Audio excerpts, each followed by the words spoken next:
just a different orientation. How would you tell that's a ball?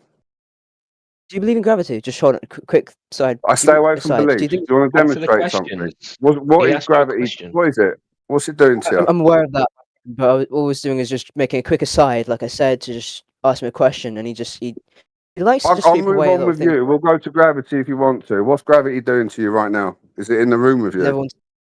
No, is it in the room with you right now? What's it doing to you?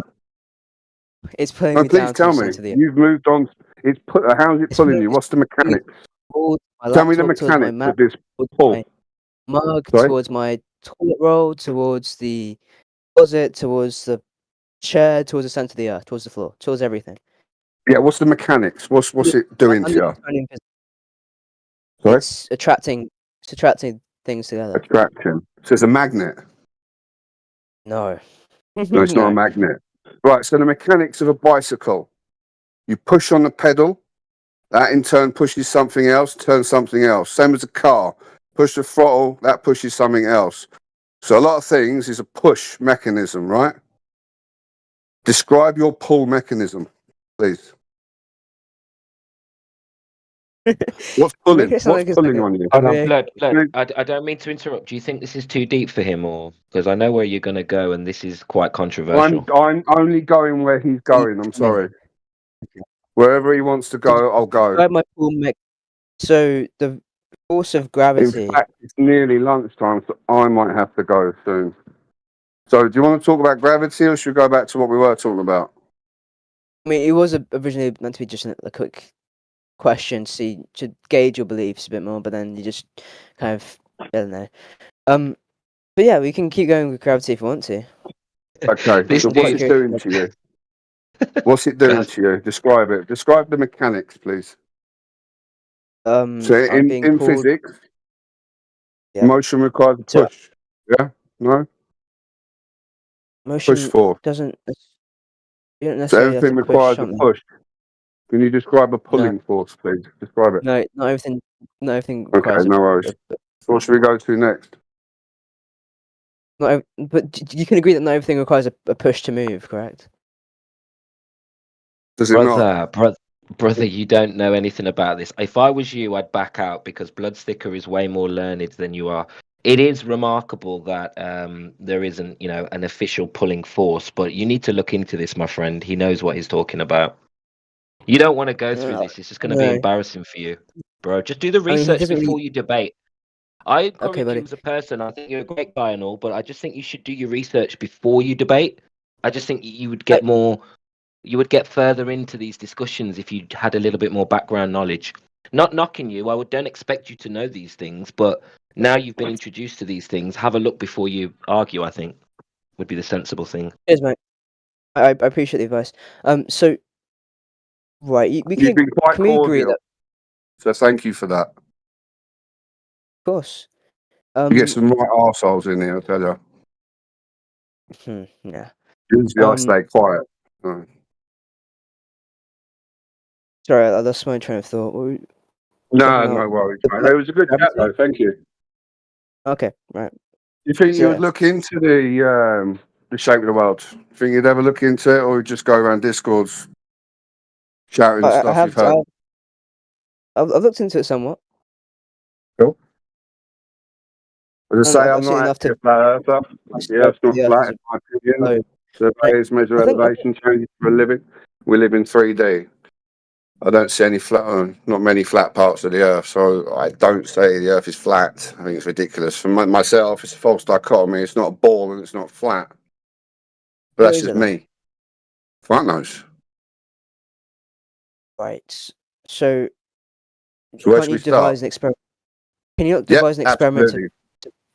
Okay, let's go. Absolutely. So what would you like to do? What would you like to do? What experiments have you done?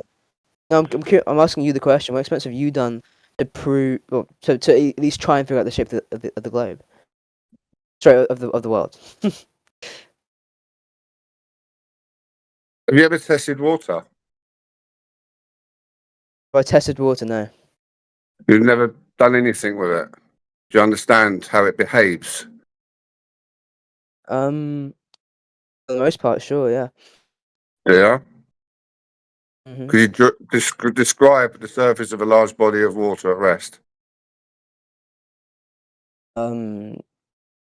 Horizontal plane or a What? hill?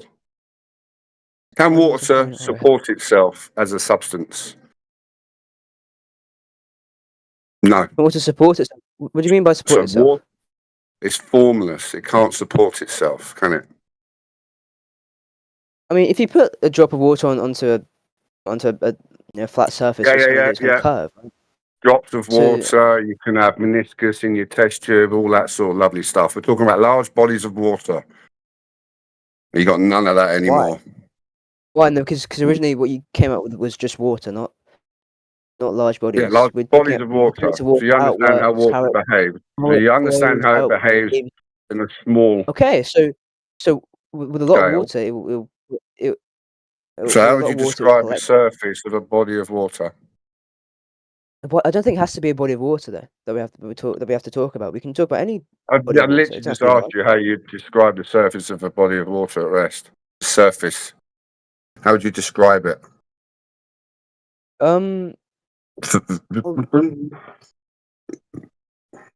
Well, no, okay. Well, if I had a really big Have you got it yet? pool.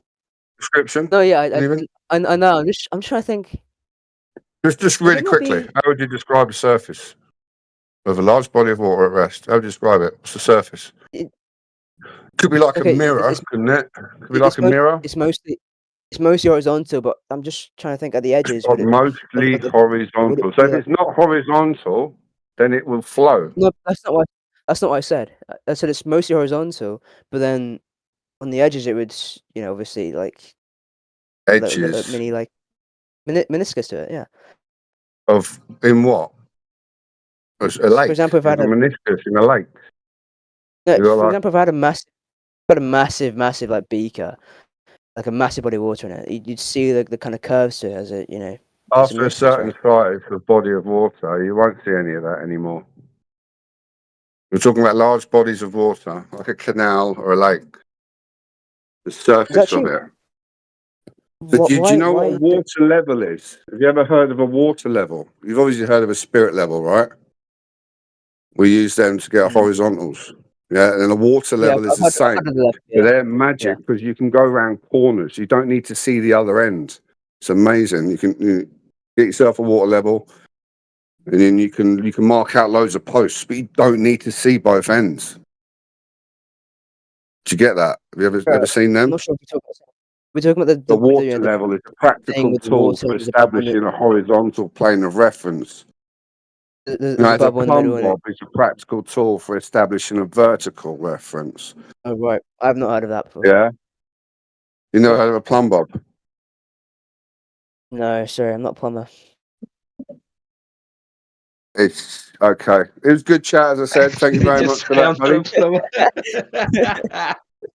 This Cheers, dude. dude, I swear to God. Bro, you're a nice guy and all, but we can see right through a little bit of you blagging stuff. It's cool and that, but have a bit more sort Yeah, that's of fun. humbleness, man. Like, just because we know stuff you don't, we've researched it, doesn't mean you're not an intelligent guy. But plumb bob is not something Absolutely. that plumbers use. Okay. I mean, I don't. Fine, sure. Do you mind if I ask a question? Me? Go for it, Well, mate. Yeah. no, just the room in general. Sorry, yeah. I was just curious because Aviator had inquired about any specific experiments that you have done, and I think that was directed to blood. And I felt like the response was a redirection. So I just wanted to follow up on what experiments you have done yourself, Blood. Yeah, I've done all sorts of different tests with water levels. I've made my own water levels. I've been down to Bedford levels. I've done some zooming in, things like that there. I understand the natural physics and properties of a fluid, water. Let's Sticker, I've done many things. Would you share your Bedford level footage? I think it's beautiful. Yeah, but that's literally just zooming in onto the bridge 6 miles away. There's no measurements on that bit. I'll try and find it. But yeah, I am comfortable in what I know. No, I mean that's fine, and I appreciate that you've done your research and whatnot. Yeah, absolutely, I just like if you've done the experiments, I would love to see the data. Yeah, Can we just get just back to you, Space Booties? That was a good question, and just the same question back to you, my friend. I can just answer it before you ask it. No, I have not.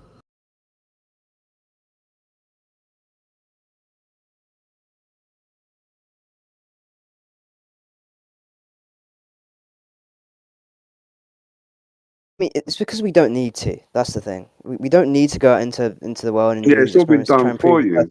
Someone much smarter has done it all for you. I don't have to go out into the world and prove that light travels at however so many miles per hour, or sorry, meters a I second. know. Because it's Someone done for me smart by has already done it. and the consensus is in the scientific community. Overall, I'm sure there's some dissenters, but overall, that the Earth is round. It's a globe. It's a globe. And to say, I mean, to believe in this, in that it's not a globe, is to go against all these very, very smart people, and to just say that they're either lying or mistaken or something like that. And then the problems that come with that when engineers use the same science to build mega structures and all this stuff, there should be some real problems with these things. I mean, we shouldn't be seeing these mega structures built with the same flawed science working. We should be seeing them breaking. You want to build a bridge, right? From England to Ireland. You want to build a bridge. Where are you going to start? What are you going to do? You're going to get the same elevation on either side. How are you going to do that? I don't know. You measure distance first, I assume.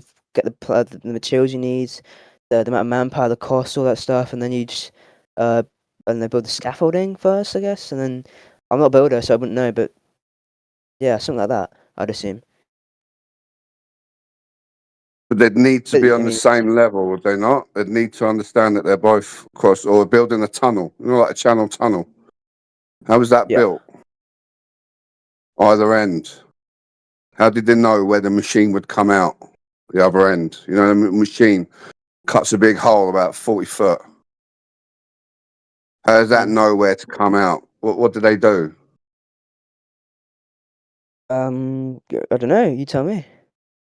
Or you just ask it because I wouldn't know. I'm literally just asking, how they would do that. That's obviously have to be at the same level, wouldn't they? Make sure they knew where they're coming out. Because they can be pretty accurate. So you go to the other end of the tunnel, they'll stand there and they're all like anticipating, waiting for this big machine to come crashing through, You ever seen them? Mm-hmm. Big round boring machines, fucking constantly making tunnels in the ground. Yeah. Mm. I just wondered if you knew how they would do something like that. Living on your ball. My ball. Yeah. It's funny because if you ask these same people, the foreman, the construction guy, they'll tell you. The land.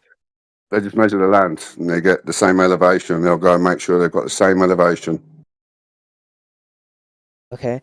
But they'll tell you that it's a sphere, and these guys use the science every day to plan these things. So I'm inclined to trust them. I mean, if you ask the pilot, he'll tell you as well. The Earth is round, contrary to what many will say in the flat Earth community. But again, to believe in that the Earth isn't round is to believe that most of the vast majority of mainstream science. I asked you what in the natural world tells you you're living on a ball, and there was nothing. So you don't even know what you're living on. I think again you're dodging. So, right, okay, let's go down this line of questioning. Do you believe that mainstream science is wrong about the shape of the Earth? Oh, stay away from beliefs. What do you mean they're wrong? What have they said? Be specific. What have they actually said? That is a globe. Okay, who says that? They've just come out and say it's a globe. Fine. I'll find, if you want, a list of people saying the Earth is a globe. If you really want it that bad, fine. But I think it was going to slow us down a bit. Oh, really? No. I mean, it will. To be fair to Blood, a list of people saying something isn't any sort of evidence. How so? Yeah, what you're doing is actually called an appeal to majority Yeah, fallacy. appeal And to an appeal to authority constantly. That's all you can do. You Wait, hold on. How is Space Booties? How is it?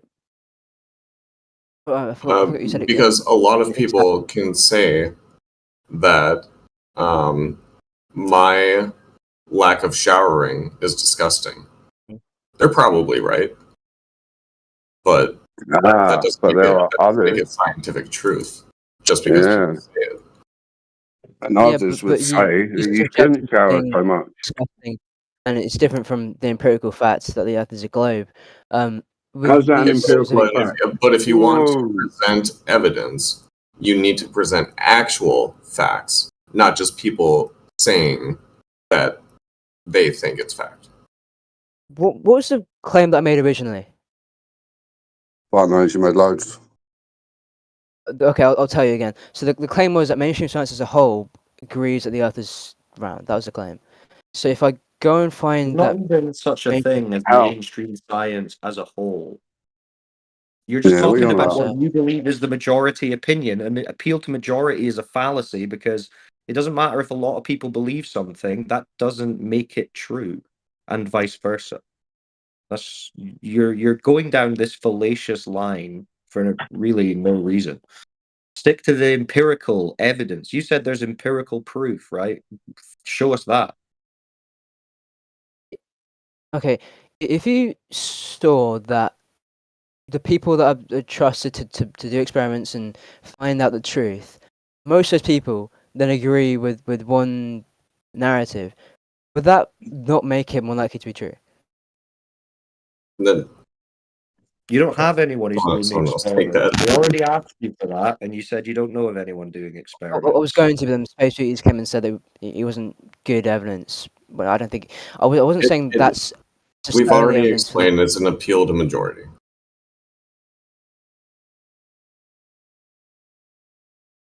Just show us the measurements, the experiments, whatever. I mean, we discussed what's it called?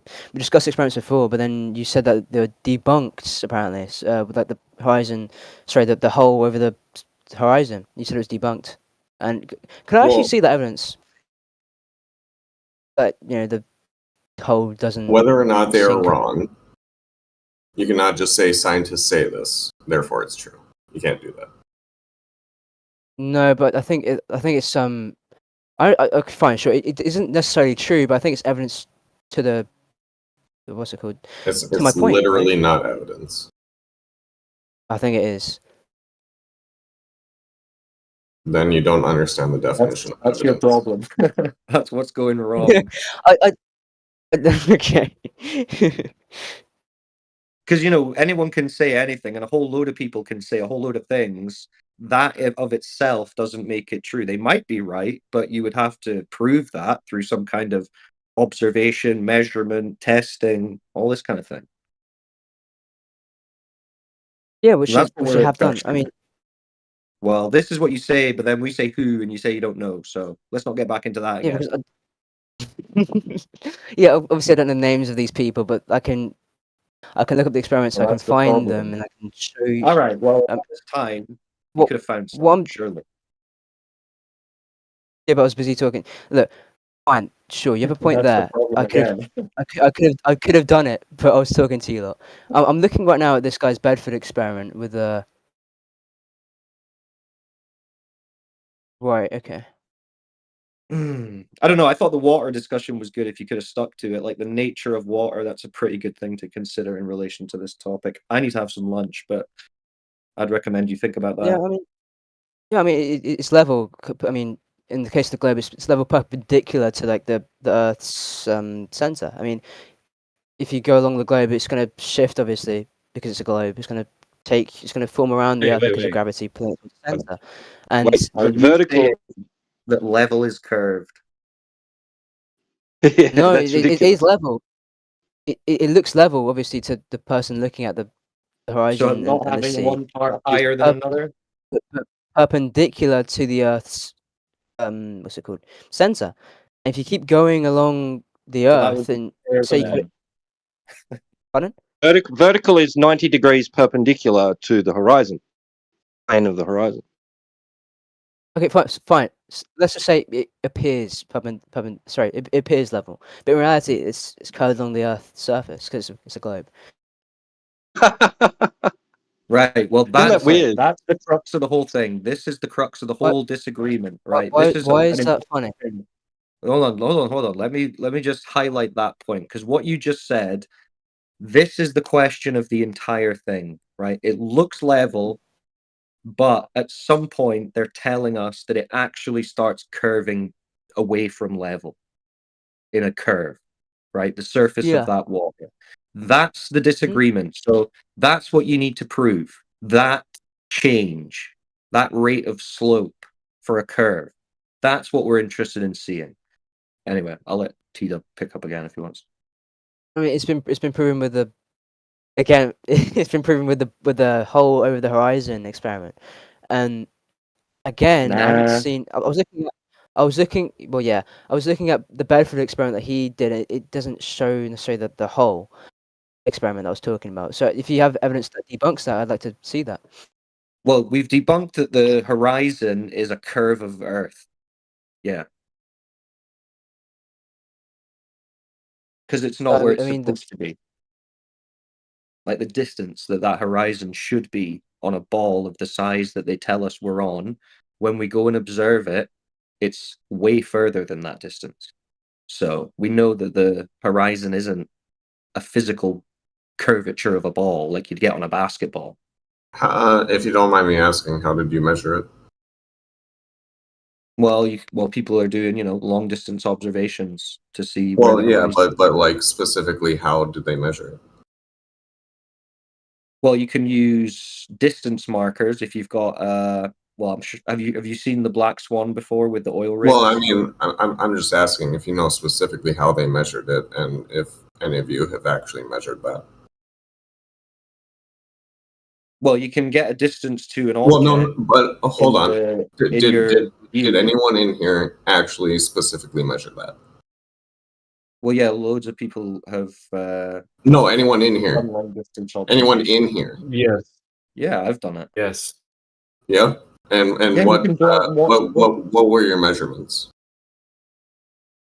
I've looked down a beach shoreline, kind of near where I live. That's about 10 miles, and can see beaches on the other side. How do you know that's 10 miles? Well, just using the maps available. Well, those maps are probably based on global understanding of the Earth. So I don't know if you should trust those maps. No, there's no curve on those maps. They're all just flat. But anyway. Well, yeah, it's a piece of paper. How are they made? How are they made?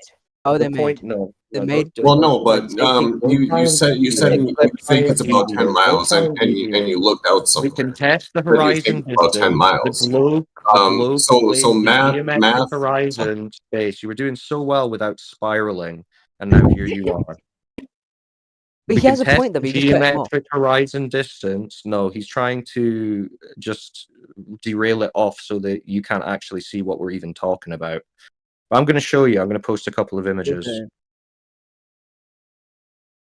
Okay. I mean, he has a point. You're using maps from the globe earthers who make that map using the globe earth. There's no such thing, dude. You've got this misconception in your head. You think that just because there's desktop globes that somehow men went out and measured it that way and mapped it. No, that's not what happened. There's no curve. So let's not deviate onto the origin of the maps. The question is there curvature like you claimed? Remember, the water looks level, but at a certain point it starts to curve down in a way. Well, this is what's being tested. So do you see the image I've posted? I see it, yeah. Yeah, so that top one, it's got some text. Could you read out the text? Okay, yeah. It says if then Q. Bible. Platform C 6.8 miles. Platform habitat 10.10. The one above it. The one above it has some text in white.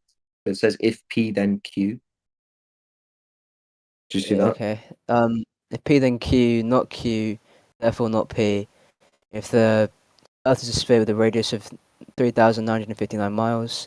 P. Then every horizon distance measurement must be no more than 1.225 times the square root of the observer's height in feet. Q.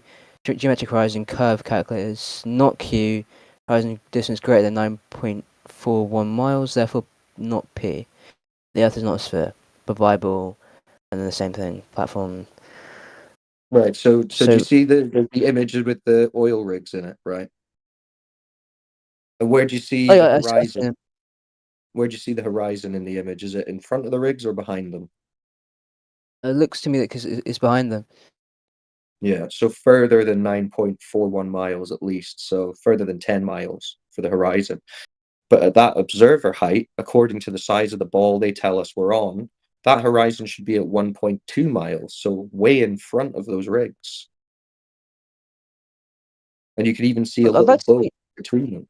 I'm interested in what calculators that you use for this, because well, if you go onto Google, you could type in. If you go on Google, you could type in distance to horizon calculator, and a bunch will come up. And it's basically just using that 3,959 mile radius ball. That's what the calculations are based on. But you can have a look through all the numbers if you like. And they'll talk about, refraction. You got to consider refraction. But even when refraction's considered, it doesn't get the horizon anywhere near 10 miles for a 1 foot observer. And if that horizon, at 10 miles for a 1 foot observer, was the leading edge of a sphere Earth, that would make the radius more like 250,000 miles rather than the 3,959 they tell us. So the observations are not matching the model. Do you understand what we're saying? I understand, yeah. Yeah. Anyway, I really do need to have some lunch, so someone else can pick this up with you, hopefully.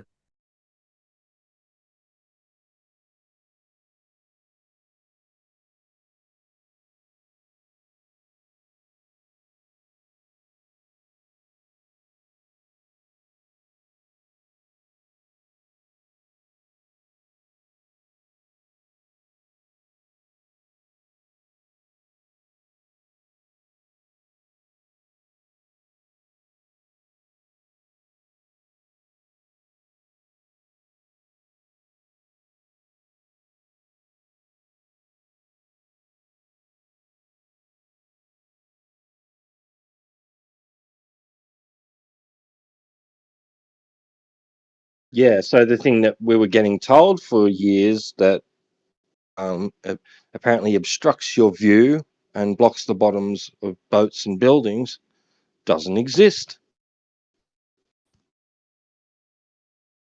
Okay. I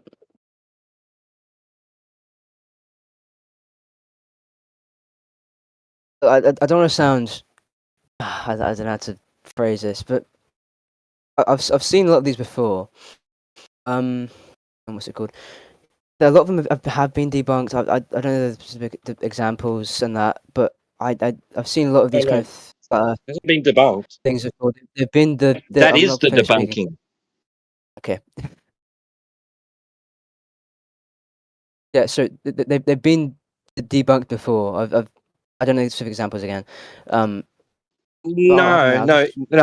it's not something that can be debunked. It is a debunk. It's a debunk of the claim of geometric physical Earth curvature obstructing your view at 1.225 miles times the square root of the observer's height in feet, as per all the distance to horizon calculators and all the Earth curve calculators, all the math presented to us by the so-called experts. It doesn't exist in reality. It's not there. It's not blocking anything from view. Can I ask you if this conspiracy to trick everyone to believing this horizon were real, why didn't they make a calculator that works? Nobody was just taking any notice. They just thought because they think that the Earth is a sphere with that said dimensions, that it must be there, and that must be the reason why we can't see things at distance. And it turns out they just didn't look into it closely enough, and flat earthers had to go out and point it out to them. Hey guys, look, when I zoom in with my camera, what you said is there isn't there. So you're telling me that all of the all of the world's, not just NASA, all of the world's aerospace companies, all of the, rockets like SpaceX, NASA, everybody, British Aerospace, all of that stuff, they're all just, I don't know, what, mistaken? They all just made the city slip up.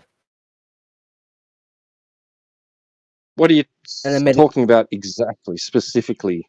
Mistaken about what? Sorry, the horizons distance. They all just made the city slip up, and and they even made calculators with this mistaken, and they just couldn't comprehend doing it themselves and measuring the distance. Is that what you're telling me? Are they wrong, or is the horizon wrong? Did you answer my question? Yeah, I just did. Obviously, the horizon can't be wrong, so the people saying that it must be something else are the ones that are wrong. Simple. Okay. So I've got my answer. So okay, fine. You can disagree with that. I'm gonna go in. That was around long before the space agencies. That claim was already in existence before anybody's claimed to be going up into the sky very high. Yeah, and it remained because the space agencies and scientists verified it, and then continued with the claim. It's not like they just adopted. I mean, they didn't remain with the claim of miasma. Obviously, they because didn't disproved verify that. it. Because we can go out and observe that it's incorrect. The horizon isn't geometric. Okay. Yeah, but I don't really believe. I'll be honest. I don't believe the photo. Well, you already said it's beyond the rigs. Yeah, I know. That's it. Yeah, so But can't be geometric. I just don't. I mean, it's gonna sound like I'm being biased, so you can scream me all you want, but I just don't believe it. I'll be honest. I completely. Yeah, it's okay. You don't believe the horizon, the observable natural world. You believe calculators that don't show themselves in reality. We understand. No. What But I we believe go is with the Earth. We look at the Earth, and the Earth tells us something, and we say, okay, well, that's what the Earth is saying, so that's what we'll go with. Whereas you're looking at it and you're saying, no, Earth, you're wrong. The calculator's online, and the governments are right. no. What I'm saying is that some You're a flat geometric earther horizon. somewhere made this photo, probably doctored it or did something. Maybe used the wrong calculator. Maybe I don't know something. But I can tell you, I don't believe it. I'm just being honest with you. You coping, I'm just man. being honest. That is some cool, bro. Feel free. Look, Feel free. genuinely, Go and I'm debunk the just being honest. horizon. I'm trying to be as transparent as I can with you. I completely disagree with what you just showed me. I think it's a bunch of bollocks. Yeah, I get it. You think the horizon is bollocks. You like No, I the think flat space Earth cartoons instead. They show you a they aren't distant planet like cartoons. Earth, millions and millions of miles away in a vacuum, and you say, amazing. We show you a horizon that's 10 miles away, and you say, how could that be? If only you'd apply the same skepticism to the claims made to you about the globe. How does the flat Earth Anyway. explain the Coriolis? I mean, How does the flat Earth explain gravity, explain the Coriolis effect, explain constellations? We can go on and on with this. I mean, there's plenty of inconsistencies with your model. How does the globe explain not having any curve? I mean, it does. I mean, it doesn't because we're observing it. The horizon would be in front of the rigs, but it's not. I mean, people have gone up. You can look it up right now. James May, I believe, went up into space, and he saw the horizon of beyond the rigs. And he saw the curvature of the Earth, the horizon, and so where's the curvature in that picture? Where's the curvature in that picture?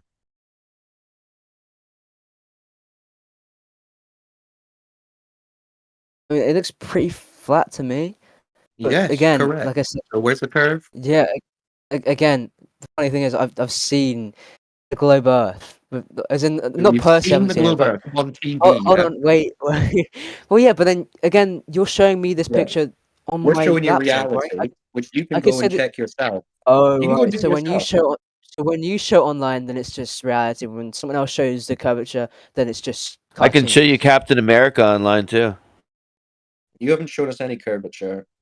Okay, well, fine. You can make the same point for your claim as well. You've just shown me a picture. I haven't shown you any curvature. I've shown you an a image horizontal with no curvature. line, right? But Yeah. And you The can look, horizon is a horizontal line, and the water is continuing 10 miles up to that horizontal line. But if you were on a ball, that wouldn't be the case. again, look, if you make the claim that my evidence or other people's evidence, James May going into space, seeing the curvature of the Earth, seeing the globe Earth, is just a cartoon, then a globe Earth could just say the same thing for you, correct? No. Okay, can you tell me why so? Because you can Because go and you do have it yourself. access to what we're talking about. Yeah, So you can it's go and do quite it. easily available to you. But what you're So, talking what was that about first one? isn't accessible. So, You're talking about what was isn't that second? accessible. Second, what was that? Yeah, the difference is you can go and do it yourself. Can't It's you go and do it verifiable. yourself? So to go, can't you go can't you theoretically go into Oh, space and see it can for you yourself? go into space, Aviator? Can you? Yes. Go on then, and let us know what it's like. But sorry, in theory, in theoretically, you In could go into space. But theory, if you do an appeal to future fallacy, very good. We're talking about observable reality. You're still trying to get away from that horizon. You saw it beyond the rigs. That doesn't work on the globe. You can't address it. In theory, I could, right? No, we're not talking about in theory. In reality. In reality, man. have people gone? Do you believe that people have gone up into space before? That's just a TV show, man. Define space. Yeah, Sandra Bullock and George Clooney went up a few I mean, years it's ago. actually quite a hazy definition. I mean, up up there, it's tough to define when the atmosphere begins and space ends because there's just so few atmospheric particles up there to form a proper atmosphere, and at a certain point, I don't know, it's tough to tell. But there is just a blanket kind of. I forget the distance. I think it's like 8 kilometers up, something like that. I'm probably wrong, but there is something we define as space. But come on, bro. I'm probably wrong because again, I'll look it up. How?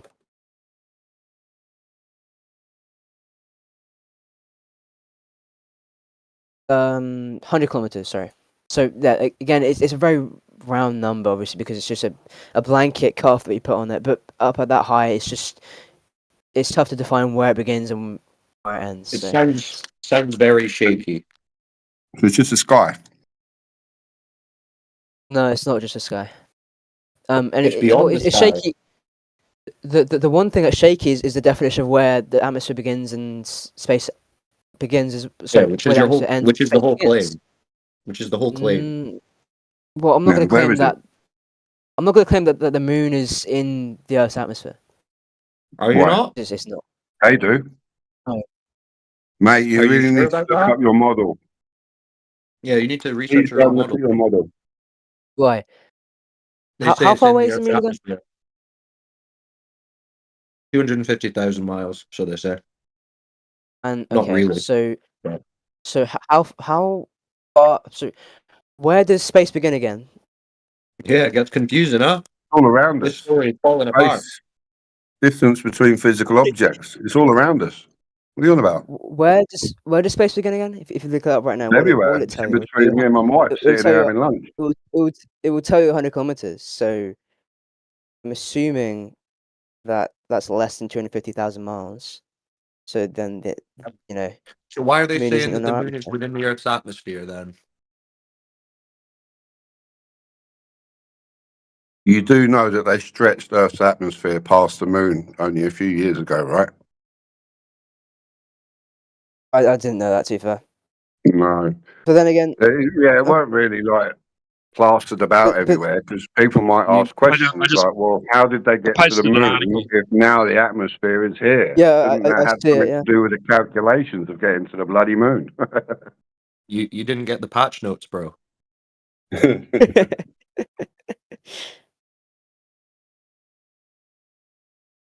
Okay, but fine. I guess that's just definitions of our atmosphere. It's not the main point. What I'm trying to say. Okay, do you believe that we went to the moon? What at the very are you least? trying to say? Yeah. Okay. Do you believe that we went to the moon at the very least? Do you believe that we went there? I've never been to the moon. Have you? I've never. That's not what I said. Do you believe that? I haven't been to the moon. Funny We've enough. been to the Do you moon. believe I've not people? been. Have you? So we've not been, have we? You If I haven't been and you we haven't can- been, we haven't been. Okay. Do you believe I that? don't believe. I don't believe it. Do you believe that? Do you believe that Apollo 11 mission, I believe, went to the moon? No. Do you believe that people went and played golf on the moon in the 1970s? 6 manned missions in 3 to 4 years. 12 men walked its surface. Some played golf and drove a buggy. Yeah. Sounds legit, man. I mean, But then they can't get back. They can't go. They can't do it again. Whoops. We'll just destroy that. Fuck it. Destroy the Yes, they can. technology. Now they can't get out Why of do you say they low Earth can't? orbit now. Apparently, Apparently never been. Why not? Weird. you'll have to Why not? ask. You have to ask the scientists. Yeah, this scientist said one day we might be able to get to the moon. It's crazy. I couldn't believe he said it. Okay, I'm asking you because you made the claim that we can't get to the moon. So why can't we do that? I made the claim we can't get to the moon. I can't get to the moon. Yeah, But that's my claim. I cannot get to the moon. So did Cyclone. I'm asking him specifically how he knows that we cannot go out of low Earth orbit. No, that's what they said. Said they He's telling you destroyed what the this scientist technology. said. How do you not know that? Cyclone, this is getting pretty precarious because when I make a claim, No, it was and then about 2 hours ago. Now it's getting ridiculous. You experiment and the evidence for it, then you get on my back. So now I think the tables are turned. So Yeah, but can you explain to me I'm why still we not the cannot get out one of the Earth making orbit? the claim. I'm not the one making the No, claim. no. Can you explain to me? You just made the claim you can't get out of the Earth orbit. So can you explain to me how we cannot get out No, I'm of the saying low they orbit? can't. Earth That's orbit? what they say. NASA, Please they're listen. not going beyond low Earth orbit. You know, these scientists Okay, you well, keep talking about. And we, I mean, yeah, you and me and everyone else here, we certainly cannot go to this place where they say you have to sure we go if can. you want to experience the Earth Sure, above. we can. We Send can. us a postcard, bruv. What are you talking Bring us about? back a bit of moon rock or something, yeah? Yeah. It's not like when you say What are we you cannot talking do it, about? you're saying it's impossible to do Who it. told you that you You can go can. to space? Who told you that? If you get into a rocket and you go up and Who you told you? blast Who off, told you? Who told you, little aviator? I can see you're an intrepid young man. You can go to okay. space. Who told It's you that? possible. I'm not gonna say it's not You possible believe because Right. you believe because humans of can flat ride in these Earth, obviously. rockets? You believe humans What? can ride in these rockets, massive rockets that they're sending up into the Yeah. sky? You believe humans can ride Yeah, I in them, do. yeah? Cool. Yeah, I do. I mean, a flat earther tried it the other day and he died because of it. No, Sorry, not the that's other day. I that's think not it's a true. while back. He was a glober. No, he was a flat earther. He went up there No, he to was just prove using that the that Earth. for he was just using that for some advertisement for his idea. He wasn't flat Okay, Earth. dude. All right, man. You can keep coping about that, but he was a flat earther. He was trying to get There's to. nothing on me. You don't know the guy. You're the one bringing up some guy who's passed away to make some shit point on Discord. So don't talk to me about coping. You're currently I don't know what. embarrassing I don't know. yourself, trying to pretend to I don't. yourself that you can I go don't know into why. space. I don't know why you're You cannot go emphasizing into the fact that it's on space. Discord, seeing as you're doing the same thing. Yeah, I'm not. No, So I'm not. I'm not gonna. I'm not gonna try and denigrate you're some not on Discord right deceased person over now. I some didn't internet denigrate the guy. argument. Yeah, I you didn't. are. You're I trying to said. be like, oh, the flat I earth is said to that do people this. can. You don't know What I shit, said was bro. that You people do not can know get literally into anything rockets and about this go to topic. space, and that even a flat earther tried to do it himself. That's all I said. I wasn't denigrating the guy. I wasn't making fun Yeah, of him. because you That's don't all I said. understand the situation. You read like one headline 3 years ago, and that's all you ever did. You've never researched any of this. It's patently Did I obvious. denigrate the man? Did I denigrate Yeah, the you man? denigrate the man by Oh my trying to goodness. use him in some weak argument for I can go to Oh, space fantasy bullshit. I can go to space it's because some possible to get to flat earther space. guy. I This don't. nonsense. I don't know why you find it so hard You to don't even believe. know We did where it in space is. 1989. You don't know what space is. You don't know where it is. You just have to Google where you think it is. Come on, bro. We might as well. Yo, tell us you can go to Narnia next. Right. Okay. So yeah, that's another waste of time. You really need to focus on that horizon and figure out why it's not where the globe claims it should be if you definitely live on the globe you believe you live on. Probably manipulated the images or did some probably lied about It's a the video. elevation. We can send you the video. It's a still from a video if you want to see the video. Oh, is it? Okay. I'd love to see that. Right, can someone post the video? Is anyone in the chat?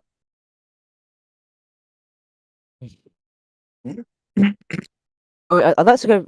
Right, fine. Let's just talk about the horizon. I'm interested in seeing this video. All right. Hold on. Also, Aviator, there's another video we can share. Like you were asking for proof of what we were saying before about how they said they can't go back to the moon.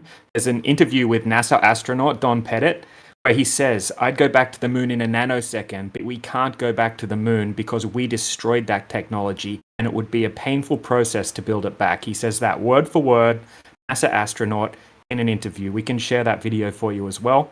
I'll post that in the side chat in just. But don't laugh at him, yeah? There might be something wrong with the dude. Just don't laugh at him. Okay, at the very least, does that not mean just that NASA can't get to the moon? It doesn't mean that no one else can, right? I mean, India just landed NASA can, but you, Aviator, on Discord, you can get to the moon. No, obviously I'm using we as a collective for the whole of the human race. We can still. No one's going to the moon. Sure. Maybe NASA isn't going to the moon right now, but that doesn't mean that British Aerospace isn't doing it or SpaceX isn't doing it. Well, why wouldn't NASA be able to go to the moon? If they were playing golf on the moon in the 70s, why would they not be able to go back to the moon in 2024? Because their budget has been slashed. The budget has been slashed. The technology is supposed to be a lot better, isn't it? Yes, but guess what? The budget has been slashed since then. They have different goals since then. They don't have the same motivations like winning the Cold War because Russia is a backwater province over. No one cares about it anymore. Yeah. We're thinking more about China now. Because if you want to win a war on Earth, I'm not finished speaking. We're not trying to beat China to. We're not trying to beat China to the moon anymore. So we're not pouring all of our money into NASA. What we're trying to do is think of geopolitics and other things, and we're putting budgets elsewhere. So obviously, they're trying to fool you. Or they're trying to fool you into thinking you live on a spinning ball. Oh yes, because what does that achieve? What does that achieve? Well, what does that? How does that help NASA in any way? Some kid somewhere in England believes that argue against. I don't know. It makes you defend them for no reason and argue against horizons and stuff. I'm not defending them. I'm doing explaining things so that you can understand them. I'm not defending anything. Yeah, you're defending the lack of evidence for the globe. Oh, here we go. Space pictures that you can't verify. What do you mean, here we go? Have you not heard? I can't verify your thing. Come in a couple of hours ago. I can't verify your things either. I mean, you constantly right. Like, okay. I mean, you're new to it. Yeah. It's a big thing to take on, but I mean, you have to appreciate that this conversation has been more us kind of educating you on what the globe is supposed to be doing and saying than you providing any evidence that it's true, even though you're the one arguing that it is true. Yeah, we're not really here to spoon feed. Spoon feed. Well, I don't mind. We'll help you on the way if need be, but you really should go and look into something to do with the shape of the Earth. Anything. What have? Here's the airplane. Up and up. It's funny because I'm sitting in a room for like adults that have clearly done some kind of research, done some kind of have some kind of motivation and drive to find out this thing, and they've come to such a radically silly conclusion. I feel, and it's just not true. I mean, I hope one day reality, Aviator, is not a radical or silly conclusion. It's observable reality. Yeah. You've never experienced curve. You've never experienced motion. You deny that reality. We don't. That's not silly. Right. It's not like you're presenting us with dynamite evidence for your claim. Let's be real. You're trying to figure out what your claim actually is. Well, yeah, because the conversation has shifted a lot since we started talking. I think we can agree. But first, we're talking about water level, and then gravity, and now we're talking about space and all that. So the conversation shifted quite a bit. Second, okay. Okay, you have a point there, sure. Lost what I was going to say. I just wanted to mention one thing that you were talking about earlier, Aviator. And just before I say that, I wanted to just commend you as well. Like, we were all asking all these same questions you're asking. It's smart of you to be skeptical of what we're telling you. And if you were just believing everything, then you would be an idiot. So you're doing the right thing by questioning it all and staying here and not getting angry and triggered and, you know, carrying on with the conversation. But before you did say that all the pilots know that the Earth's a globe. Okay, so pilots are actually taught to treat the Earth as flat and stationary in their training.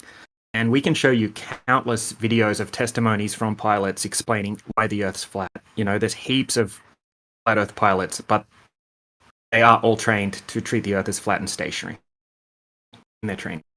Yeah, I would. I just I'd wanted to second that.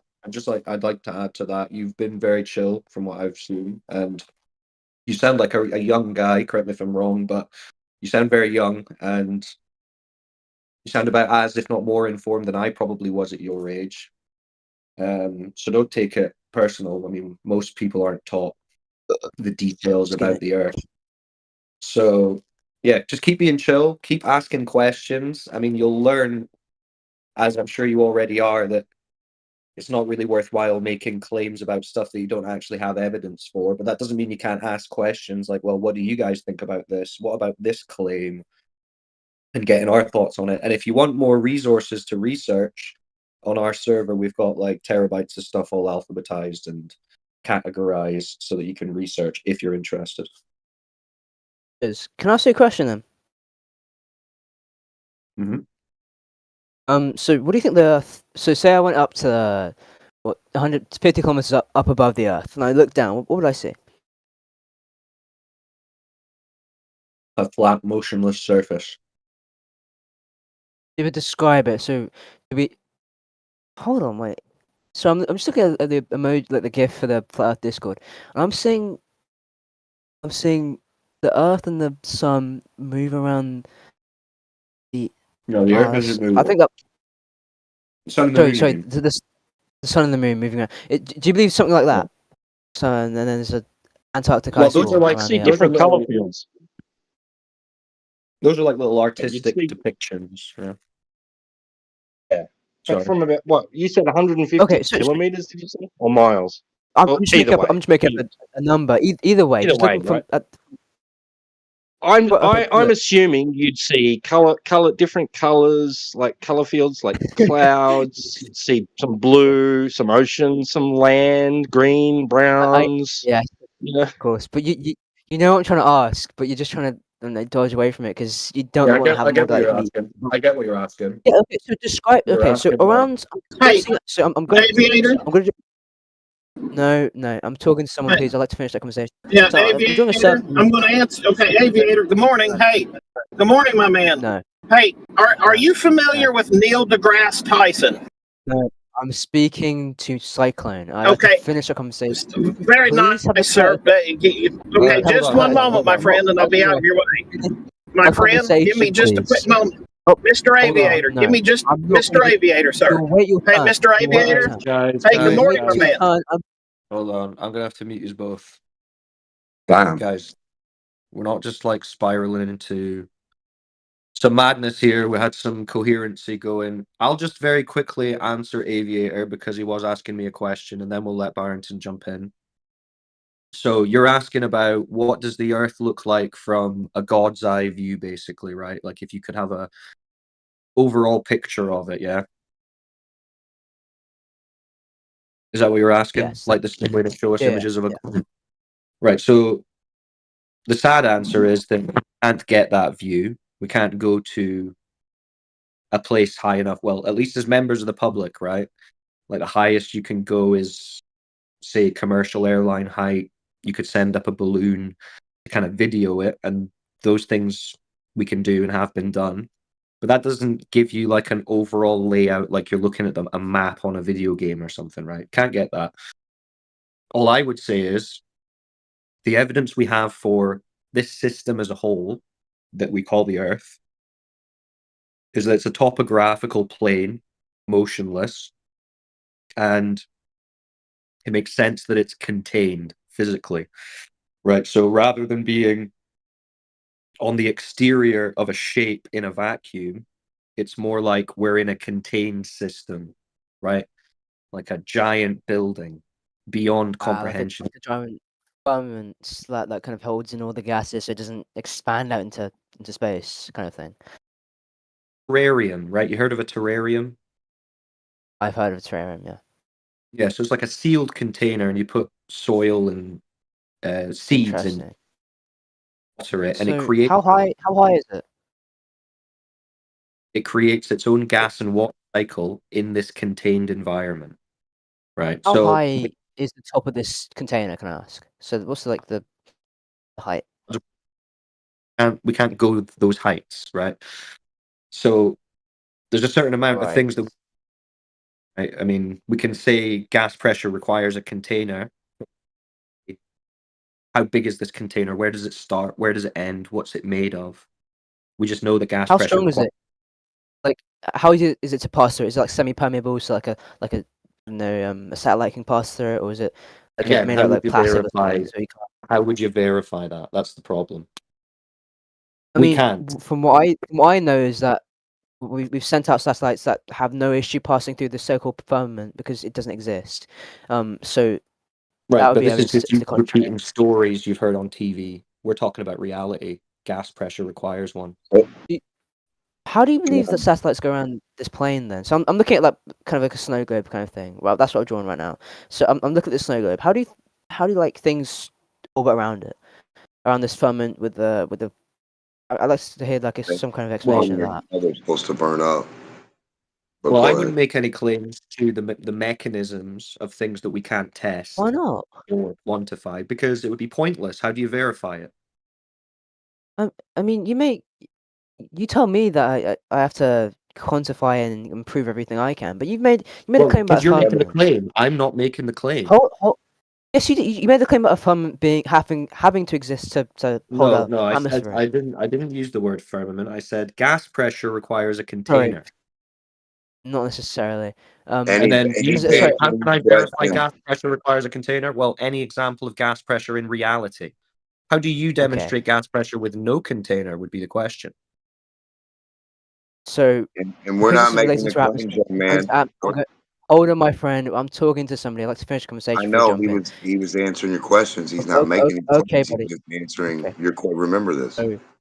That's fine, mate. So with our globe Earth, we have the Earth, right, and that holds down.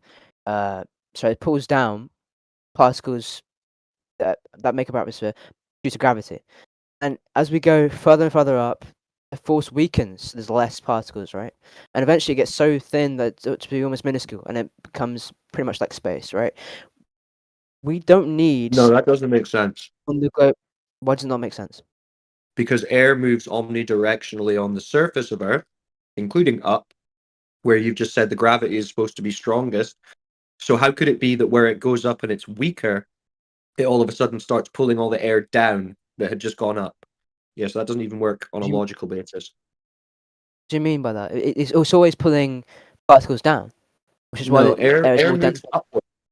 Air rises, as well as going in every other direction. Hot air rises and sinks back down when it doesn't have enough energy to overcome the force of gravity. To overcome the force of gravity. No, air is not being pulled down to the ground unless you can demonstrate that. Particles are being pulled, and yes, I mean if you look, particles are always being pulled by everything. Is that what's making it go up? Yeah, is that why it's going up? Is that why things go up, because they're getting pulled down? No, because they have more energy to overcome the force of gravity. Cool story, bro. So, any evidence? I mean, if you look at the sea, right? If you look at the sea, you see the water is always evaporating and it condenses into clouds, comes back down. It's the same gravity. Yeah, this same cycle happens in a contained environment, in a terrarium, like I explained. You made that claim. Now, Aviator, that you're just regurgitating verbatim the exact cartoon version of the narrative. Like, I'm not making a claim here that I can't prove. Listen, hear me out, because I'm almost done. If you look at the actual original the guy. for me, so I'm just gonna keep talking. I'm sorry if I'm cutting off, but I'm gonna keep talking now. So if what was... Yeah, you can't mute me. So now you're gonna have to figure it out. Please don't mute anybody in here, Aviator. It just causes audio chaos. Like, it just confuses things, because then someone will speak and you won't hear them, and then we'll be wondering what's going on and trying to figure it all out and sort it out. Just it's one of our rules that please don't mute anyone. Yeah, and it's a free discussion in this room, so if someone else wants to jump in and make a point, they can. Don't just try and talk through them. Now, I unmuted Aviator. I don't know if he can hear me, but we'll find out, I guess. And I kind of get it if he turned Demok down. I understand that, but muting anybody, including Demok, will just cause audio chaos, as you just said, Cyclone. God, he got butthurt. See, the thing is I was just trying to interject 1 second to point out that if you watch the original broadcasts and what was said, which most people have not done because they're taking it for granted, and I was just going to encourage him to watch the original broadcast. Don't listen to any of us. Listen to what the announcer said, what the freaking narrator said on the broadcast. That's all I was going to encourage him to do.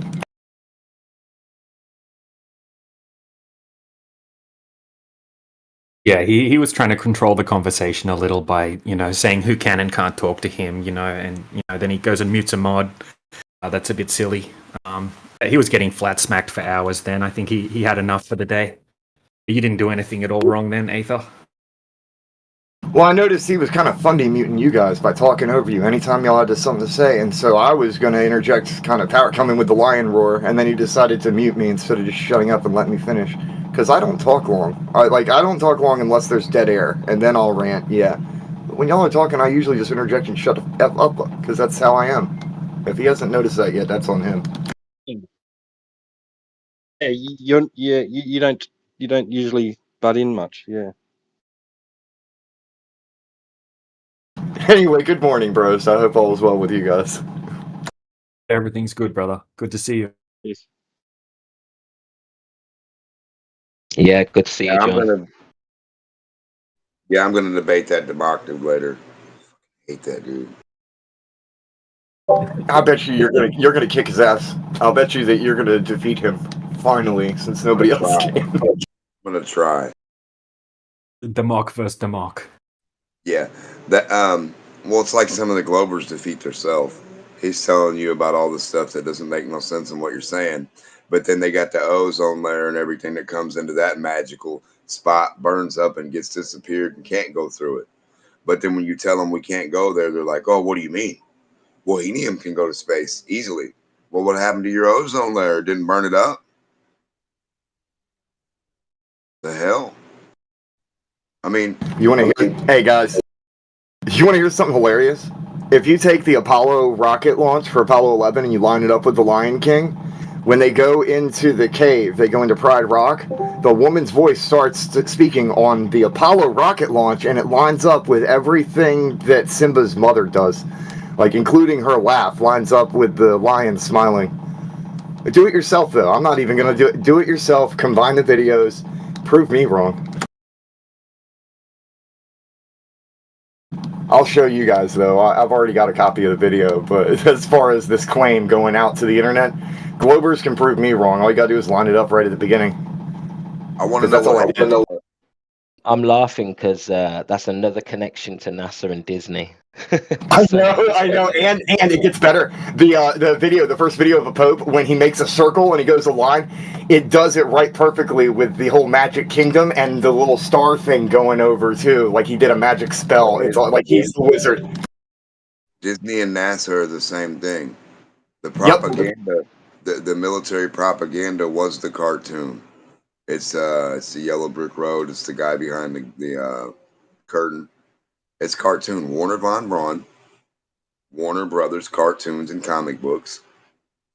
Disney comic books and cartoons. Oh yeah, and the first when we America took that V2 rocket right from Germany and put a camera in it and launched it up, right? When they launch it up and they broadcast that, they mentioned Jules Verne to invoke everybody's science fiction fantasy desires. Well, I like Disney. I want to see the Disney video. Are you gonna post it?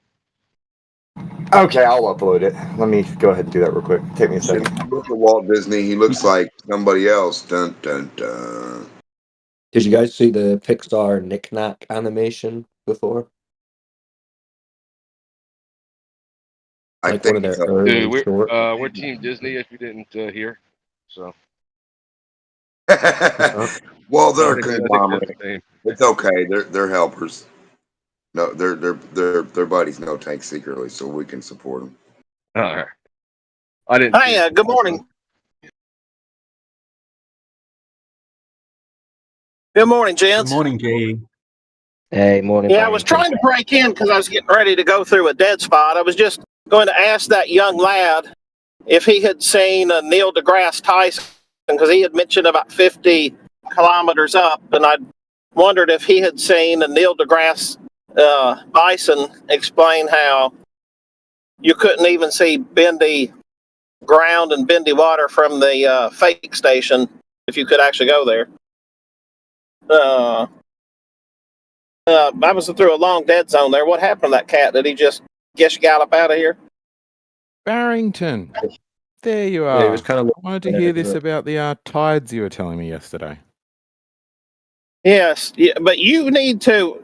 Okay, after we got off yesterday, I realized you were kind of pushing me down a path, my friend, and so I want to reiterate my initial point to you, which I don't think you understood. So let's start from scratch, and I have about 7 minutes maybe, so keep this in mind. My original point to you is that tides are explained to the general public as this hump that's pulled off the side of the Earth by the moon. And that is specifically disclaimed through tidal nodes. Because there is no pulling off of it. Saying that just within the English Channel, there are 4 points, which is a high, low, and a high and a low, just in the distance of the English Channel, and that I was expressing. Correct. Yeah, it's approximately 4. Yeah, it's approximately 4. And I did see a map yesterday showing the 4 of them. What I was looking for is the anime that I had seen a couple years ago. But I was busy while I was at work, and I ended up leaving a bit early. But I will eventually find that animation for you.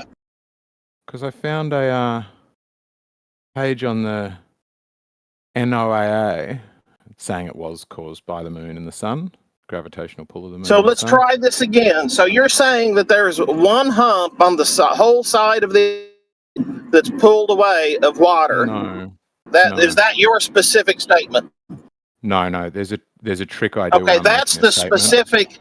Just to make the point, that's the specific claim that I am saying is rejected. Is that there's this one hump of water that's pulled off to the side. That's just to make sure you're clear, because I don't know that I elucidated correctly to you yesterday. But that's the specific claim I was making. Right. No. I've got a trick. When I'm making a claim, you'll hear me say it. What I'm well aware of is that there are places where, due to the amount of water or choke points or the shape of the seafloor, that there are less tides, that the amplitude of the tide from high to low gets less and less until there are some places that are called amphidromic points. I'm not sure if that pronunciation is correct, where there is virtually no tidal amplitude. And what I think you're doing when you look at that picture of the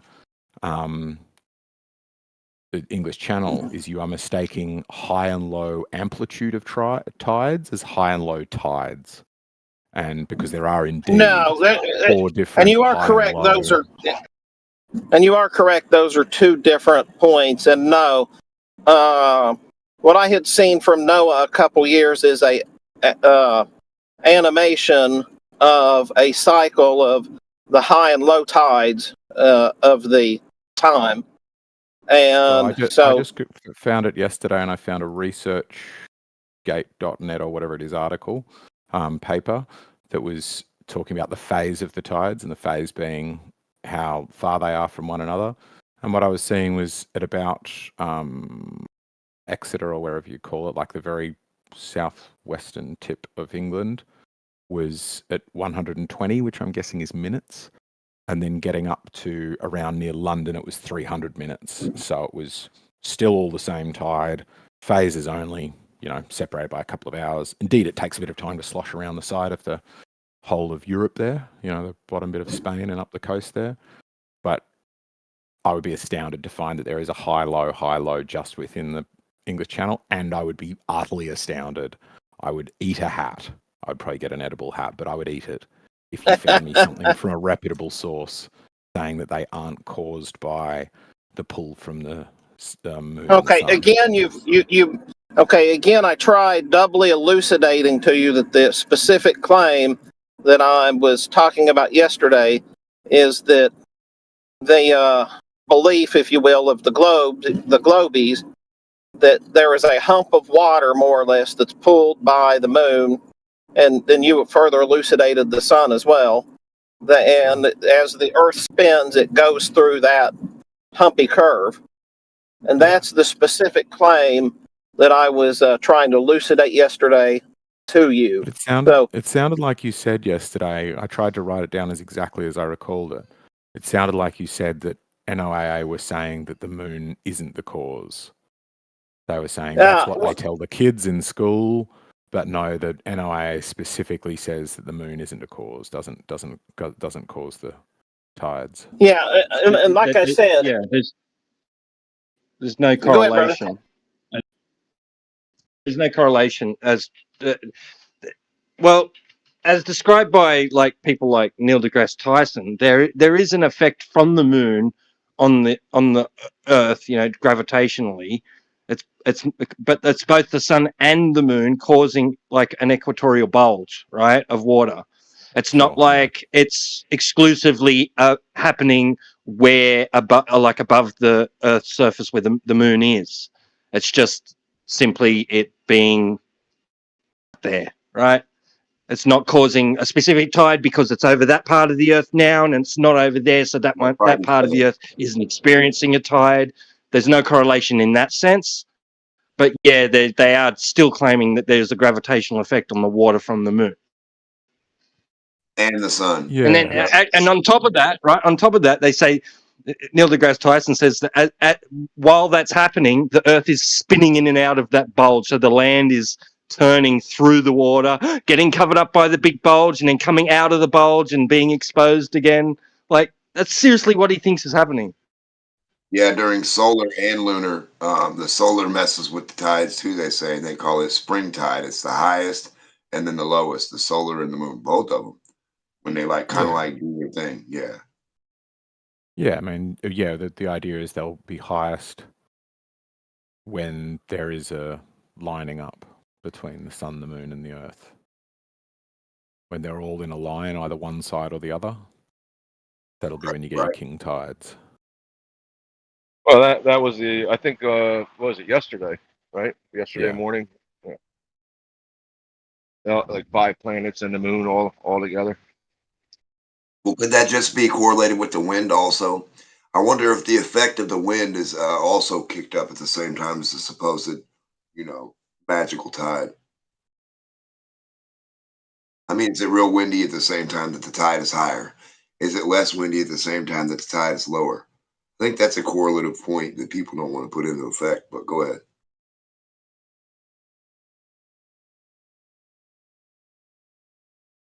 Was there some kind of crazy tides yesterday morning with the 5 planets and the moon all there? I would be astounded if the other planets have any effect at all.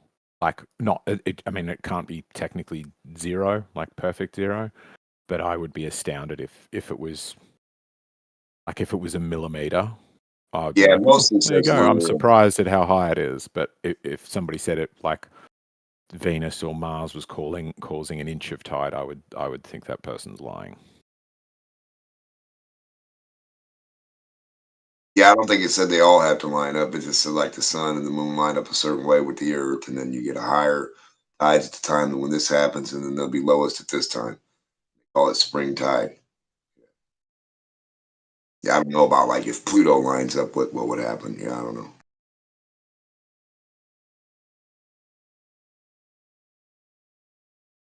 Yeah, But there's only one way to prove it. 0, 0. Hang on, what am I getting? Venus. The maximal tidal influence of Venus is 0, 0. So 0.0053 of the moons. The planets are actually claimed to cause Earth's orbit to vary. Yeah, they all meant to sort of. That's why they sort of. I think it's why a lot of astrophysicists end up going religious. They say it ends up working like clockwork. It's sort of certain orbits will become unstable over time. So you'll find there is this sort of. It's believed to happen with all planetary systems that they all sort of. If you wait long enough, all the planets will go click and they'll sort of all go past a point, and there's nothing that suggests that's got to happen. But it seems that they do. They will always develop a kind of resonance. Makes sense. Once you thought you figured something out, there's more to learn. So, do you think it's more to do with resonance now? Like, I think they say they can point things at the sky, like the moon has a certain frequency, the sun, the planets. I mean, is that gravity, or is that what is that gravity? Can you measure that? No. Not sure what you're talking about. Like they bounce radar and radio transmissions off the moon, if that's what you mean. I'm sure you can point anything you want at the moon.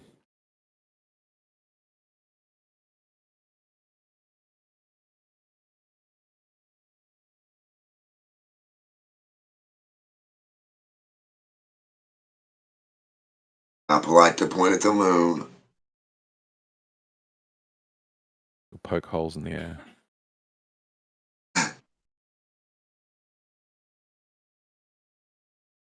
Man, I've always wanted some like water to move around with the ball. Take a little piece of moon rock, start moving the water with it and stuff. That would be pretty cool, wouldn't it? Water becomes a ferrofluid with a moon rock. That's some awesome shit.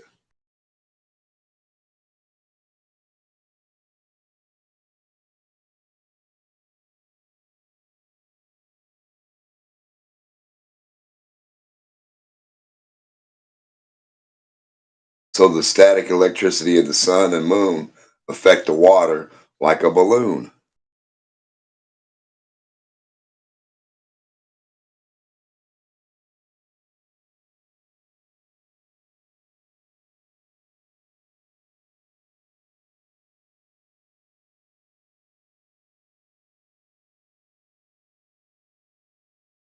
Except they replaced their gravity with, I don't know, dirt, space time.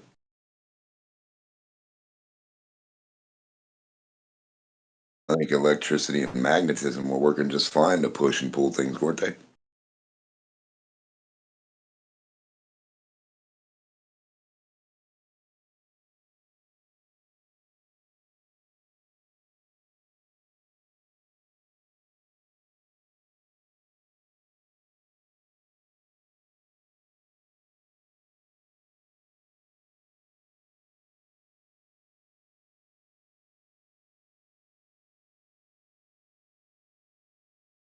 Have you ever moved water with light?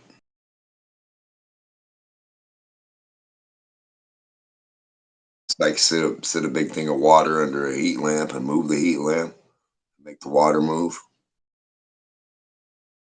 Get a basalt rock or basilica, whatever, silicon, basalt, make the water move. We ever done that in a lab, really?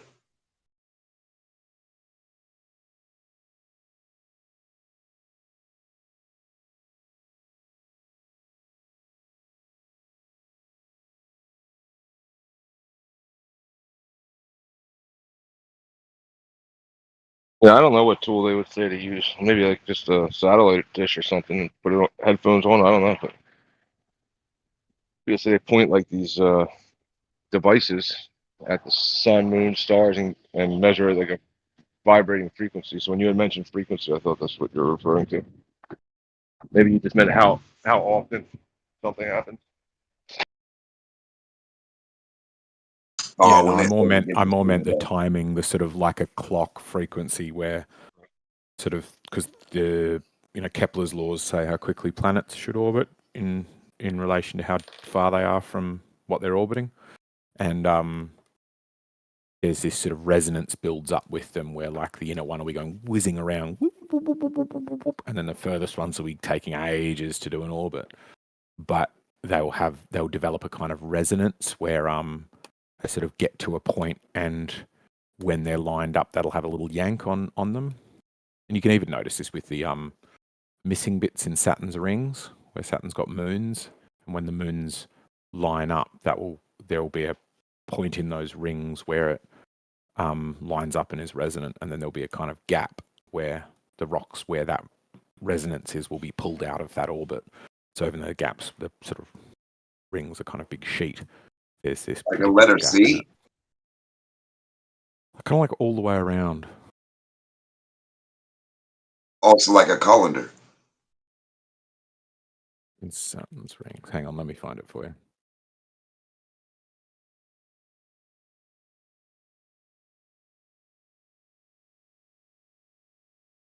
Yeah, so ring dynamics. Orbital resonance with moons will create gaps in the rings.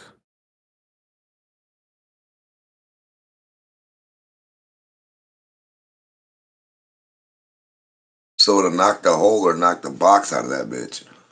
So a frequency can go through the layers. So what about Earth? So a sound or a frequency, a resonant frequency, can help you leave the planet or get out of the. That'd be cool, wouldn't it? Could be. I mean, but that's what you're describing, right? It seems like it. It could eliminate the mass out of your way, or like alleviate some of the stress on your or the resistance. I don't know.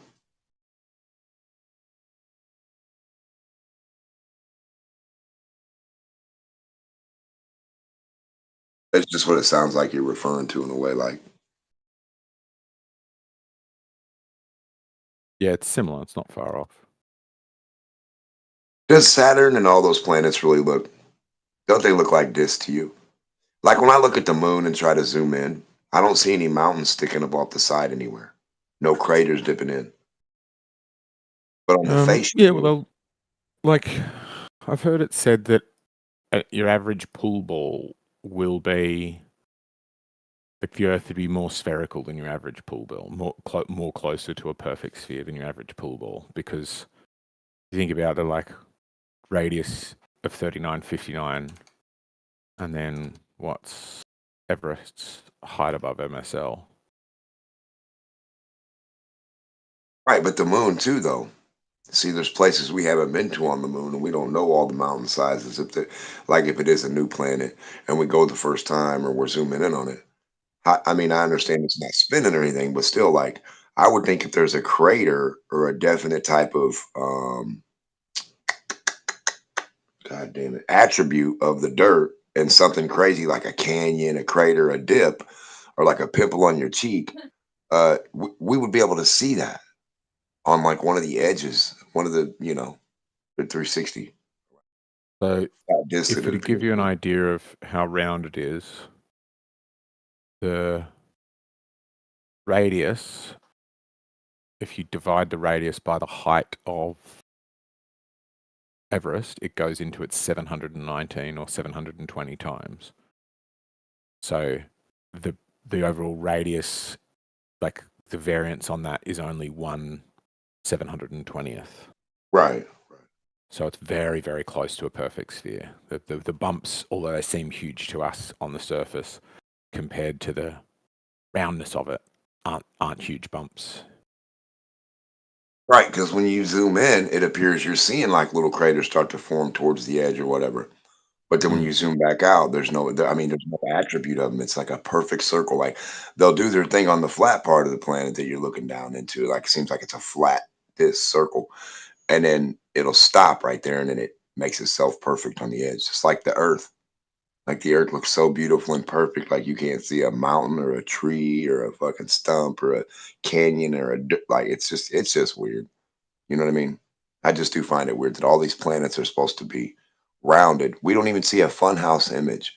So like the moon doesn't look to me like the moon's round.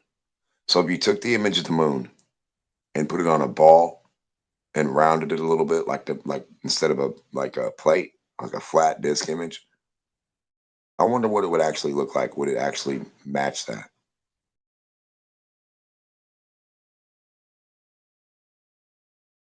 Like there's no reference points to say, hey, that looks like a funhouse mirror on Saturn. It just looks like a flat cloud going on a flat path, like on a drum or some shit. It doesn't look spherical at all, really. It's just weird. It's even weirder when they talk about the edge on that first satellite image of the weather or whatever, and they suppose it literally claims that its curvature on the bottom of the map or this little tiny curve, and if you were to actually spin it would basically make it toilet paper Earth, because the amount of curvature they're claiming is curvature would make it a giant toilet paper roll or flower circle disc. It's weird.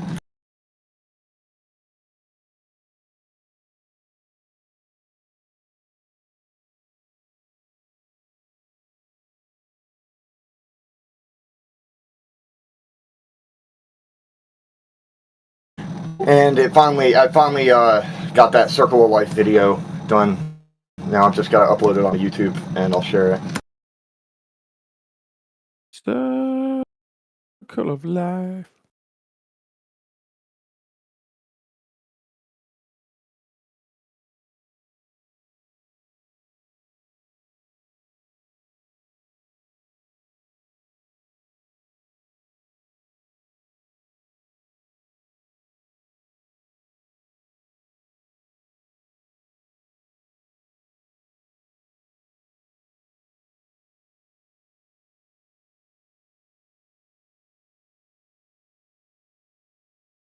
Yeah, when we look into, like, if we could zoom or actually see clear cities and countries and shit on the ISS, we would have to see a rounded version of some sort, right? It would have to be like a funhouse mirror type rounded something. There's no way in hell it would match flat. That's what throws me off about every one of these images we ever see. They all literally look like it's a flat base.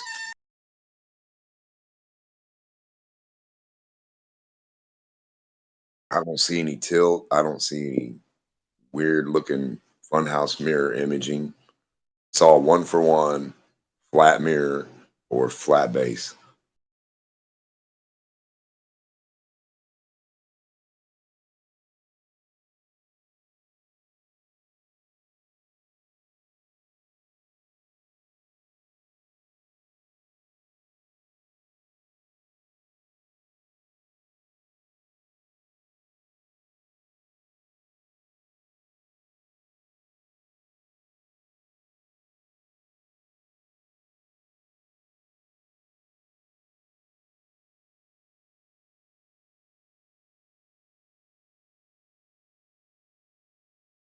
So, like you were saying, eggshells with the the smoothness ratio, right? It's pretty much similar to what they're doing with Kansas, right? Flatter than a pancake. It'd still apply to like over a planar surface as well, right? It would still apply. Yes. Yeah. From a distance, yeah. So, like, if the moon was a flat disk, the way we'd be looking at it, people think it's a fucking sphere. So, in that case, yeah.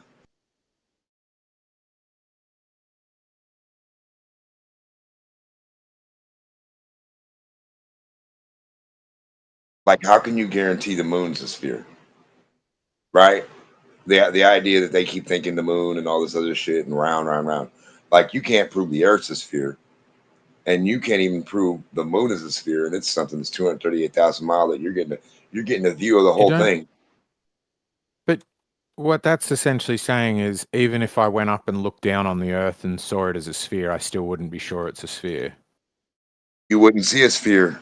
That's my whole point. You'd see a disc. That'd be truthful. The true statement would be, I look down and see a disc. Now, hold on, So I guess brother. the open. Hold on. Go on, sorry. Now, if you back away enough, you're not just looking down at a disc, right? Is it spinning? Does it have sphericity to it? Or does it seem? Then you back up a little more, Then you see it spinning. You see one side in front of your face. You see the other side. You see the top.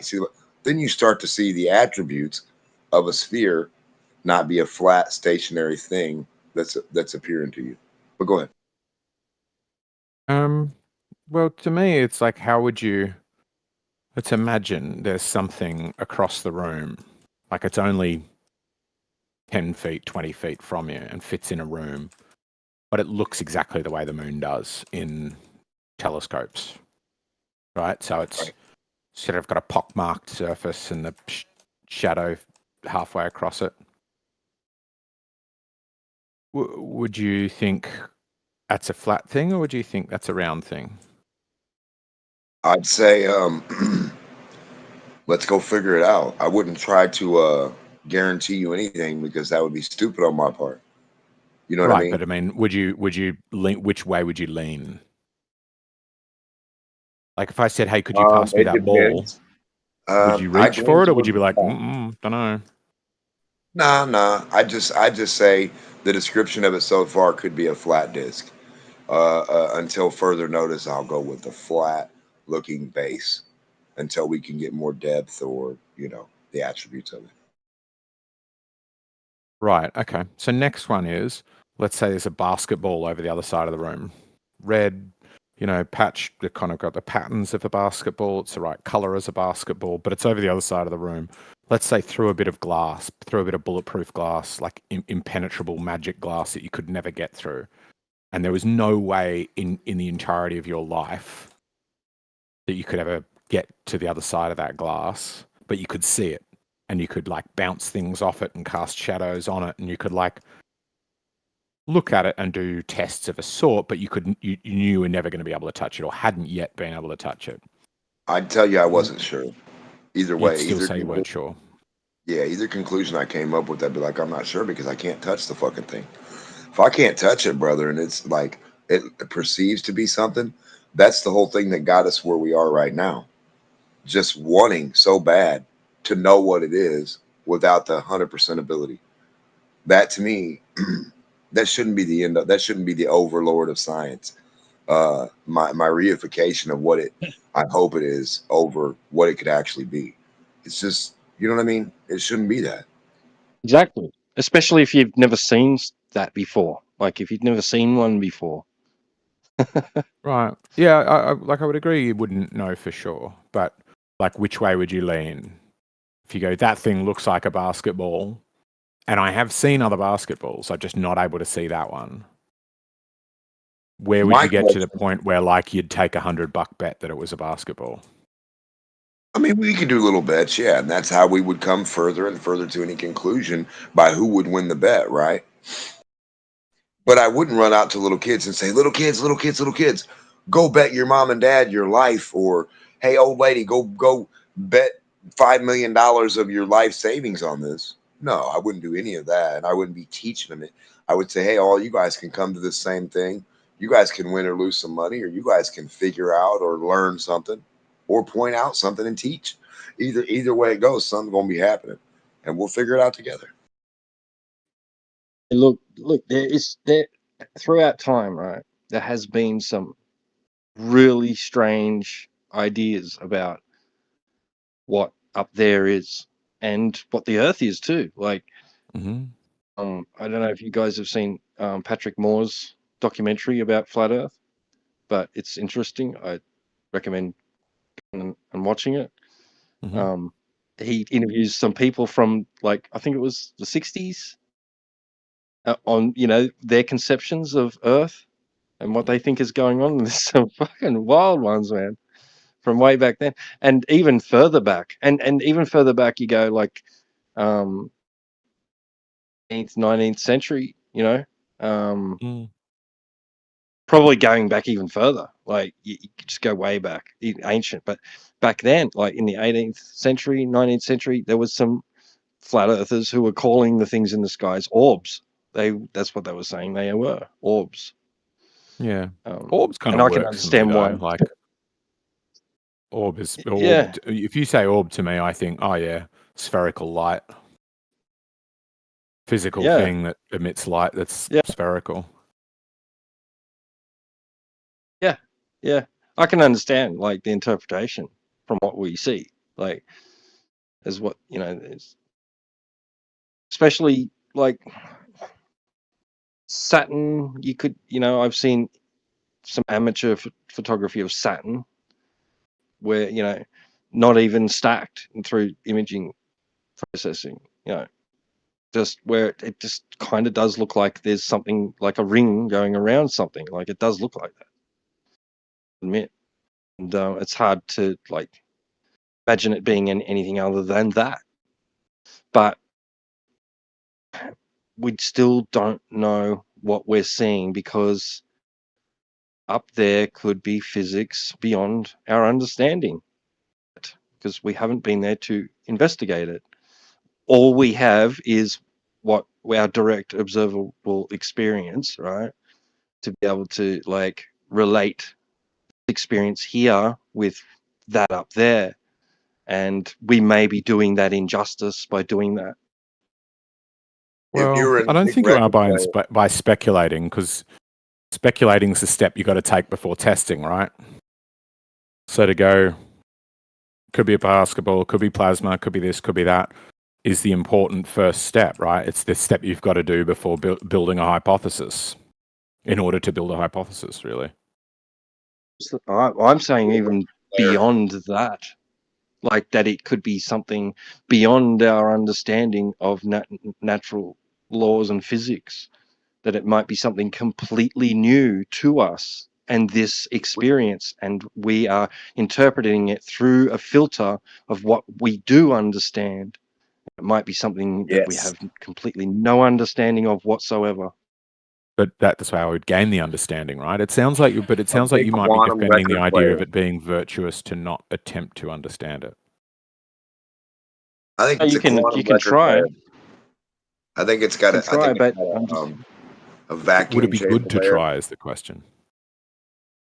Like, is trying to understand something better than trying to not understand it, or not trying to understand it? You can try, but you will reach a barrier beyond just directly what it looks like. Like what you could say, well, what's the closest thing I'm familiar with, that this resembles. Sure. What if you're standing what I'm saying is, of the two options, trying to understand it or not trying to understand it, which do you feel is better? That's as far as you can understand it. That's what there's a limit, and then beyond that is speculation. So I'm hearing what you're saying, that there's a limit, that there could be a limit. What I would say is we don't know that limit till we've pressed up against it, right? Until we've attempted but sometimes and curiosity kills the cat. What I'm saying is we might be at the limit currently. Is it virtuous? Do you think it's a good idea? Would you admire somebody? Would you be proud of yourself if you attempted to push past that limit? Yeah, absolutely. Okay. Yeah, for sure. You could but man, we are limited. I mean, outer limits. What's the average, like even the what are they called, those amateur amateur rocket launchers? Mm-hmm. Like they've pushed the boundaries of being able to go vertically, right? Then as much as we're allowed to do by the authorities, right? Because they don't let them do them right. It's supposed to have a tube. It's supposed to have a tube of liquid, and the reaction of the tube of liquid from the thing that you put through the top with air. So you put the air thing in there, it goes all the way to the top, and it sets right there. Then that liquid is a reactant fuel. You set all that fuel, and then boom, the little thing on top from all that fuel, forcing it away, will be the fastest and highest we could humanly fucking go. Just like a poop spore. It's the fastest and highest on the planet right now. So if we mimic a poop spore, we'll be the fastest and highest thing on the planet. Won't it be cool?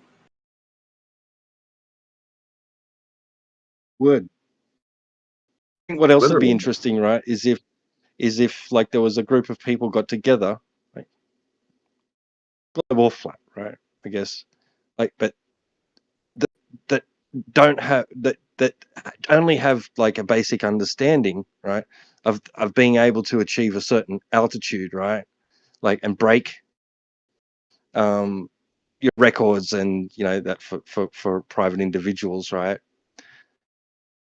and then present their idea and have all the funding ready and the capabilities of putting this into action, right, this plan, presenting it to the government, and the government saying, there's some problems here.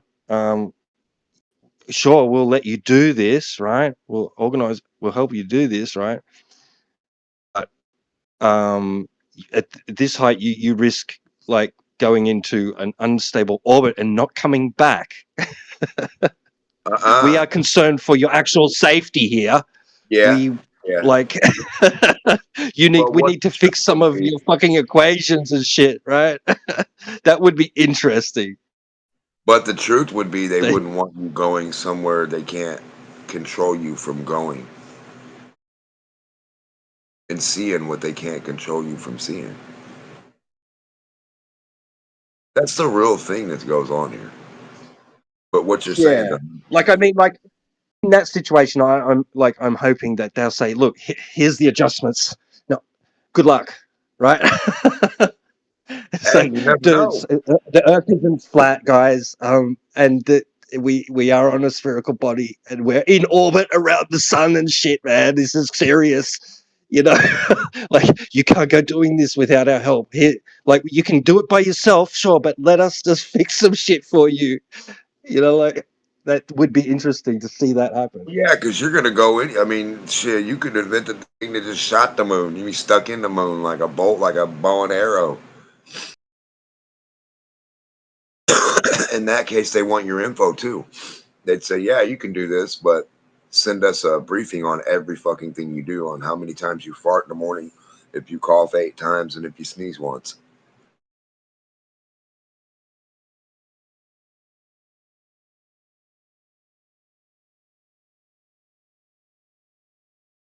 It's like doing a glitch on a video game, brother. If you're the first one to do a glitch that can't be done, after like 5 years, they patch all glitches. Then you find out how to do a money glitch or whatever glitch, or get your power glitch, everything, right? You know it all again. And nobody knows it. Everybody else playing the game for hours to get 2 RP, and you can get 1,000 RP in a second. Everybody's going to be on your ass to figure that glitch out.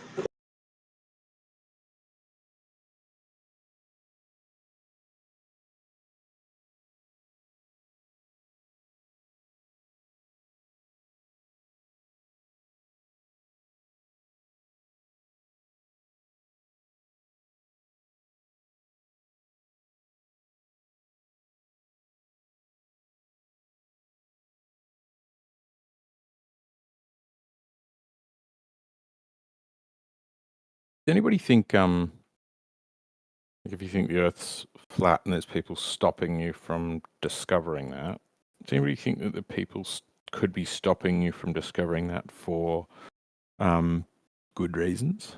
Like they're doing it out of like kindness or for your own safety, or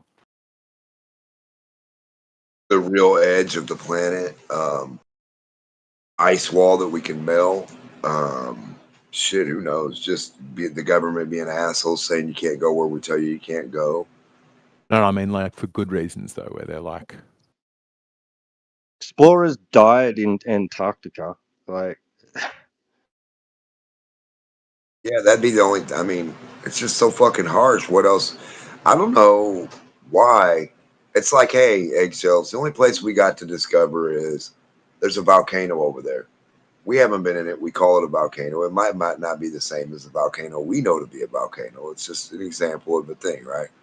Do we go jumping in that motherfucker right away? just you and I, we're just going to jump in there for science. It could be instant death every time, no matter how many millions of people jump in that bitch. Are we going to just jump in there? Like, what? How is that going to help us further science if we're the ones that know, like, the extreme amount of stuff so far, and we're the specialists? Are we going to go jump in the fucking cave or the volcano? It does happen. I mean, like, there has been scientists, like, you know, explorers, people from academia who've asked for permission to do things and been knocked back and just gone and done it anyway. Screw you! Like, we'll just do it in secret because we want to fucking know. What's this volcano doing, man? Like, what's this shit? People, and where's the lava coming it's too dangerous. Can't let you go get that close to the things. Well, that's what I'm saying. If space is the same dangerous, if you have the same chance to live as jumping in a volcano or jumping off a cliff with no safety net, it's going to space every time. It's like instant. It could just be instant death. There's no. It's like a cockroach walking into a fucking oven that's 5,000 degrees. You know what I mean? Like, how do you know when it's worth it? I don't. Antarctica's so weird, it may as well be outer space. Right. How do you know you don't walk over there and die at a certain point and just instant fucking death? As soon as you hit this imaginary line like the Kármán line or the equator or the Kentucky line or state line, you walk across that line, you're done. Frozen. Frozen in time. I was watching this Robert Sapir video on Antarctica. He's pretty level-headed. He's an anthropologist. He holds himself out as such, and he publishes books. I didn't know this, but he was talking about the 50 or so U-boats that were missing that are unaccounted for at the end of the war from Germany. That's a lot of U-boats, man. That's like 2,000 people. 50? Yes. Did you say 50? Yes. They came here. 50 or 15? Exactly 46 plus or minus 2. Actually, maybe 2 more. So it could be 48. And I have all the numbers of all the boats and their service details. Do you know that the best bug people were the Germans? You guys studies bugs, right? Is that what he studies? What does he study?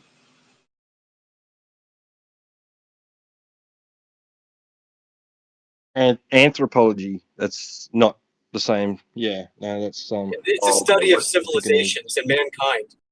Yeah. Oh, okay. Well, you'll find out the same shit. So, yeah.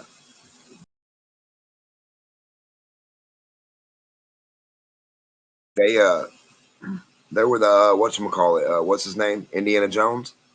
Yeah, the U-boat people were the Indiana Joneses. And the two, we didn't take 200 of them or 300. We took a lot of Germans over here. And then from here, they did whatever, regrouped, and then they got sent or did their thing to Antarctica or whatever, supposedly. Argentina, Brazil, Cuba, all kind of places, man. I have an old video in black and white. It's not the one in Antarctica from like the 1940s or whatever, the secret land. It's another one, and it shows a bunch of service members hanging out like in short sleeve shirts, taking dunks in this lake because it's warm. With puppies running around playing with dogs and flannel shirts and shit, yeah. I don't know if there are dogs and frisbees and, playing fetch and stuff, but it looked pretty cozy. Man, super Antarctica. cozy. Antarctica. Yeah. Yeah, they were a bunch of service members swimming around in Antarctica in this lake somewhere in the Antarctic interior. Yep. 100%. 300 square miles of warm water lake, yeah. Yeah. And it was trees, pine trees, it was trees, all kind of shit. It was a shoreline. It was like a lake shoreline. Tropical tree fossils in Antarctica. What the hell? the sun was over Antarctica or something. And I don't buy the whole, taking hundreds of thousands of years for trees to fossilize, wood to fossilize, plants. Right. I mean, this could have been from like the Dark Ages, for all we know, medieval times. I mean, we know Christopher Columbus had maps from the Byzantine Empire that were kept safe by the Ottoman Turks, or whatever that was. The Turks that overthrew Constantinople. They had all the maps from the empire because that was the seat of the emperor. And Christopher Columbus sent people over there to go get some of these maps, and these old maps had the Antarctic coastline surveyed in places. Like, what's up with that? Get the maps from who? Who Yeah, made them? yeah, exactly. Like, exactly. So these maps were in the holdings of the emperor of Constantinople. It seems like they're so it's like if Christopher Columbus's predecessor went to go do this, or groups of people before him, and they were like, well, Bill, Chuck, Bob, and Pete never came back on time. Sam did and Rosie did, but Bill, Chuck, Bob, and Pete, nah, we got to go find these folks. And they go and they find that the royal people or whoever got them or whatever now have their material or their belongings. Like, it's weird. It's like they knew. It's like they knew they were going to get Bob's maps from the emperor or the emperor's maps from the emperor somehow. Like, how do you know these people do something now? Star maps. Mic check real quick. Basically, effectively, the oldest trading card game is collecting star charts because that's how they were kept as separate, and that is what our modern card game, like the 52 cards, that's what that is representative of, is the seasons kind of thing, like the 365, the years, the stars, the functionality of all of it is a metaphor for that. And you go all the way back. What do you think the kings were doing? They were trying to collect all of these charts, all the maps and all the star charts of everybody's wise men, all their little magi going around drawing the little cartoons of Earth. The kings wanted all the cartoons. So the popes and the kings, it was a effort. So they were trying to see where the sun is at the same time, every day, all the time, stars. I got you. Yeah. What trips me out is if the sun was doing a circuit over Antarctica at one point, creating a temperate climate there, which is no longer the case. Does that mean we could have a situation where the sun is going like one direction and the motion of the stars, the sidereal motion, is going another direction? Wouldn't that be cool? Wouldn't it be cool if the sun was going like south to north instead of east to west, and the stars would go east to west?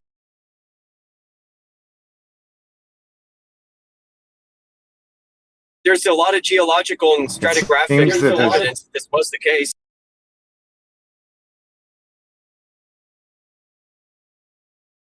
I think the word arc is pretty weird. The Arctic, the archive. The archive of, how about this? The Ark of the Covenant, the archive of covenants. Yeah, the Ark. Yes. Archaeology. But Noah's Ark, Noah's Archive. He collected a bunch of animals, put them in a box, and saved them. Pokemon. Yeah, DNA archive. He was like the original seed vault. Think of a hermetically sealed area. Yeah, dude. But no, like with the original seed vault, what Ego said, that's on point, bullseye. Like that was the first guy to do a genetic vault. Now listen to this. The hermetically sealed thing, right? You have the hermetic trismegistus, right? And hermetically sealing stuff, like the glass, when you look through certain things, it gives you a weird view of reality. You see all energy, and you see like demons and shit. Through this niacin dye. But it gave me the impression that we could be hermetically sealed as whatever we are. And the sun and moon could be like little disc readers over the earth. or just like, you know what I mean, like things to retract or input information as they go. Not to mention like any measurements made off of something have to do with the point at which we visibly see something rather than where it's coming from, because if there's something beyond that and what we're seeing is a optical phenomenon that's occurring at the location where it's visibly like appearing to us, manifesting, then what is actually causing the manifestation of that could be beyond that. So any measurements related to what we're seeing are just guesswork. Could be.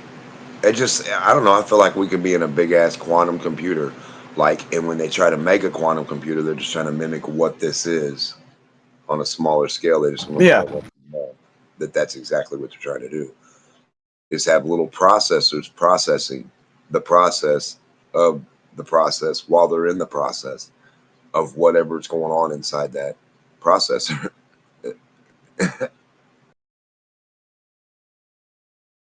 The bigger thing is what people did when they tried to look outside of the system, what they did with the information that they gained. That's the conversation, really. That's what the cause of all of this. What they did with that info. What would you do if you could look beyond the veil of reality for a minute, or over that way, or see an edge, or see something no one's seen yet?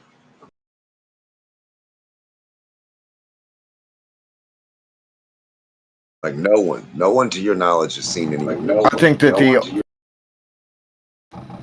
ultimate, the whole why would they lie, the ultimate answer is this. They asked the questions, they tried to find out, and they realized that nobody knows.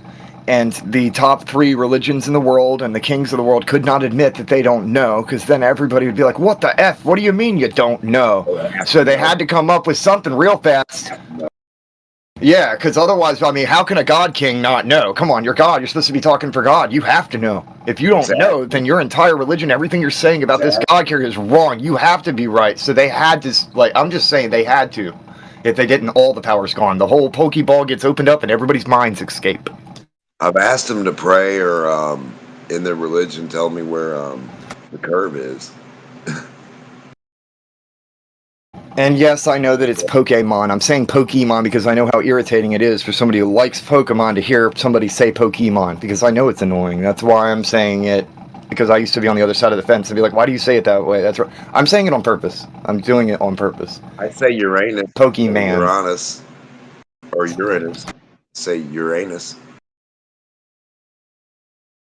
Look, after seeing that, though, with that, because that's what that Globus Crucifix thing is about, is basically Jesus Christ's sovereignty over all earth, and you put it in the hand of a king, and now the king has the keychain, like this magical keyblade keychain that he can go, and he owns the world. He can do whatever he wants to. He's got the key to the city. That's what it symbolizes. And then he's got the power of the Pope inside the Pokeball.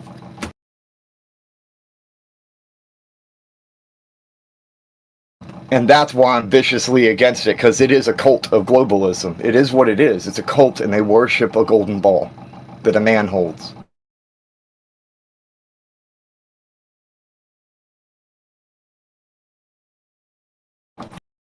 The more I cut into their videos, too, dude, the more proof that I have. This isn't just evidence, this is proof, because of the way that it mathematically lines up. Like, the visuals of these things. The odds of them lining up in such a way are astronomical, especially when I don't do anything to edit them except for line them up at their starting points and then they line up. I didn't do that. Somebody used these as the actual source material to create the other content that I'm layering it over.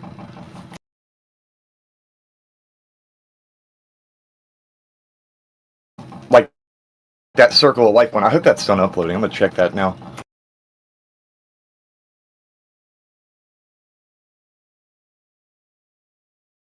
I've gotten vicious about this after seeing what I've seen. That's all I've got to say.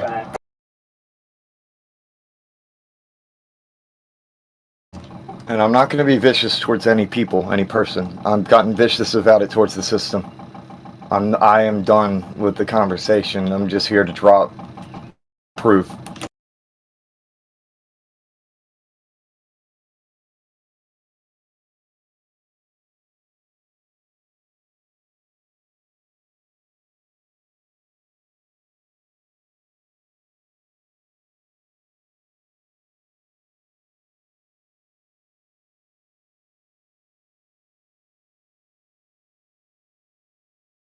there's really something interesting about the idea where God creates the world one way, and man comes in and with his pride and ego tries to recreate the world another way, and it's degenerate.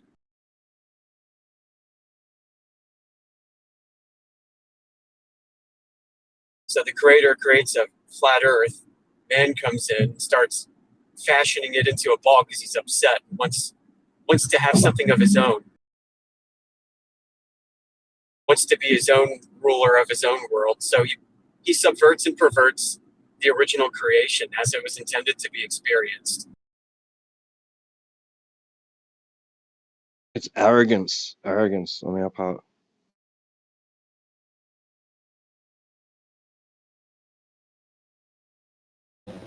I got a question. How about this? Imagine that there is no border. That there's no ice edge. There's no outer space border, a void. There's nothing. You can just go. You can just go. But they have everybody trapped in two different false dichotomies, where you've got this wall around you and you're trapped by the heavens above as well, and you can't go above, below, or out. You are in the sphere of influence. But what if you can just go?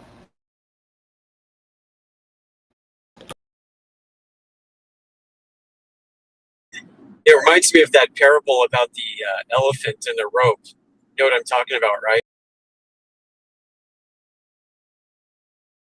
So for the audience, you take an elephant, when it's a little baby elephant, you tie it up with a rope to a big stake in the ground with a collar, and you keep it there and you have it trained.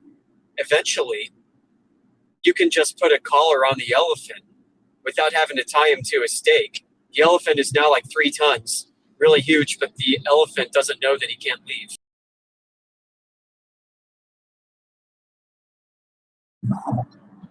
It's simple operant conditioning. You take a human being, it works the same way.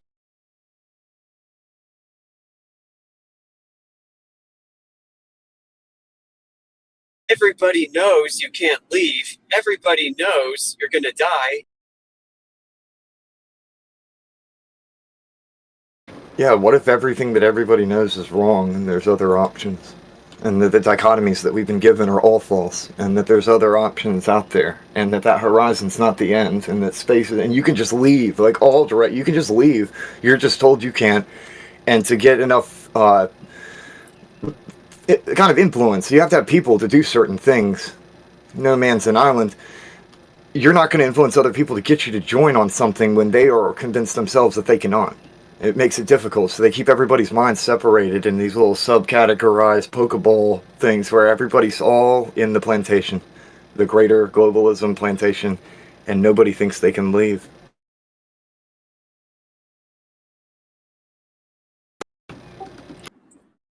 Something related to all this I find fascinating is looking at the migration of peoples throughout the ages. Like, we are all jumbled up. Nobody, I think you could say, is actually living in their ancestral homelands anymore. And nobody really knows where their ancestral homelands really should be.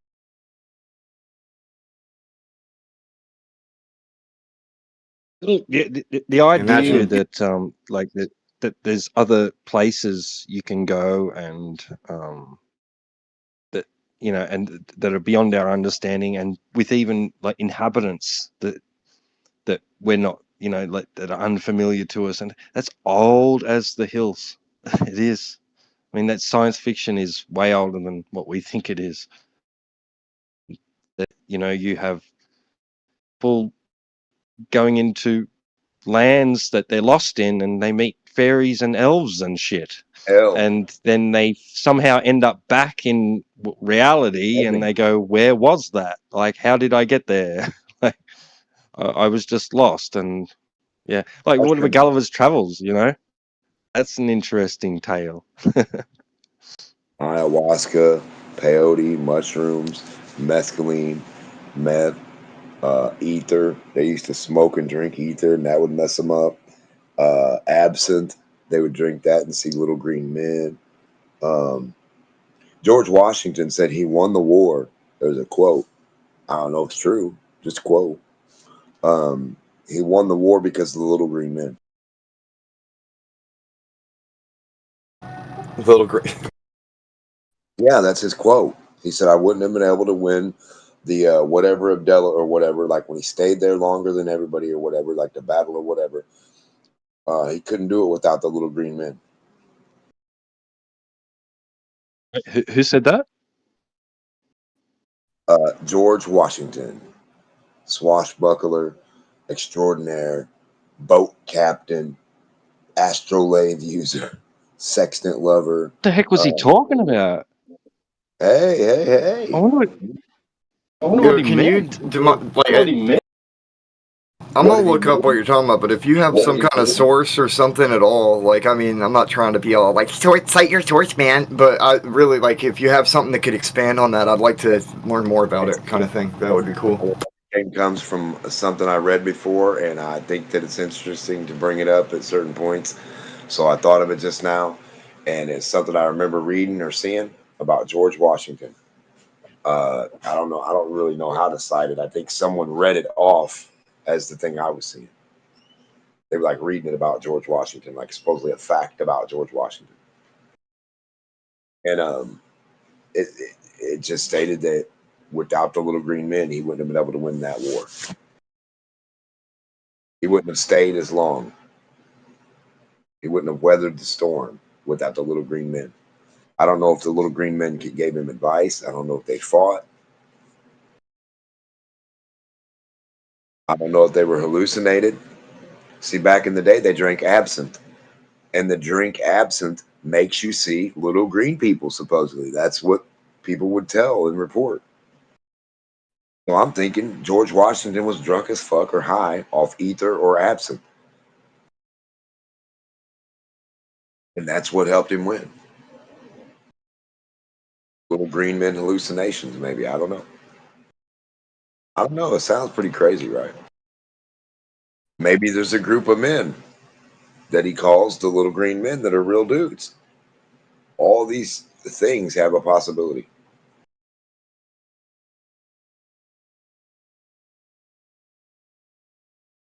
He was the captain, he was the president, he was the general, he was the, let's go this way. I'm going to throw a silver dollar across the, whatever.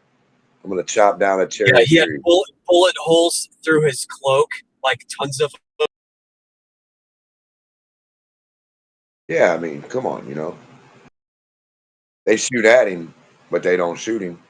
That was a bulletproof cloak. Dang it.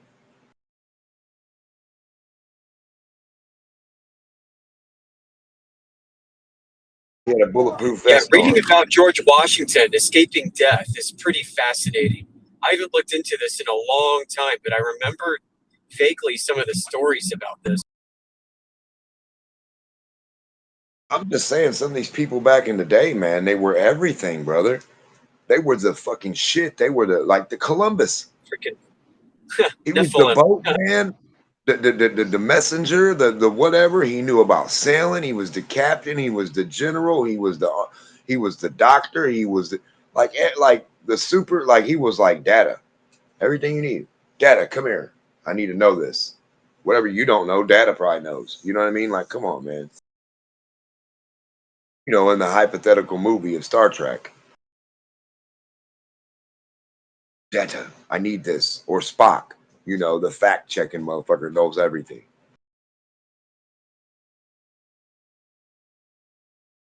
Like, I mean, think about that, brother. You're the captain, the general, the grandpa, everything. You help build the boat. Yeah, they wanted to anoint him as King of America, right? I mean, how was he so badass? Was he like 19 foot tall? Just flicking people away? He was pretty short. He was like 5'4" or something, 5'6".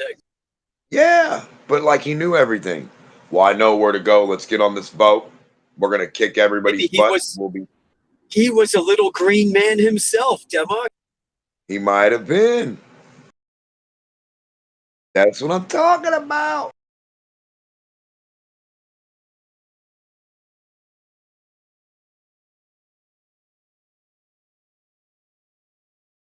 Yeah, they say you're green with envy, right? We've got similar weird stories about the founding of major cities and their monuments and buildings too, in America and Australia and all over the damn place. We got like one guy who completes a trade school working for his dad or something and goes on to lead these massive infrastructure projects of exquisite beauty using building techniques and processes never seen before and never used since. Rockefeller, the pyramid builders. Yeah, you got stories like this all over the damn place. It's like, where'd they come from? You got freaking Nikola Tesla building radio-controlled boats to go around in like bathtubs and crap for kids in the late 1800s. Oh yeah, they were. He built a freaking radio-controlled boat. Yeah, 100%. Brother, that wasn't. Listen, he didn't build it because it wasn't known information on how to do it. He built it because he was the guy that was building the shit at the time. So if you're a lawnmower builder and you got a shop over here and you got the lawnmowers running, you got lawnmowers sitting, you're working on lawnmowers, and I can walk up to your garage and you're sitting there working on lawnmowers, I'm gonna come over here and get a lawnmower from you. You're the lawnmower guy. I'm gonna get, if you're the boat guy or the electric guy, I'm gonna go to you.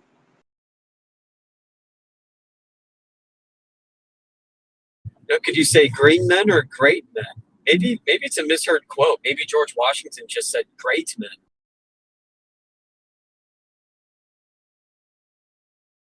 Well, supposedly there were little green people. Every once in a while would pop out of nowhere, pop out of the forest, and brother and sister popped out, and they were green, and they would only eat vegetables or lentils or some shit, peas, beans, and the little boy would only eat it so much so that he was so like stubborn that he passed. But the little girl lived because she eventually started eating regular food and shit. There's a story about that too. Like two kids that got found, and they called them the green kid. They were brother and sister. Yep, the little girl lived. There were stories. So, you know, like the settlement days, like back with the settlers in the late 1600s and so, where you had people setting up little towns, pushing further in towards the interior of America, getting closer to Appalachia. And there were stories of encounters with strange people in the woods, children of weird color and possessing strange abilities, living in the woods, just like what you're describing.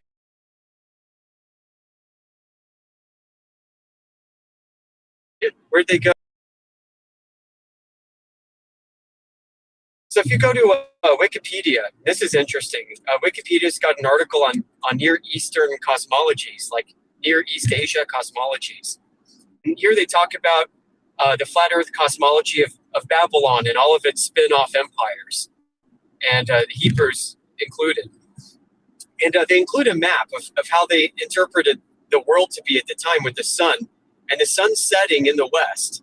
And when the sun set west for the Babylonians, they figured the sun was passing over an area that led to the underworld. So when it was nighttime in Babylon, the sun was passing over the opening to the underworld, where it was daytime elsewhere in the world. Well, guess where that would be? Guess where that passage to the underworld would be at that particular time in Babylon? It'd be like the American continent. And then you go over here to the American continent, and you read stories from like the Hopi Indians and the Anasazi Indians, and what's their origin story? Their origin story is, hey, our people came from in the ground, from the underworld. They crawled out of caves and stuff. Yep, that's where we used to live.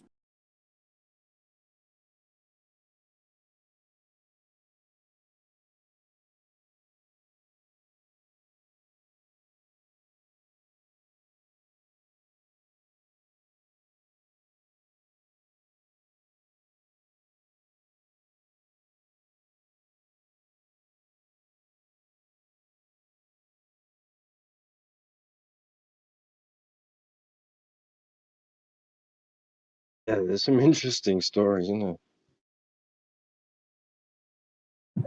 Yeah, like where for thousands of years the Babylonians said there's an underworld, a portal in the ground leading to demons and all kinds of unspeakable, horrific creatures that that is where North America would correlate with their own map, and that the sun would pass over a region where there were tunnel systems going deep into the earth that these exotic creatures would live in. Like, what the hell?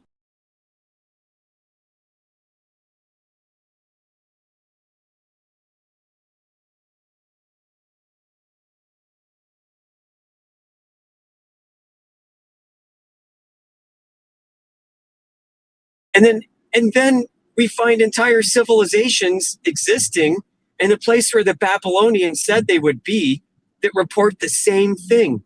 And they have no ostensible connection to the Babylonian part of the world. Like, that is just a mind-blowing coincidence, is it not? I can't pull up any media right now because I'm driving, but go ahead. What are some of the similarities?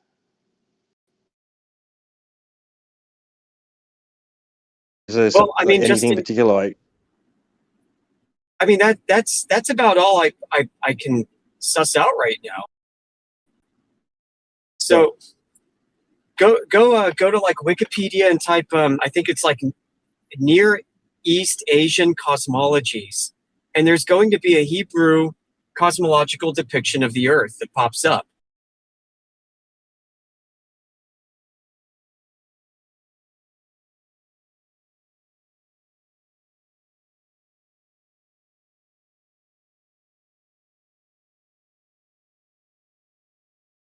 And the map that they show for this image is unfortunately labeled in German, but you can see where the sun sets in the west in this little map past the Pillar of Hercules.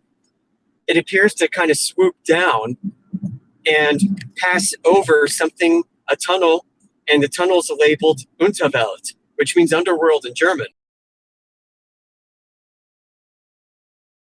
So you can go read in Babylonian cosmology what this means, and this is what they described as the sun passes past the Pillar of Hercules. And in some cases, they will state that the sun actually goes into the ground, where it passes over tunnels to the underworld. But they're directly, like, on the other side of where Babylon is labeled on this map is Unterwelt, and a tunnel leading to an opening where the sun would pass over. That is on the other side of the realm. And that would be where, like, North and South America would be. So they were labeling North and South America as the freaking underworld. That doesn't surprise me. I mean, it is interesting. I'm looking at the page, if I'm on the right one. Hey. And there's a diagram. If I could yes and what looks like he's saying with a picture. Like, you can keep on to what? No, I was just, you go ahead, keep on saying what you're saying. I just posted a picture to yes and what he's saying. The underworld. If you were to turn that, like the way that they have the map, they have this flipped upside down. The South America, because the world's turned on its head, becomes the underworld. I think that underworld thing was part of the lie too. I think that they've always been trying to control how people's minds think about things, is all I'm saying. Yeah. That there's been dark mind or flat earthers before the globe earthers put everybody's minds in the ball. But if you flip the map, you get this, and gone is the way of the dodo. If you look at it almost seems like North and South America might have been one of the biggest kept secrets of emperors throughout the ages. If you look at a spoon, it's inverted too. So if you think you're looking at a dome, I don't know, man. If vision works like that's fair. That's fair. That's a fair enough assessment. I can't even, because, Horizon's optical, so whatever, Demog, I can't even. Go ahead. Well, I mean, it's like everyone wants to, see this thing for time-lapse photography to the left and this to the right. Supposedly on the equator, they see one, they see the other, they can see two different. Supposedly somewhere, you can stand there, look up, and see one going this way and one going that way. Has anyone ever heard of that?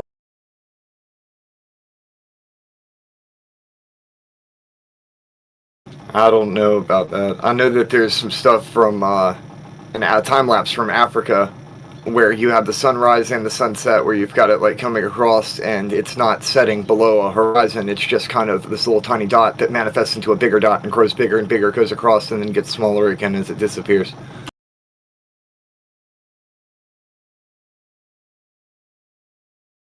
Basically, the sun never sets. It's just an optical phenomenon that makes it look like it's setting. It just goes away. It's interesting. It's saying here that they thought that the sky was there's different levels of the sky, and they're made of stones. Like they're made of stone. They're naming the stone. Yeah, rakia. They're made of. Or maybe they're comparing it to the features of certain stones, like diamonds and sapphires and rubies and emerald, like the features of light passing through these things. Yes. I'm wondering if they're making a connection with the observation. But like, imagine the stones in particle form, right? Like as a gas. Imagine the stone as a gas with light passing through it. Like, think about it in terms of that, because then you have nebulas and stuff. I'm just saying, like the clusters of shit. Like you can just stand here and point a telescope up, and you can look at the whole quote Milky Way and whatever. Rich, I'm not even talking to you. If you want to talk, you can like actually talk. If I'm texting, I text. If I'm talking, I talk. I don't like doing both. I just drop images in there most of the time, Rich. But if other people are talking, then I usually go into the text so I don't interrupt the conversation. But this is kind of I know I recognize you're talking to old dude. I get that. But old dude's not even in this VC, so he can't. I mean, he's hearing what I'm saying, but he can't like speak for himself in the VC. And you're really having a conversation with him, bro. You should jump into the YouTube chat with old dude.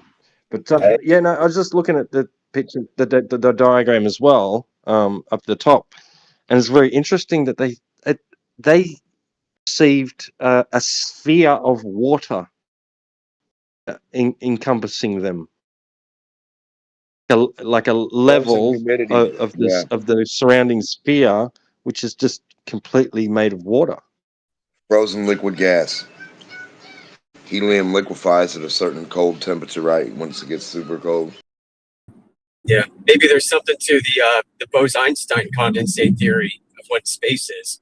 I pulled down some really interesting University of Maryland papers on some of this, some of their studies and conjecture about the blackness of space being a superfluid.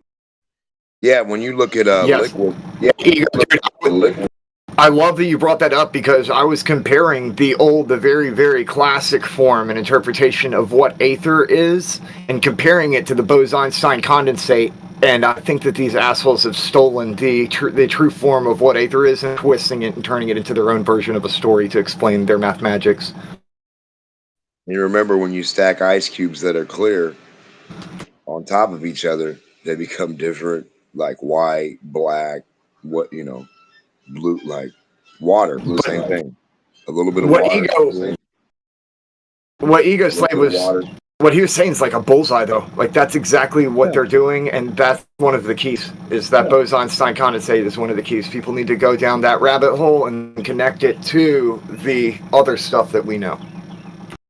Yeah, that's what I'm saying. Like, don't take lyric, just connect what they're saying to what we know. Like liquid jelly, why else would they use water? And listen, the only place I can trap gas into a shape, you and I fucking know, is with sound, right? You can trap liquid in a shape, or you can freeze it. And with water itself as a medium, right? You can or oil or something like that. You can trap air for a while, right? So you can force air to actually make the spherical shape. Not in a fucking vacuum, the very opposite of this thing. It's water. Yeah, so you can think of the word of God as a vibration, right? Yes. The the on button, baby.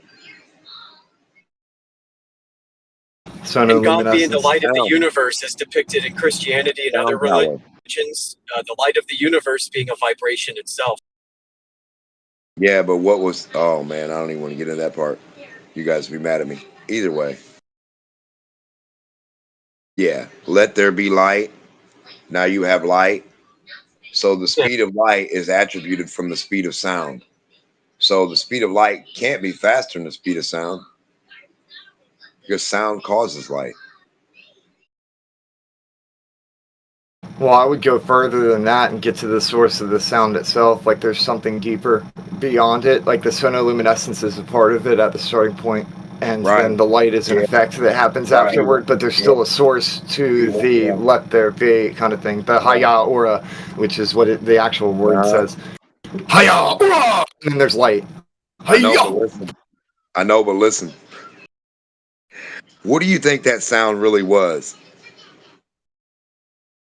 The person that made the music was who? Haya.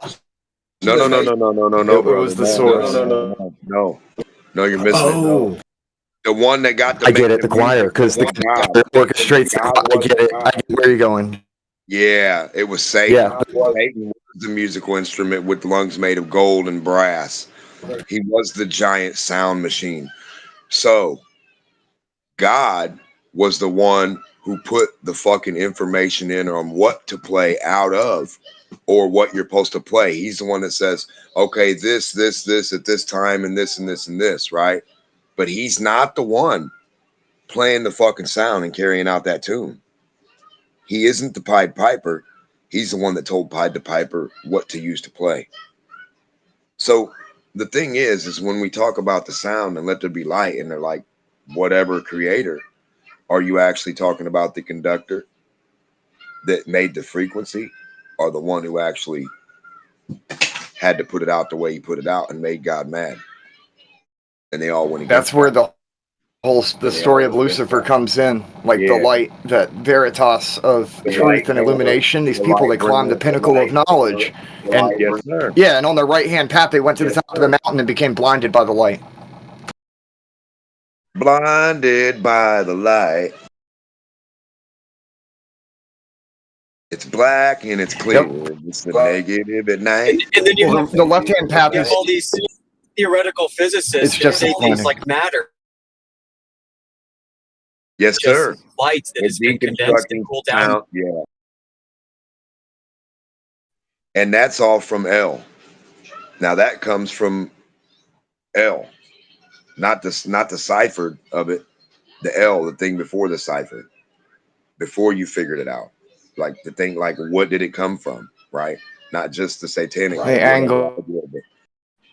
The conductor. What's the conductor? Yeah. The actual God. And it's always dependent on the angle. God.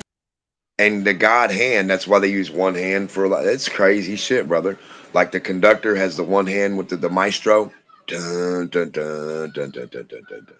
I mean, he can use both, but you know. It's really the uncreated light that is really the subject of much focus and contemplation. So like you find in occult literature, the Ein Sof, Ein Sofar, you have different levels of non-existence. It's weird, man. The supposed space between the space. Because you have like non-existence with the potential for existence happening, but then you've got like non-existence with no potential for existence. What can be? So they try and differentiate all these. And it sounds like sophistry. Well, no, it's really not. It's like what you take out of your mind, you can make if the big word, if you can make it. It comes from that nothing, which isn't nothing. It comes from the energy of whatever, and then to form. It's not really nothing. You just think about it as nothing because it's like not here. But you can't have the word nothing. You can just take the stuff, the information, the idea, and put that stuff together to make something else. And a lot of people refer to thought as nothing or non-physical.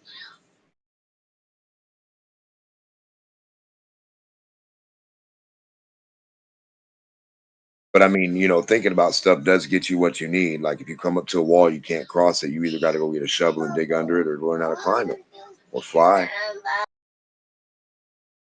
I would say that information and thought is both physical and non-physical due to how it operates between human beings, because we can physically store it within our minds and we can non-physically transfer it through by speaking and hearing and seeing things and influencing the reality around us through physical mediums that kind of transfer in a way that is non-physical. Like the actual transfer between A to B is non-physical, but it's within this physical realm.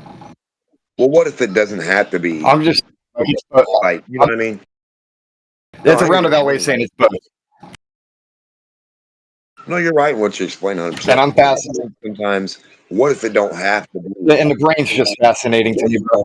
Yeah, yeah. No, man, I know. What if it doesn't have to be physical or non-physical? I mean, I'm sorry. What if nothing really has to be non-physical in the way we think of it? What if it all is physical in some sense or sort? You're posing the question. You're posing the question. What if physicality is a false dichotomy? No. I'm saying, what if non-physicality is the false dichotomy? What if we don't even need the attribute of that thought?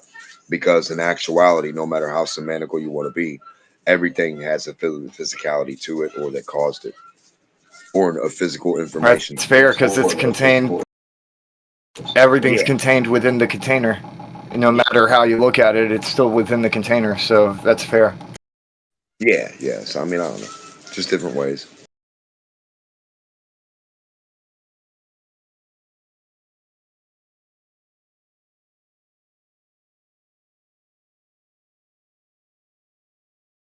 Really, I think that's the only way to escape is the non-physicality part of it, because the prison is in the minds of people. So once you release yourself from that, then you are physically liberated to do much more.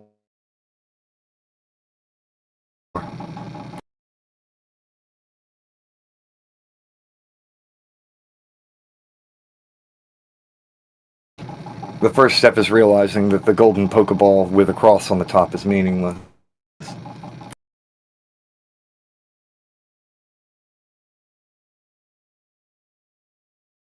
If you want a gas, hydrogen or helium,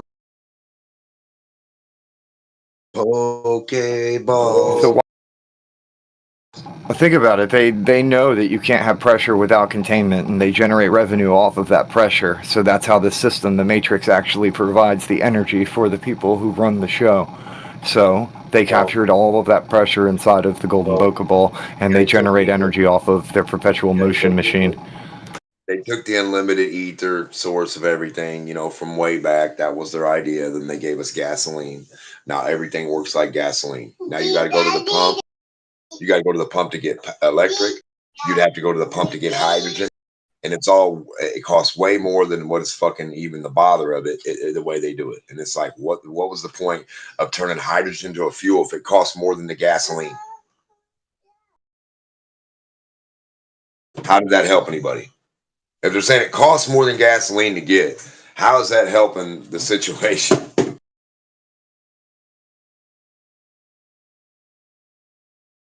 Same with the electric. The electric was supposed to be pennies. You pull up, you pay 15 cents, you fill your car. Whoever owns that electric pump for the rest of their life from every human that has electric is going to make the 15 cents. It's not like they're not going to be a trillionaire regardless of what they charge. Doesn't matter what they charge, they're going to be trillionaires. I don't care who it is. If you're the one guy who everybody has to eat your one Tootsie Roll and you sell it for a penny, you're still going to be a billionaire. So these people with the fucking greed just blow me out. It just blows my mind. So what they do is, they take everything and now you can come up with it, but best believe everybody's going to have their fucking hand out, so much so that it's not even going to make any sense for the whole point that you wanted to come up with it and give it out to where you could give grandma some for 10 cents a day every day of her life or less. It's not going to happen. They're not going to allow it because you're going to have to pay them so much, and they're going to have a scare tactic about it. They're going to say, oh, well, this fuel emissions, cost emissions, global warming. They'll come up with anything. That's how they take your money. They put out a statement. They demonize your thing by saying, global warming. That's how they demonize it, or whatever, scare tactic. And now they control it. They control the cost. I think that's actually what they've been doing forever, dude. Like, the end of the world is very profitable, but if it never comes, then people are going to be like, well, what the heck? So you have to provide. So they just sell the end of the world, but never provide the actual end of the world. They just send aspects of it so that people think the end of the world almost happened. And then the saviors come in. Problem, reaction, solution. And now the saviors have saved the world, and everybody trusts their new government, even though it's the same effing government that was there before. They'll save you the beginning of the world too, brother. They'll sell you it like a new world. Yep, they'll save you the thought. You don't have to worry about it. They got you. Yep, they'll give you a story real fast. Here you go. You don't have to worry about it. They'll save you the beginning troubles as well. And then they just circle it back. And they've got 3 great circles that connect into one greater ring that they get, one ring to rule them all. Got everybody's minds in a Pokeball. Yeah. So just like they create a globe out of flat Earth, they call themselves the Alpha and the Omega. They create their own version of the Alpha and Omega.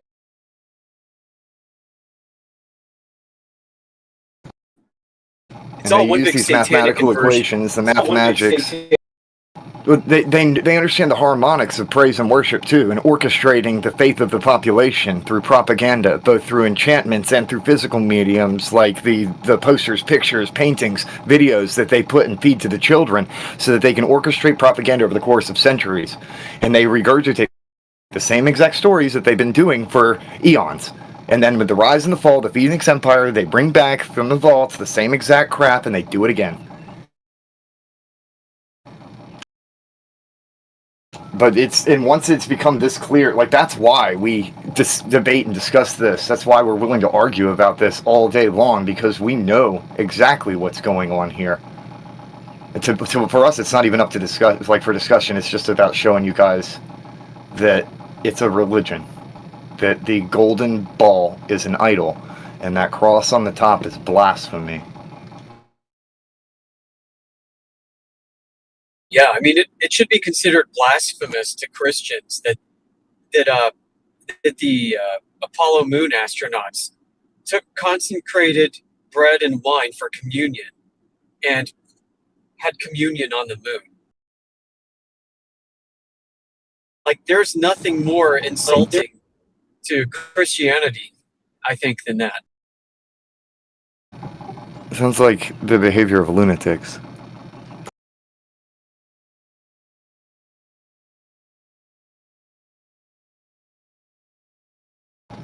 Well, yeah, Hysterical lunatics. The whole point of them doing it was to dupe the audience, to dupe all of the good-natured people in America and really around the world. Like, oh, look at these good Christian astronauts. They're putting God first, even in this great exploration undertaken by men, and they're remembering their Lord and Savior by having communion, taking communion on the moon and reading from the Bible. Like, are you serious? And then, of course, they fake the whole thing. That's pretty ballsy.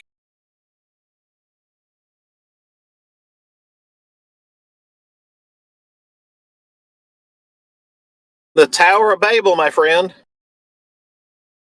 Yeah. Yeah, look, guys, we left this earth. We managed to pierce the vault of heavens with Apollo. We can prove it because we landed on the moon, guys, and look, and we are rubbing it in God's face by administering the Eucharist after having defeated God's confinement of us to this world.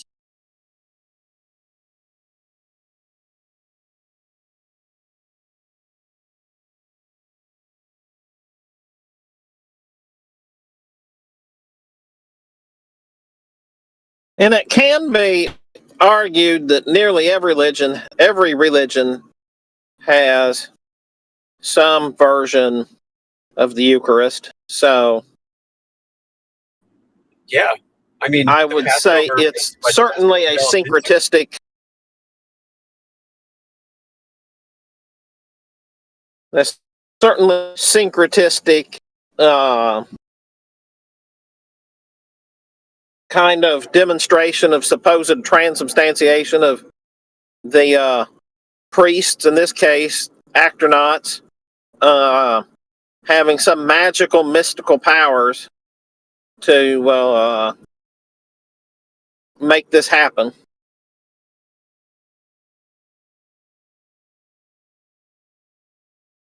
Yeah, like, did they self-consecrate, or did they have a Catholic priest consecrate? I mean, what did they... I don't know much beyond the story. Well, and I like how you said that. I don't know much beyond the story. And perhaps, and you would think that the priest or bishop or whoever that celebrated or con-celebrated that, that they would have that they would have a minor name for themselves in Roman circles or whatever denomination circles. Probably would be my guess. If there was, it would be Episcopalian of some variety. But he or she would have a name attached to them.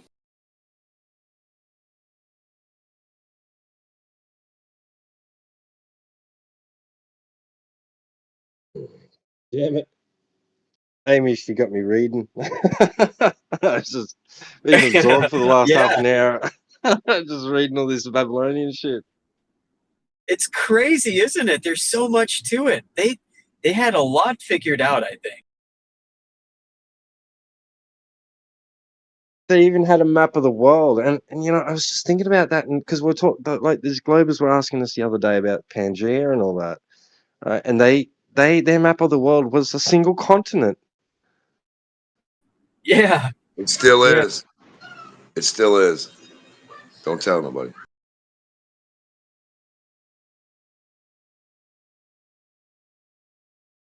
How the fuck else can you have a 50-something nation treaty before anybody could even take a shit? And then, sorry, and yeah, how do you have a treaty? And who signed the treaty? Who were the 52 guys that spoke for all their people? Like, hey, I'm Democ. I'm going to speak for all these people in this Discord right now. How many's in here? You guys can be like, whoa, wait a minute. There's only a handful of you guys in here. You wouldn't want me to speak for all of you. I wouldn't want you guys to speak for all of everybody. You know what I mean? In the world, because they might disagree and they might want death. You're like, no death. And they might be like, yeah, death, so I can't really call it. Right. So who in the fuck were these guys that I could walk up to and be like, hey, come here. You're talking for Russia. All right. You sign this for all of Russia for the next 1,000 years. Hey, you sign this for China for the next 1,000 years for the people who ain't even going to know you. Does that make any sense to anybody, or am I just stupid? No, it only makes sense as if there's some boss hog making these edicts and mandating these of all the countries that are his servants. Yeah, so that's exactly how that would go down. I mean, I'm the boss hog. I want representatives from each of y'all stupid little countries. Give me one each. All right, you're the fall guy for your country. Go ahead and sign this. You're the fall guy for your country. You go sign this.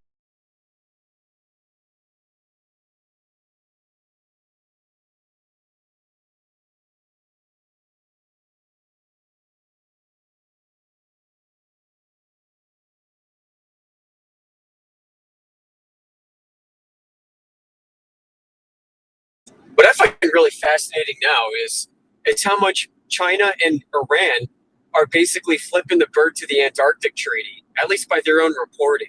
That they're pushing into Antarctica with encampments, and they're militarizing their encampments, and they're creating little bases, and they're doing all this research, and they're not sharing with anybody.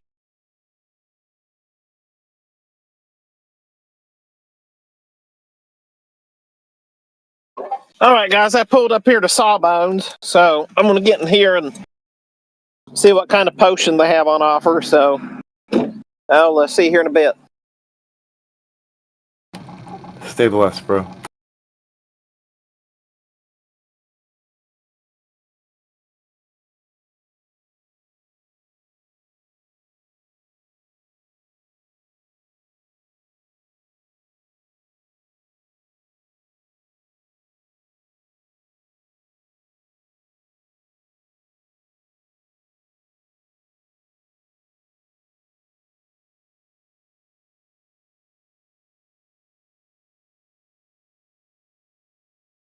Yeah, so T-Dub, I would really like to know who the early explorers were that kind of mapped out the correct concept for the layout of Earth back in those days.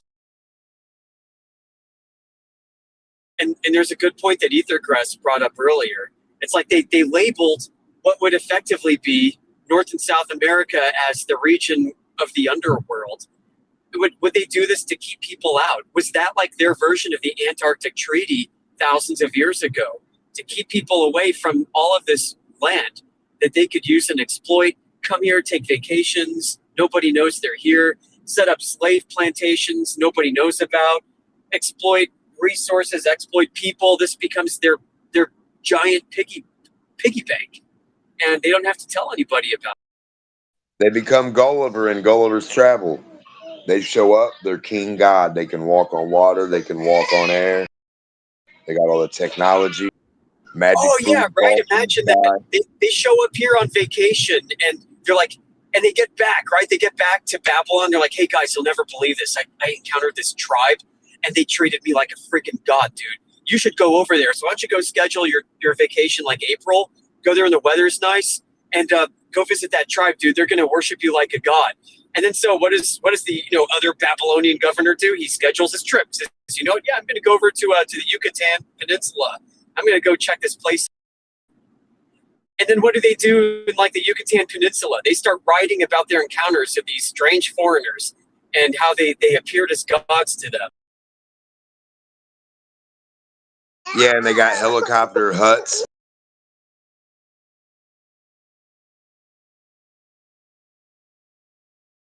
And then so what happens is the Babylonians write down in all of their literature, oh, there's the underworld over here, guys. Stay away from the underworld. There be dragons, all kinds of crazy monsters and creatures you don't want anything to deal with. So just don't go there, guys. What do you design your airplanes and stuff like? Green and with faces, right? Yeah. So yeah, I see what you're saying. Yeah, they were like the NASA of their day. Yeah. So then what? And then what do we find here? We find megalithic architecture. No. They were the alien lizard civilization. Green guys, GI, all the military, camouflage, faces on your equipment. You got a helmet. You got a walkie-talkie you're talking into. What kind of shit would freak you the fuck out? If this dude was staring at you like a white guy, then 2 feet later he blended in with a fucking background. And then there's 15 of them instead of one, and then they got a flying machine, they got a boat, stuff you've never seen any of. Think about it, brother. You'd be a super fucking alien race to them. Yeah. And then you know what you do? You find all their fucking gold, and you take it. So you spend like thousands of years just robbing all the gold from this continent. And not telling anybody about it. You put on your maps, it's the freaking underworld. Don't go there. And meanwhile, you're bringing back gold and riches beyond anyone's. And that's when they start carving. That's when they start carving stuff that looks like other stuff. The way you showed them how to manufacture, make, the propeller things. That gives them all the ideas for whatever they start doing on the island now. Their technology. Yeah, and you might you might need something. So who's in Christopher Columbus, right? So Christopher Columbus comes along, whoever the hell he really is, and what's all that about? Maybe it's like, okay, guys, we're kind of done here exploiting all this. We're going to open source this part of the world now. Yeah, 100%. So it's time. We have all these people. We need to expand our empire. Let's go pretend like we just discovered this place. Create a whole backstory and freaking colonize it. Let's do it. Tell them there's gold there after we took it all. Yeah. Yep. And then so they send everybody there. You got the gold rush, miners, 1849, headed to California. Nope, it's all been robbed. It's all gone, guys. Yeah. And occasionally they'll stumble upon like palaces, like the capital of Des Moines, Iowa. The Capitol building was built in like the 1840s, and it's this prestigious landmark. Looks like a European castle. But in the 1840s, according to American history, those were the Dust Bowl regions. You had men with donkeys trying to stake out their territory during the Dust Bowl to get their parcel of land homesteaded. Right, and they're stumbling upon freaking castles all over the damn place. So who knows, guys, what's going on? The Archbishop Duke. Archbishop. The arch. What the arch Yeah, nemesis? Bishop of the Archive. McDonald's, 2 arches. What the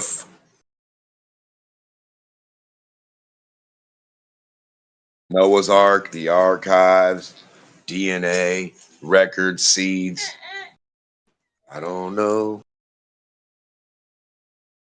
The archangels, the arcanons. Archaeology. I'm telling you, it's some weird shit with these words, man. Archangels, angel, messenger, archive, the archive messenger. Arc welding, right? When you get an arc weld, what do you get between each point? An arc of electricity, man. The arc would be the conduction. That's the design you're getting. It's the pattern. And if you have an Antarctica and an Arctica, that reminds me of something going zap, zap, and having a fucking flow between the two, electricity. Bridging the gap, man. An electrical arc bridge, an arc ship, an arc gap. The ark, Noah's the ark. What else is safe from water? An arc of electricity.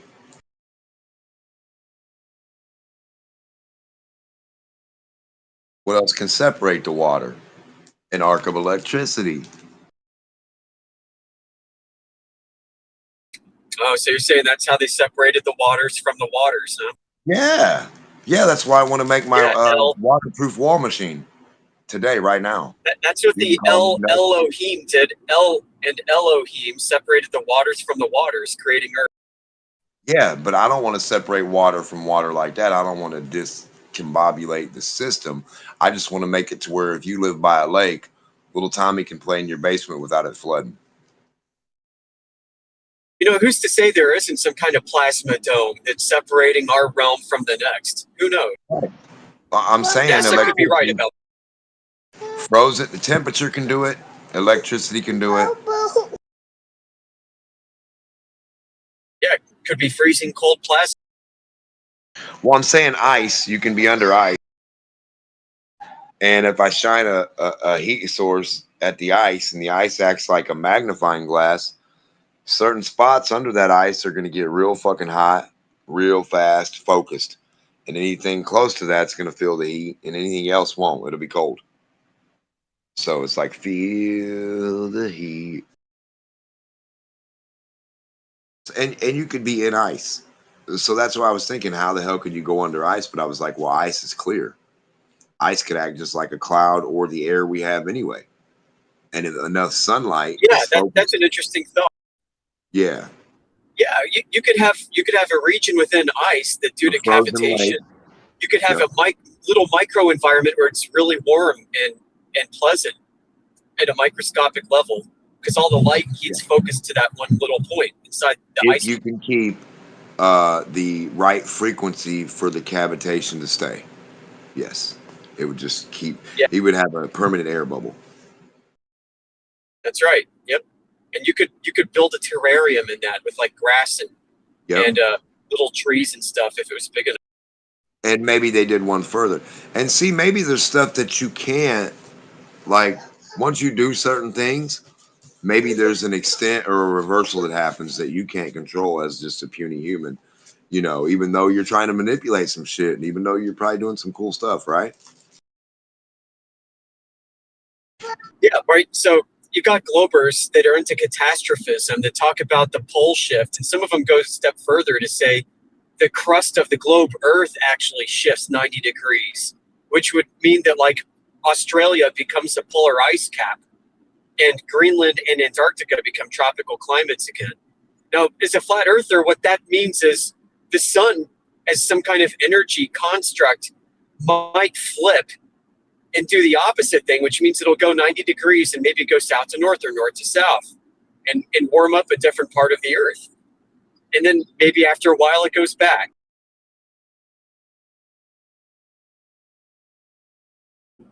goes back to east to west.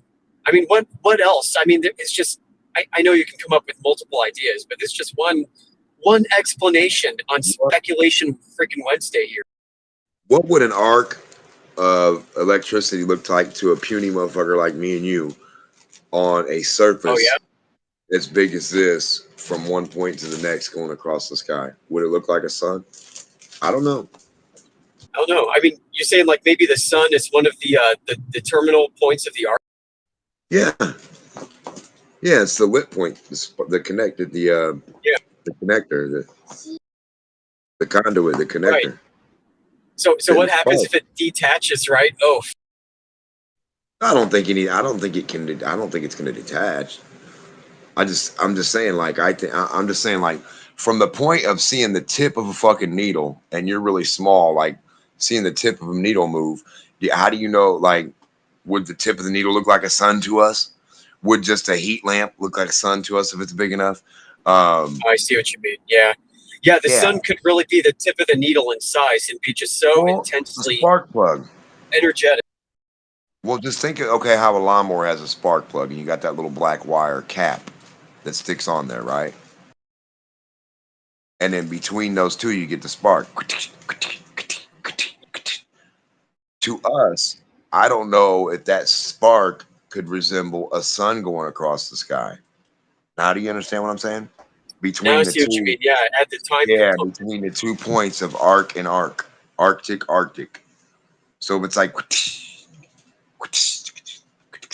I don't know, or if it's a fucking actual object, it's riding on superconduction. That would make sense too, because once something in superconduction gets set in its motion, set that night in motion. It just, I kind of like some of the speculation that this place is really old, like far older than we thought. I don't necessarily believe this, but it's kind of cool. And basically, man built this place. That this is an artificial construct of a massive size that exists within a much larger naturally created realm. Yeah, so like, what if people went out to like Antarctica and saw like some kind of electromagnetic ring, like a fence that somebody built that's like thousands of years old and it's like humming. We learned it from the ants. We learned it from the fucking insects, brother. Yeah. You know those ants that can put stones together with no glue? Oh yeah, that's right. And they make the geopolymer. Yeah. So all I'm saying is, think about it.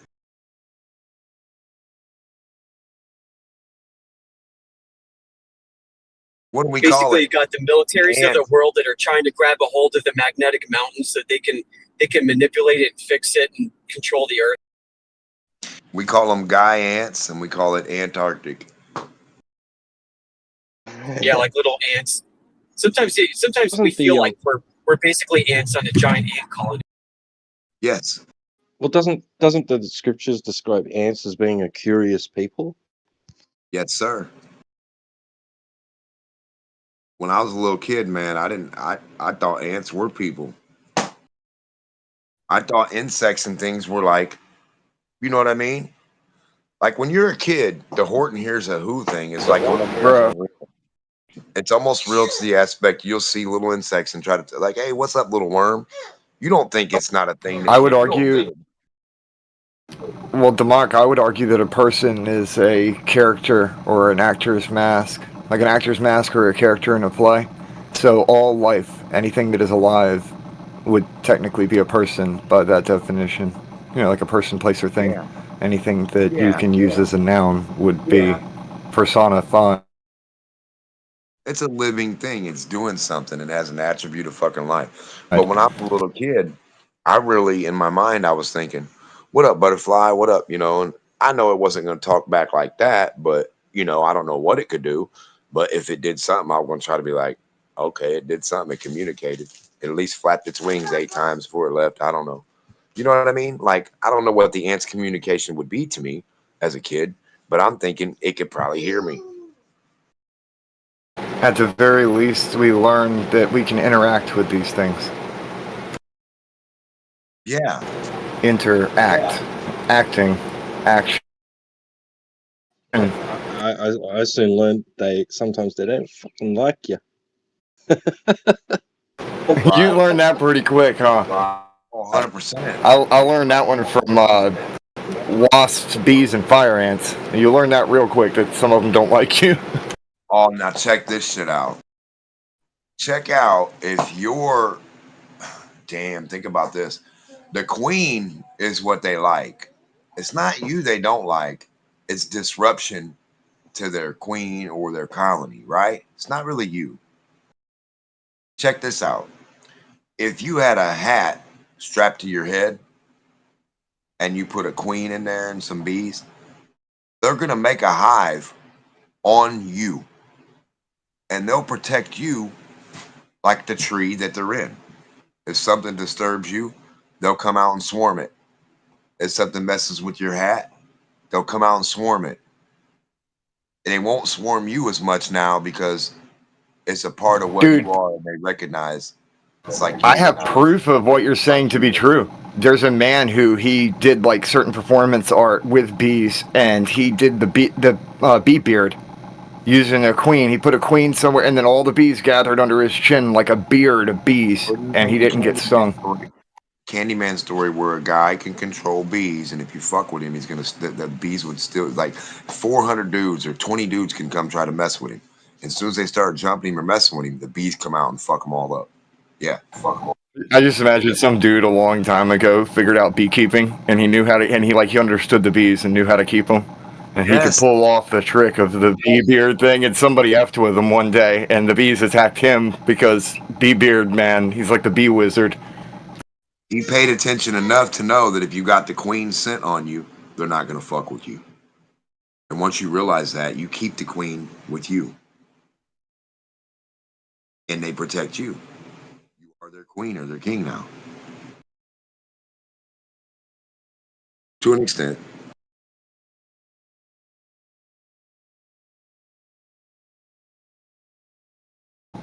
There's a lot of ancient sculptures of people who look like they have beards made of bees, come to think of it. A lot of the ancient people look like bee-eyed people. Well, the beehive is central to Freemasonry and Babylon, and that's how they thought of themselves as worker bees. Yeah, and I'll have to like show you the visuals I'm thinking of by layering the two videos that I'm talking about, because there are like I think there's an image of Nimrod, like a sculpture, an engraving or something, and his beard actually does look like the imagery given from the guy who put the queen under his chin kind of thing and made the bee beard. It's weird. Have you ever seen a mud dauber's thing up in the corner? A mud dauber, like they make it looks like organ pipe. It looks like a beard too. Like the idea of a beard. My mother told me a funny story, right? The holes, yeah, the tubes. My mum told me a story of her when she was a child. I think she was undergoing anesthetic. I think it was to get her appendix out or something. And she was told before she was going under that she might go to Disneyland, right? They were just saying she was going to have a dream, like they were trying to encourage her to like dream something nice, trying to relax her and shit. But she said instead of dreaming that she went to Disneyland, she dreamt she was a beehive. In the day, there was sunlight, and she was the beehive, and she could sense the bees coming in and out and going, leaving, and that maybe she was the queen. I don't know, but like she just, and it was that was the best way she could describe it, as if she was the beehive. Yeah, and she said because she was a kid, she didn't really, understand what it meant at all or anything, but she was disappointed that she didn't get to go to Disneyland. Yeah, it was really weird what she experienced for a under lady. anesthetic. That's tough for a lady because a lady can produce a lot of fucking humans, like a queen bee. So I mean, it's hard to even. Damn, what do you do with that info? That like a queen production, you are the queen, you are the hive, you are the like. Maybe it was just telling her she is the. It's like her family, her next. Well, the Greek word for sorcery is pharmakia, so you have a vision induced by sorcery, And there's an interpretation that can be granted to that, given that there's certain specific meanings ancestrally, like through the occult type stuff, they have specific meanings to what each individual thing means. So you can interpret it verbatim, like if I had what she originally said about it. But even based on your description, I could give you an interpretation based off of that info. That doesn't mean I believe the it just means that's what it would mean. But also, it will probably be very weird. I'm like looking at one of my books now, and I'm like, I don't even want to look at what that means, honestly. It's not really. I mean, yeah, I would just think like, hey, whatever the kid was thinking, because I've had some weird ass dreams. Like I was like Swiss cheese almost, because not because I was Swiss cheese, because I'm a human, but like there was animals or entities that got in my leg like a worm and ate its way in and out. And I looked at my foot in my dream. I'd like wake up in my dream. Like I'm waking up in my dream, but it's not. It's just I'm still in my fucking dream, and I'm like, oh man, out of my dream, cool, that wasn't real. And I'm looking at I'm like, oh shit, my leg is Swiss cheese. Oh, there's a worm. I got to pull it out. Like as a kid, I had dreams that like worms and tree little bugs and any kind of little thing I saw, like a silkworm. I had a dream that they could like eat straight through you, like straight bore a hole right through every part. Your dream. Bore a hole right through every. It seems like your dream and her dream mean something similar. Children, basically, the imaginations of children being harvested and used, exploited for certain reasons. These things living rent free in your head, and then utilizing your physical form for their own production. Yeah, and then the idea of a parasite having the ability, like a little bitty, like, damn, like plankton. It's like a mental parasite, though, and some of the bros would refer to it as a mind virus. But this is effectively how they work as holograms that are inside the organic computer. Yeah, the idea of a virus, anyway. It's electrical in nature. It always has been.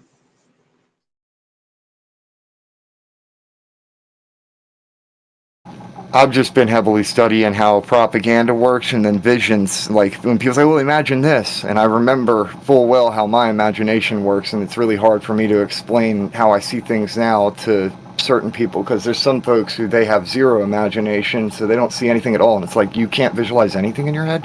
That actually scares me. That's frightening to me, that it's completely dark inside their minds. I call them dark minders.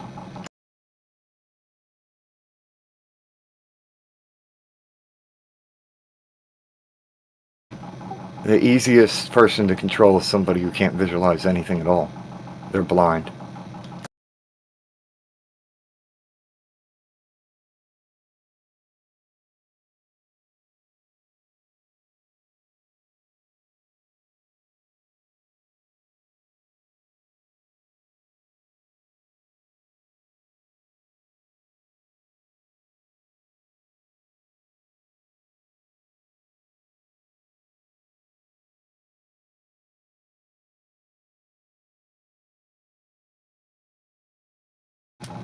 The military-industrial complex utilizing a Disney World indoctrination system worldwide and influencing children directly so that they can harvest the visual imagery that is produced from their imagination, that is orchestrated from the Imagineers of Imagination Land. Monsters Incorporated might not be far off. You know, Monsters Incorporated, it's remote energy. We have Wi-Fi, we got Bluetooth. Since the dawn of fucking time, these people have been telling you, oh, we want your thing to go this way or that way. Like, why would a group of dudes care whether your thing went to some other thing or some other thing that's not them? This, to me, has always fucked me up. I think about it, the metaphor of Monsters, Inc., right? They went from scaring the children, because that generates a lot of energy, to laughter. So now they have a bunch of monsters who are comedians, and they harness the energy from the laughter of the children. Right. But think about both of them together. Yep, because then you also have the media perpetuating the... Well, I was just going to say, he's combined them both together, then you have the news. So now you have fantasy for adults, and you have bombs dropping everywhere and all that. So you've got Fantasyland where everything's happy and everything's perfect, and you've got, oh no, Scary Land. What's happening next? Well, we need to explore more. Let's see what else is out there. And if entropy's real, where's our energy going and who can collect it? And how do we know? Ego Slave. Have you seen the introduction, the original introduction to the Disneyland, like the first video where they have a video intro for their stuff? It has like the, it sounds like Jiminy Cricket. It sounds like Jiminy Cricket singing "When You Wish Upon a Star." And then he talks about the different like these different Fantasyland worlds where they talk about the past, like tall tales and truths from the past. Like this distant past, and has like a Tinkerbell like looking forward and backward, and then they like she's like doing just watch that and watch the motions that are made, the circular motions.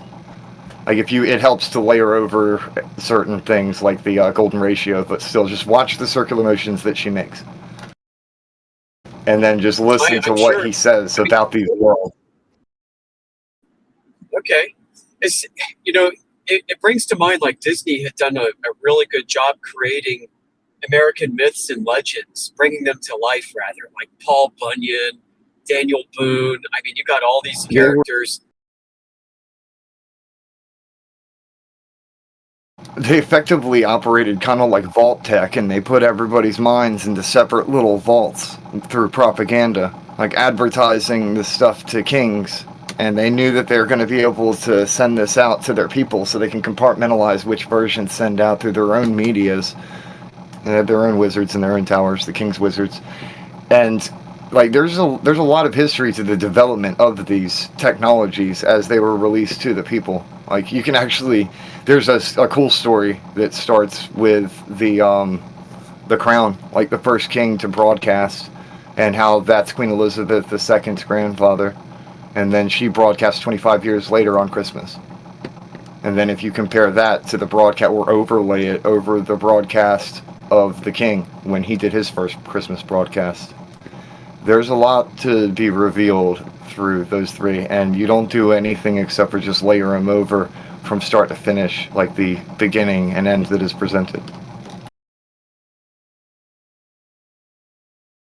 I'm reminded of reviews of NASA employees and NASA in general being famous for the best place to work in the entire government, possibly in the entire working world itself.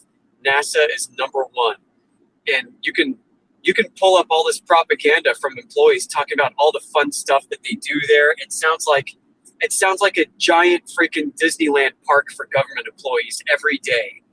But then you also find some interesting interviews. Yeah, it's just one big propaganda farm, and everybody working there is like a bunch of. It's interesting that you say it that way. Yeah. Like that's they basically wore in all the big brains into that bubble, and now they're compartmentalized within the whole NASA bubble of the space wizards, and they have no choice but to go under it because just trust the guy above. Trust the guy above. There's a man in the clouds who knows what he's doing. Yeah, and nobody knows anything that's going on. Like there's this one interview I saw recently, but it's an older interview of this lady. I forgot what channel I was watching, but she was talking about, I think, working on the Apollo program. And she said, yeah, I'd walk through all these corridors through NASA, and there would be all these like tapes that they're recording data on. And they're just spinning and spinning and spinning these data tapes everywhere, all the way down the hallway.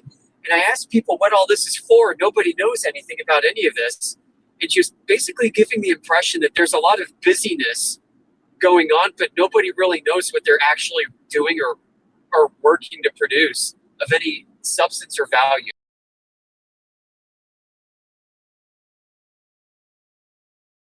People get tasked. They're in a hustle. They're told to basically take this stack of papers and bring it to this office and get a signature immediately. And so they do, and they bring it back, or they go to a file and retrieve something and go pass it on to something else. Somebody else grabs that file and brings it somewhere else. And then, oh, guys, we have to have an emergency meeting about this quasar that just got picked up by this instrument. So everybody sits down, and it's all just like a giant show. So it sounds like they keep people on a roller coaster ride that's an adrenaline rush where they're so busy that they can't think. All they can do is what they know, and they don't know much else. They just do their job, and they do it very well. Weaponized artists. That is exact. They bubbled all of the most intelligent people in the world into one compartmentalized system and gave them something to believe in using Disney magic. It's exactly the impression I got from looking at all of this. That's exactly what it looks like. And it is for the purpose of selling American technical supremacy, American power in commerce and military and scientific discovery. It's all done to perpetuate the myth of American greatness, exactly as Eisenhower's 1958 document on the space race and the National Space Program priority revealed. He said that we would use the space program and in particular satellites to conduct psychological operations in order to advance the idea that American technology is greater than everybody else's. That's an NSC memo number 5819, I think. NSC 5819. Declassified in the 1980s. You can find it in the Reagan Library.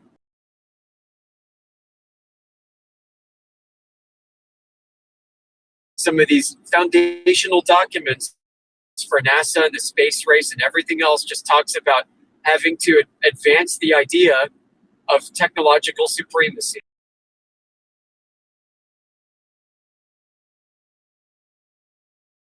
So what better way to do that than to get, like, as Ethercrest was saying, the smartest people you can find, put them in an organization, give them little things to do to keep them busy so that they'll talk about all their great accomplishments, and it's all just one big giant show.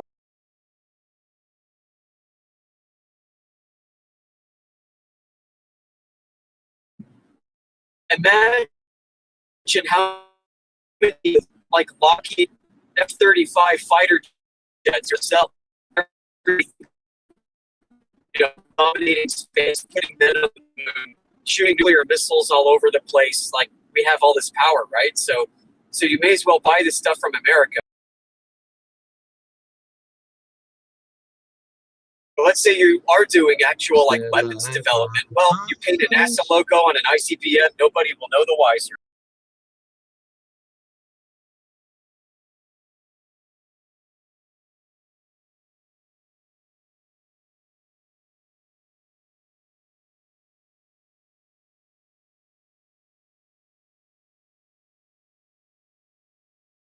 And it's a great program, right? Because you can then partner with other countries and they learn about this same trick too. Hey China, hey Japan, get this. Develop a space agency, right? And you can do all of this what we did. Look how we completely enslaved the public and ruined their minds and turned them into great little tax sheets.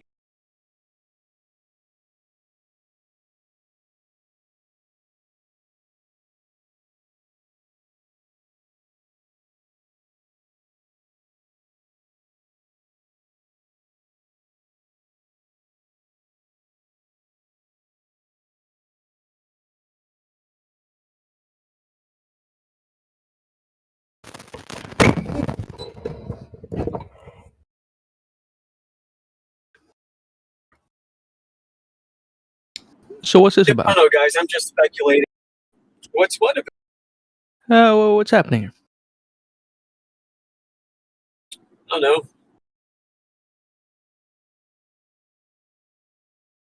I came in and we're just speculating on NASA. Yeah, we can hear you. We're speculating on NASA earlier, talking about what it's like to work there based off of employee reviews. What, do you want to work there? Not in particular. Why? I don't like the retirement plan. Oh, heck yeah, I'd love to work at Disneyland. As a mascot or as the backstage? Backstage, of course. Break the fourth wall, bro. I want to see what's going on behind the scenes. That would be an awesome show. Not gonna Yeah, lie, I'd want to underneath be one of the Disney, rather. mascots. One of the like humanoid ones.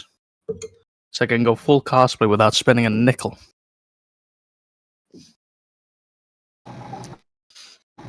You can just use an image of the Pope and get all the mascots you want. Got that Disney magic. I could do a pretty good old guy, so I could do Count Frollo from The Hunchback of Notre Dame. I'll ride around on a horse. No, I'm and literally making a reference to some Disney magic stuff. You could take just footage of. I mean, the Disney magic of hiding, Alexander's fucking sarcophagus in the Vatican City. That's some Disney magic.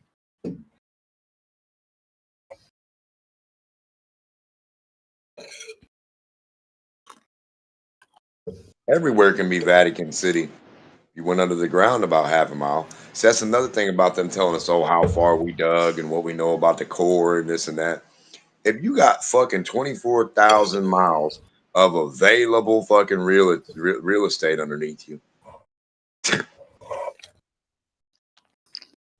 if you're standing on a 24,000 mile thick rock, even if it's a 2,000 mile thick rock, 2,000 miles, that's a lot of miles. Yeah, but every 8 foot you can have a humanity, a colony of everyone, a quadrillion for the whole span of it, every 8 to 10 feet. No, not yet, but brother.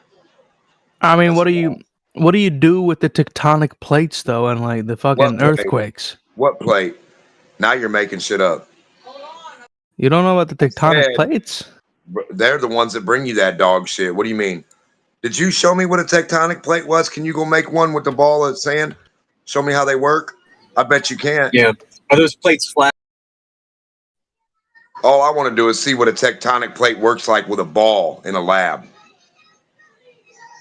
And if you can't, don't stop asking me weird ass questions that don't make no sense about tectonic. I don't know how I'm gonna make like a small miniature thing that doesn't have gravity to it. Yeah, that made no sense. To a big fucking thing that would have gravity to it. Yeah, more things and things for no things to find out nothing. Thank you, nothing finder outer, but knows everything. That's cool. Yeah. Shouldn't they call them tectonic bowls? They should have called it tectonic upside down bowls. Tectonic dome. Tectonic arcs.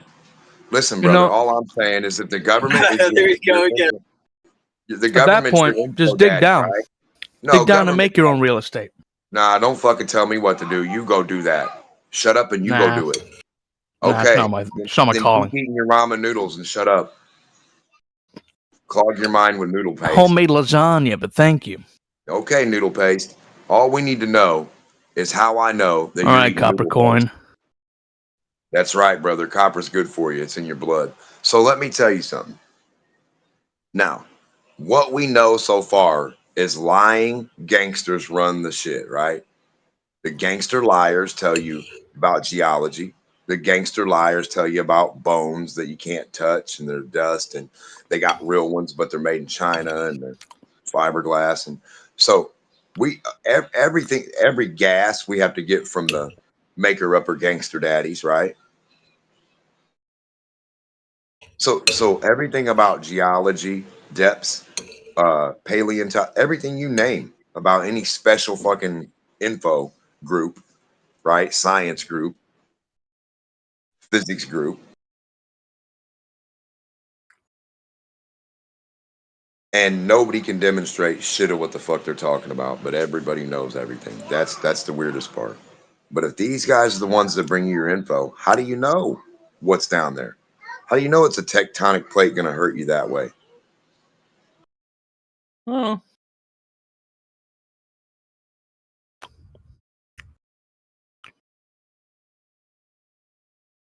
You know how to make lava?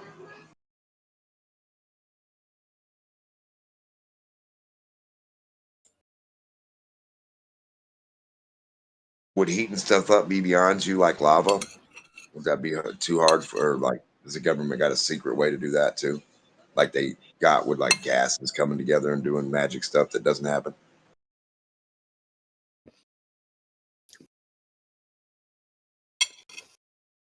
The government will tell you fantastic shit.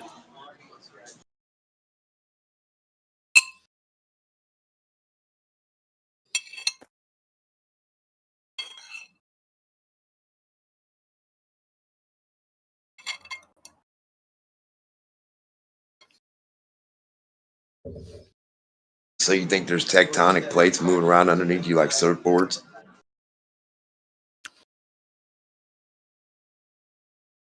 The tectonic surfboards hit each other every once in a while? I think I'm bored and gonna play a game. It's like the magma surfer. He's a new superhero. Dirt surfer. I'm on a skip rock.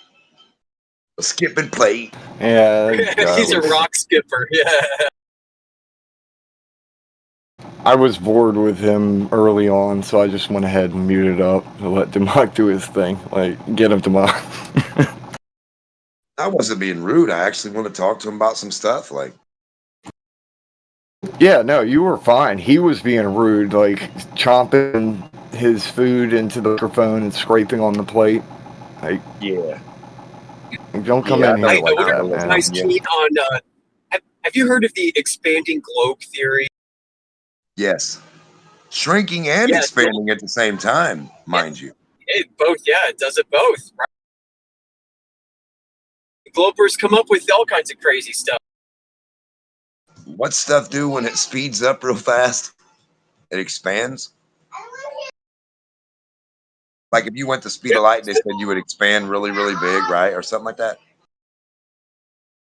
And it would be the opposite. Well, I mean, if their globe expands so much for 69 miles per degree, you would think you would be condensed if you had to go that fast. Because that's just Gaia breathing. When she breathes in, it expands a little bit bigger, and when she breathes out, it just shrinks a little bit. They're talking about a magnifying glass, how you can focus the light, you can widen it and focus it to a focal point. So they're, holy shit. The mass description of widening and growing and shrinking is light. They say light's not a mass. Yeah, it gives them an adjustment for error with their photography. Because lenses actually work that way, but then they can blame it on curve.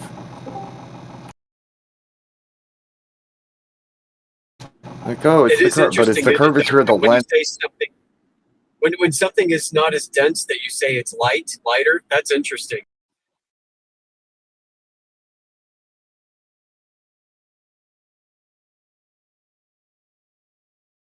I like the quality of lacking density is light.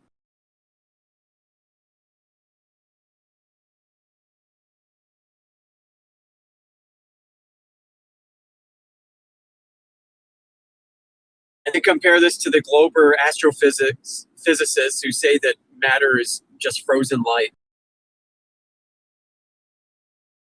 Because it's been what? Compacted? Oh, man.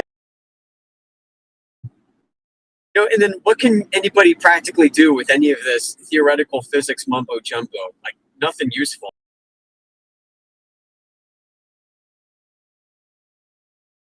You can do science by the seat of your pants. That's true. That's what Michio Kaku says all the time. And did you know that Albert Einstein wrote a book called The Cosmic Religion?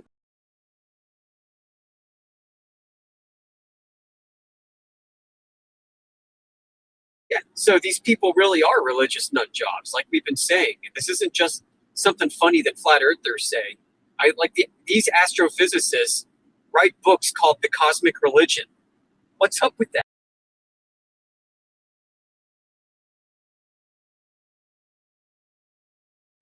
Space wizards.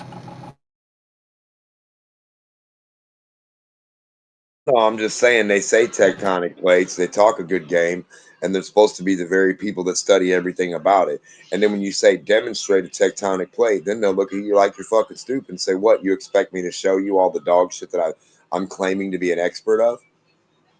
Well, maybe, yeah.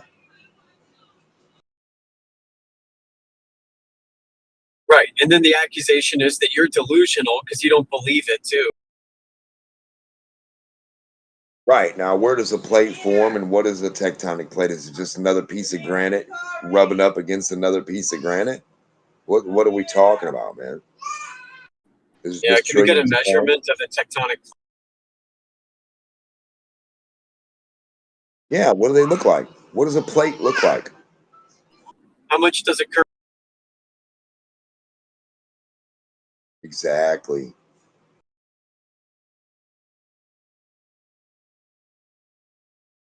I think it's weird they can count pixels and they can look at a meniscus and tell you that there's a meniscus on top of this glass. But then they tell you the curve's too big for them to find a little part of it that's curving 8 inches. So a meniscus is good. We can find that. We can measure a meniscus on the top of a glass. Doesn't work on the sides, so no globe. Sorry there. But we can measure that. But when it comes to 8 inches of a meniscus in front of our face as a fucking human, we can't measure 8-inch meniscus. I'm not. I don't understand how that even made any sense. How can a glober measure a meniscus on a fucking glass, but not one on a lake? Yesterday evening, there was that glober that said that they could measure Earth curvature at the molecular level. I had to tap out at that.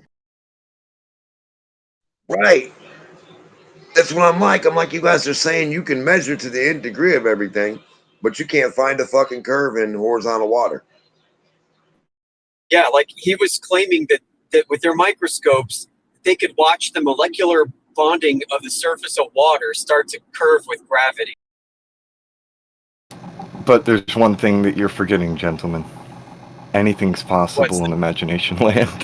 Hold on. That's a Einstein.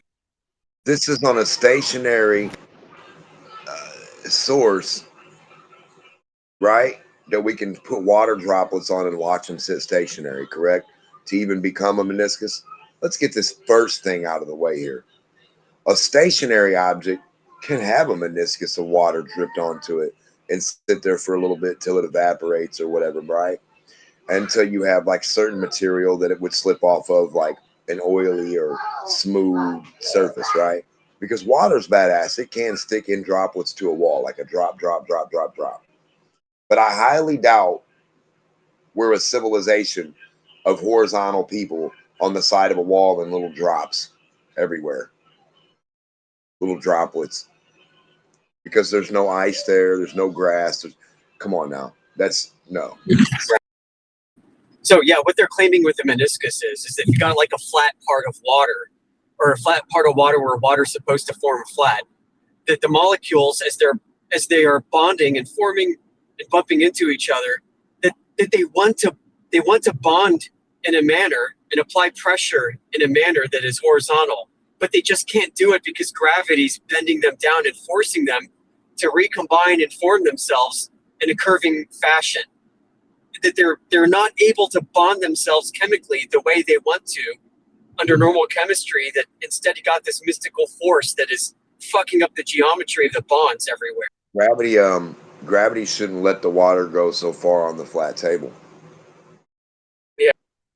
When gravity has its attribute of 360, depending on the mass, that means every drop of water wants to form the attribute of its 360 for what the mass is what they're going to claim. I mean, what they would be claiming.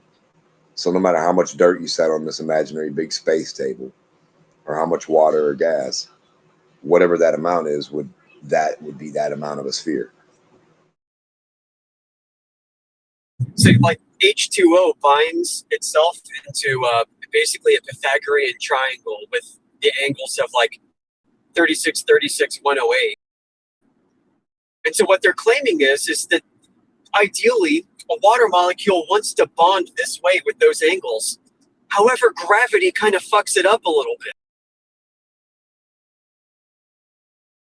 Well, I'm saying gravity wouldn't let water pour off the edge of this table.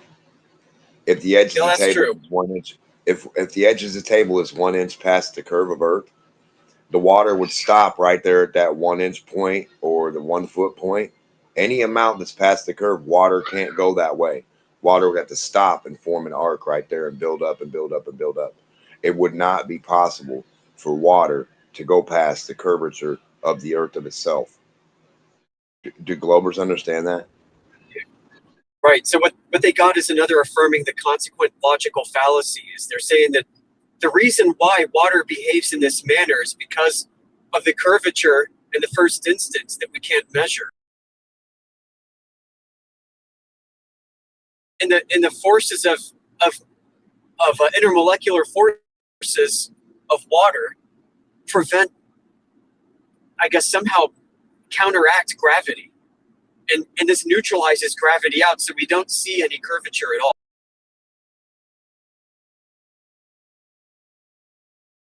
But then they come in and say, well, we can measure molecular curvature due to gravity. I mean, this is the mental insanity we're dealing with. They got this affirming the consequent, leading them into these circular reasoning over and over again. And it almost drives you nuts having to argue with these people every day.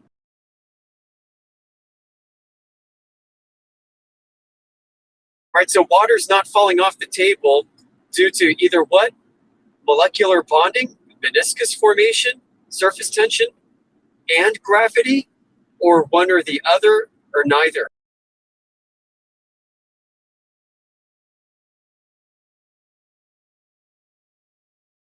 And then they have to claim that they're gravitational vectors, not even like straight up and down. That's another thing with all the gravitational anomalies. Would there be conceivably places you could go where you bring that table with water on it and the meniscus that's stopping the water from dripping off the table like you're talking about? Well, you could bring that somewhere on Earth, and gravity, because it is pushed off to the side due to the deflection of plumb lines, that gravity would force that water off the table, break those molecular bonds, and break that surface tension and cause the water to release and start dripping off the table.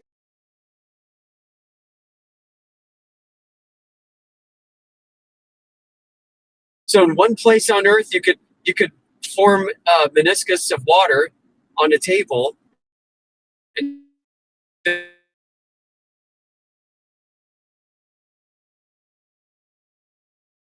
you know,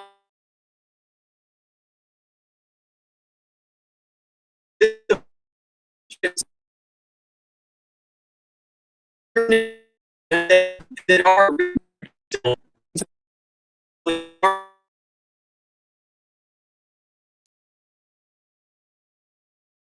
everything is really just one big unfalsifiable ball of crap.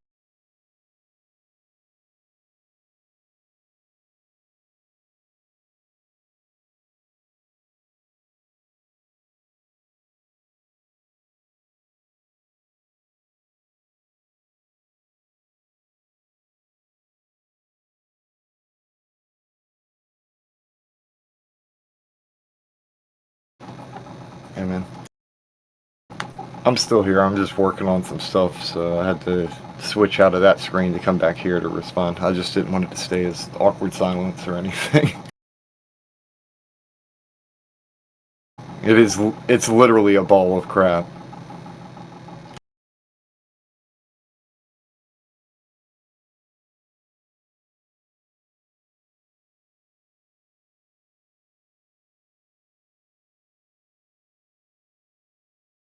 Right. So what happens is when you want to come up with sensible ways to try and measure curvature, to observe it and then measure it, Globers have to come in and keep introducing confounding variables that are impossible to control for. They may not even be there in the first place.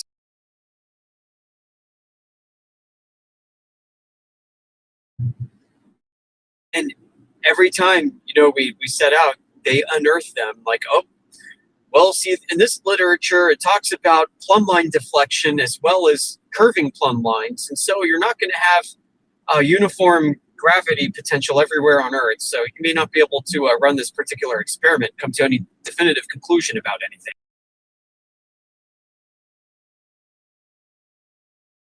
Or, oh, well, we factor in refraction, and, due to the variability of light, temperature changes, scintillation, all this other stuff, you're not going to be able to really say that the light actually follows a path of least resistance.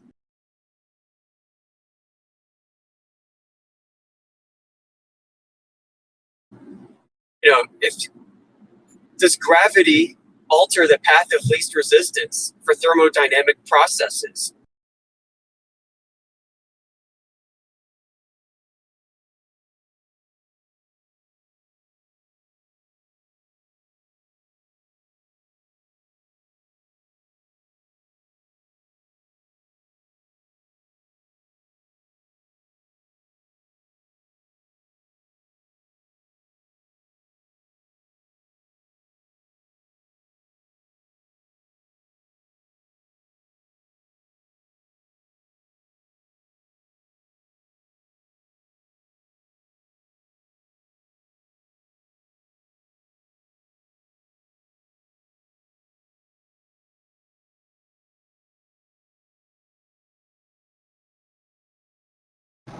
I'm uploading some images of Disney magic in the side chat over here.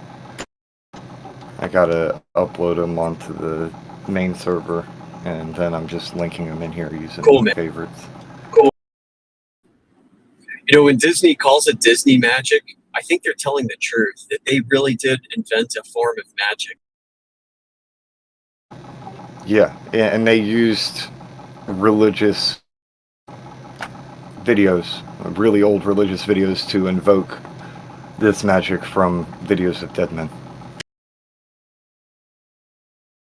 Yeah, it's a little too close to NASA and Jack Parsons and OTO and Aleister Crowley for my comfort.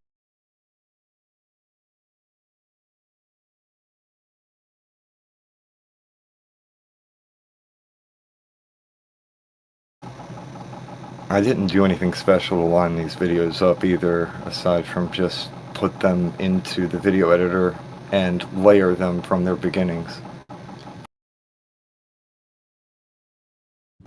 Meaning that I didn't do anything to make them line up, like the timing. I was just pointing out I didn't do anything to change the timing of the movements of anybody in these videos that I layered together. So I'm just showing you what I saw. Cool, yeah, these will be fun to play.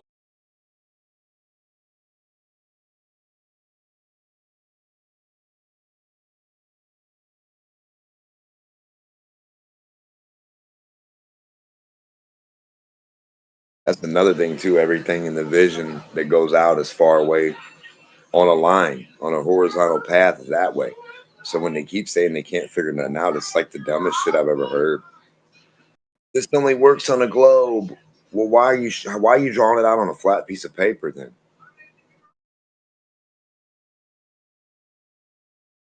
You would think that they would buy like spheres to draw the maps on, like people practicing to. Like somebody go buy a globe and draw the map yourself and show me your globe model. Well, I mean, I've been waiting for them to have a globe there as their reference frame for everything that they claim. The actual reference. I really no. That actually is a great artistic challenge for somebody who does hold the globalism worldview. Make your own globe from scratch, though. Make your own using maps. Make your own. Craft one. Show me your personal globe model. How do you see the Earth? Well, like the angles off of it, away from it, like to a fake Polaris or a zenith. Like, put a dot on the ceiling. Have your globe sphere. Put your little dot as you're in America or whatever. You're zoomed out. You know what I mean? I just meant one of those. You know those classic ones that the gentlemen who have in the corner of their room in their study and stuff? They'd have this big ball. Like you've got old pictures of them. I was talking about people making one of those because I mean, you believe in globe. Go make yourself ball. It would be interesting to see people make their own. Well, you know those big old ball stone fountains we got where the water like turns it? It's a big spherical stone they like carve or whatever. Oh yeah, I know what you're talking about. That actually looks pretty cool. That's literally a ball covered with fucking water. So if they wanted to use the attribute of something to be the attribute of something, why not use the attribute of something that is that something? Am I missing something?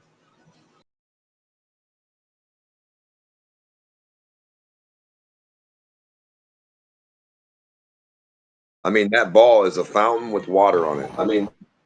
So they'd put a boat on it, right? Little drone camera. See what it do. Little bitty drone. Small one.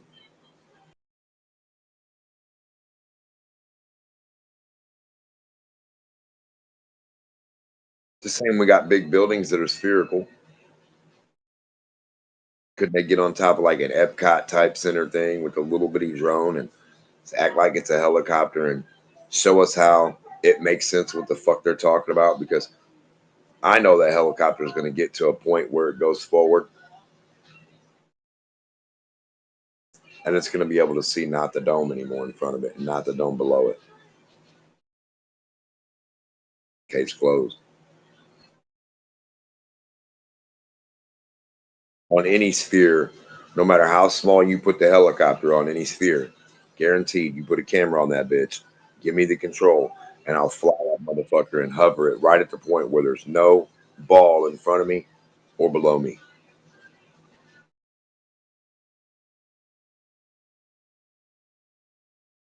Every time, anytime, no matter how big the sphere is and no matter how little the microscopic fucking helicopter is, as long as I got some type of way to see stuff, shit.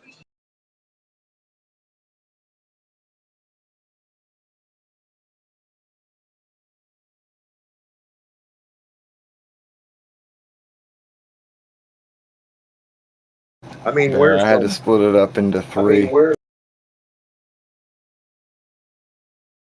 We're from the launch point of Cape Canaveral or wherever they launched their fake rocket launch, and the orientation that it goes, like the straight path that it takes. Why is there not a flag or a dock right there, sitting right there, to where we can stand right there and be like, okay, this is the edge where the rocket went past. The rocket went kamikaze down past this point right here.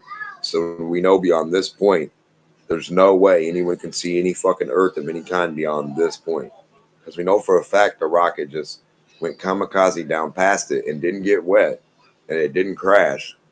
So that's got to be the point we're looking for. That's where our helicopters want to hover and our hot air balloons. I mean, that's where we need our observatory, right there. Correct? Hello. Are we cooking in here? Morning. What's up, Debo? It's kind of like with David Copperfield when he made the Statue of Liberty disappear live on TV and in front of an in-person audience. He was sure to have the audience properly seated and viewing the Statue of Liberty from a very specific vantage point. Correct.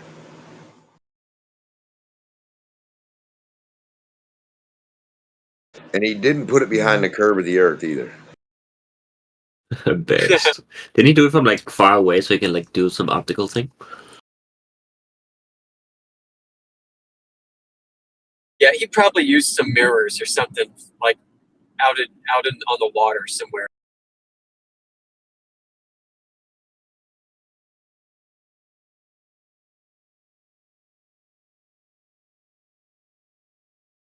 He probably had a camera on the back of it and then showed it on the screen like, voila, it's gone.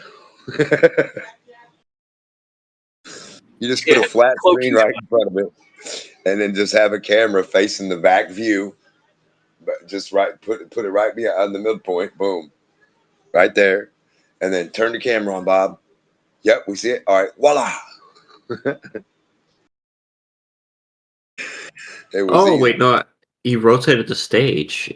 It looks like I just searched it up. Like the people were sitting on.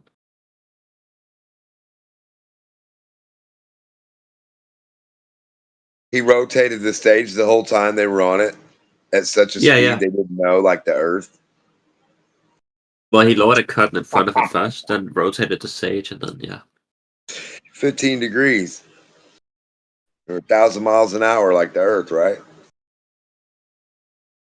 What? I'm saying he rotated the fucking stage at the same rate almost as the Earth. That way nobody would notice, right? That's hilarious. I don't think that's how that works. No, I don't think that's how that works. Oh, well, how could you rotate some people and they don't know they're rotating in their seat? Why? It depends if you're doing it slow enough. What? That's what I just asked. If they were doing it at the speed of Earth.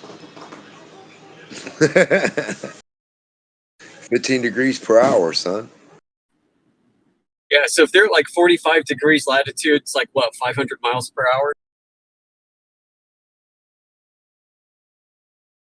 I'm like, how could David Copperfield rotate them in their seat? Do you think if you were standing in like a container that's closed on a train that's going 500 miles per hour, do you think Not you what would I notice? Wait, just a sec. Can you answer that? Hold on. So I can't get my question. How do you know or not know that a guy on the stage rotated you in your seat? What's my question to you? And then we can just go. did a good like magical trick, like some optical illusions, and he rotated you slow enough, right? So it's an optical illusion that he's rotating you? Well, yeah, he hit the like field of view from people, so they didn't notice that that the surrounding world would rotate. And don't you think somebody with common sense or a fucking brain cell one would have a picture of the background and the thing that's supposed to be gone, and then when they look up and they see that that background doesn't match their picture, wouldn't something like be weird? Wait 2 seconds.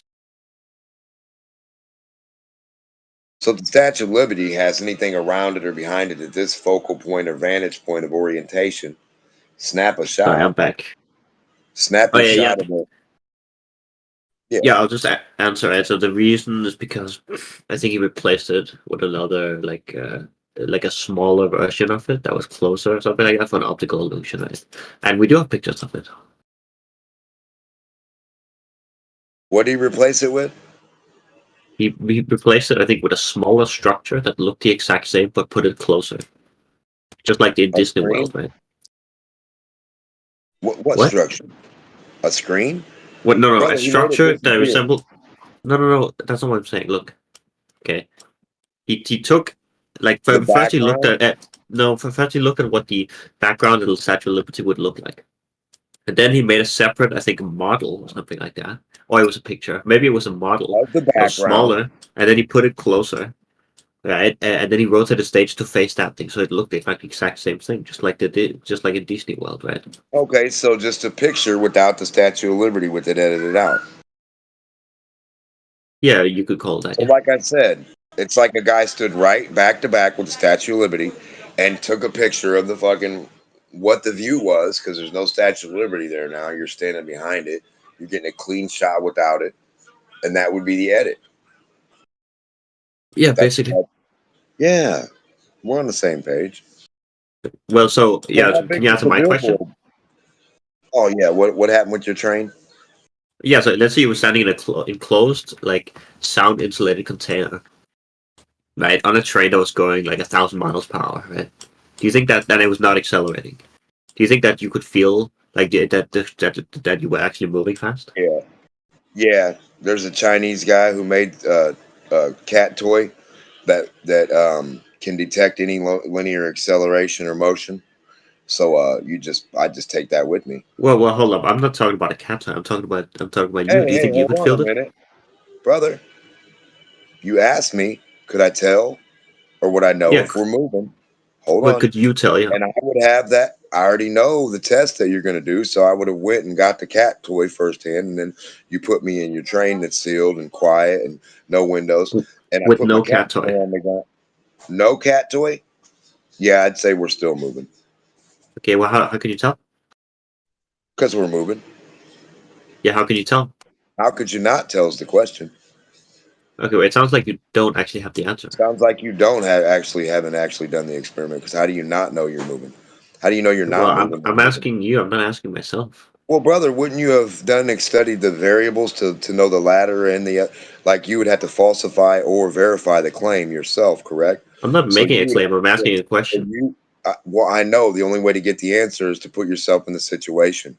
So you would have to get in the thing, and you would have to not know or know you're moving or not. Can you answer the question? I told you we know we're moving. Yeah, if how? that train starts, I know I'm moving, brother. Yeah, how do you know that? Because some fucking dude took me somewhere to put me on the thing to see if I know I'm moving or not. Okay, wait, hold on. Obviously, you're blindfolded to make sure you don't see the train. Obviously, you're just standing in the container all of a sudden, right? Yeah, you're gonna know you're moving, brother. I'll How probably so? throw up. Cause I'll throw up. Motion sickness. Wait, so you're telling me you just all of a sudden start throwing up? No, not all of a sudden. When the train moves, you throw up from motion sickness to the motion of the train moving. Wait, do you know how motion sickness works? It's like you've never heard of motion sickness before. People get motion sick on trains all the time. Same with cars and airplanes and boats. Hold up, but the reason is not the variable that you think it is. If you're standing in a completely insulated container, right, that insulated from sound, right? It's not like you're moving and then all of a sudden your body froze If you up. have no right? motion, you have no motion sickness. No, hold up. The reason it's called motion sickness is not because you're in motion. The reason you have motion sickness is because of other variables. Wait, hold on. I'm just telling you right now that is how that works. You look up motion sickness and Guys, so ask what the maybe we things should that call it, like, cause non-motion sickness. motion sickness is. When you realize it's things like the variables, like looking outside, shit constantly moving, right? It's things like accelerating and moving down, so the fluids in your tummy like splashes around. This is one of the reasons when you sail, when you're a sailor. Right, this is one of the reasons that almost always getting seasick, right, helps when you put the guy who's seasick at the helm, right? Because then he's steering and he's concentrating on the surrounding environment. No longer does he no longer does he get like motion sick from it, right? Okay, so if the boat doesn't move, if you are not moving at all, why would you get motion sickness? If you're not moving at all, you don't get motion sickness. All right, so it is due to motion, right? That's why they call it motion sickness, because you go on a train and the train moves and you get sick. No, that's not the underlying reason, no. So if the train was never moving in the first place, you wouldn't get motion sickness. What? Wait, no, probably not. Yeah, no, like but that's not what we're talking about. Train in a let's say there's a train that's in a museum, right? The train's in a museum. It hasn't moved in 100 years because it's a museum piece. If I go in that train, I will not get motion sickness, right? Yeah, that's right.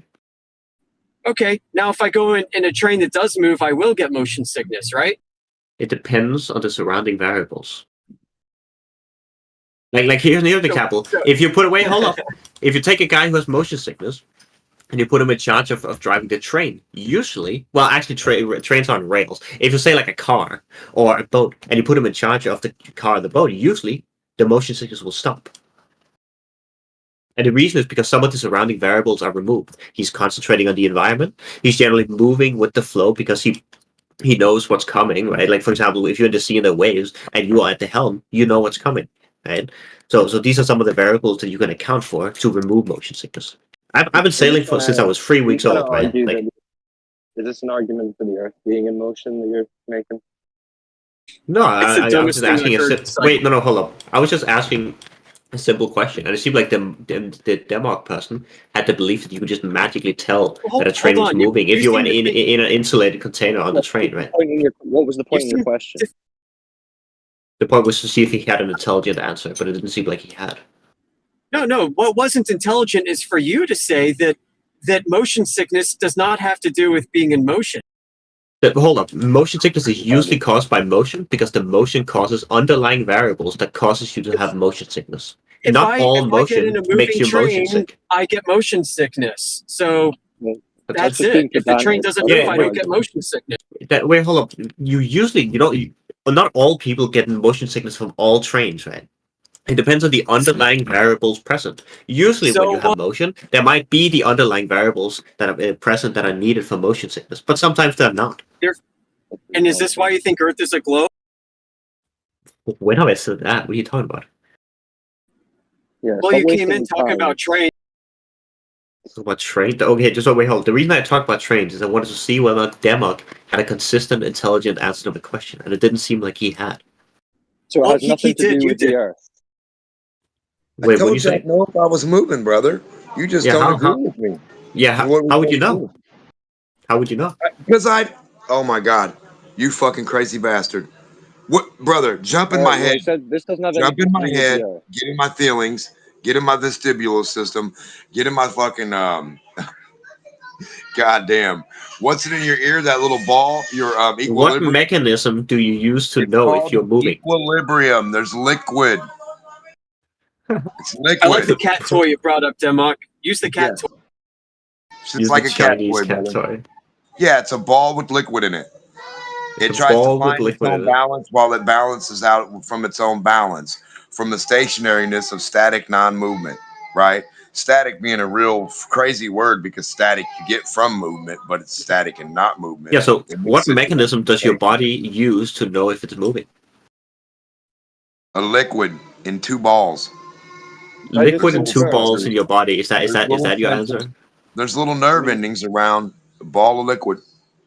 And everywhere the liquid goes, the little endings feel it and they sense it and they know when you're off. And you can trick them sometimes, but to not know you're moving or not moving like 1,000,000%, because you have all your senses at play. You can feel That's why the vibration. containers. Wait, that's why the container's insulated. Obviously, we remove the surrounding variables.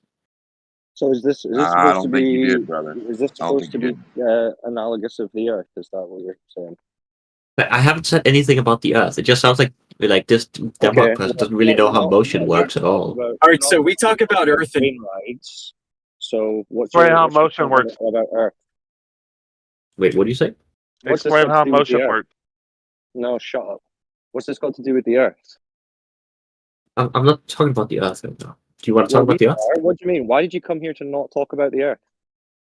Well, it sounds like you guys were talking about the David Copperfield disappearing the Statue of Liberty. I just wanted to engage with that. Yeah, because newbies in here. No, we're talking about the Earth. Tell us about the Earth.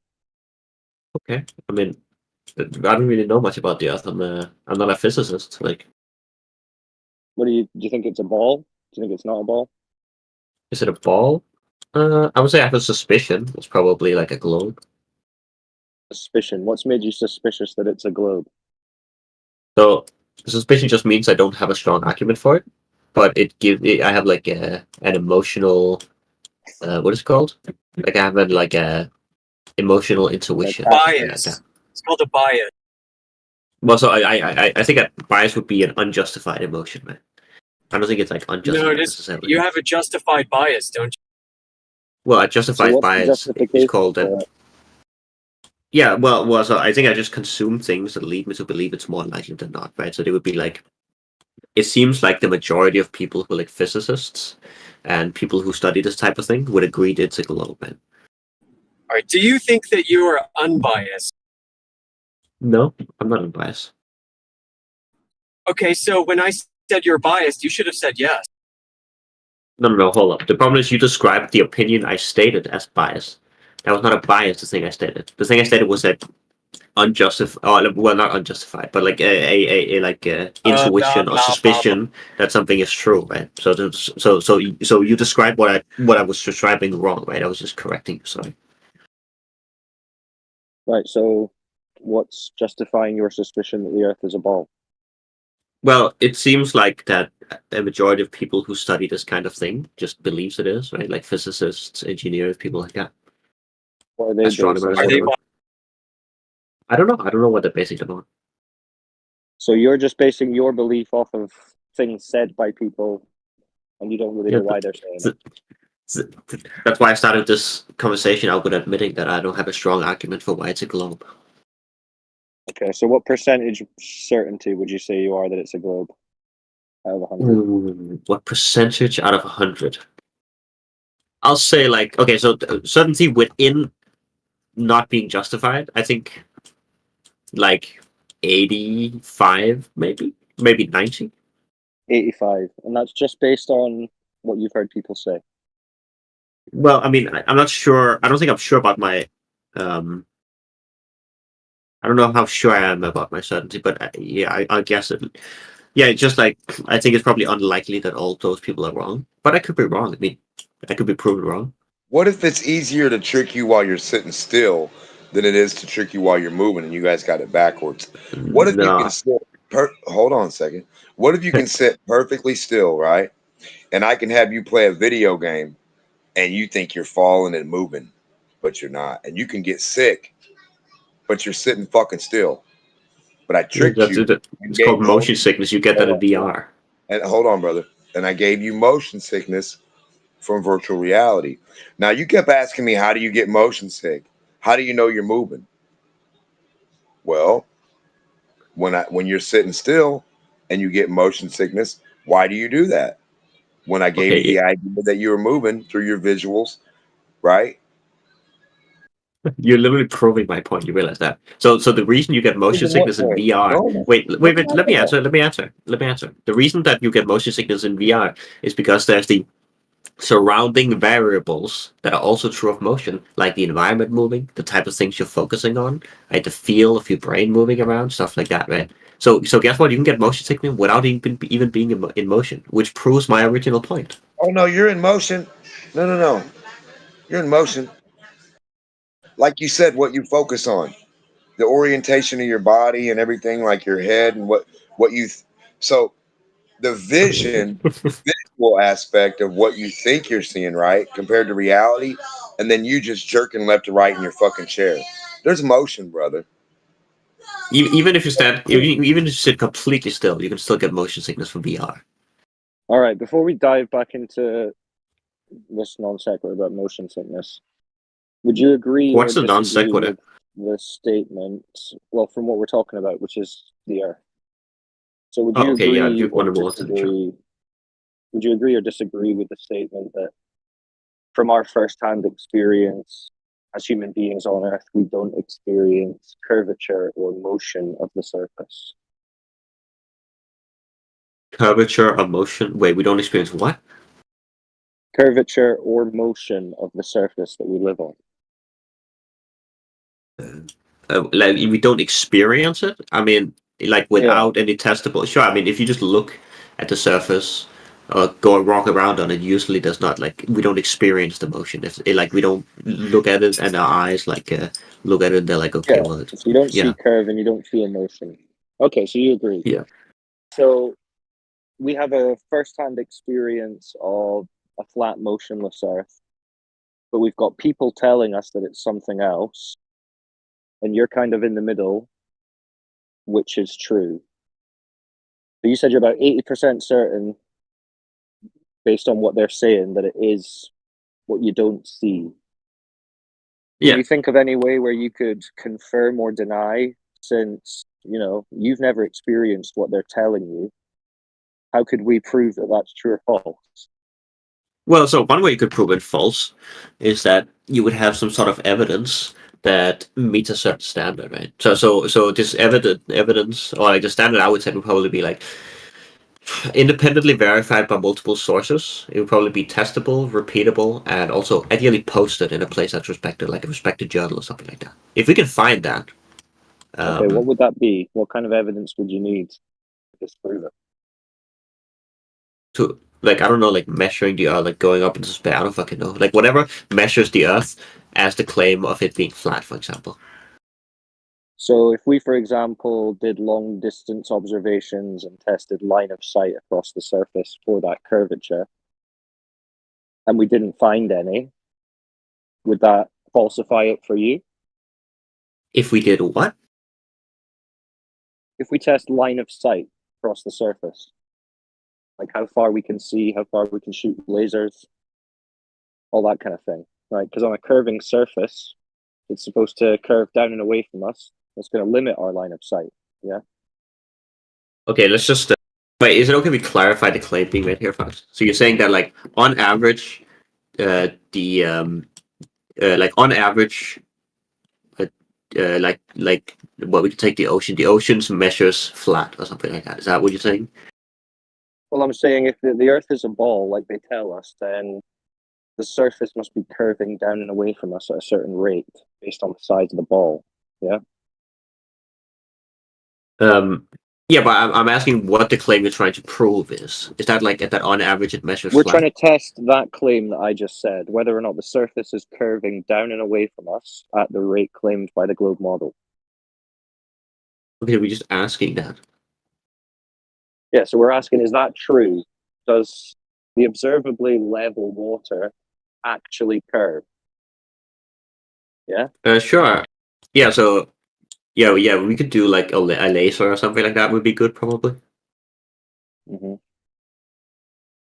Yeah, because like you can't see that far with the eye, right? But like a laser would probably be good. I guess that would be consistent. Well, you could test how far away you can see with the eye, but you could also do lasers. But yeah.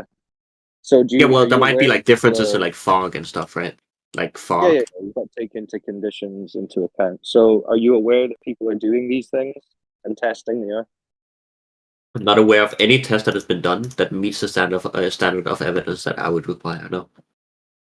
What would the standard be? Yeah, so the standard would be independently verified by multiple decentralized sources, repeatable, experimentable, and also ideally posted in some sort of respected like, journal or something like that, right? So people could go across and go to different lakes and perform observations and laser tests and document them and post them. That would meet your standard, or no? Like people just doing the thing? Mm-hmm. No, that wouldn't meet the standard. Why not? Because it's missing like the crucial like things in the standard that I haven't like. It needs to be independently verified. It needs to be independently verifiable. Yeah, so anyone can do it, including yourself. Yeah.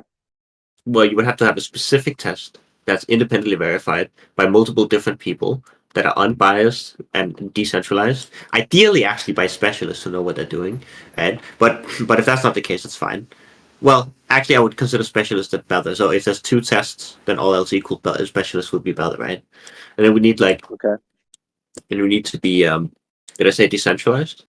And ideally repeatable and have an experiment behind it, and then post it in a like respected like journal or something like that, or at least by source that generally tends to say true things. So it would be the same case then for the people claiming that there is a curve. Right? They would have to do all that too. Sure. Yeah.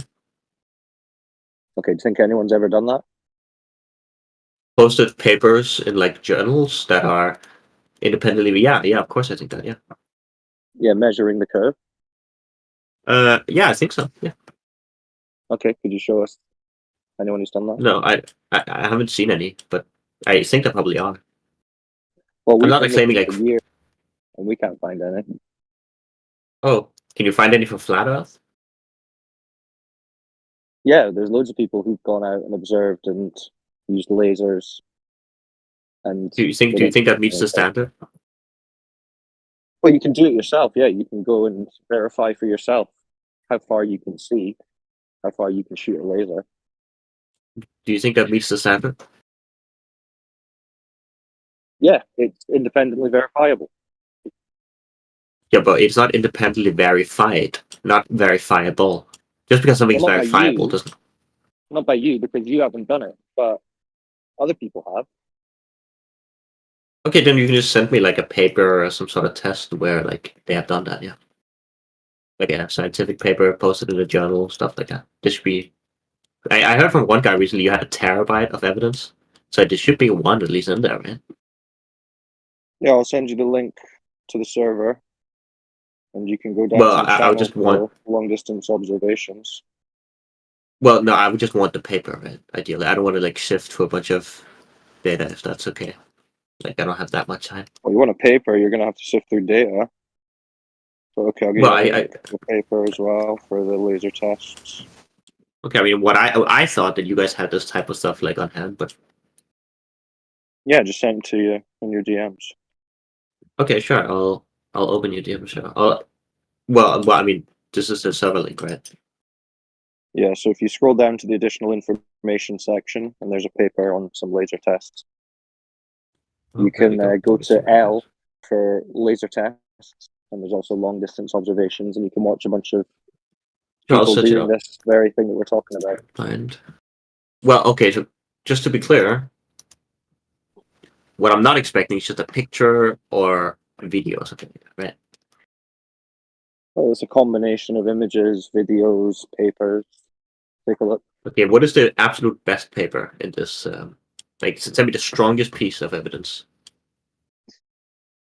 Well, I wouldn't say a paper is the strongest evidence. I would say direct observation and testing of the surface is the best evidence. But I'm sorry, I misstate.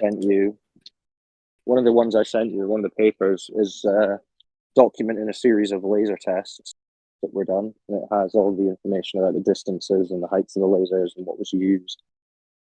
Well, yeah. Well, what I would probably like. Oh wait, hold on. Is this what you consider the paper? This Google Drive thing here? That's a paper. Yeah.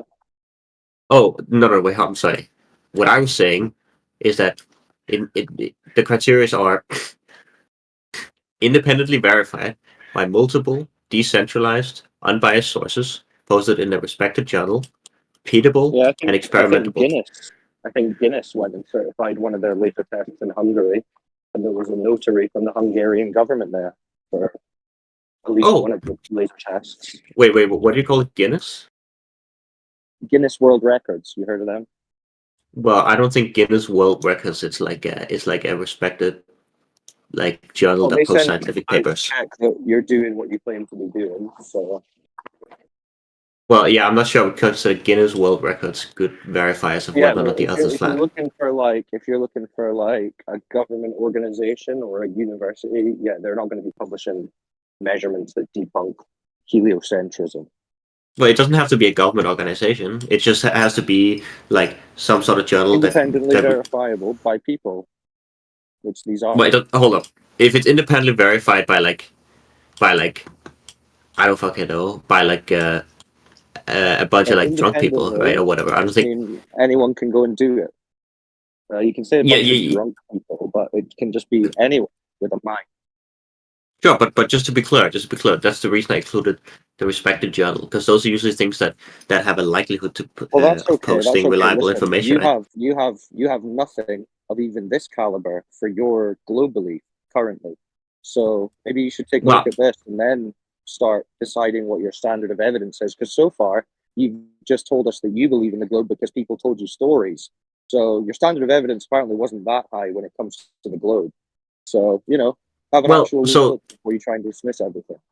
Yes, the difference there is I'm not really strongly claiming the Earth is a globe here. I'm not here doing that. But I feel like a lot of people here are really strongly claiming the Earth is flat. And it doesn't sound like they have any evidence that meets what I would consider a good standard. You don't even look. You're too busy talking. Yeah, so wait, hold up. I've talked to loads of people. Have a look. Yeah, so I've talked to loads of people in this who are pro flat Earth or whatever, and it seems like none of them can really have any sort of evidence that would require that standard, I guess. Evidence of what? Well, you don't read any the Earth being flat. No, it's not even. It's more like they haven't even sent it, right? Like you're actually the first guy who sent anything to me, which is I like that you do that, but it just doesn't really seem to. This is like a PDF, I guess. But you have absolutely nothing that meets your standard of evidence for the globe side, but you're saying, trying to cop out of it, saying, I don't know the Earth's a globe. That's just a cop out. We all know that you're a globe Earther. Okay, so you don't have anything to counter the evidence, but hold on a second. We all experience the Earth, including you, as a flat stationary plane to begin with. Okay, so I'm going to state this again. I'm not here strongly asserting the Earth is a globe because I'm not too confident on it. If I'm going to be arguing with somebody... Cop out 1,000 times. Okay. It's just a cop-out. It's a way for you to try to avoid having to provide any evidence because you know you don't have it.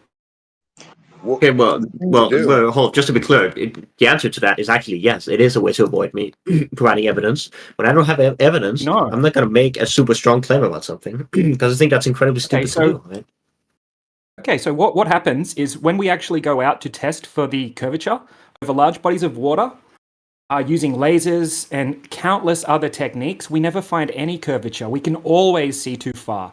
You don't have any counter evidence to counter our evidence. You've made up your own standard of evidence for yourself because you know no flat earth evidence is going to be posted in some journal like you're saying. So you've made something unfalsifiable. It's a really catty little argument and we see straight through it. The fact is, we have countless evidence and you have absolutely zero evidence of curvature. So don't try to pull your nonsense in here with us. Yeah, so it doesn't have to be a journal or anything. It could just be something respected that like generally posts true information, right? Like most of the, well, not even most. I'll say 90% of the time, right? Let's talk about that. Let's post a journal right now. I'm going to post a journal that says what water does on a spinning ball in reality. No ifs, ands, or buts, okay? That's going to be my journal. And I'm going to spin a ball and film me put water on it. And on this ball, it's not going to hold water. And I'm going to write this journal, and these are going to be 100% fact. Now, does that not disprove every claim that you've ever had or seen about a globe when this is proven 100% fact that you can demonstrate every day, all day till the cows come home? And I read a journal. So now sure, I'll answer. If you make one journal with one paper, I don't think this is a respected journal that generally posts true information. So I got to write a Bible. So I got to write a Principia Bible about water not sticking to this ball that I have a film of that everybody can go spin right now, 2024, and film it and send in their tapes. If anybody sees anything different than this, you will be the one to point out something different or a new variable or something that no one's ever seen. Well, I mean, I would assume the variable is gravity, right? No. Brother, we wrote our paper and we have a ball not holding water. What do we do with this? Okay. I would assume the different variable for the Earth is probably gravity. No. We don't have any of that. The only fact we have is balls don't hold water. And I writ the journal on it. I writ a whole Bible about it, brother. Well, it sounds like if your journal does not account for gravity, it's probably not a respected journal. I need gravity. Well, I think gravity is a pretty. Hold on a minute. No, I'm seeing water not stick to the ball. So why would I need to write about fucking insignificant, non-existent cartoon things that somebody else has in their fucking insane mind? They haven't do you not believe gravity exists? No. What we can demonstrate. Listen, dude, this is a fucking demonstratable thing. There's no belief in this. You have a religion. I'm not going with religion. I'm going with what we see.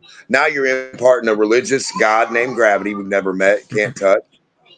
Now you're imparting what else? Wait. Hold on. When you jump up and down, do you like fall down again? Like if I take this water bottle and drop it onto the floor like that, do you think the water bottle fell down? That's not, brother. Does water stick to this ball with magic words? Gravity. It depends how large the ball is, I would say. Catchphrase gravity. So is there water sticking now? Well, the difference is that I think for significantly smaller objects, gravity will have a harder time making sure that the water sticks to it. No. Well, that fucking amazing, goofy claim is yours to have, Dr. David Copper Gravity Field. Yeah, I mean, I can just give you. Yeah.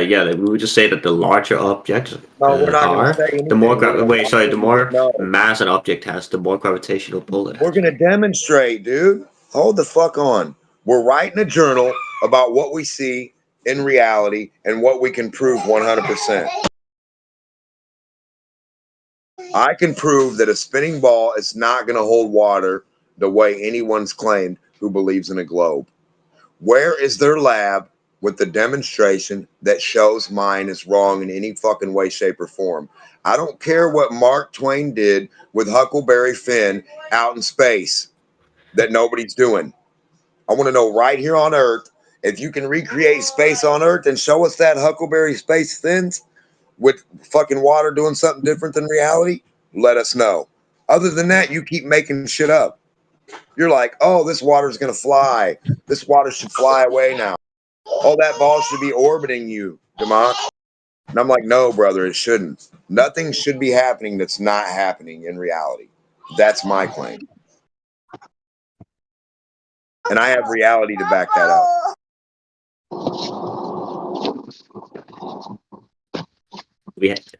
Sorry, actually, it's cut out. Why do we think that experiments that are not conducted on Earth are invalid? What experiment did you do off of Earth, brother? Show us. Wait, you just brought one up. You said it was invalid. Yeah. What the fuck are you talking? I said I have a ball spinning in a lab on Earth or outside of your house, a ball that's not holding water. What are you talking about? Yeah. You said you didn't care about experiments that happened in space. That's what you said. Because you don't have experiments in space. That's why. I'm waiting to see your experiment that's in space, dumbass. Well, hold up. What you were doing is you were invalidating it. Right? I can get I'm asking you, brother, because you and I can go in the fucking lab and spin the ball, and the kids can too, right? Right now for free. You can come to this lab for free. You can walk. Now, Okay, can we walk in space for free and spin balls in space for you and me right now? Right now. I'm sorry to tell you, I just got destroyed in debate by like Flat Earth Hulk Hogan. Okay, does anybody else here want to debate? Because I don't think this guy is serious. I'm going to be honest. Not serious, man. I don't think you're serious telling me that you're doing some type of experiments in space. Yeah, that's weird. Do you believe you're upside down, AJ? Why do you keep asking us about religious belief? Religious? What are you talking? I'm asking if he's upside down. down. Some kind of globe religious fucking Bible for us, and we're not like buying it. Pope Bible Glober. Oh fuck! I just realized Yeah, I'm man. upside down. Fuck! I'm fucking upside dying, down. When I go and take a piss, I piss on my own face. I usually dribble on my forehead, you know. I think you do that on purpose, mate. That's how it works. Yeah, dribble on my forehead. You know, that sort of crazy shit being upside down. So when do you drop a rock and it falls to Australia without hitting any dirt and water? Globe. Do you know? Wait. Okay, I actually have a question for the Denmark person. Do you know how an over-the-horizon radar works? You don't have a horizon. Do you know how an over-the-horizon radar works? Is this a Gish Gallop? This is a question. There's no such thing as a fake horizon. No such. Okay, wait. I'm not asking you whether the horizon exists. I'm just asking the specific radar I'm referring to, right? The name of it. Do you know how it works? Find her.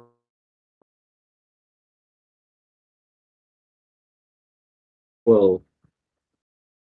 Sorry, I'm cutting out like crazy. Oh, hello? Yeah, sorry, I just cut out. What's up?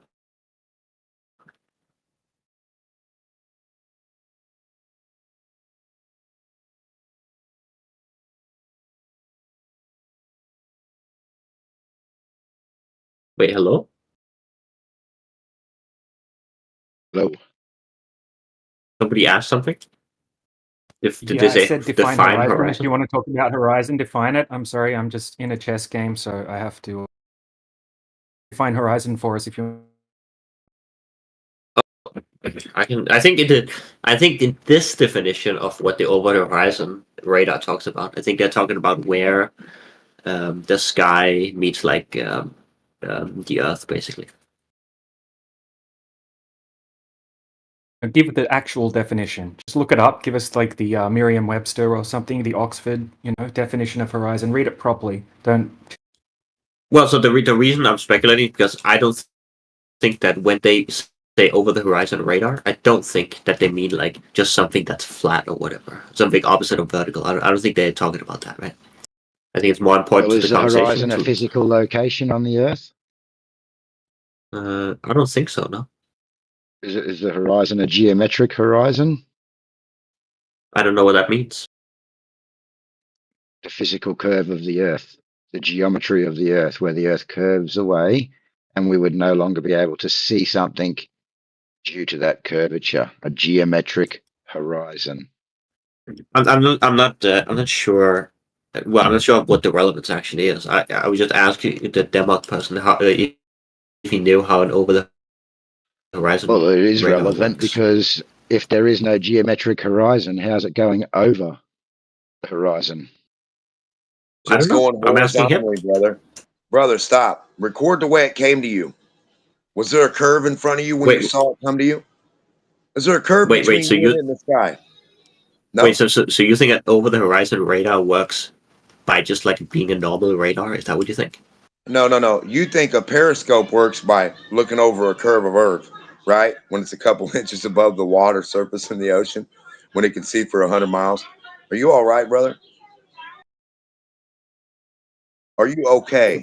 Do you know what a periscope Why do you think is out of the submarine?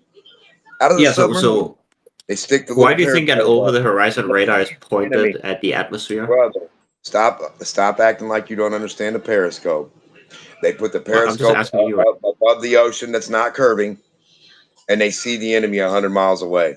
Okay, I don't. It doesn't seem like you're engaging with what I'm asking. I guess. Yeah, it does. It's 100% horizontal line of sight.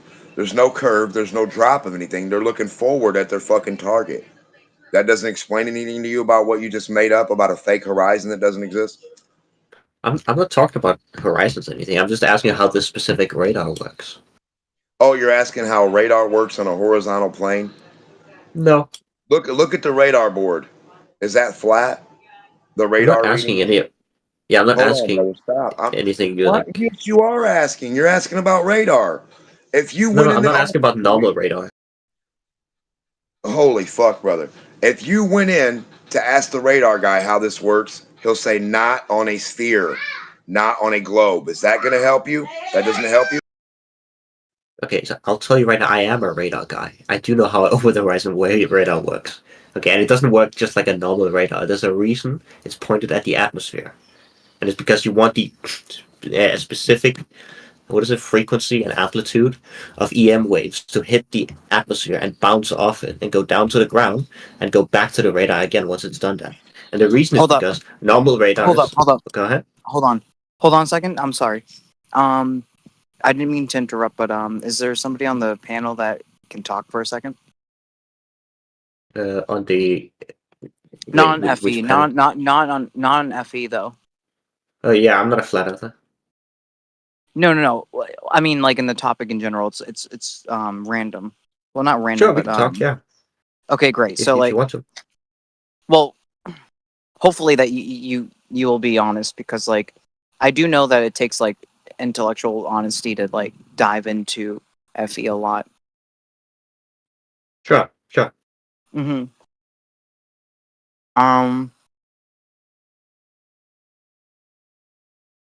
Well, I guess I just have to keep saving and dodging with the current household Saving I'm and in. dodging. Yeah. What do you mean? Maybe I'll make a podcast about it, but like, I have to dip from the place that I'm at like soon. Wait, is that what you want us to talk about? Yes. Yes. Lo-fi guy, I don't know what's going on, man, but this is being live streamed at the moment. Maybe you should like DM someone and talk to someone in private or something like that. Yeah. Is anybody cool with that? Does anybody want to step aside and talk about that for a second? Talk about goals You and can stuff? DM me, man. Yeah, send me a friend request or a DM, Actually? and I'll talk to you. Yo, Auntie, actually. All right, I'll message you, okay? I really appreciate that Sure, a lot. bro. Wait. Just to Sincerely, clarify. Sincerely. Take a break from Jump on FE. mute What? and send me a message. Okay, Yeah, wait. Just to I'm gonna clarify, message you. this is being live streamed right now. I understand. Yeah. That. I'm sorry. This Hi, is live everybody. stream. Sorry. Hi, everybody. It's Wait, Lo-Fi Guy. I'm sorry, guys. how many are watching?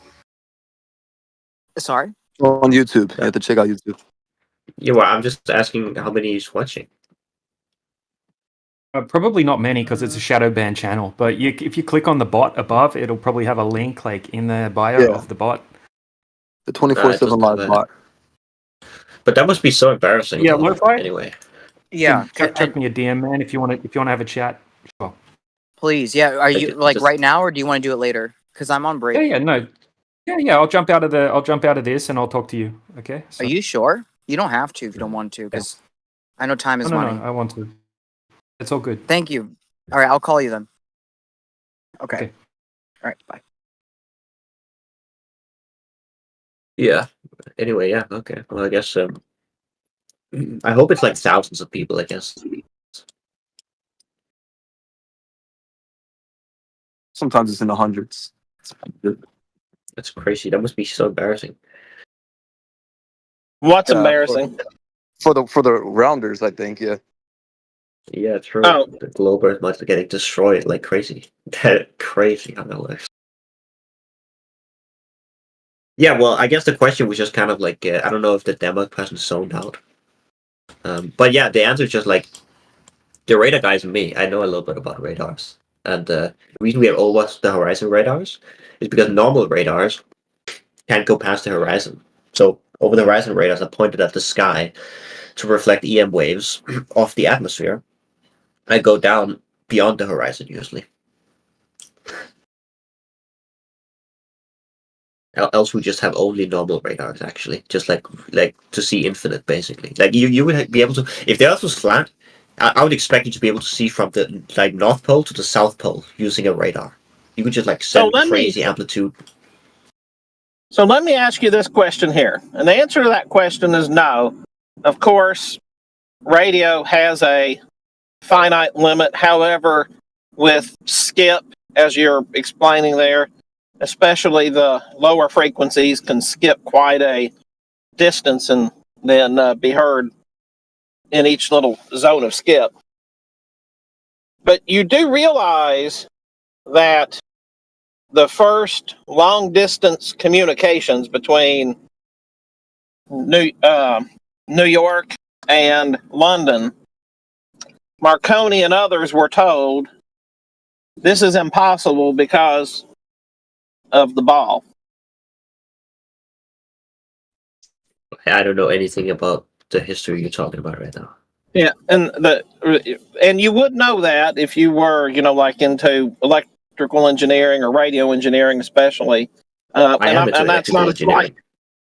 Yeah, so then you would know that. No, I wouldn't know that. You would know the history of. You would know the history of of at least that. You would know the history of long range communications a little bit. You might not know it in particular detail, but it does. And I don't. And I've only been in and out, and I've got to run back in the doctor's office. But could somebody else tell me if this gentleman's story seemed to have changed, or maybe if I just didn't hear it all? But it seems like the story's changed just a little bit a few times. Yeah, so the answer. Well, okay, I started out by saying I'm a sailor guy because I am a sailor guy, and then I'm a radar guy because I'm also a radar guy, and I am also an electrical engineering guy. Funnily enough, because I just rewired my entire car. Yeah, I don't know. Yeah, I mean, if you're gonna bring up professions that I know a little bit about, I'm probably gonna school you in it, right? If you say something I think is wrong, right? I think this guy's a troll. Wait, what's the? I don't understand. Would you want me to explain to I you wasn't about talking to you, but I was talking to everybody else besides you, giving my opinion about you. Is he a pro LARP or? No, I said a troll. You kind of cut out on my end. Yeah, I apologize, but no, I say he's a big. So like he just says a lot of things and doesn't back it up, and he just turning this bullshit conversation that he's everything, and doesn't know anything, and he's this and that, but he doesn't know shit.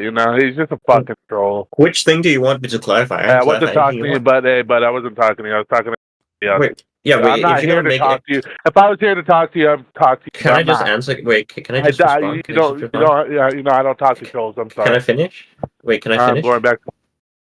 Oh, thank you. Okay, but if anybody here thinks that there's something that I've said I can't back up or something like that, I'll gladly clarify. Just ask me. That was everything. That was everything. You brought up and couldn't back it up. Oh, I'm not a. I'm 85%. A globe earther. This bullshit, dude. Everything you've been saying, you can't back it up. You're just trying to fucking troll your way into this oblivion, but it's not gonna happen. But you're a fucking troll. Like this is the second time you came in that I saw, and you've just been a troll. Okay, I guess we can explain a little bit about them. I don't have to explain shit to you. Yeah, but I could just personally explain a little bit about electrical engineering. If it would. No, I want you to explain radio waves. Okay, skipping is possible on a flat Earth, but how's radio waves gonna skip off an invisible barrier? Yeah, they don't. Okay, then you're gonna say some type of gas or radiation, but that don't make sense. Explain to me. Yeah, so there's certain mediums that certain electromagnetic waves are going to reflect on. So you could like so what you could do is you have like a certain I think it could even be a gas, right? You have a certain certain combination of materials, right? You could like adjust your radar, right? So it's amplitude and frequency, right? But basically, the amplitude just means the power, and the frequency means the length of the waves. If you're thinking about it in a wavelength, right? You could do it in particles, but it's a little more complicated. But if you think in a wavelength, it's going to be the length of the wave before it repeats itself, and the height of the wave. Right? The amplitude is the height, is how powerful it is, roughly-ish, and the length is just going to be how many times per second the wave is going to repeat itself. And so, like, if I do like so this, what you're telling me, it has to be a powerful wave to be able to use this. What kind of radar are you talking about? Over the horizon radar. Over the horizon radar. So it has to be a powerful wave. I don't know. I actually don't know the power it needs. I can look it up if you want me. Because I'm a CB radio advocate. I like CB radio. I'm familiar with the skipping and the waves bouncing off. In my case, the closed system. And my CB radio is not putting off a lot of hertz. Okay, it's not. It's a short wave. It's a short wave. Wait, can I answer? I want to answer the question. No, hold on. No, I'm not done yet. I'm not done.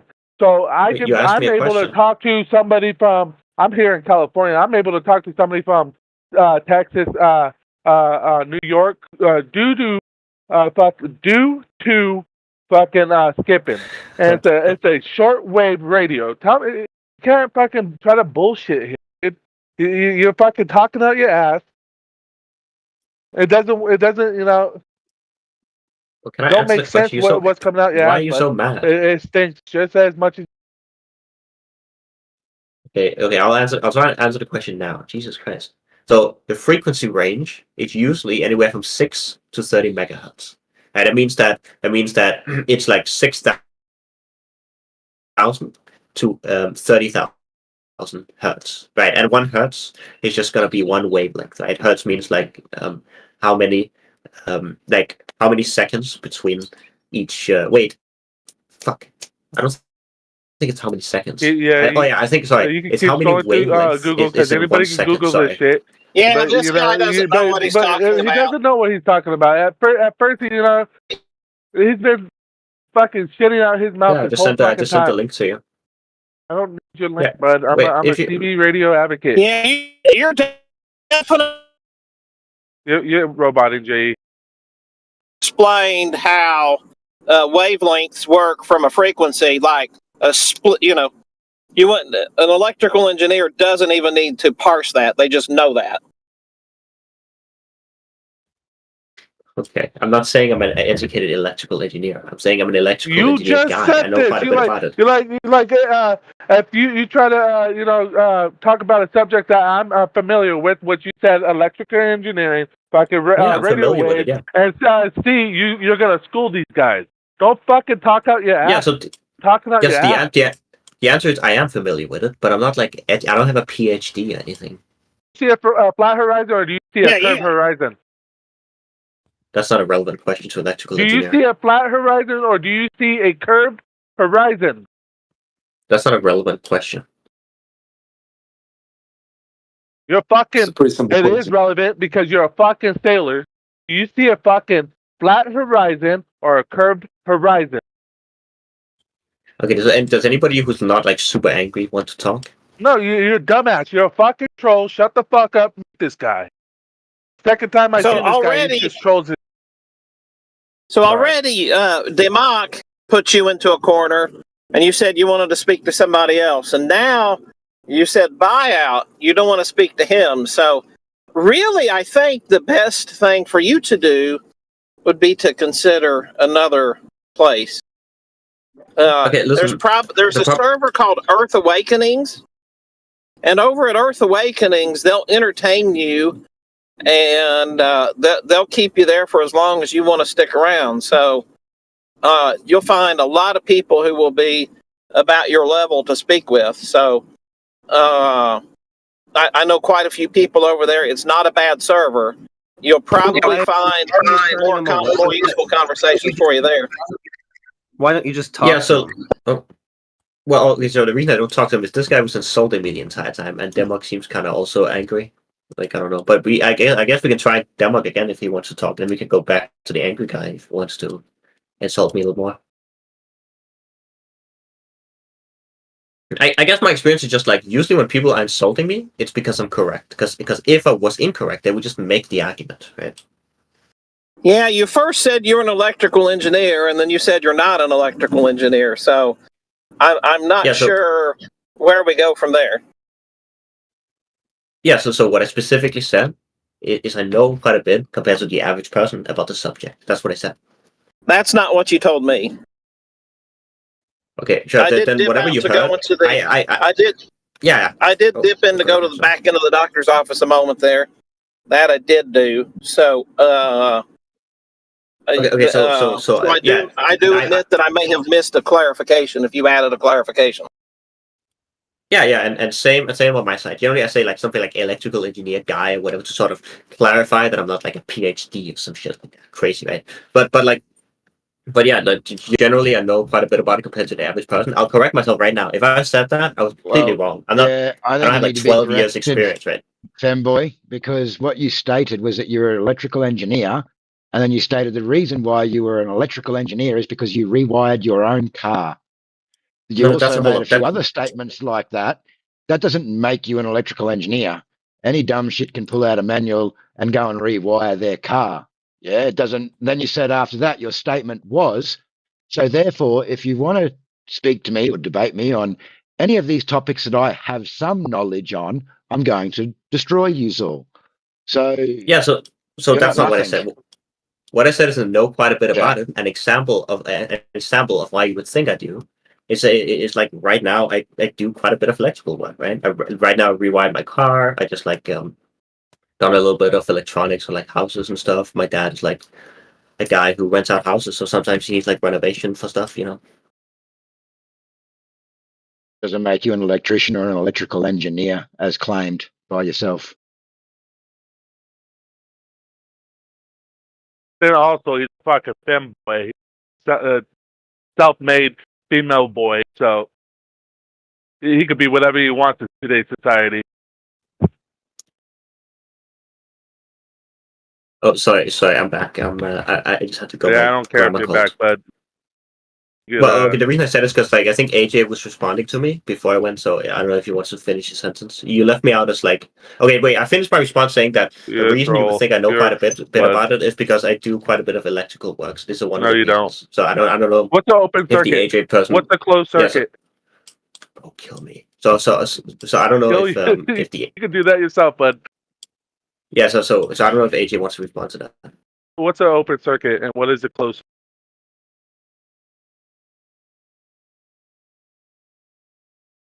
You gotta look it up. It's okay, but you ain't no. Like Does anybody? Boyat's question, yeah. You, like I said, rewiring your car and changing some light switches doesn't make you an electrician or an electrical engineer, as you claim to be at the start of the conversation. Yeah, okay. I'll just if I ever claim that, I'll correct myself right now. And then you said you have something to do with celestial navigation because you have a boat. And then you said you also have something to do with radar. I don't know why you operate radar due to the fact that you have a boat. So I didn't say any of this. Hang on, this doesn't make you an expert on any of the subjects as you claim to be. I also didn't say I was an expert. So what I specifically said at the start of the conversation, because people were talking about motion sickness, I was talking about one of the ways which you can mitigate motion sickness is putting the person who has the motion sickness in control of the vehicle, because this makes sure that the factors of motion sickness are eliminated. I didn't say I was like well, I mean, I've been saying for quite a while, but like anybody that wants to talk about the subjects that were in here. So I can go back on YouTube and find the time frame and you listen to your damn voice saying these things. Wait, what do you say? You mumbled a little bit. So the first thing you asked for was empirical evidence, such as a laser test showing that the Earth would be flat over long distance. However, your standard of evidence was you wanted something that was scientifically verified in a mainstream media type document, but That's you also also not what I wanted said. something he said something about out of the mainstream media as well, out of the mainstream as for the document. I don't know. Can you repeat that? Okay, listen. I felt like it I'll was say a right now. contradiction. Sure. I'll say right now. Whenever you have whenever you have an interpretation of what I said in the past, I think you should ask me before just saying it, right? Because I think you claimed a lot of things clarify that right now. I just clarify. Yeah. So wait. Wait. Hold on. I'm just clarifying that I think you should do that for pretty much I'm asking any you to interpretation. clarify your claim Pretty about much the any laser test interpretation of and me your. that you have in the future. I think that interpretation. How about I just mute you and you just answer the question? What did you originally state about the laser tests that were presented, and what was your standard of evidence you were requiring? Because I believe it was contradictory in itself.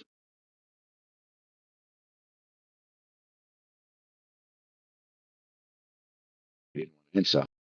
Yeah, big troll. That's the second time I've seen him in this PNR server side this channel, just trolling, just going on and on and on and on and on.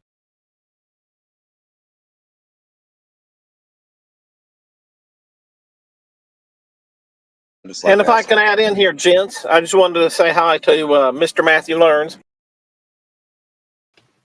Good morning. How's it going? How's it going, Matt? What up, Matt?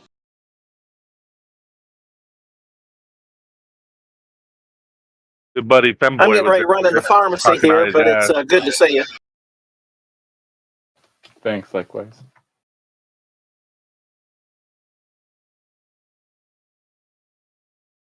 I still wanted to ask about how to falsify the globe, but he didn't really want to.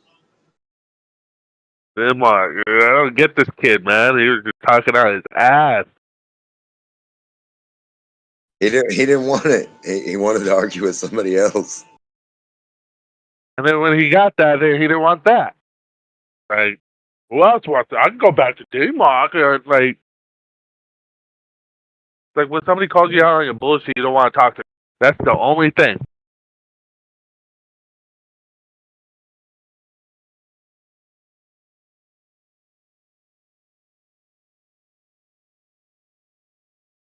I mean, the last time I checked, the radar's done on a horizontal, like line of sight too. I mean, what the hell are we talking about?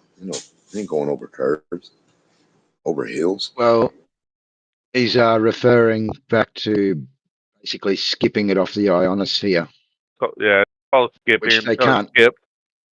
Yeah, so the first radio waves, I think the long distance communication went much further than it was supposed to. So then that's where they came up with the assumption, I'll say, that it skipped off the ionosphere. And you have zones or dead zones in between that skip. Right. But, it's funny because communicating with these rovers and shit that are on Mars, but it's going right through that shit, not skipping. I don't know what to. Honestly, I'm just a CB radio advocate. I like playing with my CB radio. Sometimes I'll play with the ham radio. But when it comes to I just know the basic bullshit that you need to know. I totally don't understand why that Olbert's paradox isn't like a thing. Because if there's like so many billions of lights and things bigger than the sun and bigger than the thing that's bigger than the sun and bigger than the thing, like all these things, like how microscopic does that make us every time we find something bigger? So that makes us the most like, so we're like small.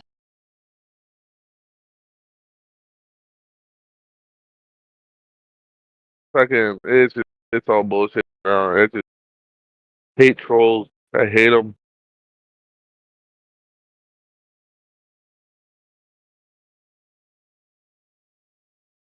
They're all trolls, most of them.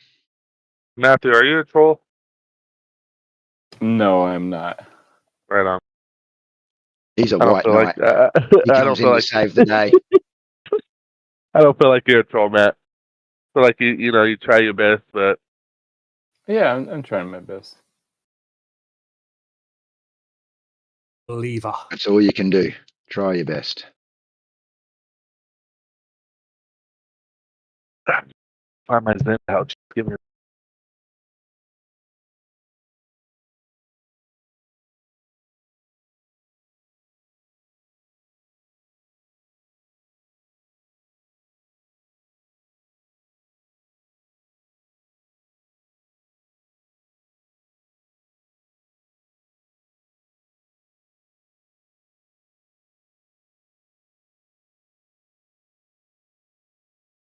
You there, heretic?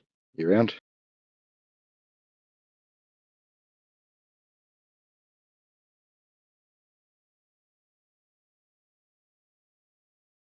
Should be listening.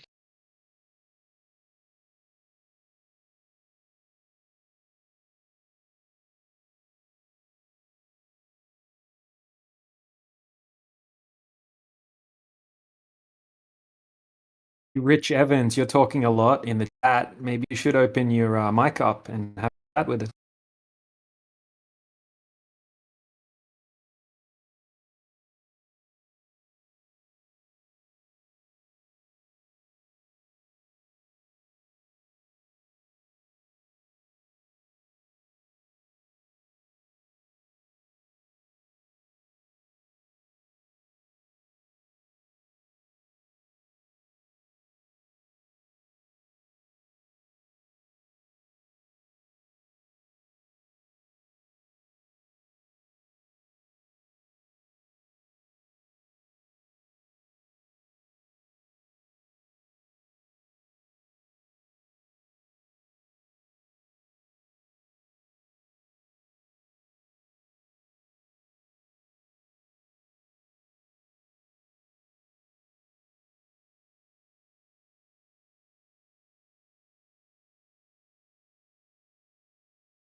All right, everybody. I'm gonna go play some Valorant with my daughter. Catch you guys later. Catch you later.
I mean, in a dream, are you moving? I don't know, man. Really beside the surface question point. Can you be tricked? Sure.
There any flat earthers about?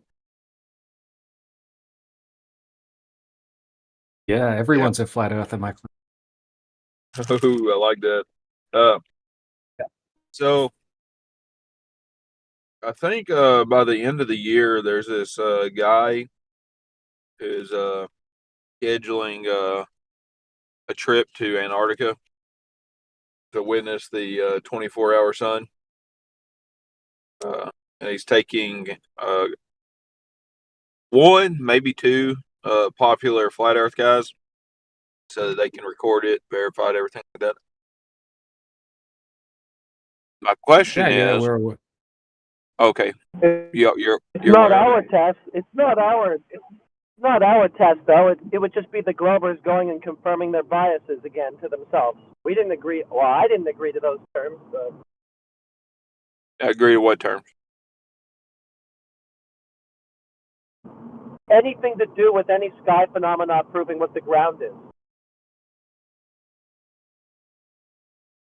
Oh, okay. Well, like the top 10, say top, I mean, like most popular or whatever flat earthers have all said that the 24-hour sun in Antarctica would disprove flat Earth and prove the globe. So I'd take that up with them. But They can close their channels down then and shut up.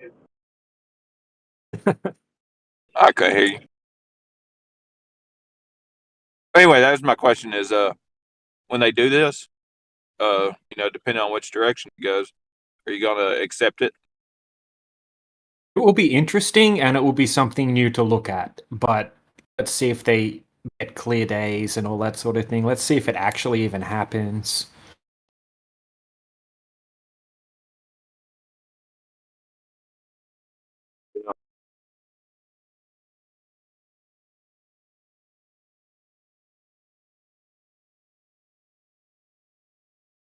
No, there's a lot of trust that's going to have to be applied to the flat Earth guys that go. I hope there's two of them, because Because if they come back and they're like, yeah, they quit doing their flat Earth YouTube stuff, probably be the stronger evidence because you can watch a video of it right now. But yeah, but those videos are ridiculous. Like, you've seen the debunkings of those 24-hour sun videos that already exist, haven't you? no. Oh, okay. So yeah, most of them. One of them, the sun looks completely CGI. It's the most ridiculous sun you've ever seen in your life. That would never get filmed in reality. You will never find a sun that looks like that in any other video that you can confirm. And then the other one, it's like completely looped footage. Like the end of the video is the exact same clouds and everything identical to the start of the video. Another one of them, half the video's like cloud cover. You can't even see the sun at all.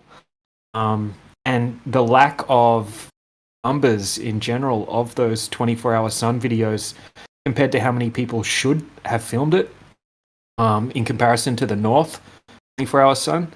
If it was there would be countless videos of it, in my opinion.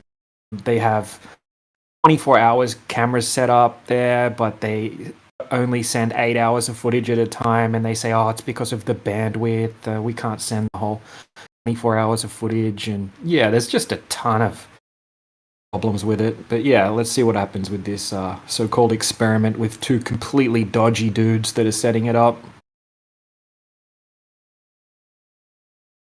The globe two people. They're already set on the globe, and so they're going to go down there and see something they expect to see or not or whatever, and then declare globe. Obviously, like, who are they trying to who are they trying to prove this to, themselves? Well, no, that's why they're taking flat Earth guys. Okay, then why are those flat Earth guys agreeing to those terms anyhow? Probably because they've. If I see the sky, it's got to be a globe. Yeah. I mean, like I said, like the top, 8 whatever flat earthers have already said that multiple times. Not something new. We got to go along with them then. Yeah, we can't think about this one for ourselves. We're gonna have to just go with them. Sure, they got a good reason for it, don't you think? I don't know what their reasons are. Maybe financial at this point.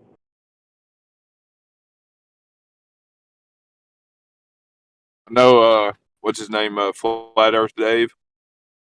He declined the invitation.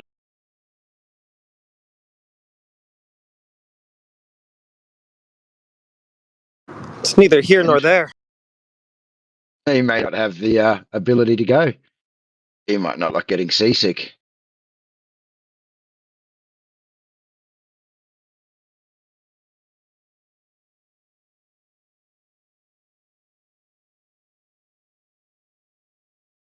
Yeah, we're not really like in a debate anymore. We've already falsified the radius countless times. The globe earthers are a little delusional if they think it's still up for debate.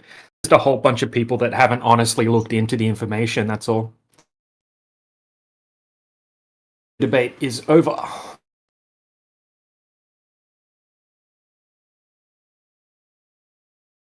Yeah, I mean, they're just black swan. The entire has been, can you show the curve ground? Don't do another sky. I think that would be the one in them all. I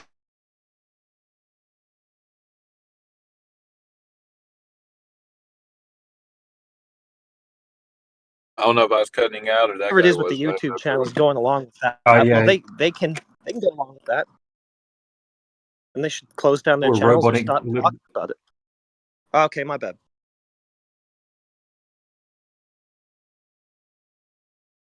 Daniel, a couple more. You're under the impression that the Earth's a globe, but it's not moving. That's correct, right? Yeah. And the sun's 93 million miles away in your personal model. Yeah, whatever they have it. Yep. So, how does the sun move in your model? The same way. So the sun orbits the Earth, the globe? That's correct. The 93 million mile away sun orbits the globe once a day. I wonder what speed it would have to go to travel that fast. I think that number might be a little off, right? The once a day is the rotation. Oh, I got. Yeah, you on point. I don't know. To look into it for you. Be about 400,000 miles an hour or so, or maybe more. No, they have to be freaking millions, man. Billions of miles per hour, I think. I know. That's I a was just fair trying to answer, give Daniel. I something. respect that. I was just trying to give hope. A little 400,000 hope. Yeah, man. I respect your answer, Daniel.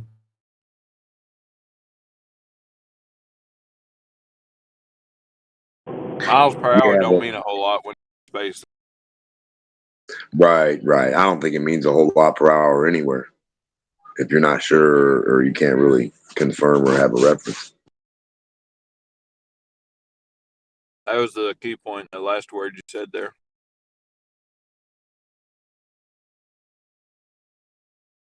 Key point.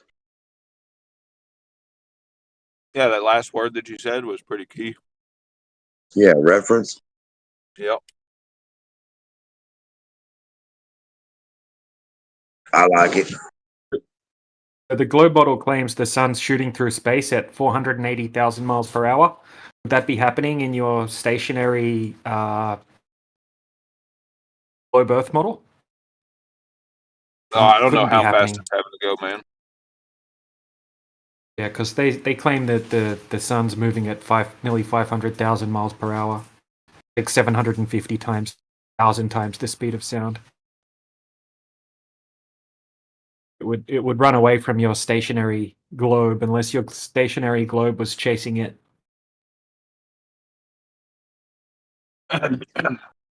So typically, when you're given a speed like that of a celestial body, it's got to be in reference to something. Excuse me. It's got to be in reference to something. There's not just like a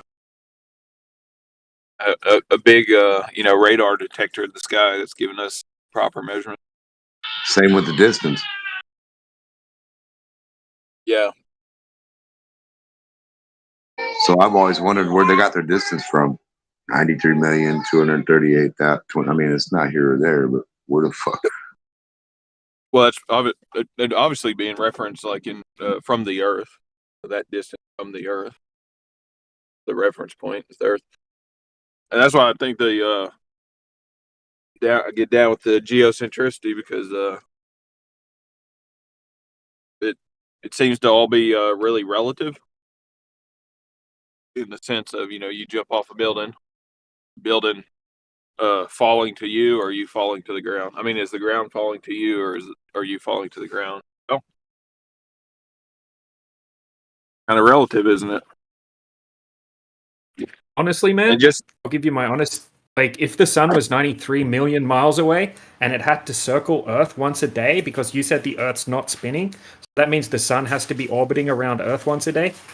That's a speed you can't even freaking comprehend. Like, that is a pretty crazy claim. Not gonna lie.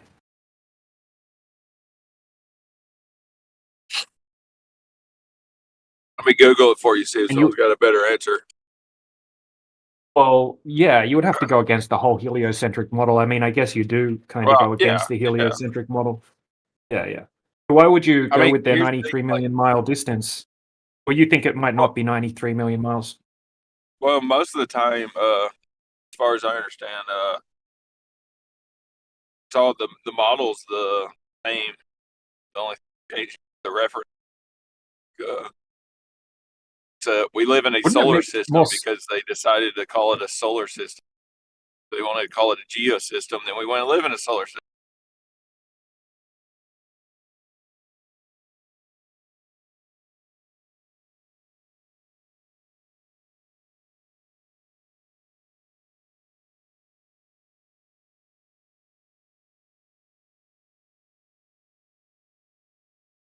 That would mean the stars would have to be, the stars that are billions of light years away would also have to be moving at some speed, around Earth as well, which would be really ridiculous.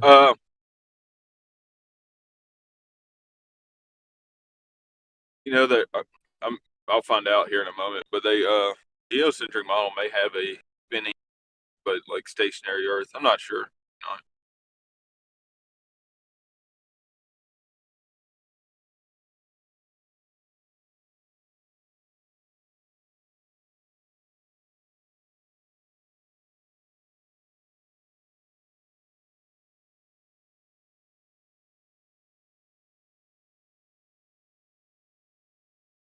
See what this says.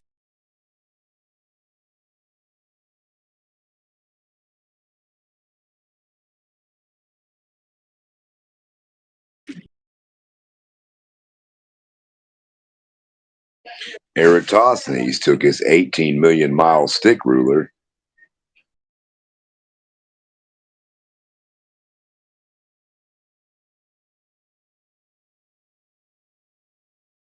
Where do you write all those zeros at?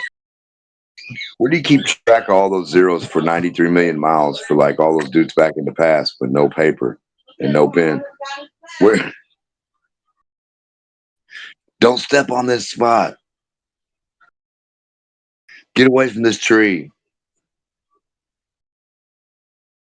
You have to mark your shit down like how,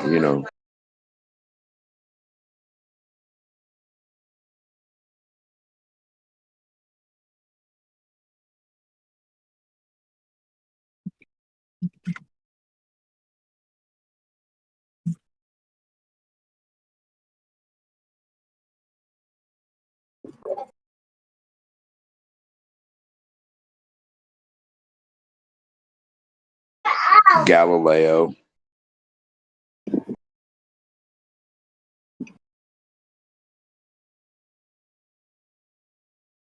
Yeah, I know. I have to look into it a little more later. Yeah, no worries at all, man.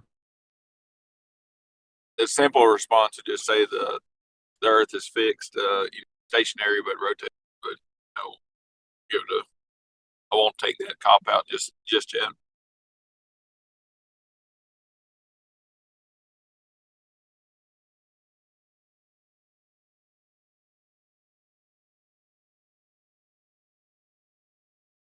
But I've learned one thing today, guys. What's that? That I am an electrical engineer because I've wired up stuff to a car before. What I learned is that popular YouTubers decide what I will concede to. Say that again, brother. What I learned is that popular YouTubers decide what I will concede to. There you go.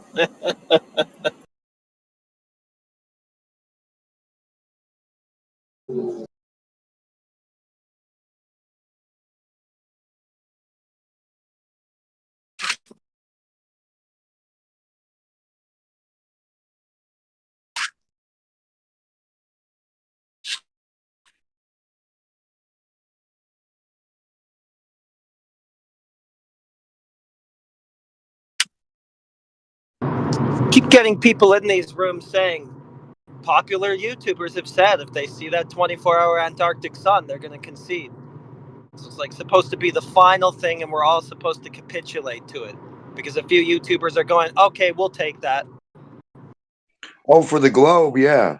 It kills the globe. It doesn't do I think anything. there's been a few flat earthers.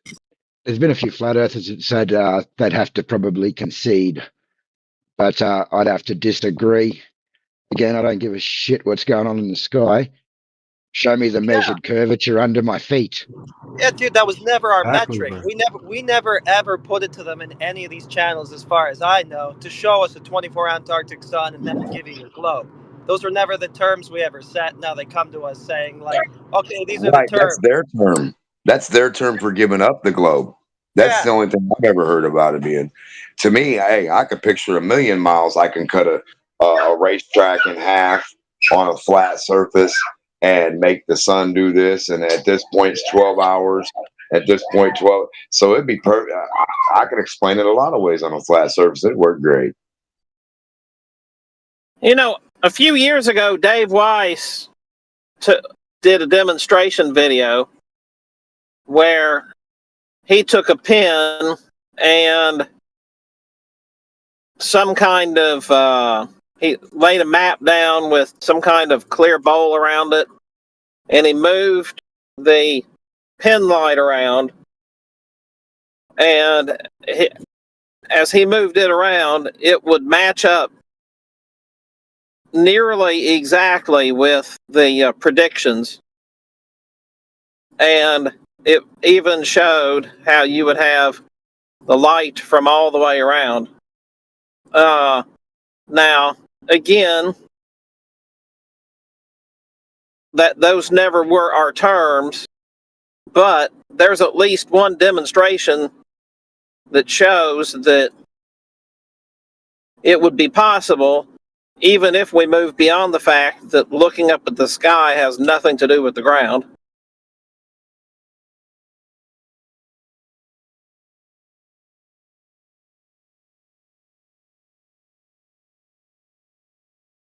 Yeah, 24-hour light. Not a 24-hour sun in the sky, though.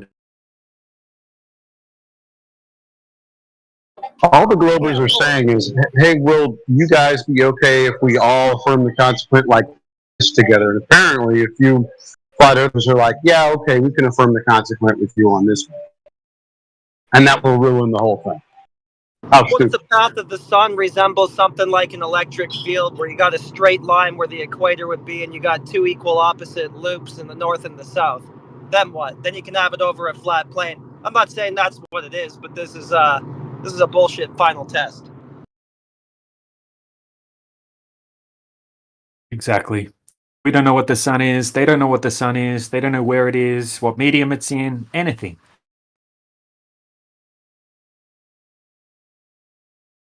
Even though we don't know shit basket about the sun. We don't know shit either. You should be putting all of that money into some sort of experiment to show Earth curve. They've said they have rovers on Mars and things like that, but they can't find 66 foot of Earth curve over 10 miles. Come on.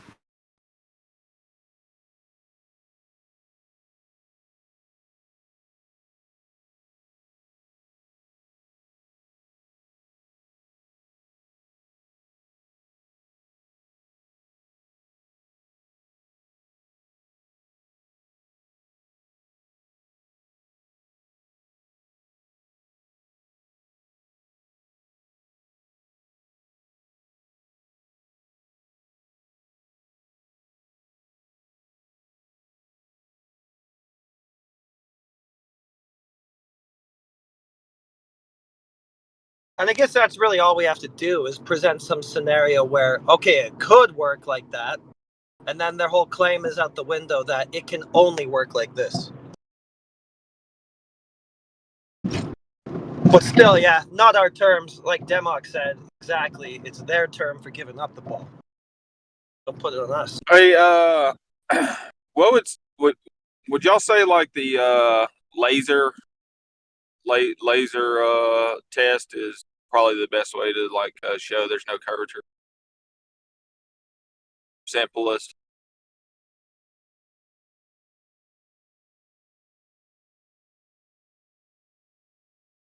It's probably not the simplest because you need a laser. Simplest is probably just doing a long distance sight test. Well, those lasers you can get for about $50.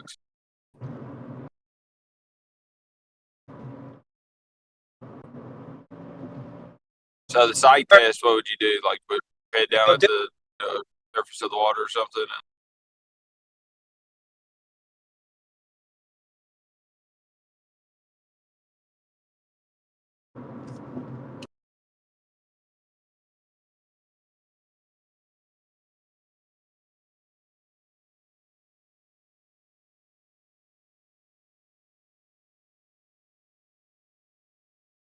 You can essentially get an $11 Walmart mirror that you put in the bedroom and do the same kind of test over water during the day. So you don't need a lot as far as equipment is concerned, but people like to get lasers out and, you know, make sure that they're level and hit targets from, you know, long distances, 20 miles or whatever. And 20 miles plus, you're going to have a heck of a laser. But the farther you can hit your target and show that you're not deviating from any kind of curve, the better, you know. The first one was you said get a mirror and reflect the sunlight as low as you could and have the mirror like a foot off the water or something. Yeah, people have done this. They've gone right down to the edge of the water and just put that Walmart mirror, you know, on the sand.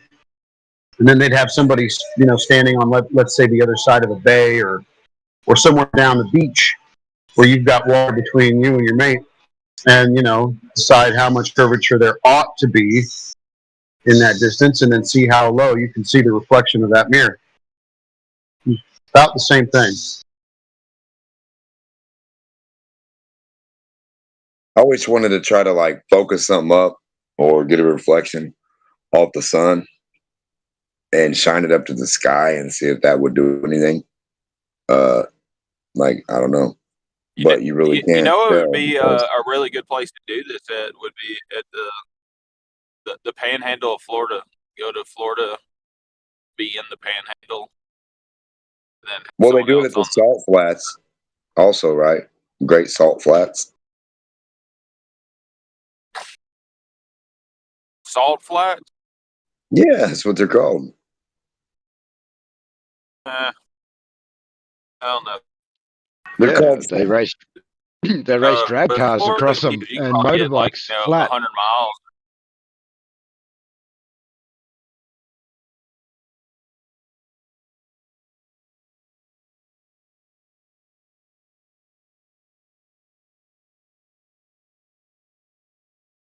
I'd want to cover up the pyramids and see if Orion's belt disappeared.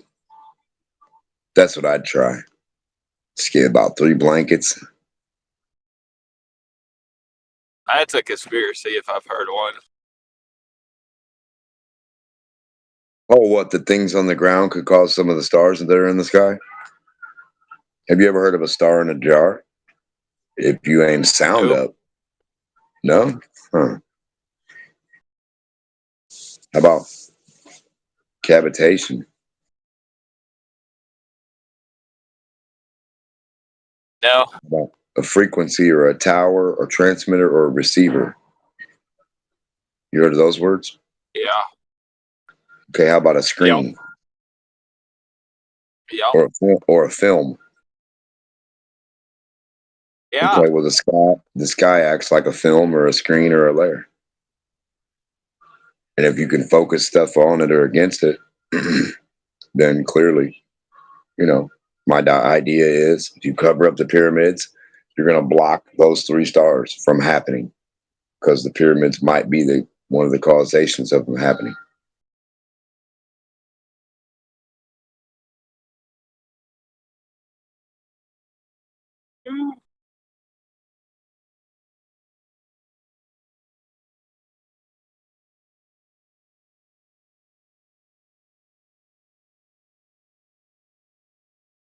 I feel like they'd have to be kind of angled to project Orion's belt over like the United States when it's dark over here. Nah, light does that. Light angles. Oh. Yeah, light hits the source of sun and widens out every direction as far as it can. Yeah. Yeah, light will do that for it. You ain't got to worry about that. The angle of the dangle is done by light itself.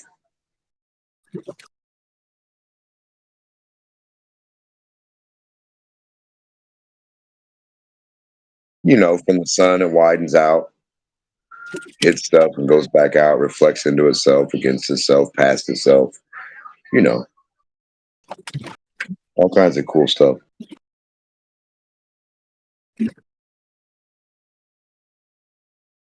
I'm just saying, I don't need any other ifs. Like if I covered it up and it blocked out one, I covered the next one and it blocked out the next one. If I covered the third one and it blocked out the third one, I think I'd be good to go. on my hypothesis.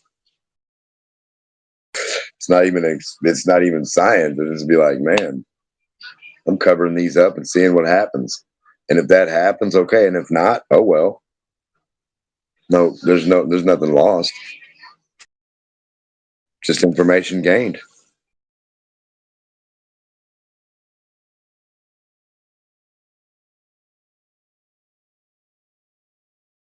Well, it would back my idea that a star could be something different than just what you think you see up there. It could be a reflection or a holographic focus point or a frequency focus somewhere, like a hologram.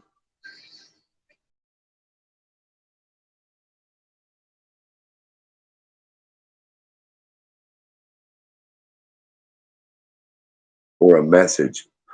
A lot of things in the sky were called angels, and a lot of angels are taken as a message. So if you see a message in the sky, that just means you can get information from it, orientation, whatever. Just, I mean, I don't know, something. Maybe at this point, this thing next to this point. I don't know. You get information though, somehow.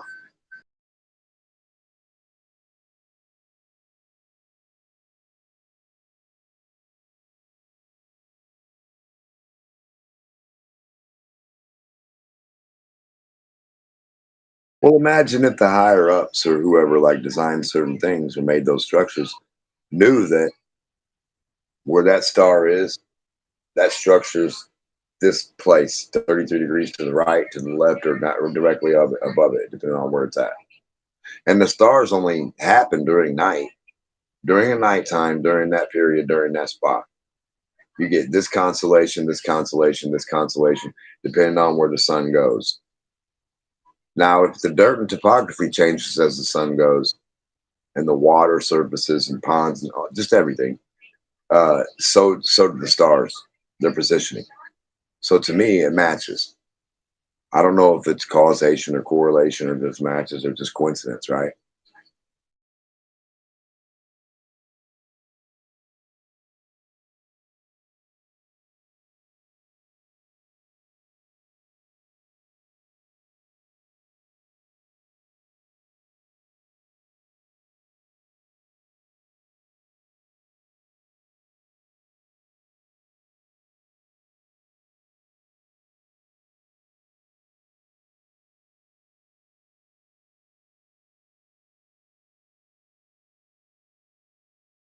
So when the stars disappear at a certain altitude, how, what do you even,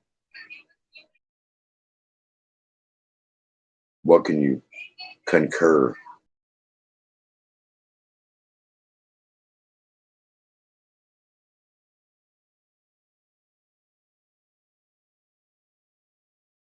Is the light from the sun really blocking them out once you get to that point or get closer to them still? I mean,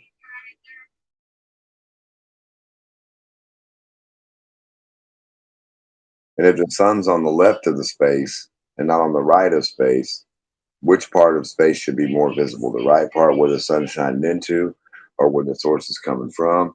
In front of you where the sun's not, behind you where the sun's not, on the right where it's not. You know what I mean? Like, so, yeah, I don't know. Shouldn't there be some visible stars? Wherever the sun's not exactly, but then where it's at, like no stars. Like jet black, okay, that's light there. Jet black, okay, that's light there. Now, how is jet black light in this situation? This is fucking weird. So a big bright light makes everything non-visible now, makes it all invisible.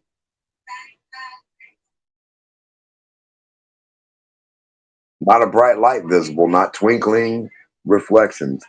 Invisible. The sun makes stuff invisible in space. This is weird, right?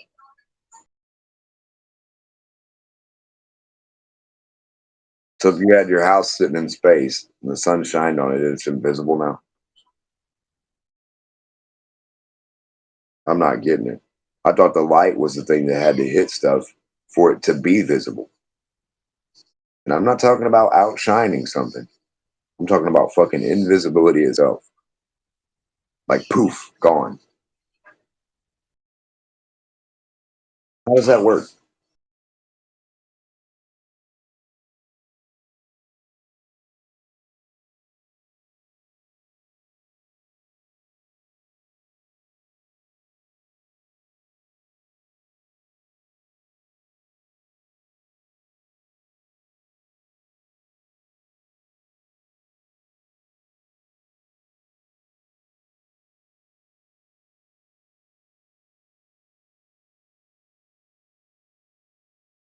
I mean, because when the light shines on your eyeballs, when the cop walks up, it blinds you. So then when he shines it on the tree, it's going to make it invisible. You can't see the tree now, right? Wrong. You can see the tree.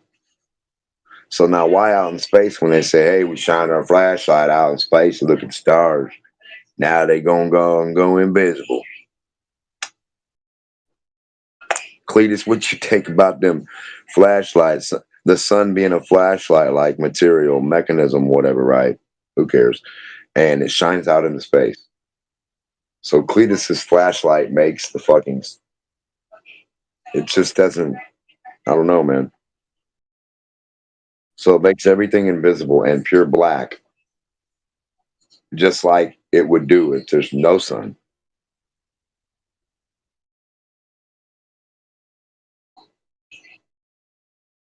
So sunlight equals no sunlight. That's pretty weird in the globe model. It is pretty weird.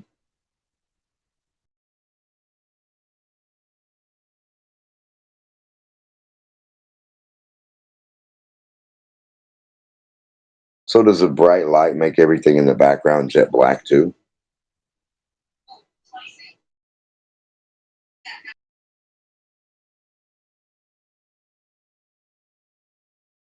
You stood in the brightest room in the world. What would be jet black in there?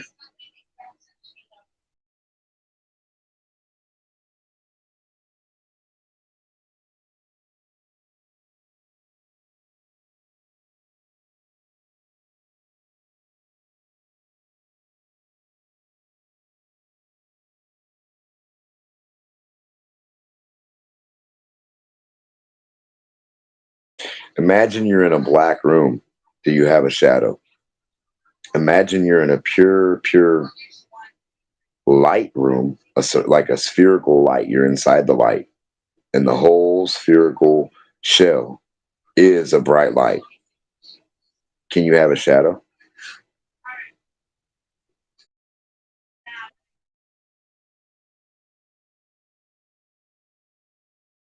All right, I'll stop.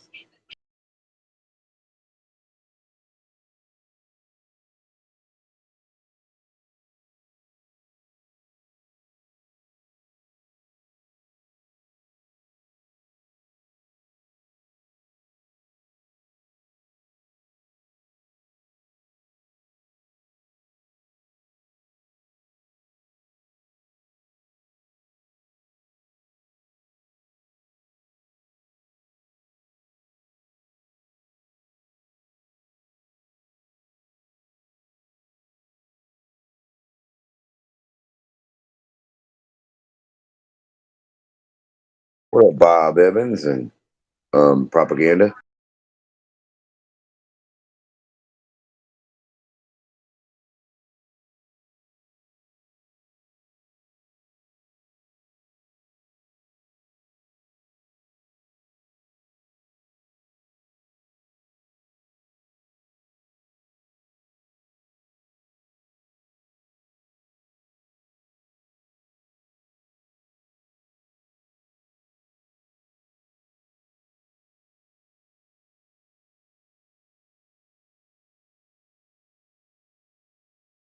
What up?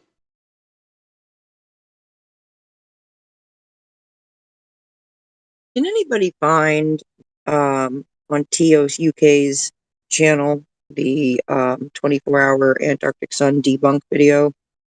I don't have YouTube. I have to set up a whole nother email and YouTube to set up a new YouTube account, or else I'd post it.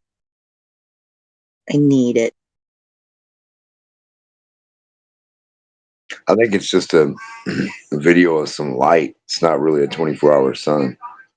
And then it's like edited, if that's the way you're talking about, like the original video, or Right. The original video of that, the Frozen South, was screened and compared to actual video of actual sun, and it's on Teos UK's channel, and yeah, I'm pretty sure it was about that Frozen South video. The debunk, it's a debunk video, Teos UK's channel. Right. If you even, I hate to do it, but if you use Google and you look up 24-hour sun, the actual sun, recording of 24-hour sun itself for 24 hours in Antarctica, I don't think it's going to give you, like, I don't even think Google's sure what the fuck to put down. I'm gonna go test that real quick. I'll be right back. Yeah. And then let us know the result. Because it's weird when different people's yeah. You might hit your thing might hit something mine didn't. Yeah, I don't know. I swear the algorithms in my phone are always changing just to fuck with me.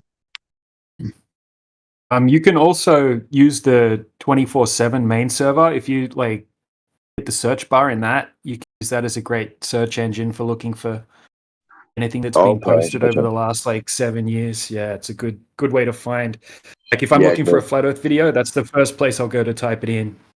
Just for any information, I think Google's retarded anymore, dude. I mean, I don't even think it's like psycho babble, schizophrenic. Like I'm typing something and it gives me rock bands all day and shit. I'm like, what the fuck? This is not what I'm looking for. And Jenna, go to yandex.com. That's a much better search engine if you're looking for.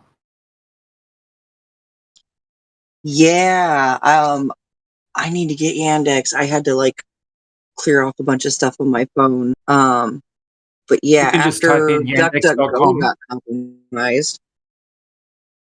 You can just use Yandex straight through Google browser. If you just type in yandex.com, any browser, you can search through Yandex and have completely different results than what you would find on Google. You don't need to actually.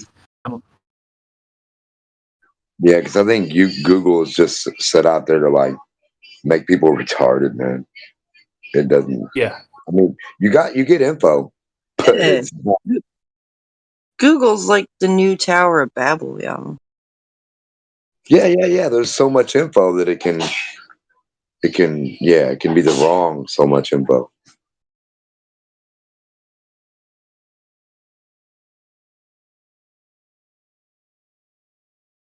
It is interesting though when you're live video of 24-hour sun in Antarctica.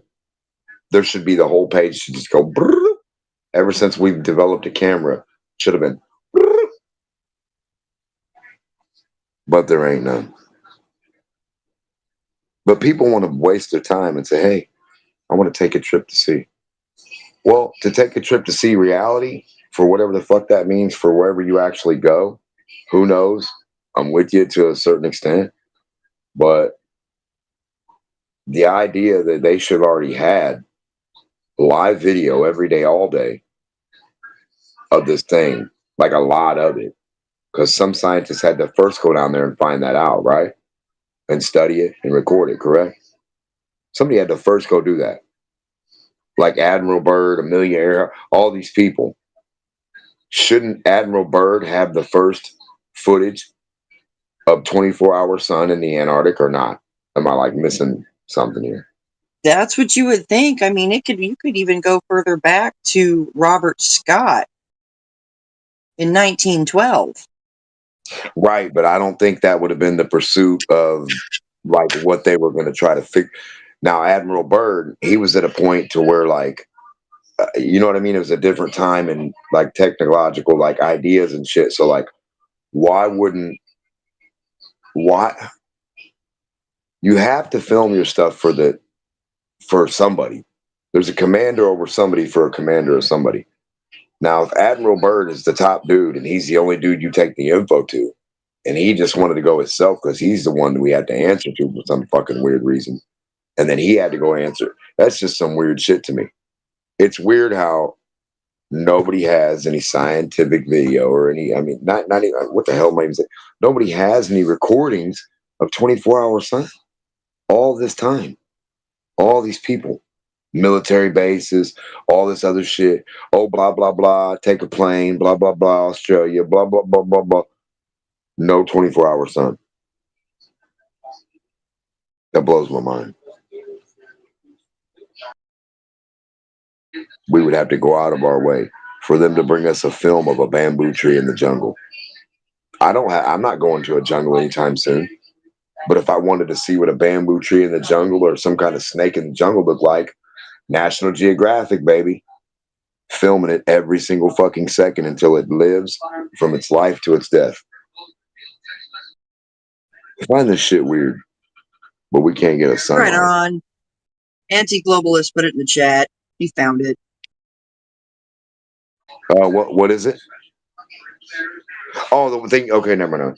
I thought you found 24-hour sunlight, the actual sun. No. I was looking for the debunk. No, I Because know. there's, yeah. This is a good one too because it shows that in that video that Rich Evans posted, the sun is not the natural sun is not looking like that.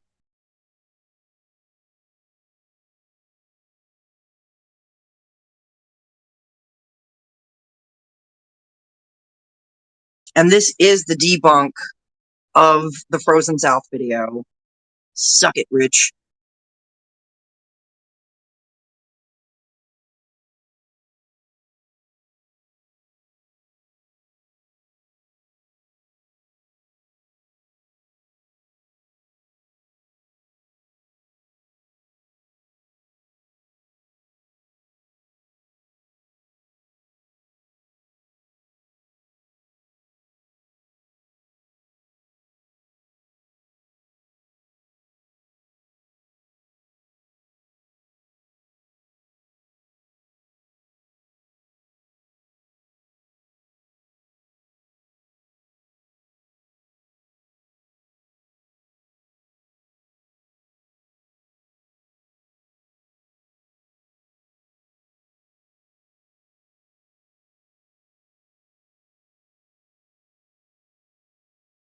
Are you guys watching this debunk right now? It's so good.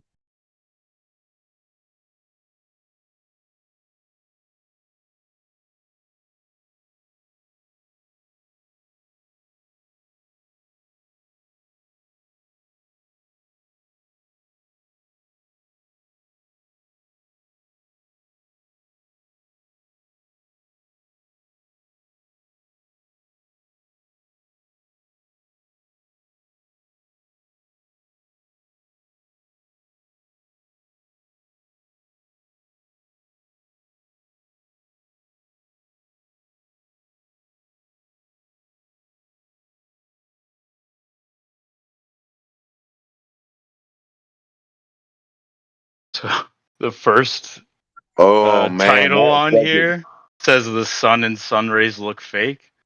Bro. Is he gonna get into the details of how he knows that? Hey, listen, that second video looks like a fucking fat head cyclops. It looks like a red head of a person, and then the sun looks like its eyeball. It's like one eye, a one eye, one horde. Jenna, don't tell me you actually think this is a good debunk. What the fact that you don't have any 24-hour footage of actual sun in Antarctica? Because you hand wave any video that's shown to you because you can't handle contravening evidence. It's not a hand wave when somebody is It is. literally running it through, when they're screening it and they're literally running it through and checking it. It's not How a are they hand wave. checking Somebody it? is They're just literally saying going it looks Shut the fake. fuck up, I'm talking. Shut the fuck up, I'm talking. It is not a fucking hand wave when somebody actually does the fucking work to investigate it. Okay? What work did they do? Shut the fuck up, which is what was done here in the debunk. Okay? What work was done? Oh, I guess you're blind and dumb. Great. Yeah, well, I mean, I don't look at circling your mouse around a sun on a YouTube video as work, but I mean, whatever gets your bills paid. Wow, you are blind and dumb. Good one. I mean, you don't have anything else, so Might as well commend you for. No, you remaining don't have consistent. anything else. You've got like 3 or 4 24-hour sun videos, dude. 3 or 4 Yeah, you just say they're all 24-hour sun fake. videos in all of Yeah, that's all of the history of video cameras. How many that's not how many the videos of the only. firmament do we have in the history of video cameras? Yeah, nice Did I obfuscation, claim a but firmament? there are plenty of 24-hour Well, I sun guess you debunk got to assert videos. that no firmament exists, right? I don't know what So you have nobody to here was affirm anything. claiming. I think the Here was ones claiming. affirming. Sorry. Go ahead, Demo. Yeah, I think the ones affirming shit are the ones that should stop, like Globers. Affirming there's a 24-hour sun in Antarctica without you being able to go to verify it. But you'll talk all day and talk a good game though, and tell us what we don't know and how we're stupid and how are we debunking anything. All we're asking for is proof that we live on a fucking ball that you think proves it to you in some weird fucking way. Because that doesn't mean it's 100% proof to us. But it means like that's your evidence you carried forth as like why you're that thing. So if you're a Glober and you have proof of 24-hour sunlight in Antarctica, we would love to see it. That would actually be a little portion of evidence. It's another factoid that you can put together on this big collage to see the bigger picture. Doesn't Let me ask everything. this. Let me ask this. If I saw the picture of your black swan and all I said was fake, and I justified that by having someone look at the photo and just circle it with their mouse in Photoshop and just say, "Look at how fake this looks." Is that convincing? Well, that's not what they've done here. Yeah, so they've analysed the video where they've shown in the video that there is a huge time period that has been cut out. It's not sequential. It skips in the video. Where did they do that? What's the timestamp? I think there's a few people that have done it. I don't have it on me, but that's the claim. Yeah, that is the claim, that they've analysed the video. They found that the times don't align and that there is a big jump or a skip in time moving forward to the following day. We also have Taboo Conspiracy, who took a look at one of them and found that the solar flares were identical at 2 different parts in the video, so they've obviously copy-pasted that.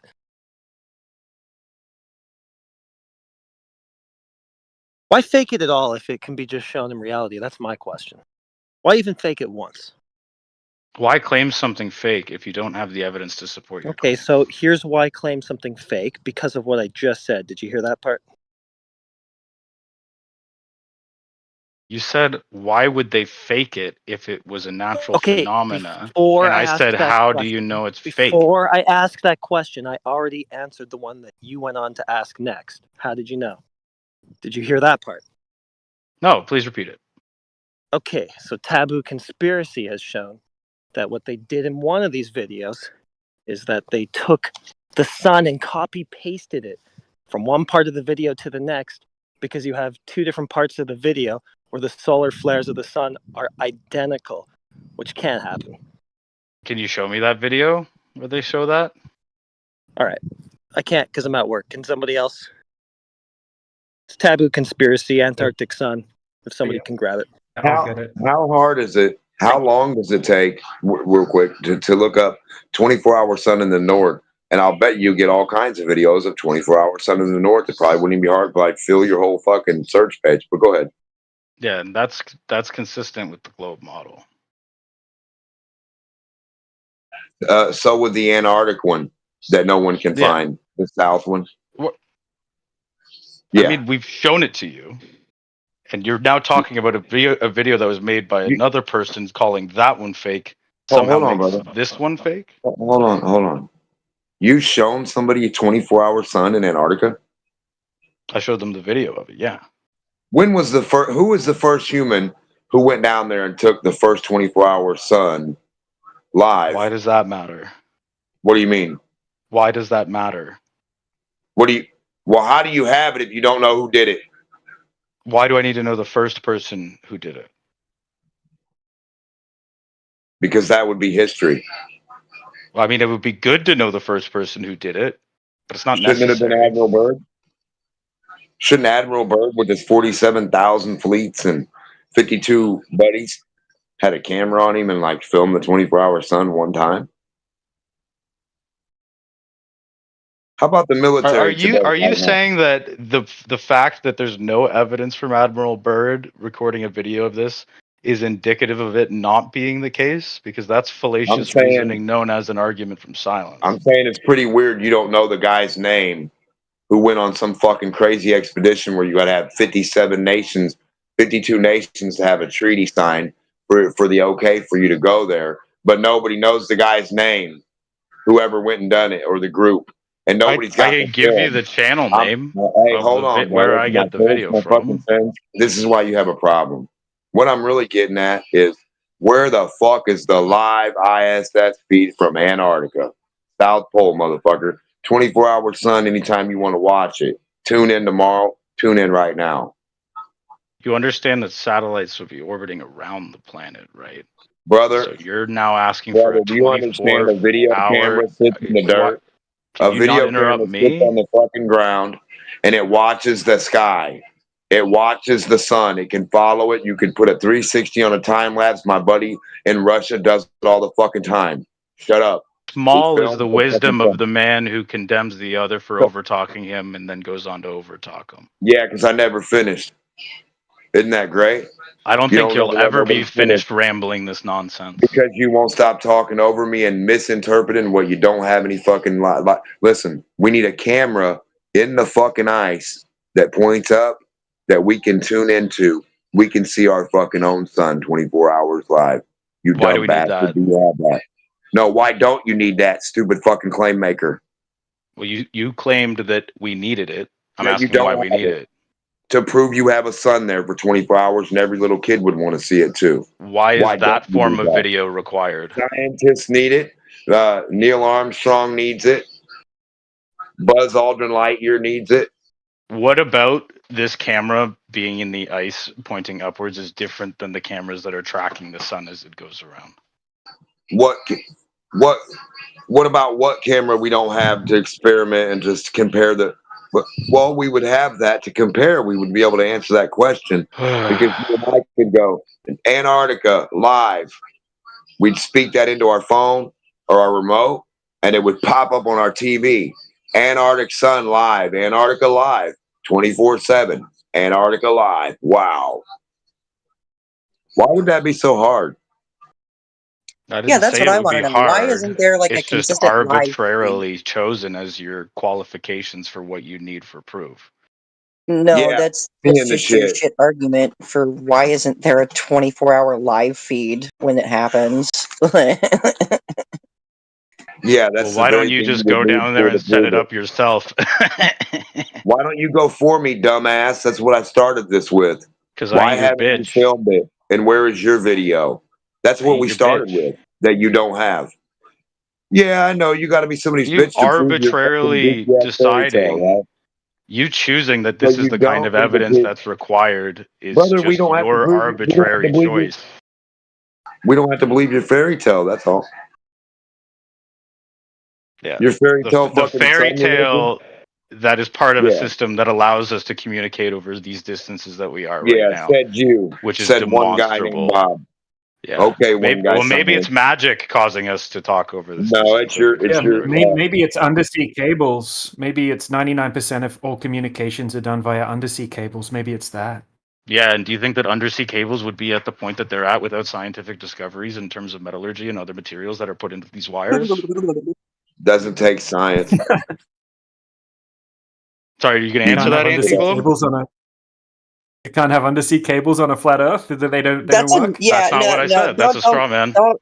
Yeah, that's a non sequitur and it's a straw man. Yeah, good The job. You're fuck? calling out anti-globalist for his fallacies. Good job. Hey, and if we say She's anything not about flat Earth, actually. I bet you he wants a demonstration or some No, I type was of proof, calling out right? you, Richard. Oh, well, you obviously don't understand what fallacies are then. So if I started talking about flat Earth, would you ask for proof for a demonstration? I mean, I'm smart enough to know you don't have one, so no, I wouldn't. That wasn't my question. So if I I just said started no, I making wouldn't. random fucking goofy nonsensical claims to you, are you Yeah, supposed to just like we take my see too word because I'm a far. goofy guy in a lab coat? If I put my lab coat on and my glasses and talk to you in a different manner with a fucking name tag on that says Professor or Democ on it, right?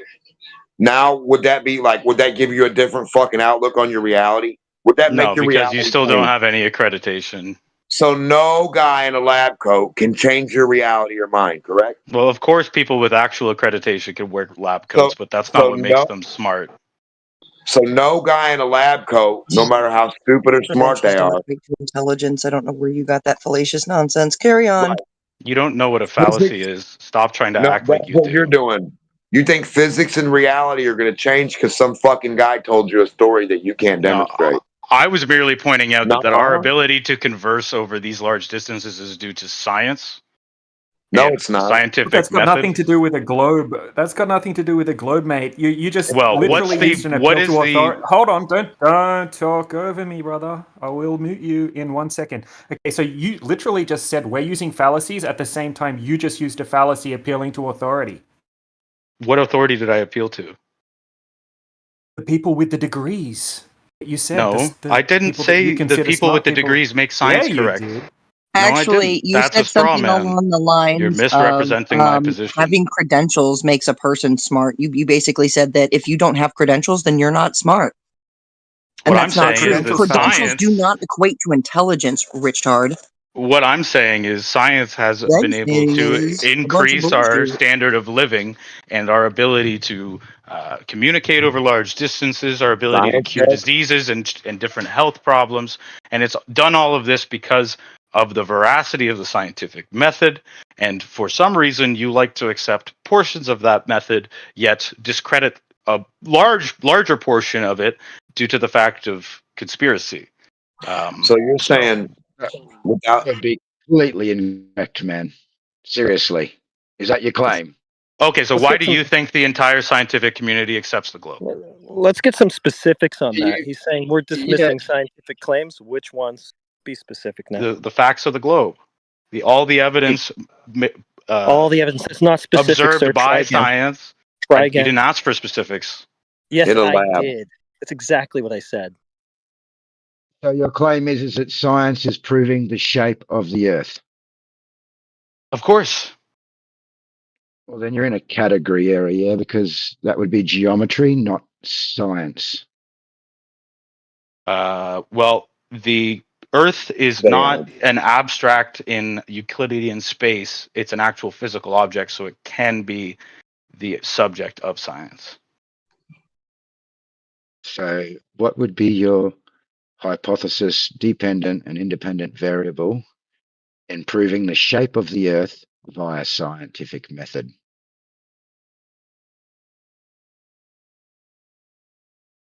So yeah, you would take any old hypothesis, such as the Earth is a globe, as the hypothesis, and then you can make a prediction that under a globe, on a globe, you would have such an observation. Let's take the difference in what stars are perceivable based on the northern and southern hemispheres, and you say, "Wow, that lines up with the globe model." Give that a What's big old green check, and then we can do that what's for So, all other philosophy, phenomena that we have. so philosophy or metaphysics, not science. What are you not talking about? I was measuring what talking you're about on? epistemic So you don't measure what observations. you're on. Well, first of all, your independent variable is the Earth in your example. So, how are we varying the Earth to prove it causes a globe? Yeah, I think you're really No, confused I with this. don't think you really understand science, right? Like if I say my hypothesis is that the Earth is No, round, I do. then I can utilize the scientific method in order to either Okay, verify great. Stop right or there. falsify Stop that right there. Stop right hypothesis. there. Stop right there. You can utilize the scientific method, dependent variable. So Hello. what? Sorry, it was word salad. Can you try again? Dependent variable. What the fuck, dude? I asked you for the dependent variable. Is that word salad to you? At the speed Yes, at I which you just said asked it, him it for. was yes. Okay. You're using the scientific method. What's your dependent variable in this experiment?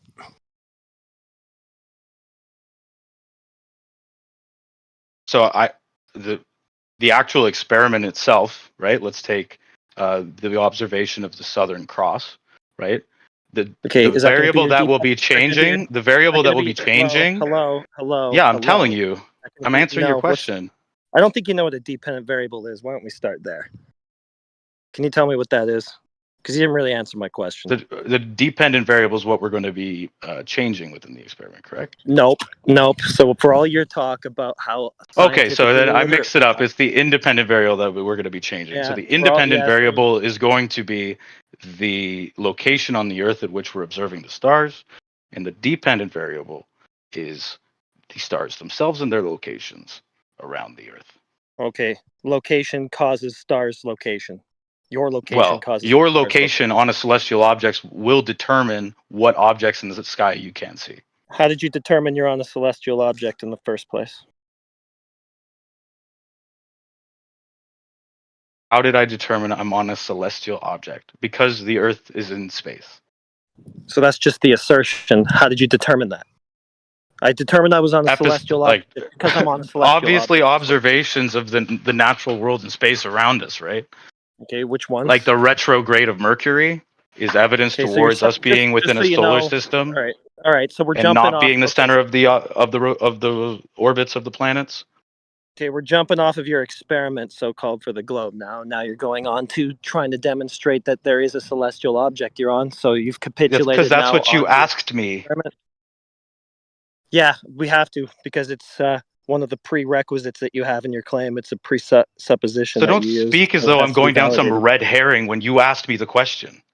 I know. I'm just letting you know that it's broken down to this point now where you have all these base assumptions that need verification first before you can go on to the rest of it.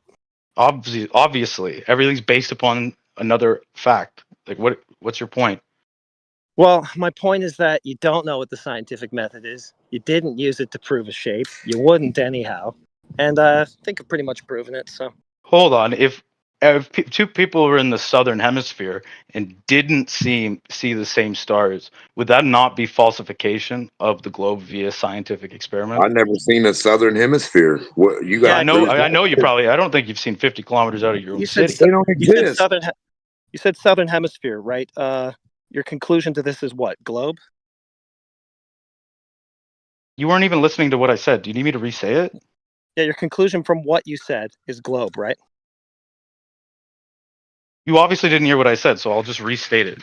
If you have people facing south on the southern hemisphere, and the stars that they see are not the same stars as another person within the southern hemisphere, right? Entirely, that would disprove the globe model. Correct or incorrect? A different location on half of your ball. We have people standing in the southern hemisphere facing south. They do not see any of the same stars as the other person facing south. Does that disprove the globe via scientific experiment? No, not by a scientific experiment. What are you going to vary and manipulate? If people in the southern hemisphere are facing south and see different stars than another person facing south, then they're not facing the same direction as is being said by the globe. Okay, great. Go falsify So then the globe. then it's not, that is experimentation, right? Observation and recorded observation of evidence that goes against the globe. Why couldn't you just say yes to that? It's ridiculous. It's obviously a scientific experiment, and you just conceded it. What did you vary and manipulate? The variation is the location of the people on on Earth. Okay, location then. The direction, the independent variable would be where they're facing. That's great. If you're fine to allow that to be your falsification for your ball, that's really cool. Yeah, but guess what happens if we go and do that observation? It validates the globe. Oh, it validates the globe. So your conclusion then from that observation. Okay, wait. Your conclusion from that observation is globe. Is that right? Yes, my conclusion from the observation that people facing south in the southern hemisphere see the same stars, so they are facing the same direction. Gotcha. So in your premise was this word hemisphere. So your conclusion was globe, and then your premise was globe. So that's circular reasoning. Why'd you do No, that? a hemisphere is a part of a globe as measured. Yeah. So you have the globe already in your premise. So you're Okay, begging so the what do question. you call the northern half or the center half? It's not even half. What do you call everything north of the equator on a flat Earth? North of the equator. Okay, so you could substitute southern hemisphere with south of the equator, and it's the exact same fucking thing. In So the flat die?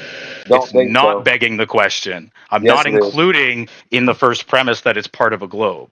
Yeah, you are There's no with that sphere. term hemisphere. If people facing south, when they are south of the equator, see different stars completely, it validates the flat Earth model. People south of the equator see the What same model? stars, Can you post which that model? validates the globe. Whoa, let's get that model you just posted for us. Yeah, I want to see your flat earth model, you badass flat earther, you. I don't know why you keep Just think of arguing your for the girlfriend's flat Earth. ass and then think of the world on it. It's pretty easy, guys. Come on. Is that your model for the flat Earth? I like Yeah. it, but I don't think.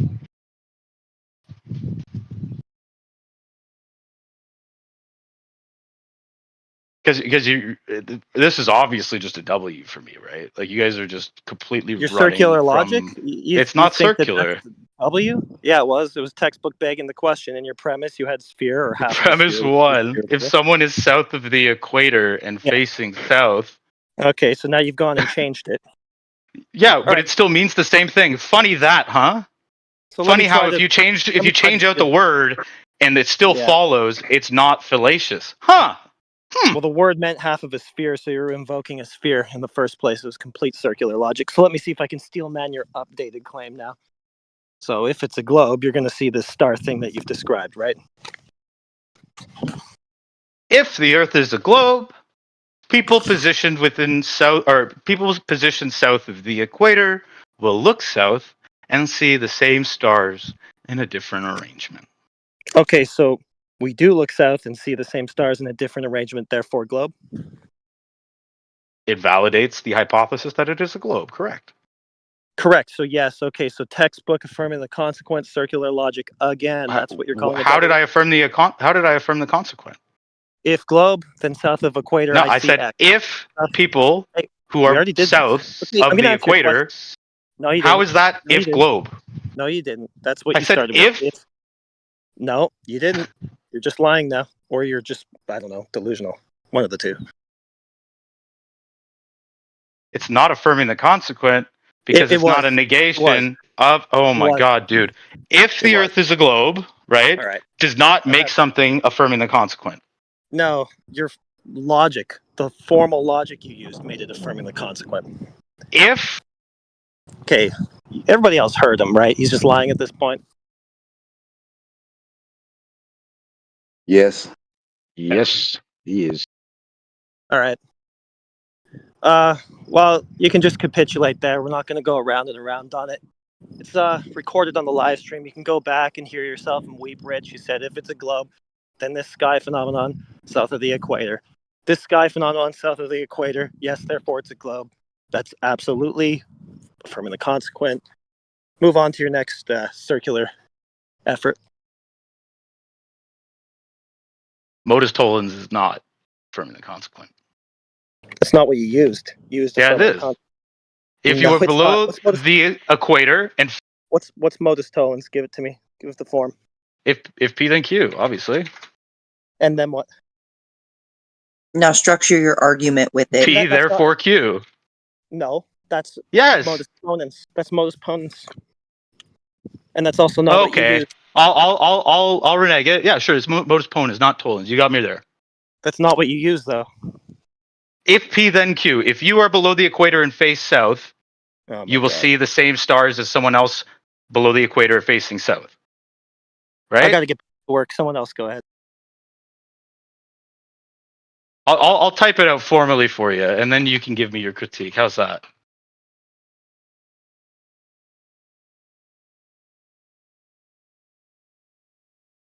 Why can't you just say I already it? heard it.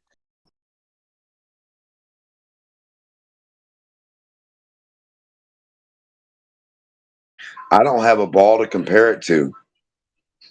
I've got flat Earth stars and a flat Earth in reality, but I've never seen how a ball would work to compare what you're trying to prove. Isn't that weird? I bet you don't either.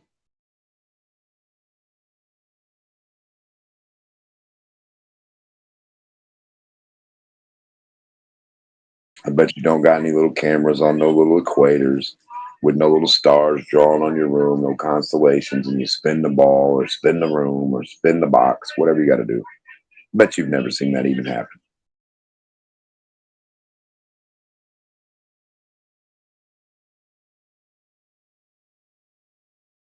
I think a lot of globers just don't really know what a globe would really fucking look like. They keep trying to say reality is what a globe would look like. And here we are with them affirming their consequence. They should actually get a ball. Consequent. Of what? Of no ball. You said nothing. affirming the consequence. It's a Yes, consequence. of you not doing a fucking thing, non-physical with no sphere in your hand to prove a sphere. Now, genius. I was just correcting you because it's not affirming the consequence. I'm correcting you now. What you need to prove a sphere to me, maybe would be a sphere. Stupid. So quit affirming the consequent of a sphere when that's not what you're on. Everything demonstrated and the consequent of reality doesn't match any attribute or format of a spherical shape, pattern, or orientation for that matter. Like, get a ball, brother. I encourage all globers to get a ball. Mark the dot on the, mark your stuff out. It always sounds like I'm being crazy winded because I have to ask you guys all the same thing to get a fucking ball. Once you really get a ball and do a couple, exercises, I'm not even going to call them experiments. You do a couple demonstrations to yourself or exercises, then you're going to be like, holy shit. What Democ said made so much sense now. I'm not on a fucking ball. Reality doesn't match none of this shit. But go ahead. I mean, keep thinking it does. Keep thinking anything you see in the sky or anywhere matches a sphere.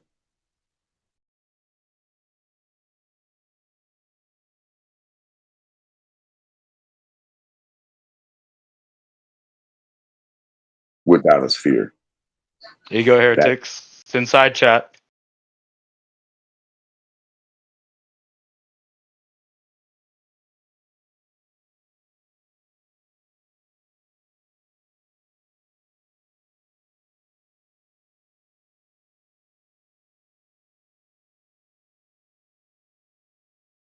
And no matter what you guys do, you say that means globe.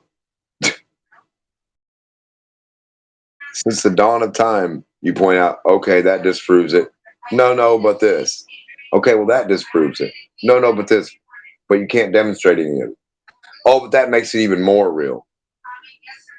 That it's not real. The globe's so not real, it's real.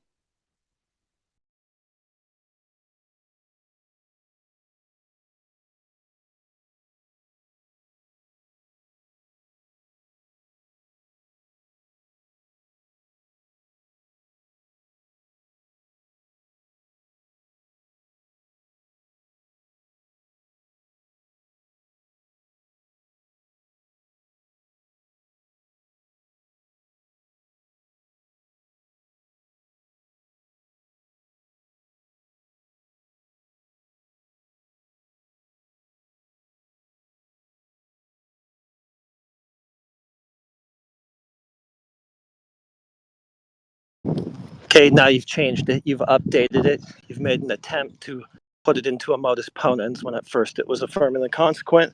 You But it's the started with same if logic, globe. so. Oh, really? Mm-hmm. Your circular logic is the same thing as valid logic. No, because this is obviously valid, right? No, you'd have. Well, okay, it could be valid, but not necessarily sound. Well, which premise do you disagree with? The conditional link that it absolutely has to be a sphere for that sky phenomena.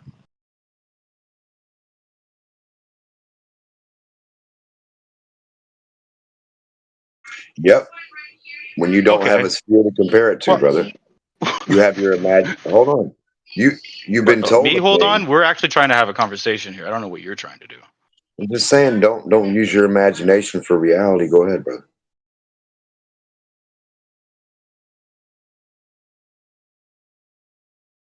Yeah, prove that the sphere is the antecedent for that thing in the sky to happen. Sure. Do you need me to give you the model of people facing south? It's a model, it's an abstraction, and a reification if you stay Yeah, there it's a for it. demonstration that this is exactly what would occur if we were on a ball. Okay, prove that it has to be that for that to occur.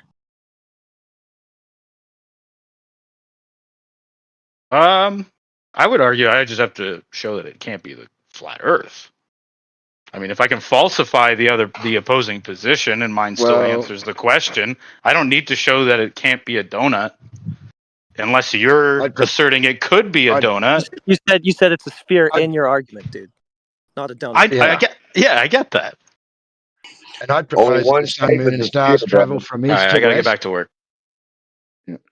I'd propose that the sun, moon, and stars all move east to west, and how we view them is directly related to where we are standing and facing at the time. So, facing north, stars rotate counterclockwise. Facing south, stars rotate clockwise. Facing east, they're going to come from in front of you and set behind you. Facing west, they're going to rise behind you. And this would be no different over a flat plane, depending on the different direction that you're facing. And we can see this via the celestial sphere. So no, you don't have the only explanation being a globe debunking flat Earth. Right. Your thing is trying to prove a globe and not other models. So if we're like our flat Earth could be like a donut or be like cornbread or be, just who the fuck knows, right? Then what you did was not, you just, you didn't do anything. You just proved it could be other stuff than your globe. That didn't help you. What can you use that can only be done with the sphere or with the globe that cannot possibly be done with other stuff that's not a sphere?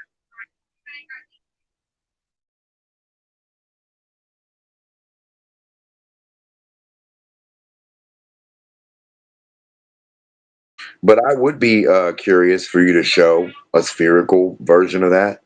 Not stand outside and just fucking reaffirm what we see on the. Because if I'm saying you're standing outside on flat Earth and you're saying you're standing outside on the globe, the only way we can go win this argument is go make a model in the fucking lab and come out with the flat one or the round one that matches what the fuck we are seeing in reality.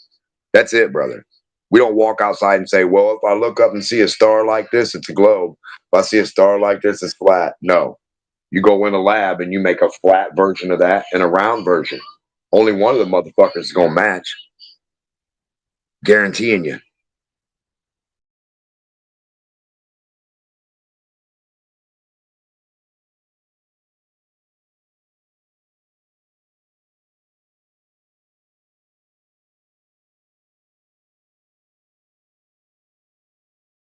Yeah, only one of them are going to match.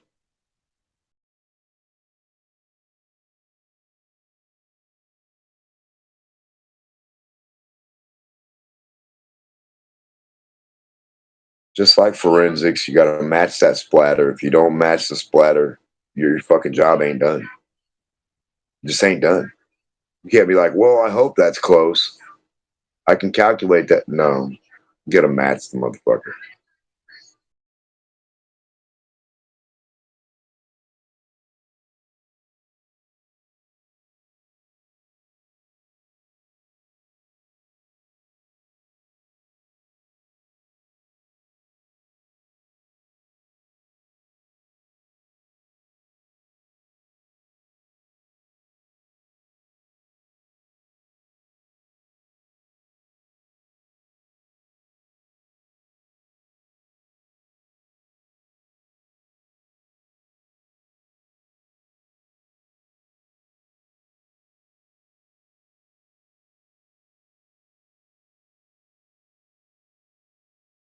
It's like you're stuck in a big costume and all you got's the eyeball holes. And you got to tell everybody what the fuck you're in. You can't see it. You got eyeball holes and you look forward. Are you in a bunny costume? Are you in a pumpkin costume? Are you in an alligator? Are you a fucking mouse? Are you a? Do you understand? Like, how do you know?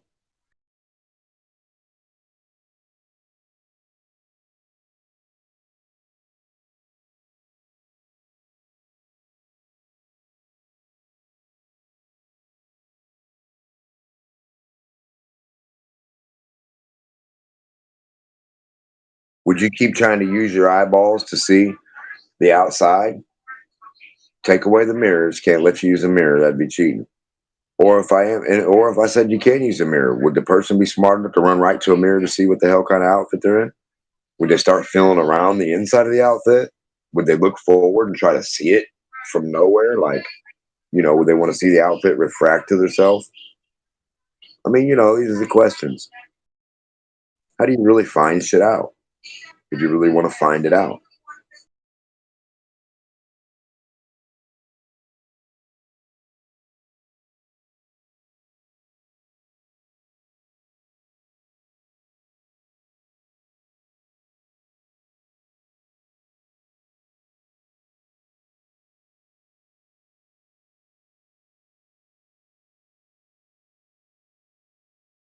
Yeah, if Pythagoras was a little guy standing on either one of these, if they were standing on a little bunny rabbit's butt, they would think that I'm on a round globe. But then they get to its head or its neck or its ears or its nose or its paws or its belly, like its tail. Like, it's not a sphere. It's a rabbit shape. What the hell?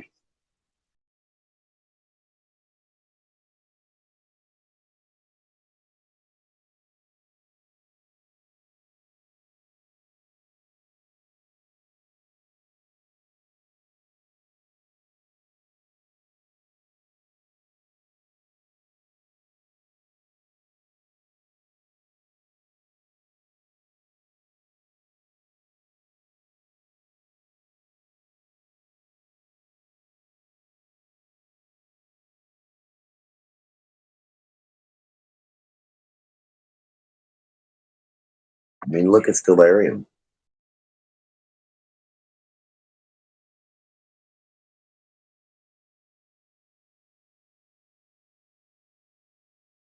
Yeah, those Stellarium demonstrations are pretty cool because Are it you not shows in a that you can flat be, room? yeah, or like right there on a flat ground shows that you can face north and see see the rotation going one way, and then be standing in the same spot, turn around, And whole why does 180. Stellarium stop at like? You would think Stellarium would be a spherical room where the whole spherical room has all the constellations sitting on it. Then you could get in a chair and spin accordingly like you're a sphere. Right.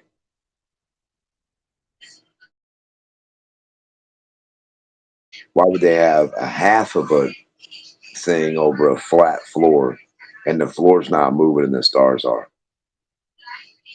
You would think Stellarium, if they said you're moving and not the stars, you would think the stars would be painted on a fixed wall and the floor would spin. Is that what they do? Do they spin the stars or they spin the floor? Stellarium is definitely spinning the stars, man.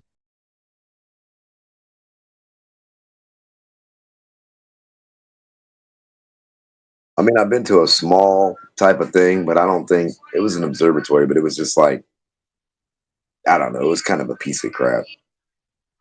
I don't know. I wouldn't, yeah. Like a planetarium?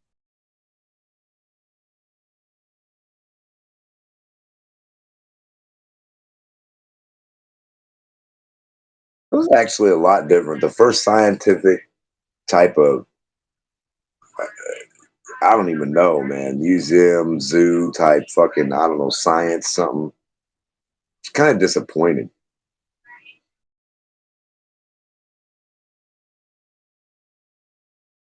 The coolest thing in there was the little sphere of water where they had the ecosystem. That was the coolest thing in there.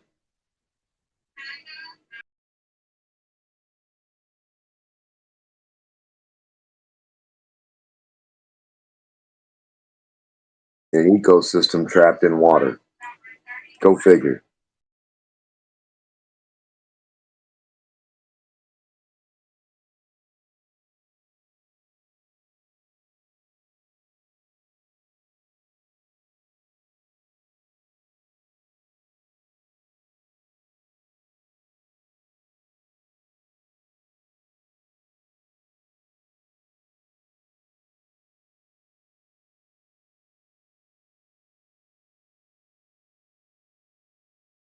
Man, if I was a Glober, you guys would be like, oh, this is fucking awesome. I would have set up stars in such a way. I would have had a little ball with cameras on it.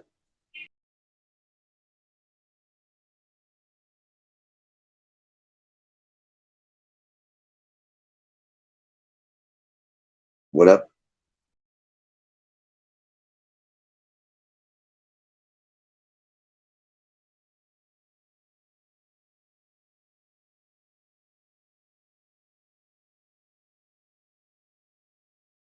Oh, I think that was Flatsy. Okay, nobody knew. Nobody knew.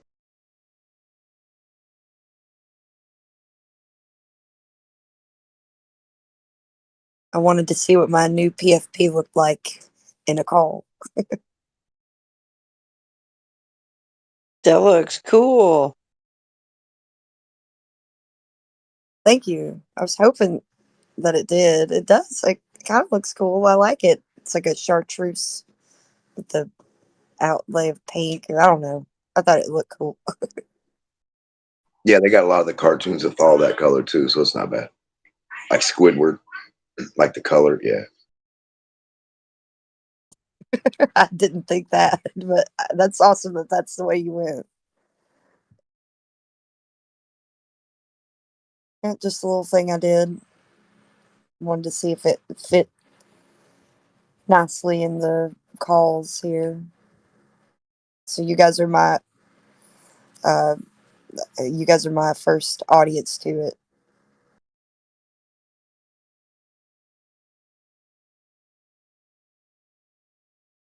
It's visible.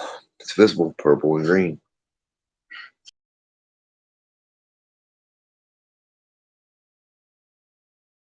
Good colors, good colors. Purple means push, green means go. Thanks. Yeah. Somebody told me that from their dream. They said, hey, Demonk, you told me in my dream. Purple means push and green means go. Like, what? Okay.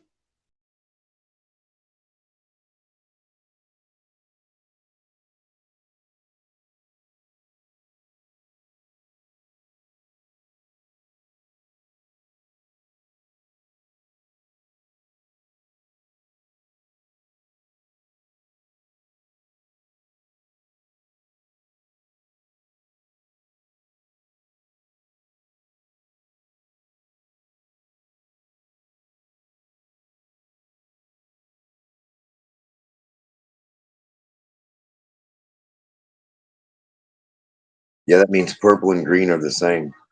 For those of you who didn't know. That's all I got out of it. I'm like, push and go. Go and push. Sounds similar to me.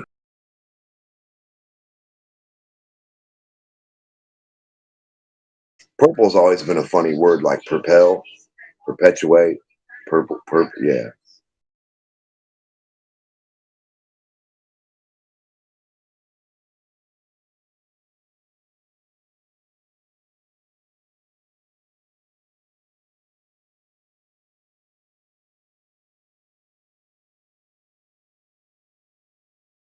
What about the idea that you can't go below the 60th degree or above the 78th?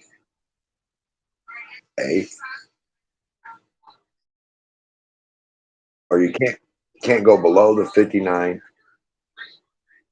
or above the 61st or below?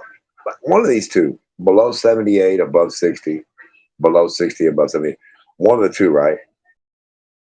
So it was like 20 degrees. 20 degrees forward and backward is like 1,800 miles or something like that, right? That's not even square miles. This is like a straight line of miles that we're missing off our map. Like forward, 1,800 miles that way. That's missing. And if it's 20 degrees that way, is it 20 degrees left to right too?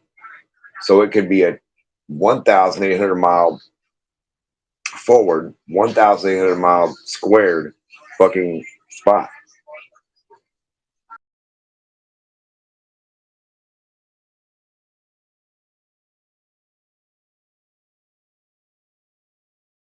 That's big. 1,800, 1,800s going that way lines. So if you put 1,800 lines and then crossed it 1,800 times going that way, that's fucking crazy. That's a big spot we're missing on our map if you can't go above a certain degree or below like 78 and 60.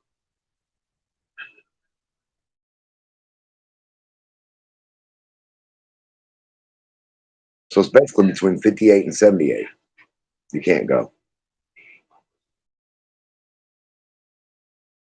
That's 20 fucking degrees. And they declare a degree as 69 miles. That's a lot.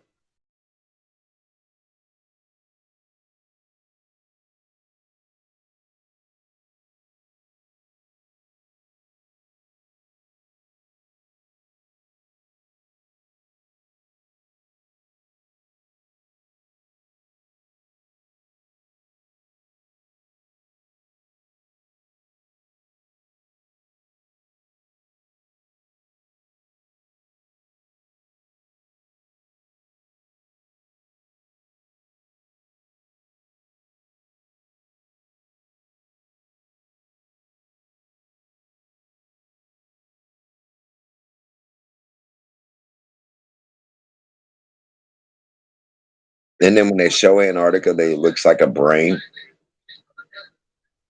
And the first time I ever saw it in school, it looked like a brain pattern. I was like, that looks like a drawing of a brain. It's like, no, that's Antarctica. And I said, why is it called Rockefeller Plateau?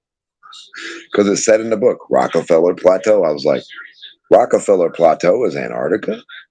No wonder no one can go there.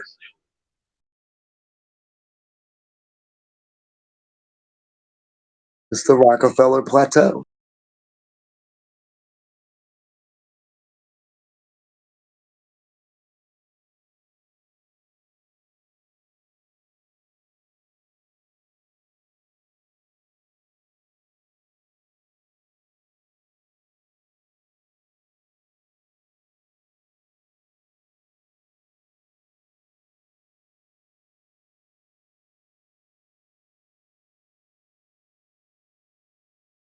And what is really a rock-co feller? Fell from what? Feller of what? Feller.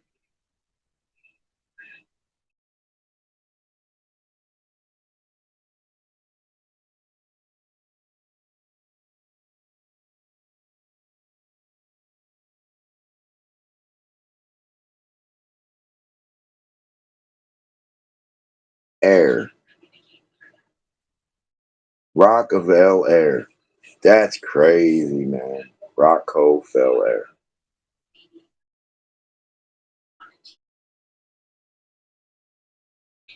Rock of El. That is fucking crazy.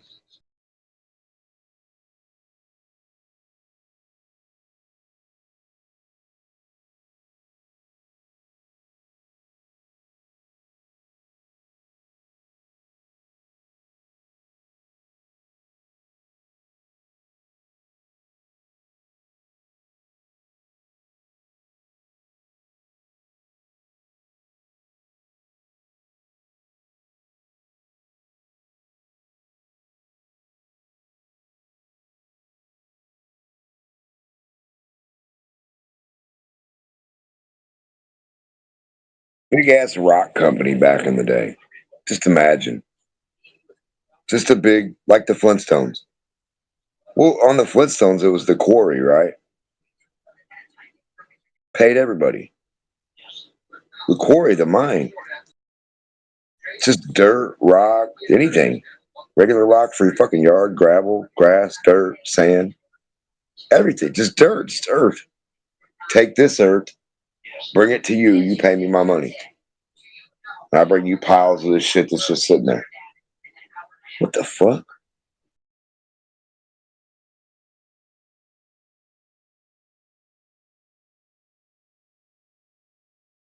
What kind of dirt? And here we have Rockefellers. That's crazy. A big company, a big ass company of dirt people. Dirt movers, dirt eaters, dirt movers like ants. Same as what ants do. Colony of excavators.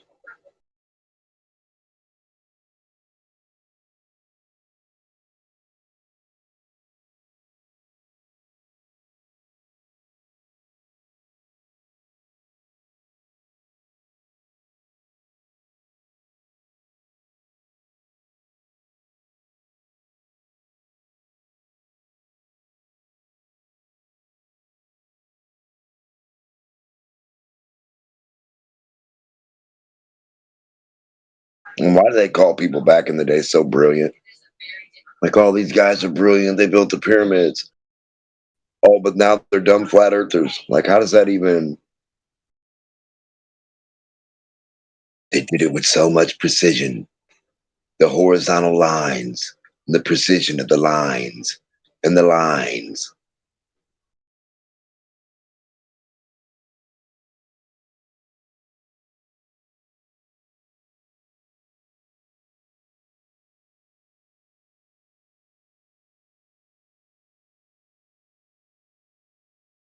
So you're telling me these old dudes in sandals lined up the pyramids and they lined up America with Washington and stuff like that? Doesn't make any fucking sense at all. What'd they line up the pyramid with again? The compass? You sure the compass don't line up with the pyramid?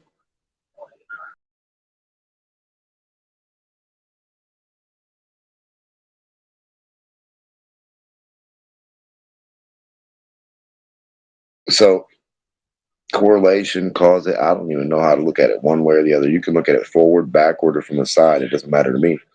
So like you could be like, we put these here because of this. Well, no, it could be the other way around. That thing reacts because of what we put here.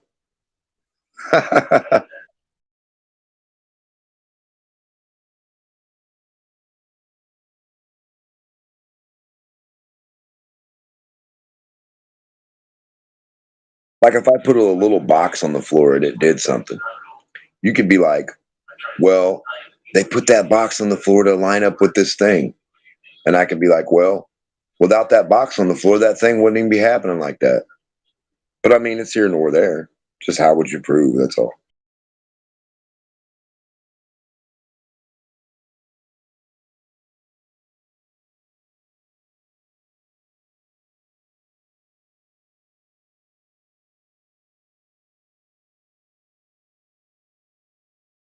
They actually were going to cover the pyramids.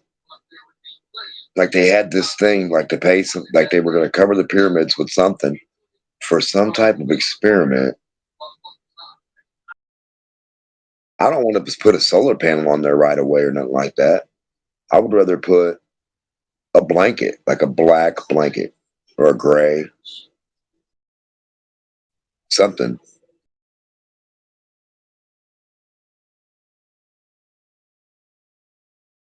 Or put an actual capstone on them. It's a mirror, a pyramid mirror on them. Something to block the sunlight from aiming the way it does. Or to block the pyramids from focusing to where they focus.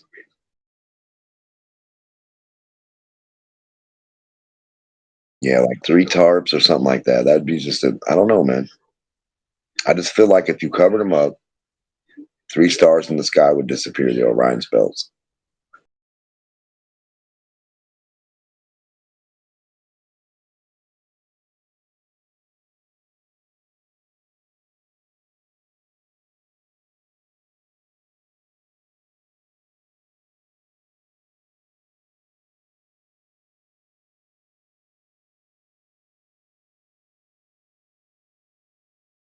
On a lighter note, Rich, what's a box of cereal look like after 2 miles of drop tilt compared to one sitting on a horizontal plane leveled out in front of you perfectly, like plumb and level?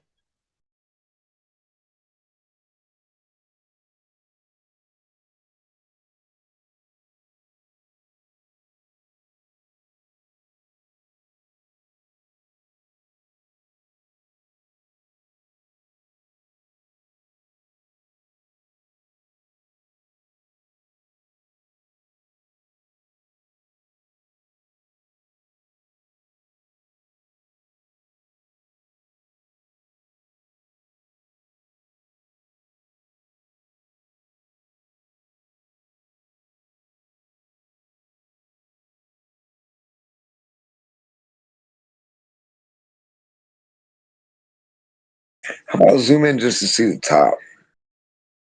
Like get a cube that's only about 2 or 3 foot, half your height. You stare right at it. You look down, you see what's on top of the cube. You push it away. You keep zooming in. Once you can't see it at all in front of you, just go directly up in the air. And then because you're going to be able to see it again, try to look down at it and read it. What's on top? Before we send it out, we'll cover the top up. As it goes out, press a button, it'll open it up to where it, you don't know what it says, whatever. It's out there now. You go up in the air and try to zoom in. You got some binoculars, P9000, fucking whatever, right? You look out, you zoom down in, and you're just trying to see what's on top of that block, what it says. If you're on a flat earth, you should be able to zoom and kind of see what it's going to say, see the very top, see that it has words on it, at least. But on a sphere, if something is out of your view, on that side, on the other side of a sphere drop, you can go up as high as you want. You could go up 1,000,000 miles and you would never be able to look down and read the words on that cube, or just see that there were words on it, or even see the top. You won't even be able to see the top, for that matter, if you're on a sphere.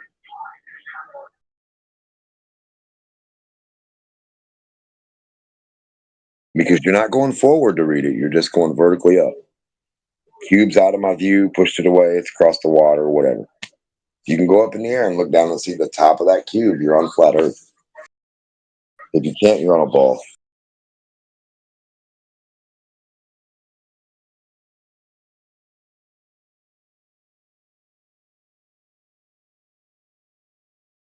Because the top of the cube would automatically tilt away from you to where you wouldn't be able to see it on a sphere. But on flat water, the cube's not going to tilt at all. It's going to stay perfectly, horizontal to you, plumb. Therefore, when you go up, you're going to look down plumb and see horizontally across, down vertically, the top of that cube. Every day, all day, as far as you can see it.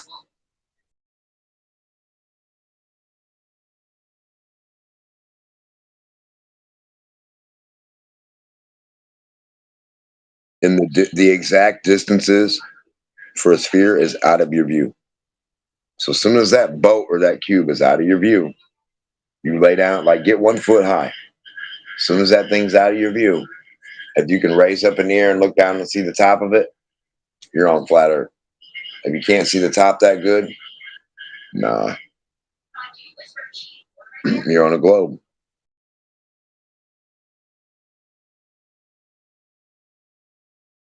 But you'll do it after like 5 miles or so. You won't do it just 1 mile.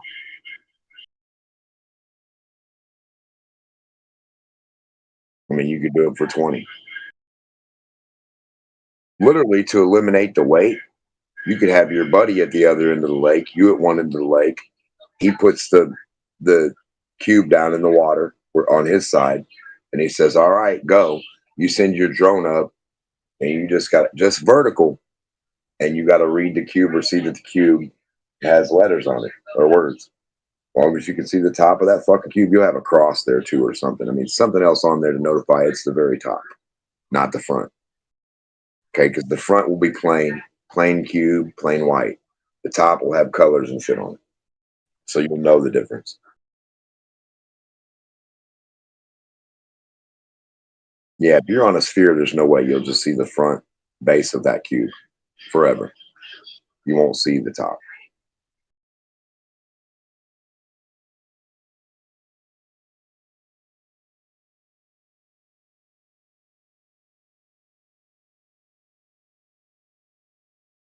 Then you have the free space dots that you'd put out on water.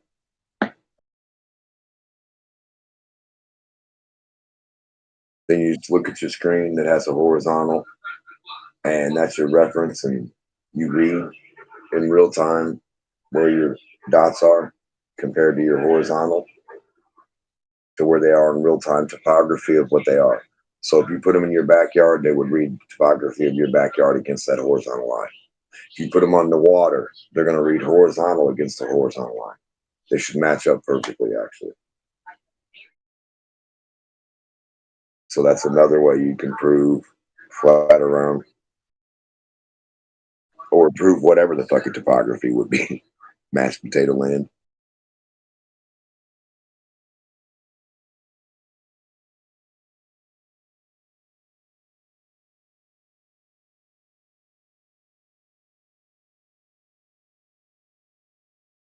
My main thing that proves horizontal, proves we're on a flat earth, is elevation itself, the altimeter, altitude, voltage. The fact that there's only one up and down. It's not all directions to the center or some imaginary spot. Everywhere it is exactly vertical. There is no diagonal on flat earth. Doesn't have to be.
Why are you all muted? Why are you all muted? Speak, speak, speak. 24/7 Flat Earth Discord. Why do you think the Earth is flat? Tell me now. Tell me now. Unmute. One of you motherfuckers.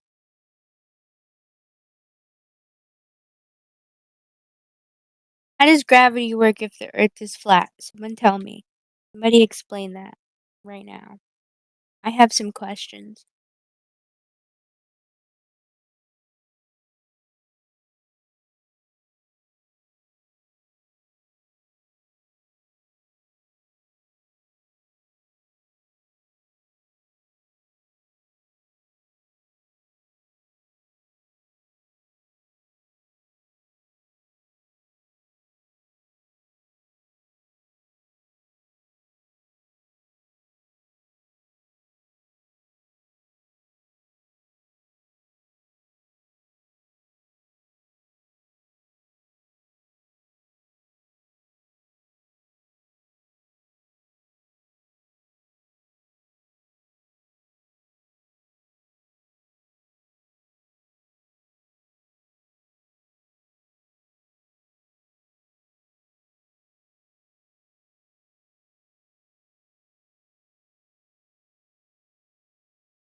environment, lab, because most of the time when we're doing, from the experts in the field, spectroscopy is done in an enclosed environment. The spectrometer is all enclosed with known variables.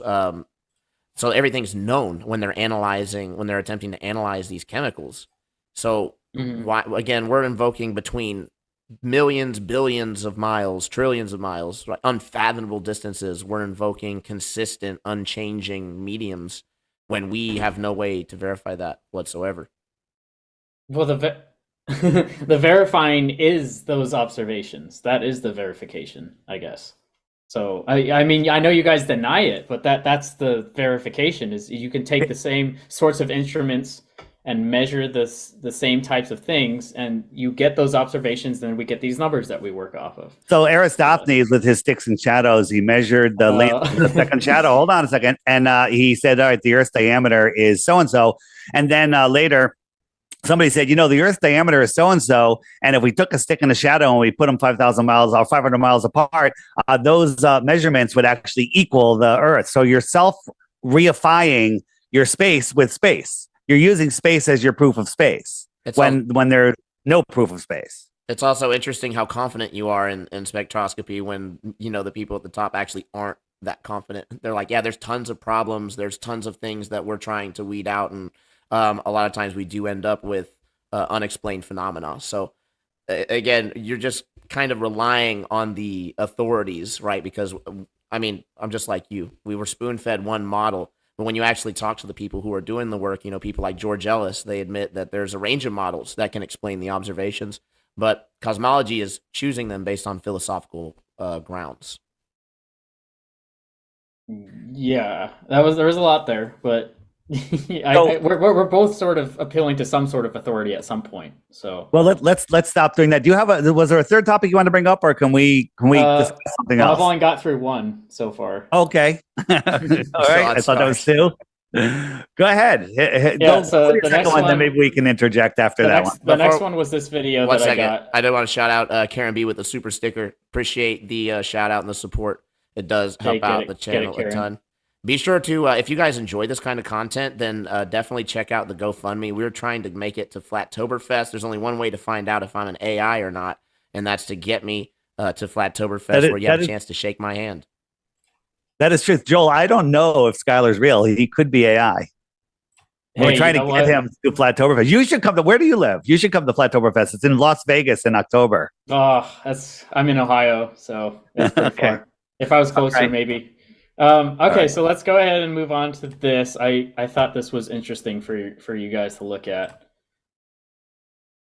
So I'm sure you've seen stuff like this, but I guess the interesting thing of note is the direction that this was taken.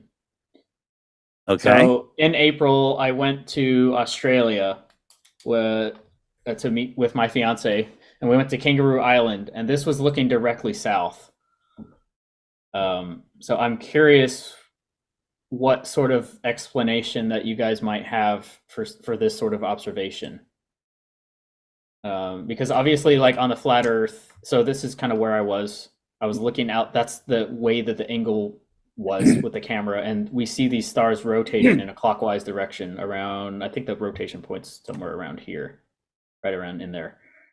So that's technically, for me, that would be the celestial South Pole. So if you were to, on a globe, to extend the South Pole out and sort of is the Southern Cross in that picture? Yes, it is. Yeah, it's right there. Okay. Yeah. So the Southern Cross is going around this way. Yeah, so when you're dealing with the star rotations, first off, just for data's sake, right? Did you happen to have like a compass or any way to verify the direction that you were facing? Yeah, I had a compass. Yeah. Okay. Yeah, Awesome. because we had to use the maps to drive there and we had to navigate there and everything. So, and we just looked out into the. I mean, if I zoomed into this map, this flat Earth map here, I would be standing on this edge of the island, looking this way. So, yeah. Sure. I mean, the thing is, when it comes to the stars, there's multiple explanations that we can try to explain what's going on there. None of them in any way actually prove the shape of the Earth one way or the other. That's why, as Dave's famous for quoting, shape of the lights in the sky don't indicate the shape of the floor unless you beg the hell out of the question, as the globe does tend to do. So with the observation, I've actually been challenged with 3 points, right? You have somebody on each continent at the same time looking out apparently south, right? So there's a couple of issues. For one, I do understand that you have a map that you can use to navigate locally. However, when it comes to the larger scale, there's also something called magnetic declination. When we actually tried to navigate using a globe back in the 1800s, we were wrong consistently. So we went back and we made all these corrections. And I say we, the British military did.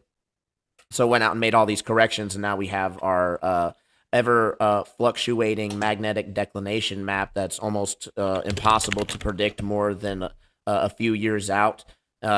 What predictions we do have are iffy at best, but we're still going to invoke that maybe we'll have a shift in a couple thousand years. This is actually going to determine how we navigate. However, the stars themselves are not going to be oriented based on the magnetic field, right? So how do we actually verify the direction that you're facing, literally like on the ground versus to the sky? Like, how do we know that you're actually facing south in relation to that map to then have to explain the phenomena? Well, because I could see where we were through GPS, and you can see on the island, you know, so Kangaroo Island is an island, right? So we have to go out to the island, and it only has certain sides, and we were staying on one side of the island, and so obviously we could see that we were not on the other side, which was toward the north, and we knew that because when we took the ferry over to the island, we came off of a certain part of Australia, the southern out of South Australia near Adelaide, and then we came onto Kangaroo Island, and we went towards to the left, you know, and on either a globe Earth or a flat Earth map, you're still going on to one shore side of. So long story short, you use GPS, right? No, because we could see. We drove 10 hours from Geelong, Australia, in Victoria near Melbourne, all the way over to South Australia. You know, if the circle was like 5 miles in diameter, you wouldn't even realize that you're making a big circle, right? That's why people get lost in the desert constantly. So I mean, to say that you know definitively the orientation that you are, based on like something like the GPS, or that we were just traveling and it didn't feel like we were turning left or right. That's not very definitive, right? Well, there was no inaccuracies. I mean, there was nothing to say that we were wrong, and we never. Well, if it was backwards, let's just for a moment, and I know that we're going into conspiracy land, right? We make no bones about it. There's a conspiracy, right?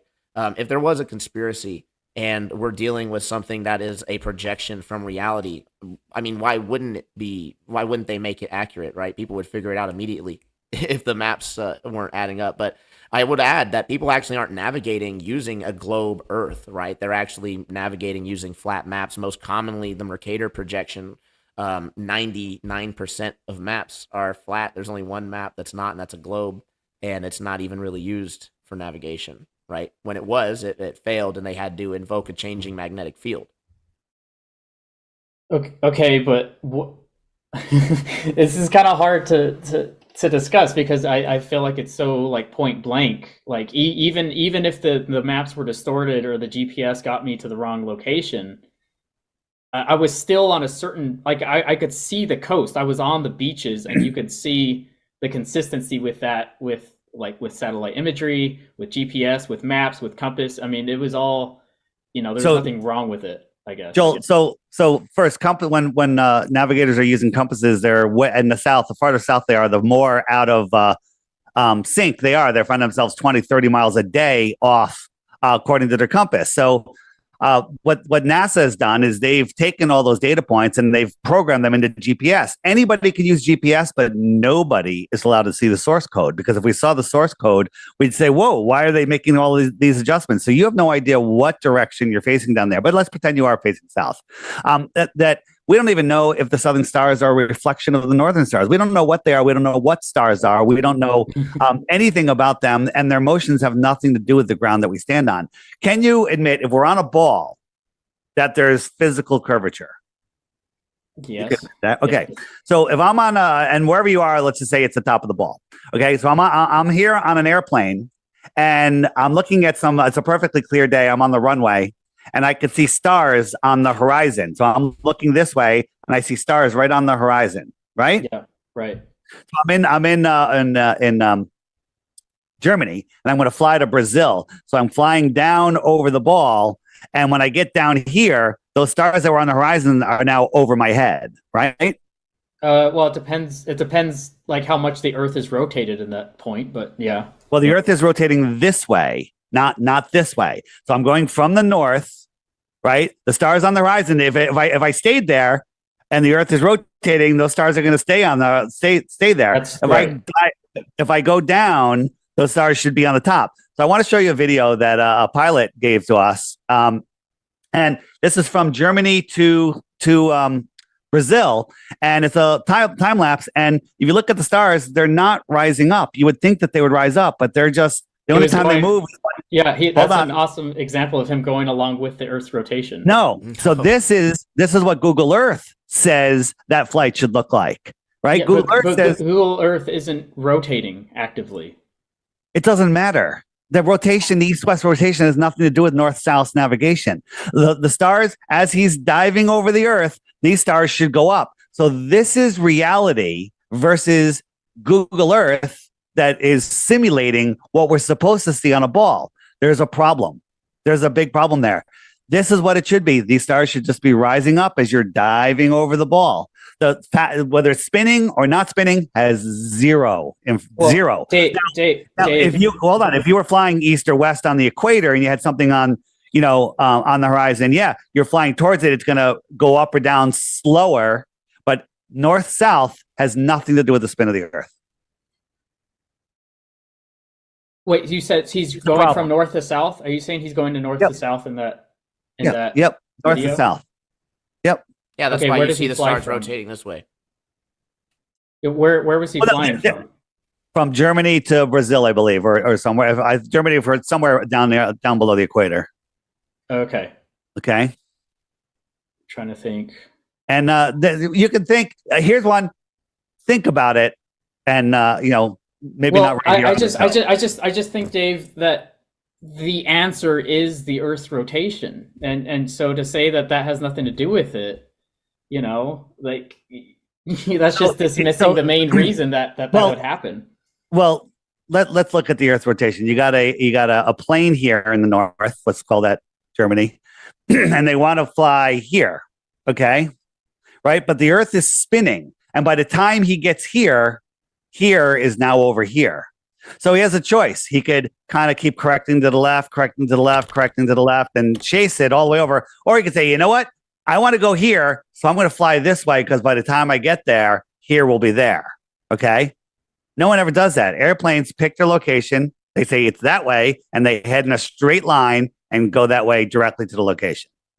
Okay? If the Earth was spinning, you got a problem, right? But the spin of the Earth, you gotta model it out. The spin of the Earth, east and west, have nothing to do with that observation. Yeah, let me show you guys something. All right, so before you dog on this program, I need to tell you that it's extremely reliable because I've used it most nights. Goes off of azimuth measurements. Well, no, it does have an azimuthal grid, but no, it doesn't just purely go off of azimuthal. So this is close to where I was in Australia, so you can kind of see the same thing that was in the video. Was the ground curved like that where you were? Did it swoop up like that? No, obviously, like if you zoom out all the way, like it's going to be, it's just a matter of point of view. So really, it was probably closer to something like this. Because it was a wide angle lens, but otherwise, the reason I had to do that because otherwise you couldn't see enough of the screen. But the point is, this is looking directly south. That's right towards the South Pole, and I want you guys to notice the specific stars that we have here. We have the LMC, which is the Large Magellanic Cloud. We have the SMC, the Small Magellanic Cloud. And in terms of the Milky Way, you have the core there, and then up here you've got, where's Polaris? There's Polaris. There's a Crux. But we're not even. Okay. But we're not even really looking at the sky here. No, but if you went to the same location and looked up, this is exactly what you would see. So this is a reliable software program or software. So let me just before you finish that point. If I put you in a planetarium and it showed you those same stars in the same locations, would that mean anything? Well, would that hold mean on. the Earth is a globe?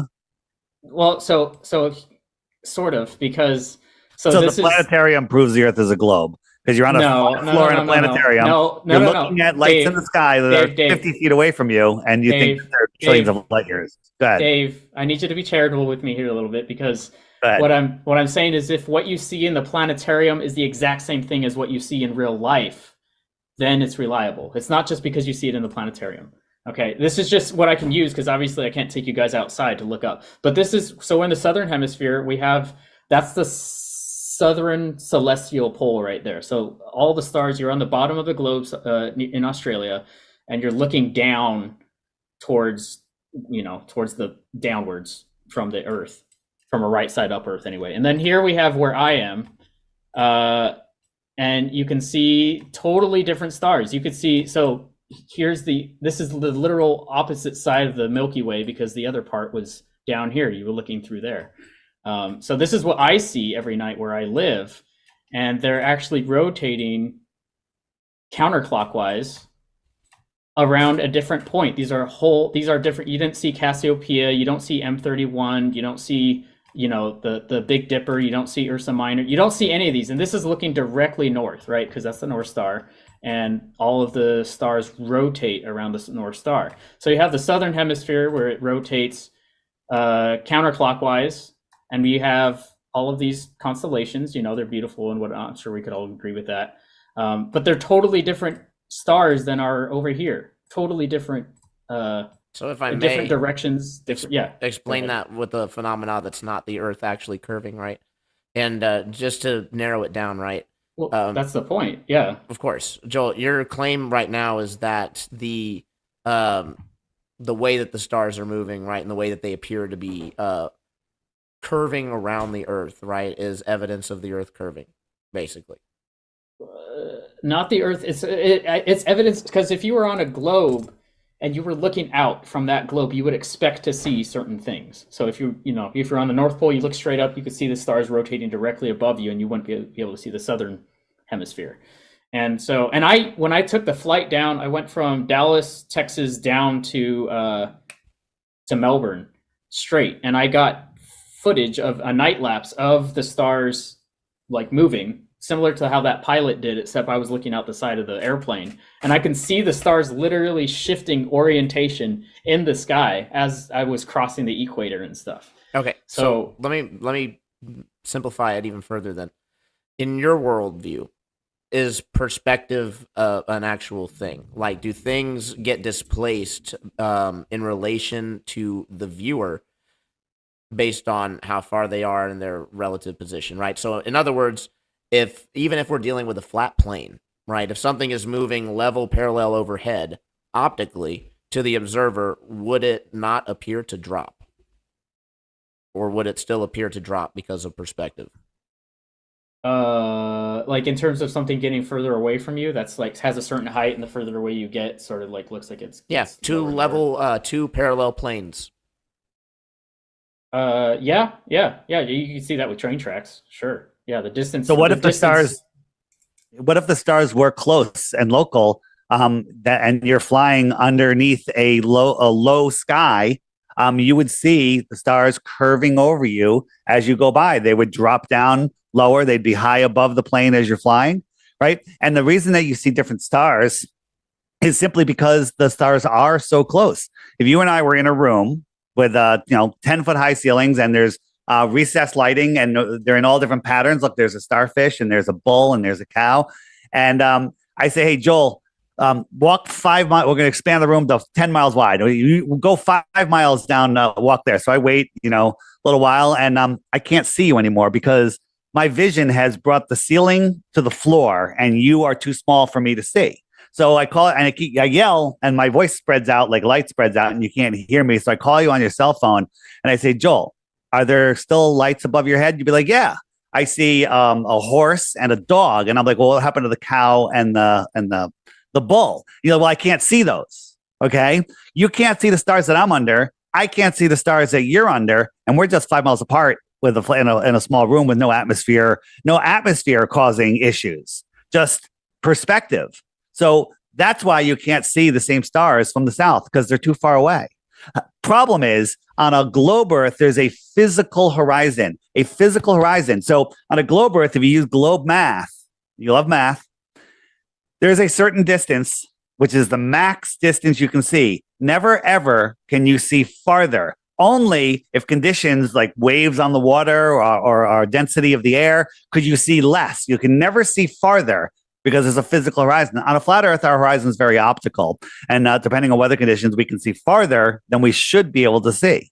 So, a 6 foot tall person standing at the edge of perfectly calm water on a perfectly calm day, a perfectly clear day, should only be able to see the surface of the water for 3 miles, according to your math. Okay, there's a 6 foot drop in 3 miles, according to the Pythagorean theorem. Okay, so I should be able to see the surface of the water, but we can see the surface of the water for magnitudes farther than that. We can see things magnitudes farther, right? But globers like to say, well, I can't see that mountain. I can't see that mountain, therefore the Earth is a globe. And then we break out a infrared lens, and all of a sudden we're like, oh, we can see that mountain with infrared. And the only thing they have is screaming refraction, but infrared even cuts down refraction, right? Without an infrared, you see a blue sky, right? But we can see this mountain with infrared. And infrared, if it's refracted up, it should be even less. But we can see all of this mountain except the lower part because the atmospheric density. So we can see too far because the horizon is a theoretical limit of your vision, okay? It's not a physical horizon. Yeah, but what about the rotation? Because that's specifically the rotation. So the rotation of so the rotation is so this is something that I've actually been trying to send you something, Dave, for the background, because I can't share my screen while I'm streaming. Otherwise, I'd pull up the visual for you. But we actually where are you sending it? Well, no, it's just too big to send. So I tried to send it in my email, but it wasn't working. But anyway, in any case, Walter Bislin actually did us a favor on this and actually modeled out what the stars would kind of look like on a flat plane. They did use arbitrary stars, so it's not like you can see specific constellations or anything like that, but it basically just shows the general position of where the stars were and then what it appears to be optically to the observer. The reason why this happens is there's a huge discrepancy or a miscommunication in what we're actually dealing with. So we're dealing with measurements in our visual field, right? We're dealing with things that are very far away. And there's a big assumption that everything is in Euclidean geometry. We assume this because for a lot of things, it tends to work. But if you Google it right now and you look up the geometry for visual space, you'll actually see that there's not a set model for it. So, oh, good. They've got it pulled up right there. Perfect. So there's actually not a set model for what the geometry we should expect to see in visual space is. And there is now evidence coming out that we are seeing a hyperbolic geometry as our visual space. So in other words, spherical geometry. There's something known as the Alley experiment. There's a paper that is referenced that I also sent Dave a quote from. Then this would explain the spherical nature of what we're seeing. As far as the rotation goes, it's an optical phenomena. So it's literally an optical phenomena. You would have an optical convergence point at the furthest point away from the center point of rotation. Because again, the further out that things get, the more they're going to tend to converge. So the things that are rotating above you are obviously going to, if you're over the equator, actually, it's going to appear more straight. And then as you get further away, it's going to optically converge again as you look out. So this is just one of the explanations. Another explanation is that there's literally 4 different optical rotations, which is very possible if you just think of it as like gears, right? You have one rotation in the center, and then 4 opposite parts of rotation coming off of that. So, but before I even attempt to explain any of that and get into the bottom of what's happening, I like to start with first principles, which is why I had asked you, how do we even verify the general position of where we're looking definitively, right? There's the quote right there: Euclidean geometry widely accepted as the model for our physical space. However, there's not a consistent model. There is evidence that our eyes work to make pictures and images of the physical space using a hyperbolic model. And this is obviously what we're basing our measurements off of. So I'm wondering what you would say to that. And if this is true, where is this accounted for in the mathematics that you present? Well, there was a lot there. I got some stuff down. It certainly wasn't any simple sort of a message that you just gave there. So you're talking about non-Euclidean geometry. Right. Okay. And how that relates to our sort of more hyperbolic perception. But you mentioned how, so for example, if you're on the equator and you're on a globe, you would expect the sort of the stars in the sky to sort of barrel over from you have the north here, the south here, they barrel over you just the same way. If you turn it right side up and you're on the North Pole, the stars would just rotate around that top point. If you're in the South Pole in Antarctica, you look up, it would be the same thing, but with different stars. So, but my question is, what about the different stars? I mean, they're completely different, and you can watch as you traverse the globe, the different stars. So that issue was actually solved before the rotation issue was even solved, right? So what happens is, because our visual space is curved, the things that are further away are obviously going to be dipping down. So what ends up happening is these stars, the stars that are over, let's say, the northern hemisphere, as you drift over the equator, you're going to start to see both of them, because again, the closer you get to something, the more it's going to rise up to your perspective. The further away, the more something's going to fall. So as you move away from the northern hemisphere, those stars are going to fall to the horizon and become invisible to you. And then the stars that were invisible to you, that you moved closer to, are now going to be visible to you. Long story short, let's pretend you're in a big warehouse with lights over top. You're simply underneath one set of lights. Yeah. You're 5 miles away in the same room. We look up, we see the different stars. Now, as you walk towards me, you can't see the stars that you left behind, and you start to see the stars that I'm seeing. You're on the north side of the room, on the south side of the room. Okay? So it's the same thing. What's that? How low are these stars to be? We don't know. We don't claim. But you know. I know how low they're 25 trillion miles away. I just made that up, right? But your theoretical, ideas of where the stars are scientifically impossible, if you ask me. Our stars are very close. I don't know how far they are, but I don't think they're thousands of miles away or millions of miles away. I don't know. I'm not going to make a claim. I like looking at things here on Earth that we can actually measure. This is just a question. I'm saying, so if you were to measure and work out the math of how far something would have to be to go a certain distance away from it to where it looks like it goes down. Well, here's the problem. You've seen mathematically. Well, you've seen the orthographic view of the flat earthers say the sun's 3,000 miles up, and with the size that they say the Earth is, the sun would never set. Well, I don't think it's 3,000 miles up, but even if it was, they're not taking into effect that somebody standing under it, it's directly above them at X height. And now somebody farther away, it doesn't stay at X height. It gets lower already just due to perspective. And then they go farther away, it appears lower and lower. Okay. Phuket Word, you don't know who he is, but he recently did a video on it. And it's really, it's how perspective works. People, they don't teach perspective in school, because if they did, people would be like, wait a minute, this doesn't work out. We don't live on a crazy globe. I want to get back to, you're talking about seeing the stars and stuff. The stars, we can't prove what they are. We don't know what gases they are. We don't know how far they are. The brightness is 2,500 times brighter than the sun. That's a made up story. Well, that's only one star, though. There's different ones that have different. If you told me something was 1.5 times as bright as the sun, I'd have a hard time believing it. Okay, because the sun, because no, you have no examples of anything brighter than the sun. Let's say, they could do something in a lab and they say it's 10,000 times brighter than the sun. Show me something twice as bright as the sun. They've never, ever done it. But instead of looking up at these lights in the sky, let's just come back down to Earth for a minute. You said earlier, you agree there's a physical horizon. You agree that there is curvature of the Earth. Do you know anyone in history, or have you ever measured the curve of the Earth?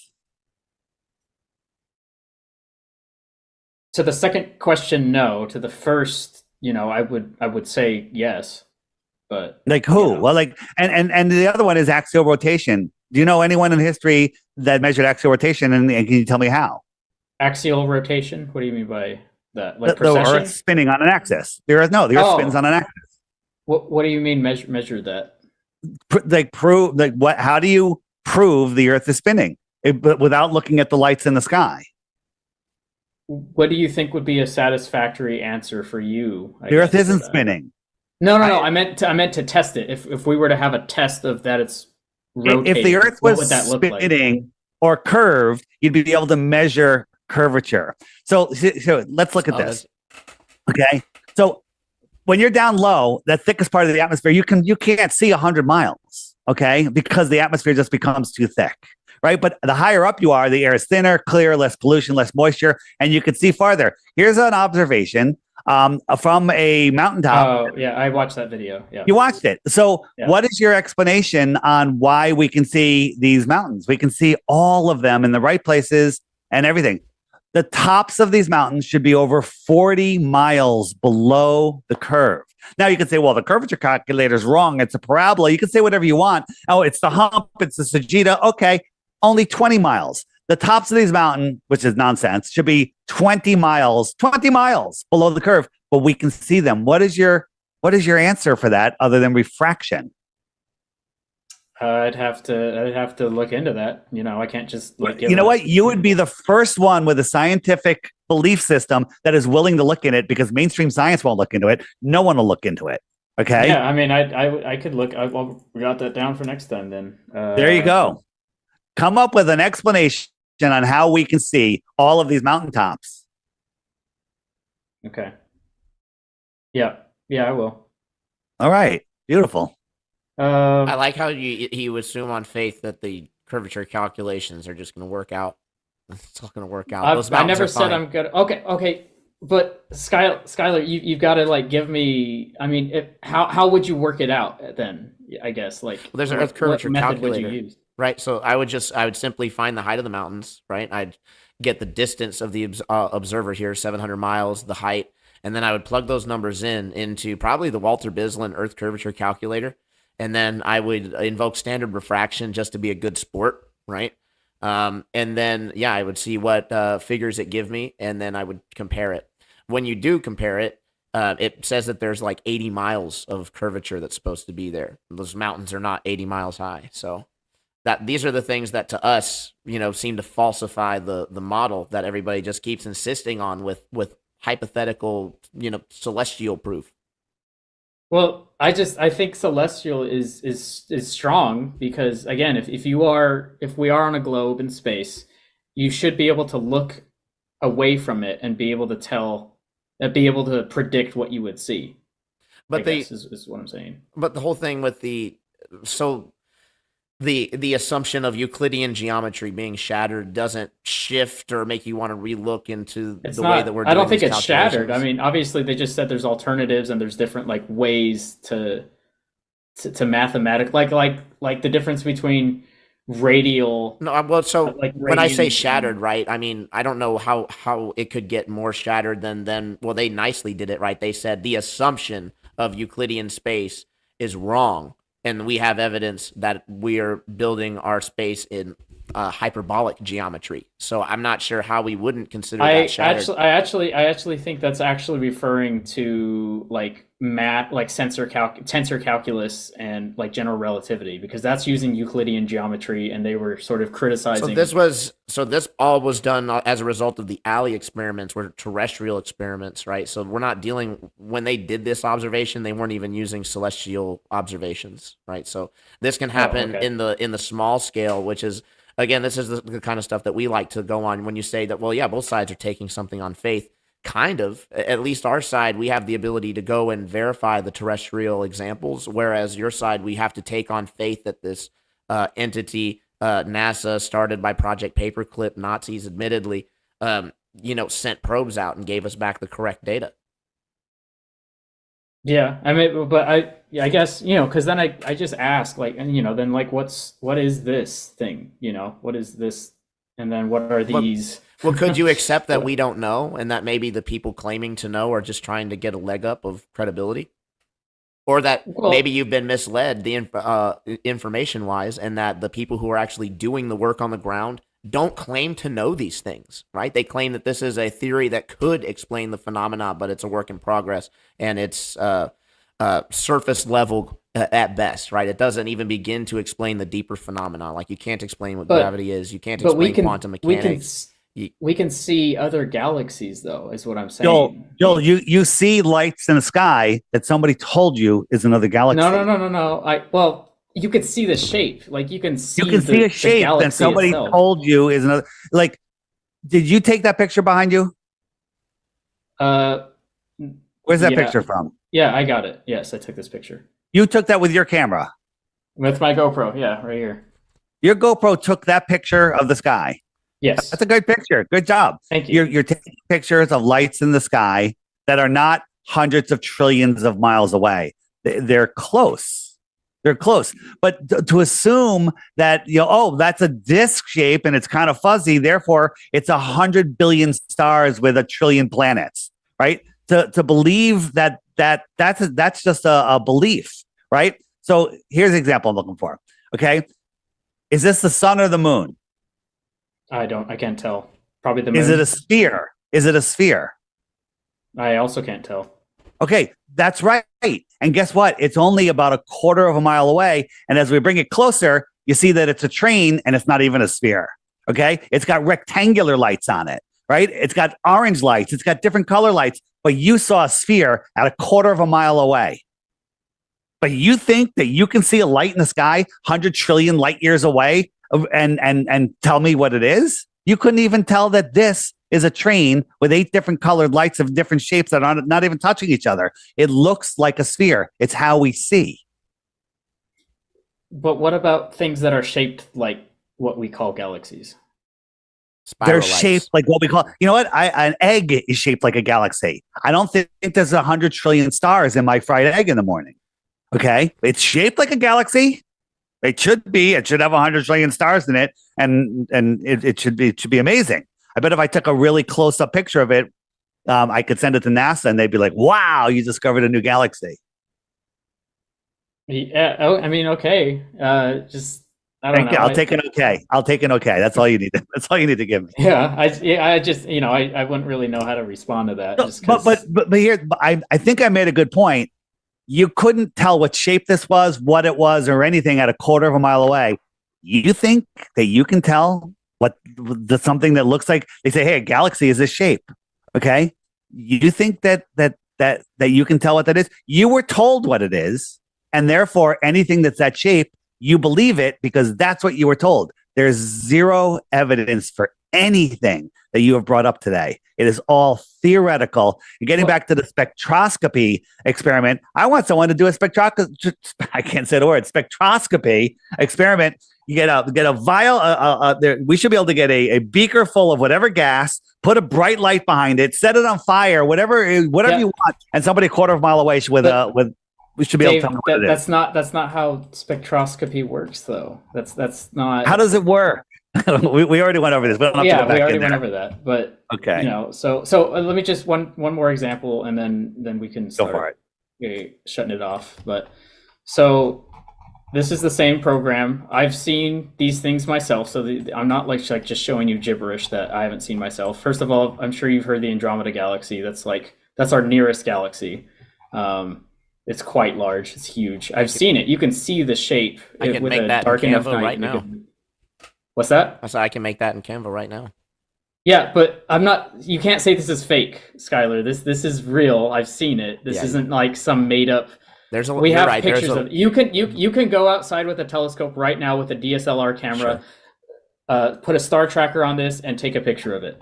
So this isn't like some Wait a just second. made up thing. You said that we could put It's a a star light in tracker the on that? sky. How is it that Well, we're keeping up with this other galaxy, right? That's definitely not within our galaxy. And when we're whipping through space over 1 million miles per second. Well, because space is really big. So here's another one. So here's the Whirlpool galaxy. I've seen this one too. You can see the shape. You can see the smaller galaxy here. It looks like it's kind of sucking it in. It's really cool. And then here's another one that I've seen, the Triangulum galaxy. Skylar, what if there was a book that said that these are spiraling lights that were just a couple hundred miles away? And that's what you were taught. Now, if I showed you all these and told you that there were galaxies trillions of miles away that with hundreds of billions of stars that are bigger than... But my point is, you could defend either one of them with an equal amount of evidence, which is zero. I'm saying... so try not to do a spit take. It's sort of like what you're calling it. It's just a matter of like semantics of what you want to say that it is. And then, of course, this would be our galaxy that we're inside of, so we're inside, that's the center of it. And you can kind of look away from it. So this is our Milky Way, obviously, and any of us could see that. It's not obvious because you were told that. You're pre-assuming. No. I'm saying that this is all stuff that you can go out and see yourself, and that you can take pictures of. But you couldn't tell what a train light was, right? It's a cool story, bro. It's a cool story. So you have zero proof of it. You were told that it's a galaxy. You were told that it's trillions of miles away. You were told it's 2,000, or you figured out on your own that it has to be 2,500 times brighter than the sun. These are all things that you have zero evidence of. Zero. But wouldn't the evidence be the observation, like looking at it? The observation. But as I said before, if you were taught in school that these galaxies were actually energetic sources of spiraling light that are, a couple hundred miles away, that would be your story. Well, hey, and then there's another one. There was something. One of the biggest debates in astronomy was actually this exact point, when we believed that the Milky Way was the entire universe, and we didn't believe there was other galaxies. We didn't even know what a galaxy was, and so where'd he go? I'm still here. I'm here. Right back. Okay. So the point was it was called the Great Debate. You can look it up, where it was Andromeda, that first one that I showed you. They were saying, "Oh, that's actually not a nebula." They thought it was a nebula, and turns out, well, Hubble discovered that it was a galaxy, and you can look up how he did that. But so they changed their story. They literally just changed their story. Well, I think it would better term would be updated their story, but that would be impossible to catch them in any kind of like. Right. How can you falsify the model if you're just going to change it whenever you get narrowed down? It wasn't falsified. It was added because they didn't deny that the Milky Way existed. They just said kind of like refraction. Kind of like refraction was added to save Earth curvature. Well, you and I both know that refraction is a thing. Like, you can see how refraction works. So refraction never brings anything up that's gone. It can move things that are in your visual range, but it doesn't bring things back from when they're completely hidden and keep them there over 24 hours. I'm just saying refraction itself is a thing. Refraction, but that doesn't explain the observations. For example, the famous shot across Lake Michigan of Chicago, there's a time lapse, 24 hours with different weather coming through day and night, and the buildings never move 1 inch. They're just there the whole time. And we proved that they're not refraction because a couple of our guys got in a boat and watched it and went across the lake, and it should have disappeared at one point because they're getting closer to it. The refraction should change, and it never changed. We proved that it's not refraction. But all I'm saying is, with the Great Debate, it wasn't falsified and like debunked. It was just added onto. They're like, oh, I guess the universe is way bigger than we thought it was. Well, that's again theoretical nonsense. You believe that this is a giant star manufacturing factory where there's dust and gas in space. Another scientific impossibility that is collapsing upon itself and spitting out stars like ping pong balls. Okay, that's what you believe, right? This is a nebula that produces stars. Yeah, that's the pillars of creation. Yeah. So cool story, bro. It's a cool story. It's not even a cool story. It's ridiculous. Okay, how do you have gas and dust in space? Well, that's I think we probably won't get into that topic here, but God. When you say things like, my issue is when you say things like, well, the observations are the evidence, right? Do you know that we changed the distance to the sun like over 7 times in modern history? Yeah, probably. Okay. We updated it. I think we got more refined. Do you know why that's significant? Yeah. Do you know how much they changed it by, first off? Like, do you know how much they changed it from? No. 1,000 miles was the first predicted distance. So they have... Who did that? I can't remember the exact names of everybody who did the predictions. But in any case, we end up now, obviously, with our figure of 93 million miles. You admitted yourself that, well, yeah, they probably changed it to update it, right? So here's the issue. We base a very important unit of measuring all these other distances off of our perceived distance to the sun, which was the astronomical unit. It's also how we defined our speed of light, right? We simply define it as constant. We think that the sun is so far, and then we measure differences in angle. So it's pretty funny that we don't actually have in my opinion, a real measurement, a direct measurement of light. It's an inferred measurement. But in any case, the AU was changed 7 times, which means that the units to all the other stars were changed several times. And now, I mean, this point was kind of breezed over when Dave brought it up. The North Star, they're talking about give or take, right? That means they could give it 100 million or 100 more light years. Yeah, 100 more light years, or take 100 light years away. That's a 200 light year discrepancy. And we're going to sit here and pretend that that's not going to have anything to do with the other predicted distances, when we know that several other predictions were made about the distances to other galaxies and other stars based on where our projected distance of the North Star was. It's a house of cards. Joel, the mainstream science, if you don't agree with them, you don't get published. So mainstream science tells us it's 93 million miles away. But during one of the recent solar eclipses, a bunch of truthful, honest, researching amateur astronomers said, "Hey, they did the math, and there's something wrong. The eclipse doesn't work. The sun has to be farther." And I forget the number, but it was significantly farther. And so all of these chat groups, these articles started popping up, and then they all disappeared. Inside of a couple of days, bam, you can't find any of them. It was completely squashed off the internet. And wait a minute. There's something wrong with the eclipse and the shadows and everything. It didn't line up. And that was just squashed, and nobody heard about it. That's interesting. It is interesting. Yeah. So I got an okay and an interesting. Would you be able to acknowledge that? Again, this is why I say it's theoretical at best. I'm not saying that the theory can't work, right? It very well could, but we can acknowledge that the observations on their face are not proof of themselves. In fact, you even stating that is a literal begging the question, or also known as a reification logical fallacy. If an argument is logically fallacious, then that means it's not good support for that claim. Not necessarily that your claim is wrong, but just that argument is not a good argument for that claim.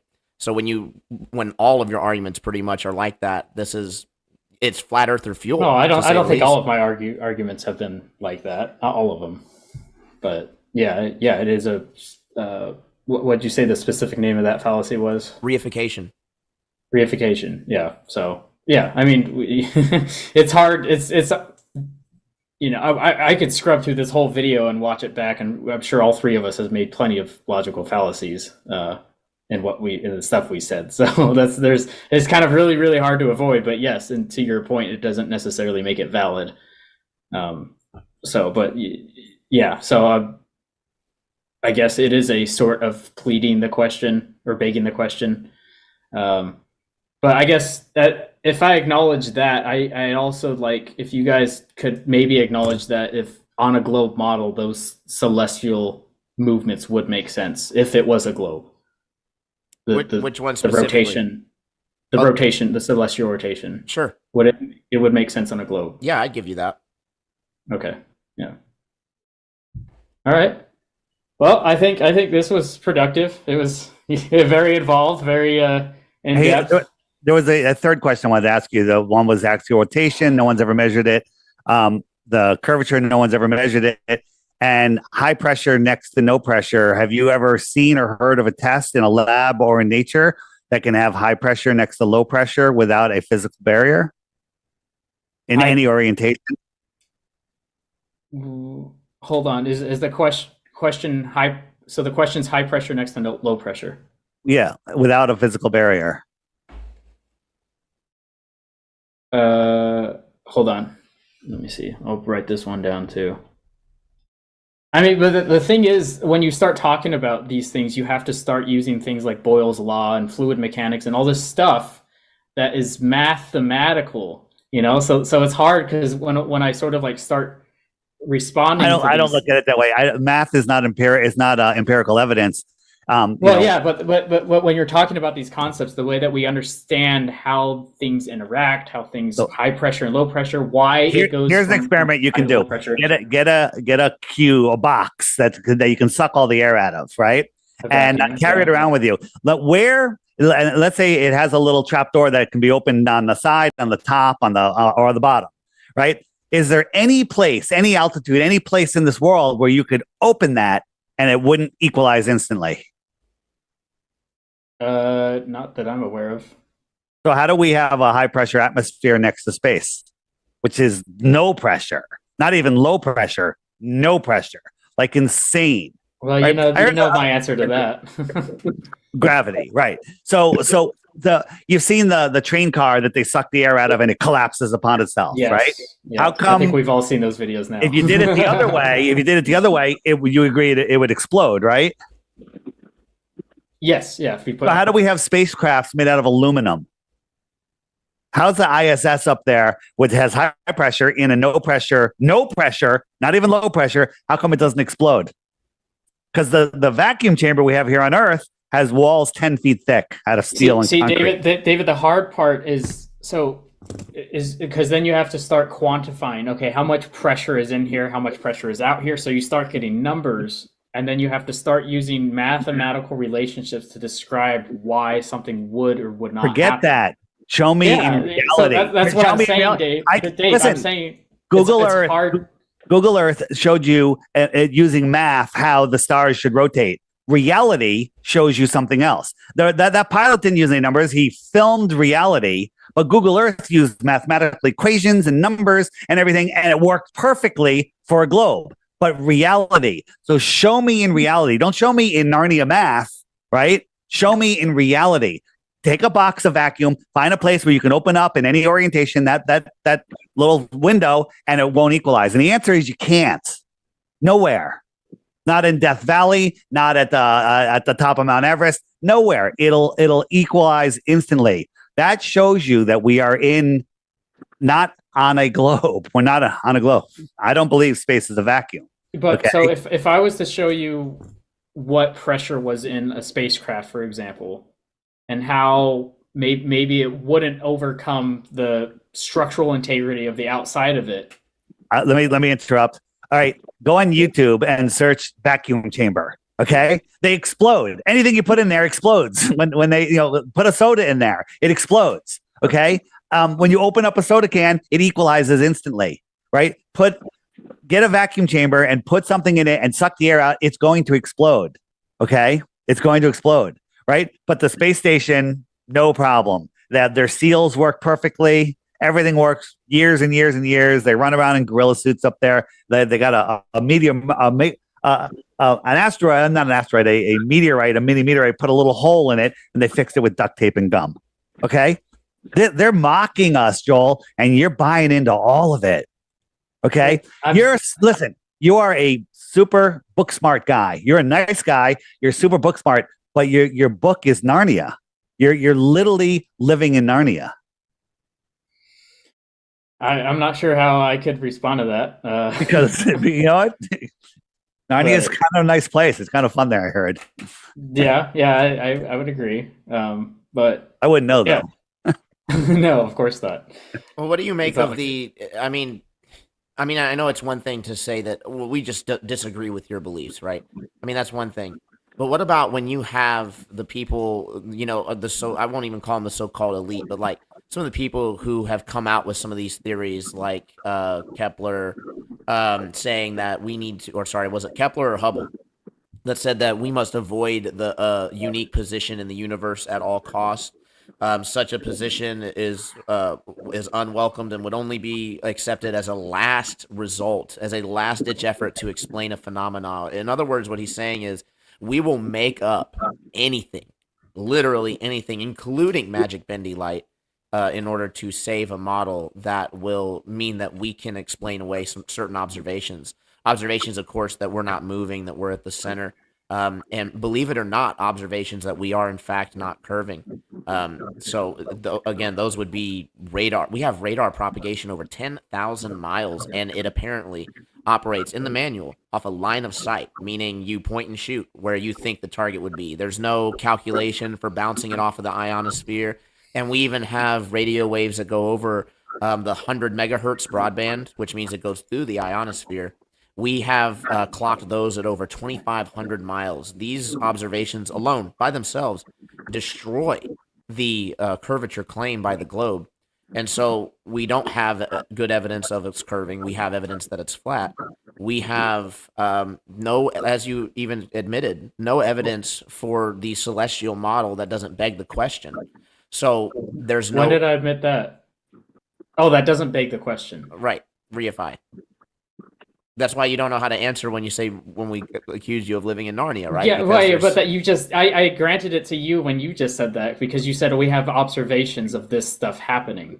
Right. So you were you doing the same thing, but I gave you that because, you can't always avoid that. It's a very particular fallacy that's one of the hardest to avoid, besides like the fallacy or something like that. But, So sure. you said the same. I need to say that you made the same claim. We have these observations as evidence for the flat Earth, and that's kind of almost exactly what I was saying. But the difference would be between, and I could give it to you that that's a reification, right? Because just because it shoots as if it's flat doesn't necessarily mean that it's flat, right? It just can hint at that, right? So I would give you that. Yeah. But the difference between our observations would be, again, that we can recreate ours here on the ground. The things that prove out your observations demonstrably are probes, NASA, again, and everything that relies on the accused or reifies the issue. Well, what about astrophotographers, like amateur astrophotographers? They take pictures of the sky. What about them? Well, I mean, because they use a lot of these theories and methods, and they use these star trackers, and they use... So what they use, so the only thing that you need to know in order to be an astrophotographer really is the cycles, obviously, of the celestial bodies, but then also you just need to know how much they move in a day, which is about 1 degree per hour. So, I mean, as long as you know that, I mean, you don't have to do advanced these calculations, this assumption, right, that you have to know the layout of the cosmos as NASA and the mainstream presents it in order to take pictures of the things up there it's actually ridiculous when you look into it. It's not even claimed that that's the case. Joel, what happens when you go back and you decide to look at that mountain, that 700-mile mountain thing, and you can't come up with an explanation that works on the globe? What would you do? What are you going to do then? Well, that's hard because it's very hard for me to just not accept no explanation. So I mean, I feel like I would keep trying. And here's the thing: that observation, although it's not easy for anybody, but anybody could go there and do it themselves, right? It's not. We don't have to go to space. You could do everything I showed you yourself too. No, you can't. You're looking at things that you can't tell. Right? If I didn't move that train forward, you can do all sorts of measurements, and you could say that light was 250,000 miles away when it was only 1/4 mile away. And you could say it's spherical, but when it wasn't spherical, you can say anything. That's not, this is something we're viewing, a terrestrial object that we know where it is. We know how high it is. We can go measure it from another terrestrial place. We're not looking into Narnia. You're looking at Narnia. Well, things like Jupiter's moons, for example. Like you could watch. Can I call them the light that we call Jupiter? The little lights that are near it. Yes, I know, okay. Dave, but we're trying to be charitable to each other's positions here. So you can. Jupiter rotates once every 90 minutes, which is insane to me. But you could watch it rotate. I mean, it's such a big planet, but it's rotating so quickly, and you could watch its moons in a telescope rotating around the planet through the night. I'm with you. Yeah. I'm with you. So things like that. Ask you a question. Jupiter. What's Jupiter made out of? Yes. Spectroscopy should tell you. It's made out of helium and hydrogen. Not necessarily mostly. because it's not emitting light. It's a failed So star. what? Basically, but it's not. It's like 98% hydrogen and helium. I heard. Yeah. Well, Is that right? speak. I don't know. Spectroscopy should tell us. It's right here. We're not looking at it. It's not trillions of light years away, or millions of miles and millions of light years. It's right here. So the spectroscope. I'm trying to say both words at the same time. It should be able to tell us what Jupiter is. It should be able to tell us what Jupiter is. Okay. So mainstream science says that it's correct me if I'm wrong, Skylar, it's helium and hydrogen. Is that right? Am I right on that? That sounds right. Yeah. I don't remember. So helium and hydrogen kind of defy gravity here on Earth. They also tell us that Jupiter has more gravity than all of the other planets combined. How much helium and hydrogen does it take to create more gravity than all of the planets combined? A lot. Quite a bit. And so more of something that's lighter than air. It doesn't make any sense. And then if you were on Jupiter, that's how lighter bright, than oxygen and nitrogen. But yeah, how NASA says that from Jupiter the sun would be very small. It would be like a quarter of the size. It'd be like a large star. Sure. Yeah. Okay. So you have to believe if you're on Jupiter and it's a gassy surface, I wouldn't call that very reflective. I'd call it kind of light absorbing surface. And the sun is really small and it's far away. You have to believe that faraway sun is lighting up the gases, reflecting off of them back to us. And it wasn't yesterday, but the last time I saw Jupiter in the sky, it's the brightest thing in the sky next to the moon. Okay. Yeah. So how is that light getting intensified, reflecting off of that non-reflective surface, traveling millions of miles back to my eye, not getting any dimmer, getting brighter? How is that possible? How come when I look at a rock on the ground at noon that's much closer to the sun and much more reflective than a gassy ball, how come it's not shining bright in my eyes? Because I'm right next to it. Okay. It's not as bright. When you look at Jupiter in the sky, it's as bright as the sun. It's just smaller. It's a light. It's as bright as the sun. It's just smaller. Right. But I should be able to look at a rock on the ground and it should be brighter than Jupiter, but it's not. It's not. Make God great again says Flurfers just don't know how time traveling eyesight works. Obviously, Dave, we probably should just pack it up, call it a day. Okay. I'm just kidding. I don't understand. Like, it's not getting brighter. Let me ask you a question. It's just reflecting the light off of. Is the light reflecting off of this blinding you right now? No, it's not the sun reflecting off of it. Should. Now, if the sun was unless over you're there, outside, hold on. yeah. If I was outside and the sun was over there, it would still just look like this. And this is actually I'm pretty fucking bright in here. Okay. The sun reflecting off of this, you can just see it. It's not a light. You look up at Jupiter, it's a light, right? But you have to believe that a distant sun, a smaller sun, is reflecting off of a non-reflective surface, traveling millions of miles to my eye through my atmosphere, and I could see it as bright as the sun. I'm sorry, you're not thinking if you're believing that's what that is. The only reason that you're defending it is because it has to be that way, because that's the way it is. Well, I just don't think that position that you're describing is accurate, because. All right, explain to me how we see Jupiter as bright as the sun. Well, it's a bright light in the sky. It's bright light in the sky. It's not nearly as bright as the sun. Okay, but it's brighter than any star. It's bright. It's literally a light in the sky. How is it lit up? Explain to me how it's lit up. Because it's reflecting what's showing behind your screen there. It's reflecting the sun. Yeah.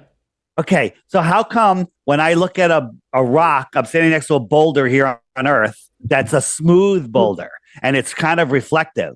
How come it's not as bright as like Jupiter is bright? It's literally like a small piece of the sun. It's like a small piece of the sun. You know how big Jupiter is. So, you're not explaining how that light is intensifying. Well, no, it's not intensifying. What I'm saying is you have a massive, massive planet, a planet. It doesn't matter. It doesn't matter because the sun. Hold on. Let me just finish this point. They say the sun's 400 times bigger than the moon and 400 times farther. Therefore, it's the same size. So if I look at a rock that's this big and I'm 5 feet from it, okay, well, Jupiter is so far away that it looks smaller than that. It doesn't matter. I'm right next to this. The sun is shining on it. It should be blinding me, but it's not. And the sun is closer to this, right? It should be blinding me. That argument alone completely destroys the light in the sky being a gassy ball planet that they tell us. What are you seeing when you look at it? As Skylar said before, I don't know. I think it's something to do with creation. I think we're all part of this living system, and those lights in the sky are part of this system. That's why astrology is what the real elite use, and astronomy is for the masses to keep them believing in space. Well, I certainly don't believe in astrology, but well, that's of course because you believe in astronomy, which is complete and total hypothetical BS with being nice. Yeah, but like so Venus, for example, is much brighter than Jupiter. I'm sure you've seen Venus in the morning when it's. I have. I saw Venus last night. It was right next to Mars, and it was also very bright. Now Venus, you could kind of argue it's closer to the sun and it's reflecting, but Jupiter makes no sense. Jupiter makes no sense. Well, it kind of because you can't see like Neptune or Uranus with your naked. Well, because again. Because they're not what they say, right? They're not what they say. But then what are they? I guess if I were to accept, okay, they're not planets, then what am I supposed to do? That's not. I guess what listen, do you do I don't that? know.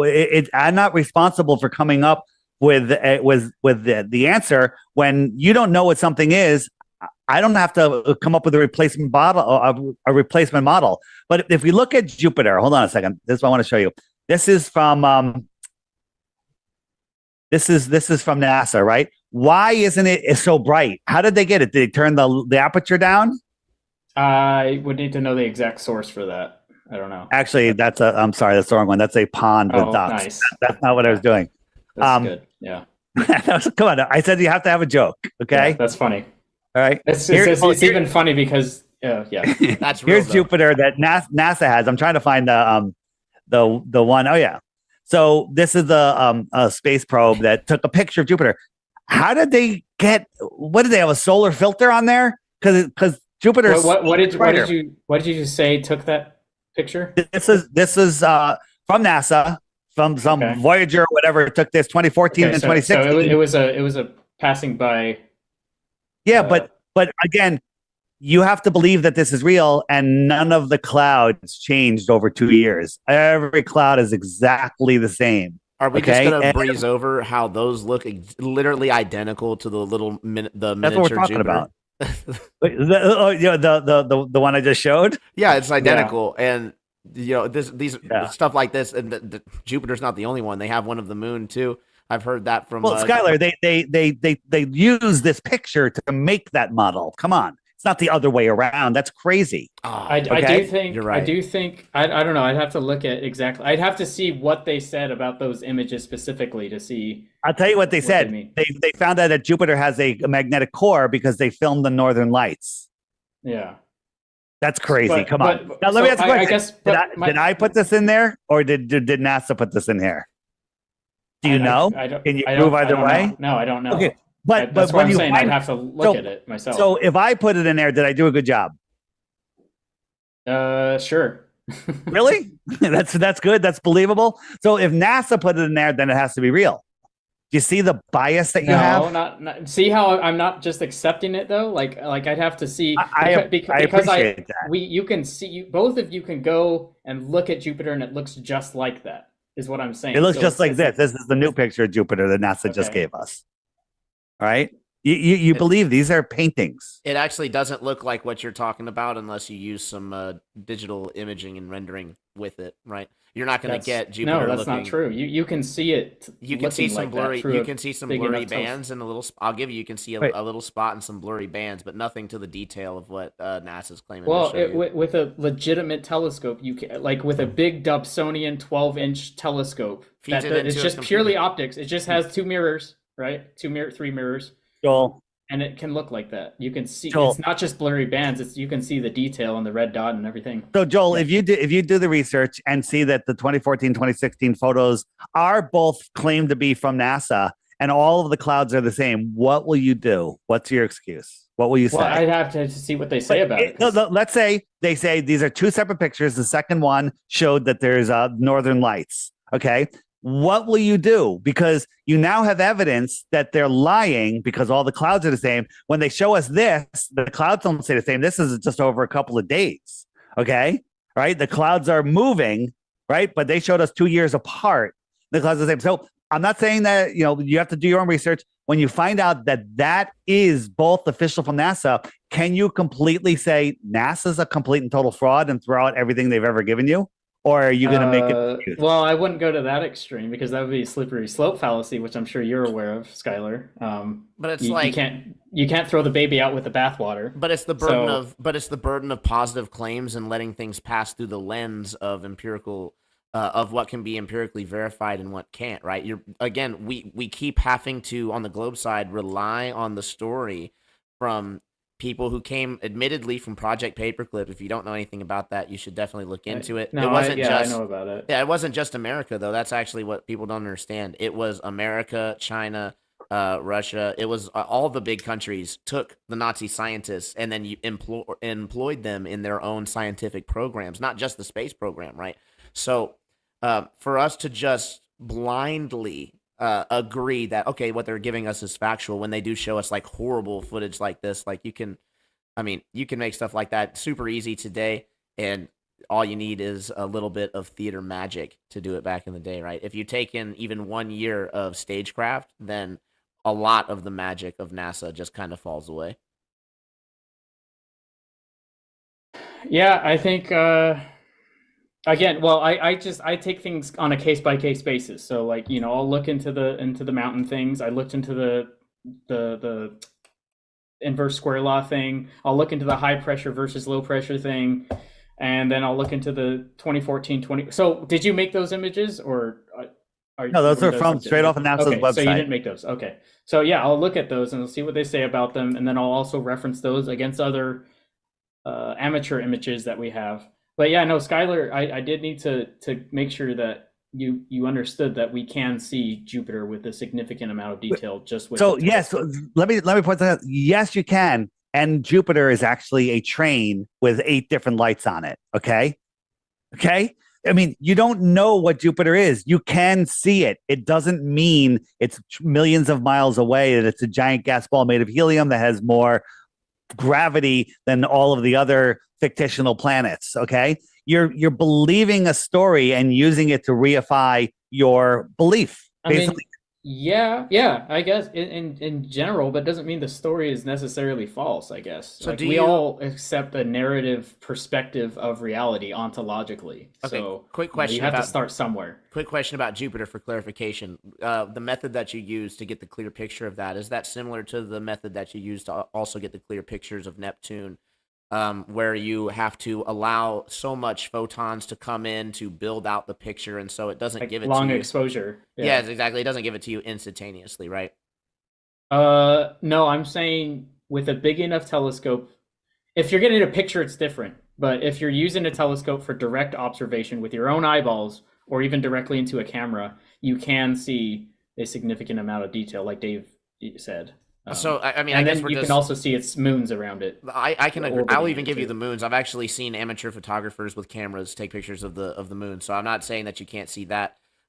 Again, I was talking like the insane detail that you're seeing between the different colors and the clouds. Like that only comes from NASA. And any time that I've ever seen anything like that from any amateur was because they had the long exposure. They had it digitally rendering through a computer. And in my mind, there's no way to verify that the program, the software, is not actually just building the image of what it is expecting to see. I mean, I'm sure you could do it yourself and try it. I have an astrophotographer friend who took it up in New Mexico, and he's like done it himself. Build the software from scratch and everything, huh? Well, I don't think the software's biased. It only takes in what you puts out what you put in, I guess. You're it's not going to do something so like off, where it just flips from one image to another. You have to meticulously yourself hand. Well, if I was just saying, if I was at the top and I wanted people to believe in this thing, I could potentially put out a program that just gives people the proper, quote, correct images of what they're supposed to see. You wouldn't expect it to be off because it's programmed to be right. But I'm not a coder. I wouldn't, Hey, have Dave, the I think expertise is to- one of those things that that's put in there. I think one of those. So those are actual objects. I think that it's using, right? At least that software. It's using actual images of things, is it not? It's using it's all CGI, all of it. It's using CGI images of CGI images. Okay. Oh, I see. You believe that they're all real. Oh, I can't really tell through the thing. I was just once curious. took the deep star field that they did a time lapse, of a piece of the sky the size of a grain of rice, and they saw like 1 million galaxies. You know what I'm talking about, right? 10,000 galaxies, yeah. Yeah, 10,000 galaxies. I took that and I put it into my film editor, and I zoomed all the way in on the smallest area I could, and then I did the effect where it just starts panning out slowly, and I made like a 30-second video of it just panning across, and the stars are going, and then I posted it. So it looked like it was from NASA. And I got into a week-long argument with Globers saying that, no, it's real, and telling me how they did it and everything. And then finally, when I revealed it, they all went silent on me. So it's kind of funny because on Facebook, I'll call out, there's a lot of space. Well, this probably sounds funny coming from me, but there's a lot of legitimately fake space stuff that comes out, and I'm always the first guy to comment that, and everyone's like, oh my gosh, it's so beautiful, and like, wow. It's like, no, this isn't real for X, Y, and Z reasons. And you're halfway there. It's a huge niche that's actually muddying the waters quite a bit. Yeah, it's really unfortunate for, I think, both of us, honestly. Well, we're not the ones with the. Honestly, it's not so much of a problem for us because we don't have the positive claim, right? We're not claiming that the Earth is a curving, spinning, wobbling, tilting space ball. Which, I mean, we didn't even get into, since you brought up rotation was brought up briefly. I mean, we didn't even get into all the different wobbles that the Earth has been experiencing over the last several years that they've predicted or is somehow required for the model to work, including we could get into that next time. Yeah, for sure. So I want to bring up one thing. They have Earth-based telescopes here that take these deep field images, and when they took the deep field image, they said that the telescope is mounted on a cement block that's 10 feet thick, a huge cement block, and it's perfectly leveled or whatever. And the operator during this 10-hour exposure has to walk around in socks because the vibration of his shoes could ruin the entire exposure. Right? You've seen the documentaries on that, yes? I didn't watch the documentary. Yeah. Yes. So they talk about that, but then you have to say, well, while he's worrying about the vibration of his feet, the Earth is spinning at 1,000 miles an hour. It's orbiting at 66,000 miles an hour. It's chasing the sun at 500,000 miles an hour, and the entire galaxy is moving sideways at millions of miles per hour. And how does the tiny vibration from his foot make a difference? And then you look at the Hubble telescope does these long images too. It's doing everything that the Earth is doing. Also, it's traveling 17,000 miles an hour around the Earth while the Earth is going around the sun. So it's moving in 5 different directions at once, and it's able to hold itself steady on a grain of rice-sized piece of the sky to take a deep field image for hours and hours. I'm sorry, that's a religion. That's a ridiculous story. Well, what's the explanation that you've heard for that? The explanation is it's fake. There is no Hubble telescope. No. What is the explanation? They won't address it. They don't address it. Oh, no one's addressed that with you? No one will address it. I know exactly what they'll say. Next time too. I know exactly what they're saying. Yeah, so that's what I'm perfectly, or it's perfectly orbiting around the Earth. It's perfectly matching the spin of the Earth, the orbit of the Earth, the speeding up and the slowing down of the Earth. I mean, it's insane. So I guess the question is, why would I don't want to get into this now. We could do that next time because that's another whole topic. So what just like Earth's rotation, I guess we could get into that next time. Well, you can, but no one's ever measured it.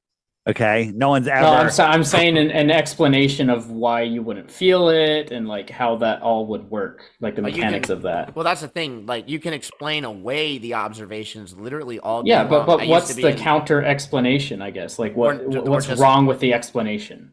Oh, well, here's the thing. It's explaining why we don't experience any movement. I don't need to explain like a problem with that. It's explaining away an observation. The observation is that we aren't moving, but your side wants to invoke that we in fact are. So in order for that, you have to beg the question and create a mechanism for that. We have no need to do that because we're not asserting that we're moving. Yes, but you are asserting that the explanation doesn't make sense. And what I'm asking is, what about the explanation doesn't make sense? But that's what I would like to get into probably in a future podcast, because it has been 2 hours. If you guys All right, didn't Joel, realize. any final comments? No, I mean, I think it was fun. We touched a lot on a bunch of different things.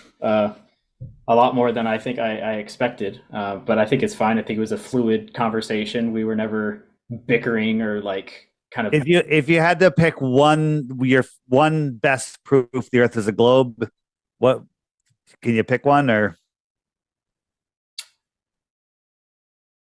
I would say the celestial movements. Yeah, the movements of the lights in the sky that don't make any sense. You could call them lights in the sky, but you know. Yeah, you can call them stars that trillions of miles away. You guys did acknowledge that it did make sense on a globe if the globe is real. No, we acknowledge that some of the movements could make sense, but we wouldn't be able to observe them because we would all be dead, right? And you're. I'm going to think about it because it's amazing that light gets dimmer and dimmer and dimmer and dimmer until it just gets to that dim point, and then it just goes forever. It's amazing. Well, why would you expect otherwise? I guess like what.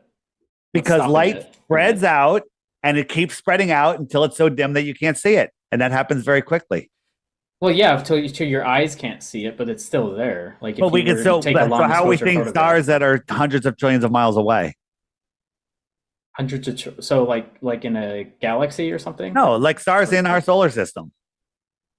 Well, 100 billion miles away, whatever. We can see other galaxies that are 200, as you said, 200 light years, right? Andromeda is 2 million light years away. 2.4. 2 million light years. How many miles is that, dude? Well, so I guess what's stopping those photons from that galaxy of coming to Earth? They're not nothing. They spread out. They spread out. They spread out. They spread out. They like this intensity of light here, 10 feet away, it has to spread out and fill this much area, and then 20 feet away, it has to spread out and fill a bigger area, and it becomes less and less and less. Right, but it doesn't become non-existent. I guess it doesn't go. It just goes forever, and you can see things trillions of light years away. But what's wrong with that? Like what? You know, it's because it makes no sense. That's why. Why doesn't it make sense? No, here's this is what doesn't make sense. How big can you blow up a balloon before the plastic's gone? Can I blow it up forever? Because the balloon's going to get thinner and thinner and thinner. But in your world, after it gets to 10 feet wide, it can go to 1,000 feet wide and 1,000 miles wide, right? At 1,000 miles wide, you couldn't find the surface of the balloon because it would be gone. Just like light, just like sound. What were you going to say, Skylar? If the photons are spreading apart, then at what point are the photons so spread apart that there's not a photon to hit your eye?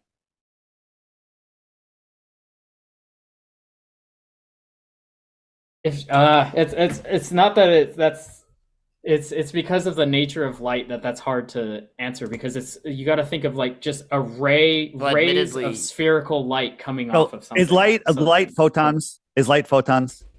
Yes. If there was no photons hitting us, thered be no light, right? Correct. Yeah. Okay, so you have a surface of a star, and it has X number of photons on it, and as that expands, those photons that are all side by side, they're all touching each other. They get more and more spread out, exponentially spread out. Okay. At what point will a photon completely miss Earth? I'm not sure. I don't know. It's not far at all. Do the math, and you'll see that it's not far at all. What I was going to say is I think it would have to be a pretty far distance, and I think the math would reflect that. Like what, 100,000 miles? The problem, Dave, and I say this with charity and respect, but even if I did do the math, it's almost a waste of time. And you know why? Because once I present the math to you, it's like there's nothing I can Math is not empirical evidence. Math is not empirical evidence. Let's try to keep our feet on the ground. It's not charitable to say do the math when you won't. Well, I'm saying if you do the math, it won't work out because the photons are become too far apart. Okay, well, that's what you said about the inverse square law, and it did work out. Well, no, it worked out in math. All right, you're right. It doesn't work.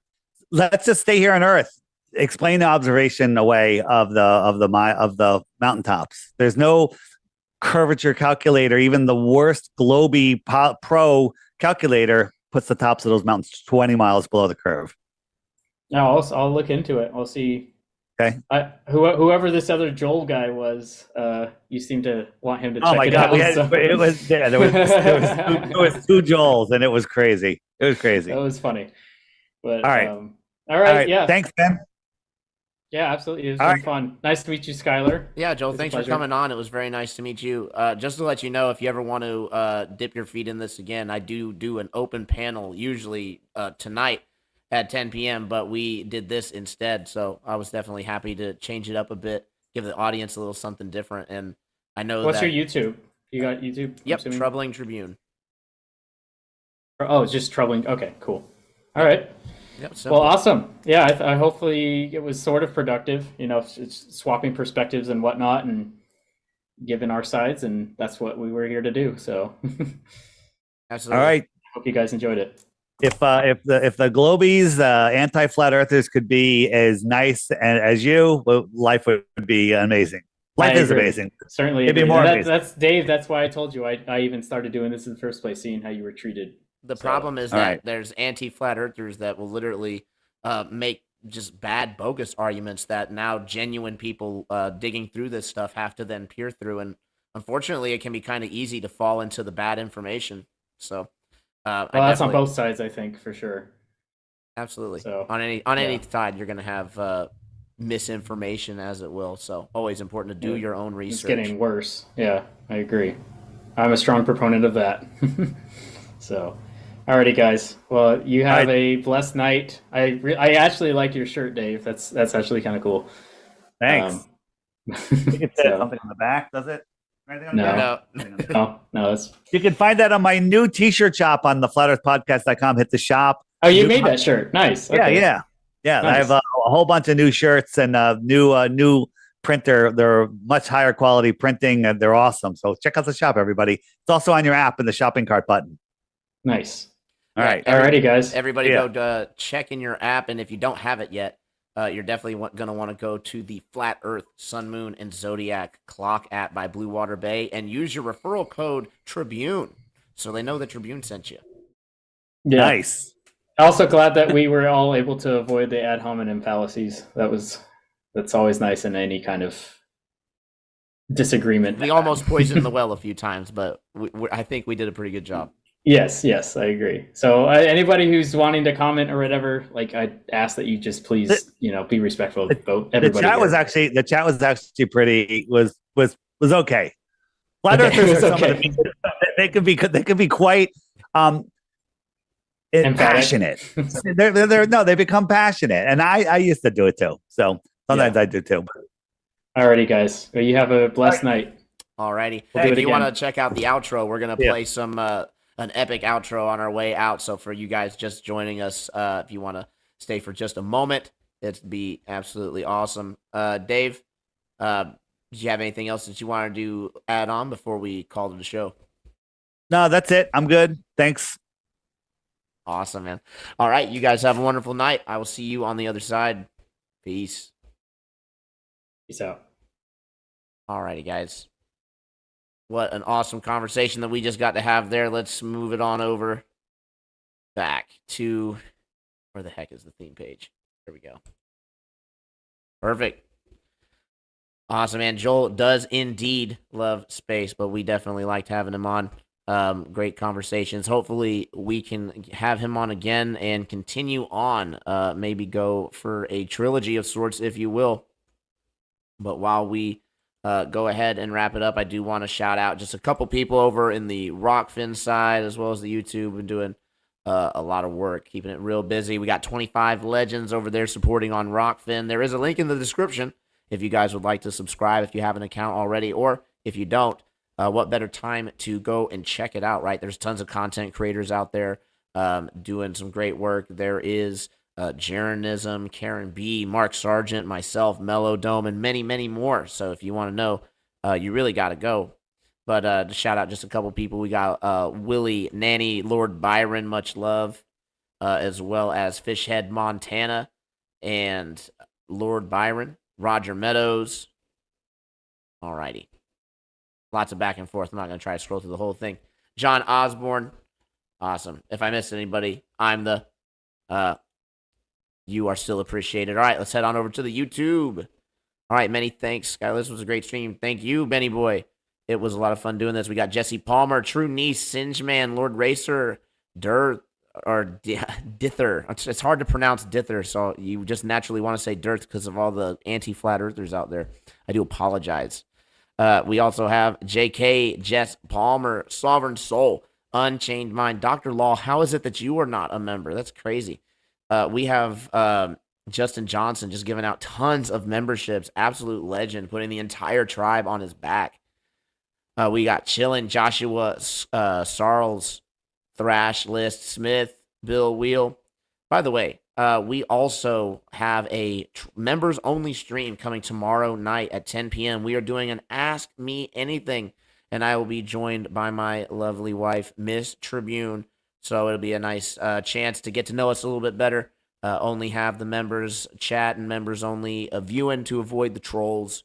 But we do appreciate everybody being a part of that. So if you want to join up, now would be a great time. Also get your absolutely sick emojis. We got the mind murked emoji and the True Earth Cosmology. There's many, many more. As you know, one way to know, and that's to go sign up today. Rob Glow, much love. Mel Low, awesome. Rob Glow and Mellow. Martin Haley. We got Shifty Eyes, Shady, Donald Piaskic. Welcome to True Earth. Awesome. Sunglasses emoji. Miss Tribune, what is up?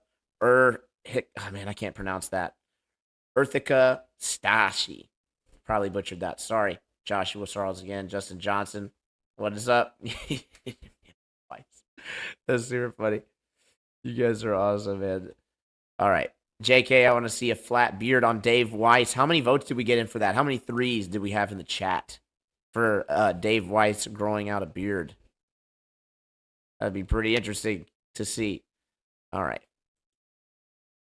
So if I am missing anybody, again, I do apologize, but there's so much back and forth. So it is what it is. We are going to go ahead and get things closed on out, but it is taking me just a minute to find what I'm looking for.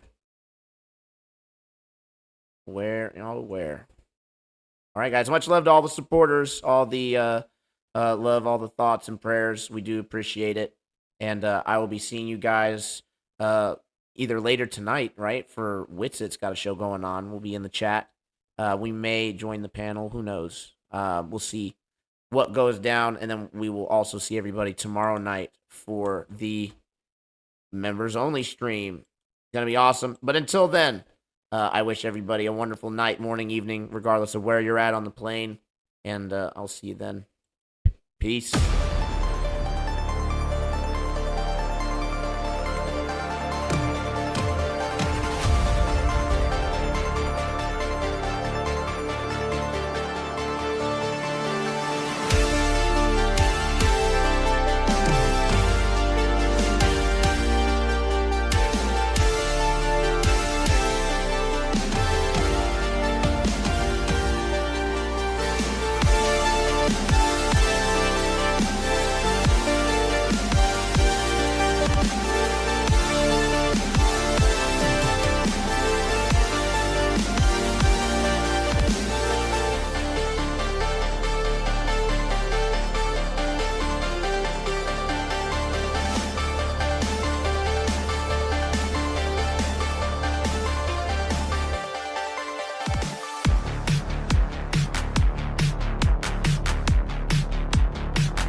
They wanna try and say that I'm ridiculous. I do not consent. They wanna stick me in my arm with it. I do not consent. They wanna run me for a long distance. I do not consent. You wanna take me from my God presence. I do not consent.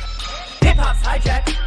Syllables are hostages. That's why I rap, filling you with oxygen. Here's the climax, reeling you to not commit.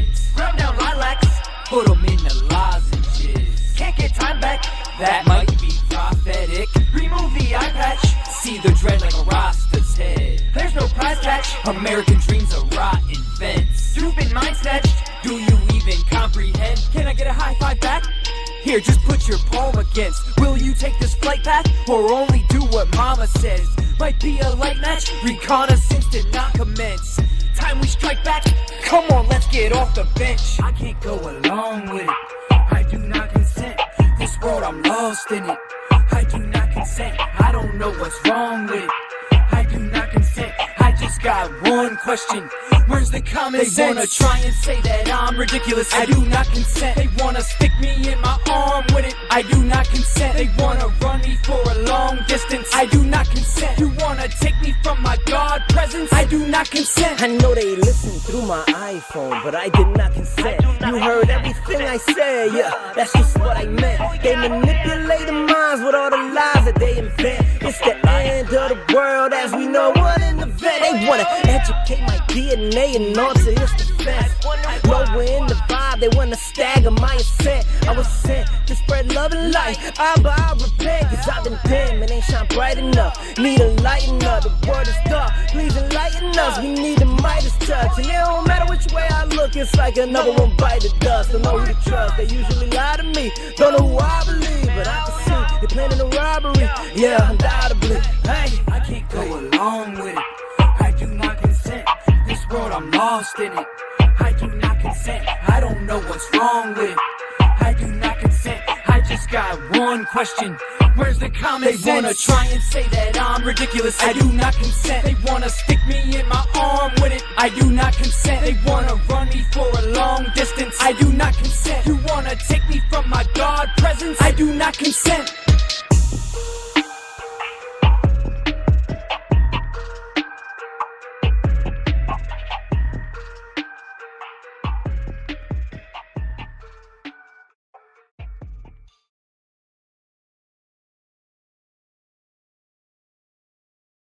What is gravity? I have no idea. Okay, next question. Wow. Hey, yo. It's Chocolate Sam. It's 2021. Told y'all it's a wrap for this globe. Check it out. Way too many reifications of privation. Secular thermodynamics violations. Fuck with all these fake as apparent deviations. Globals always flapping their gums, no demonstrations. The black swan murdered the ball with simplicity. Pretend the clowns aren't they all, no specificity. Get with me, get that geometry. Your model needs nowadays. Mostly I sound like your army needs copper bleeds. With no ball to ever show for, nevermore. Been a rap for your multi-nine or scientific. All the sicker that they're prolific. Crumble at the thought of flat earth, that's just terrific. My hypothesis, you know, paleo genius. You thought you had it all sewn up like a seamstress. You never see this, you ain't chillin' peeping the Gleasons. The globe model so fucking dead, so many reasons. Mad at me, cause your fairy tale of gravity is rapidly becoming a motherfucking fatality. Independent variable, no physicality. Factually, you're dealing with no type of reality. A tragedy, all of the pseudoscience of fallacy. Sad to see that was surrounded by such banality. Globe darts step in the court for their arraignment. Gas fucking off all day, no containment. It's automatic, you sound like a fanatic. Your heart's beating out of your chest, no need to panic. Problematic, anytime there was Socratic. Defining terms for you is like dust to an asthmatic or a crack addict. All tuned up like a mechanic. State you're leaving in when you're done, it's so tragic. You end the sneezing, all snotty nose the wheezing. You globe darts wind up like Sub-Zero freezing. Ain't no reason for you not to remain calm. As my nigga make a hit you with the 3-point palm. Instant exploding paradigm technique. Backslapping your beliefs into making it sweet. Your points obliterated, finished, unable to speak. Have you looking like Tom Petty catching a leak? Your whole squad left sounding comatose. I hear Michelle Dollar keeps puts rocks on the head. She keeps her family close. Some of y'all think y'all the best things is butter toast. When it comes to FB, prepare to catch an overdose of intellectual honesty. The clear lack of thinking of you all has never ceased to astonish me. I gotta keep it real and be honest, B. It's quite possibly the dumbest thing I heard since the cosmology is often seen as a philosophy, mythology, but actually it's a prophecy of religiosity. Get all your skills and your weight up. This crunch time, your whack model getting ate up like lunchtime. How in the hell could we establish a baseline? Most of y'all trolls are just here to waste time. I'm not aware of what y'all hearing through the grapevine, but you must be out your mind selling space-time. A mathematical construct of imagination with absolutely no experimental validation. Before the story begins, you need a foundation. Curvature of the earth, that's the conversation. And since I shit up and disappeared without a trace, I'd say it's also time for you to say goodbye to space. Tall tales about vacuums and empty place, all the while breathing air. That's just not the case. You best get out my face, cause I can guarantee you that the very air you breathe immediately fuck off the space. We understand no requirement for your compliance. You understand that you are standing in a room with giants. I admire that you're usual in your defiance, but won't you join us in this funeral of pseudoscience? You in the mood to try us? Go ahead and test your mic. These motherfuckers think they're moving at the speed of light. How about the speed of sound? 250 miles above the ground to say that ISS is going round and round. Please don't even try, son. It's been a rap since you gave up open your geometric horizon. In the trenches hoping and praying we don't get wise and realize he's smoking more of the grass than Neil Tyson. Oh, speaking of that clown, I wonder how much longer he can keep a push of this in the background. Never debating, always up for the back down. Playing in fear of the gravitational smackdown. This little circus won't last long. I'm betting you the type of clown that sits at home alone with a mask on, thinking you debunked an argument like the Black Swan, never knowing that your radius could be that wrong. Oops, I really meant to say dead wrong. Implicitly, we've been falsified the globe empirically. Need you to listen, G. It's not logical to postulate you live in a sphere in sphericity. It's the epitome. It's not a mystery. The globe model's all wrapped up in stupidity. It's quite simple, see. It's probably not the move for you to spew your rhetoric here or religiously, maybe officially. One day you might find yourself vividly in the middle of an epiphany, lyrical symphony. It's been a pleasure, but our times have both come to an end. Synchronicity. Alrighty, MIDI HC. Yeah, that's a funny name. Welcome to the 24/7 Flat Earth Discord server. Thank you. What brings you here? And be honest, what shape do you think the Earth is? I'm just here to troll. The world is a stage, Shakespeare. You think you live on a fake sphere. There are no curvatures, ain't there? That means it's not an oblate pair. NASA's lying, it's obvious, yeah. Look at the bloopers of sloppiness. Like they're not even trying to fool half the audience, yet there's to buy it up. You say you're woke, but it's diet, yeah. Want a debate, do not try it, yeah. Leave them unpacking and crying, yeah. Take out the rinse and then dry it, yeah. If you got proof, then provide it. You are VC verified, and either you're seeking the truth or you will just go into hiding.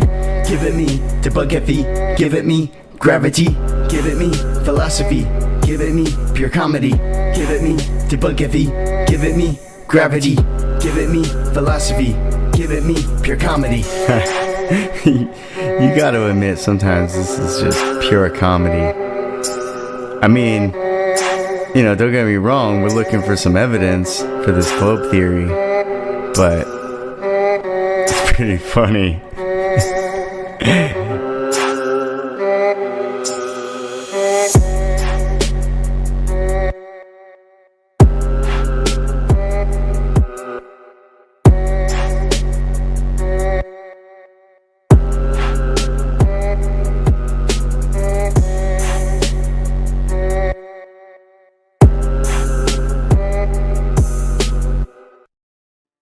Check out this map of the Arctic from the 16th century.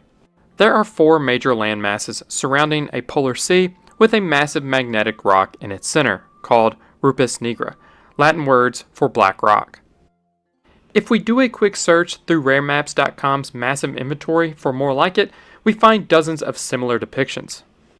Here is one by Dutch cartographer Cornelis de Jode in 1593, another from one of the founders of the Dutch East India Company, Petrus Plancius, in 1594, and one last example, Abraham Ortelius's 1570 world map and what is considered the first modern atlas. So where did these depictions originate? Just as Terra Australis in the south, this mysterious land to the north can be traced back to ancient Greek writers. It was called Hyperborea, which loosely translates to beyond the north wind. These ancient writers didn't unanimously agree on everything about Hyperborea, including its location, other than it was to the north.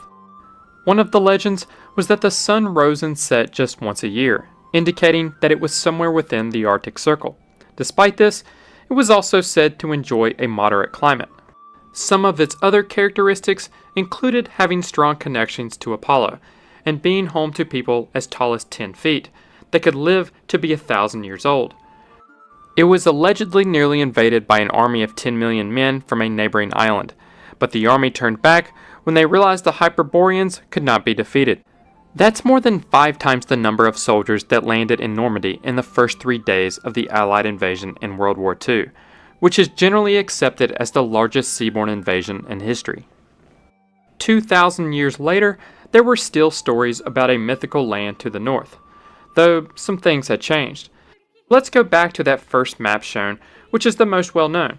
It was created by someone you've probably heard of. Even if you don't recognize the name, you're at least familiar with his work.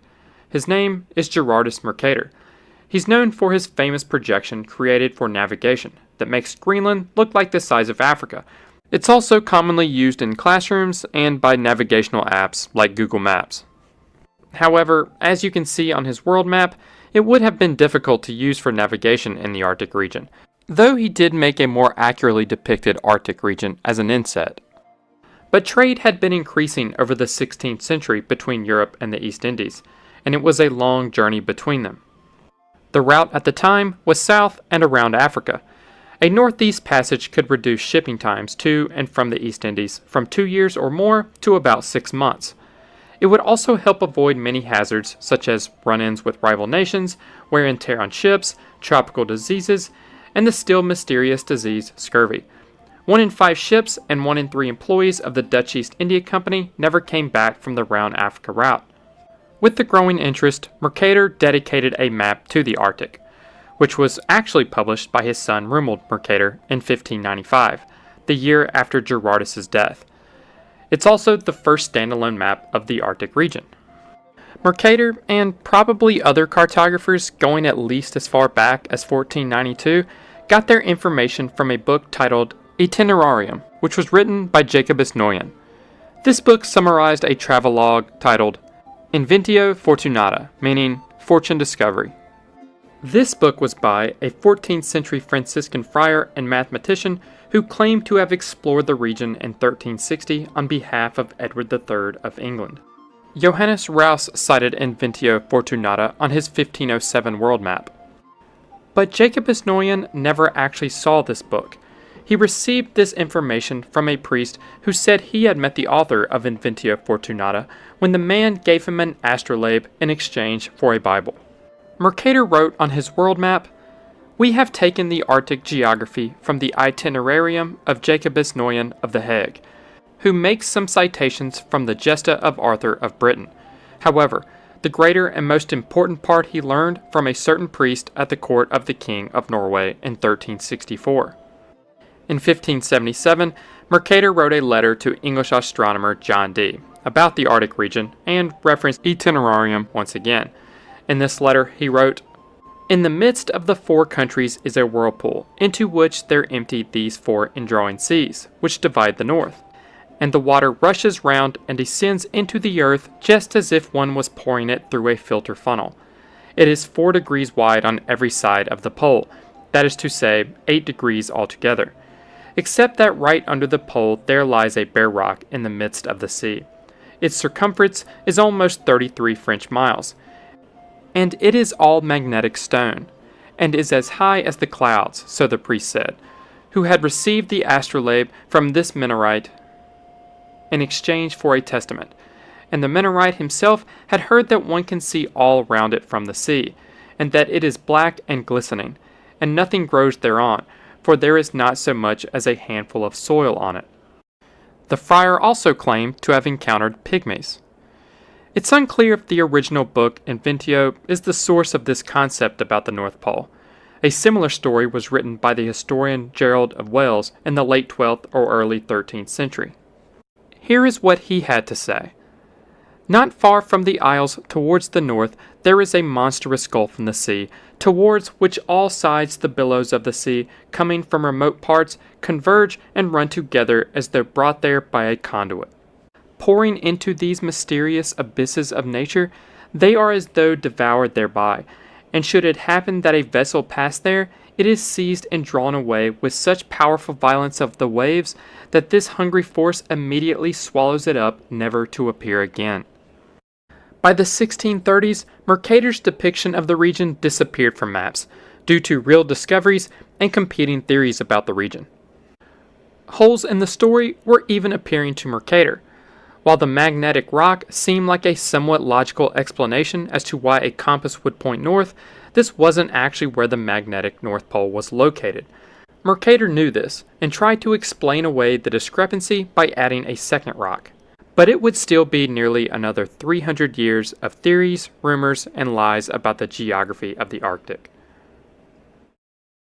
Before I end this video, thank you to raremaps.com for sponsoring this video. Raremaps.com is an online antique map shop with over 10,000 maps in their inventory, which includes most of the maps you saw in this video, such as Mercator's Arctic map. Theirs is actually a first edition. Even if you don't plan on purchasing, they're a great resource for learning. I often start my research for my videos with them. Again, that's raremaps.com. And that's all for this video. If you enjoyed it, please hit the like button and subscribe if you haven't already. Thank you all for watching.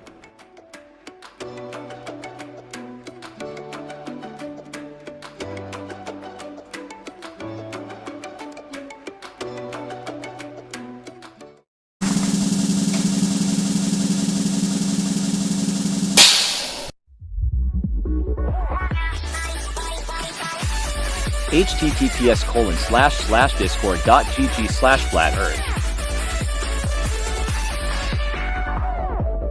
Welcome to 24/7 Flat Earth Discord channel.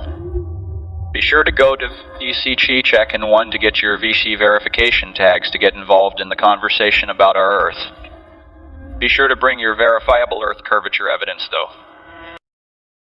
Enemy spotted. Tiny cactus. Shout out to JBP. But sorry, Trace. We were just talking a little bit of gas pressure in the VC check-in, so we just wanted to pick up where we left off. Homie was asking what we Great believe. point, Creation Bear. Thank you, Tucker. But listen, Tiny, we don't have beliefs to offer you, but what we can offer you is like things that we can know, right? Like the second law of thermodynamics. So let me finish before you go. So as I was explaining, right, high pressure moves to low pressure. You need a container for gas pressure, period. So a dome is something very specific in shape. That's a very specific thing. So I don't know about that, but I do know that you have to have a container for gas pressure. It's an antecedent relationship.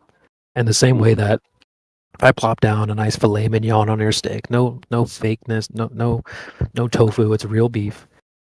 I don't have to show you the cow. I don't have to tell you how many spots it had. I don't need to tell you what farm it came from. You know automatically that came from a cow. It's an antecedent relationship. You don't get beef unless it came from a cow.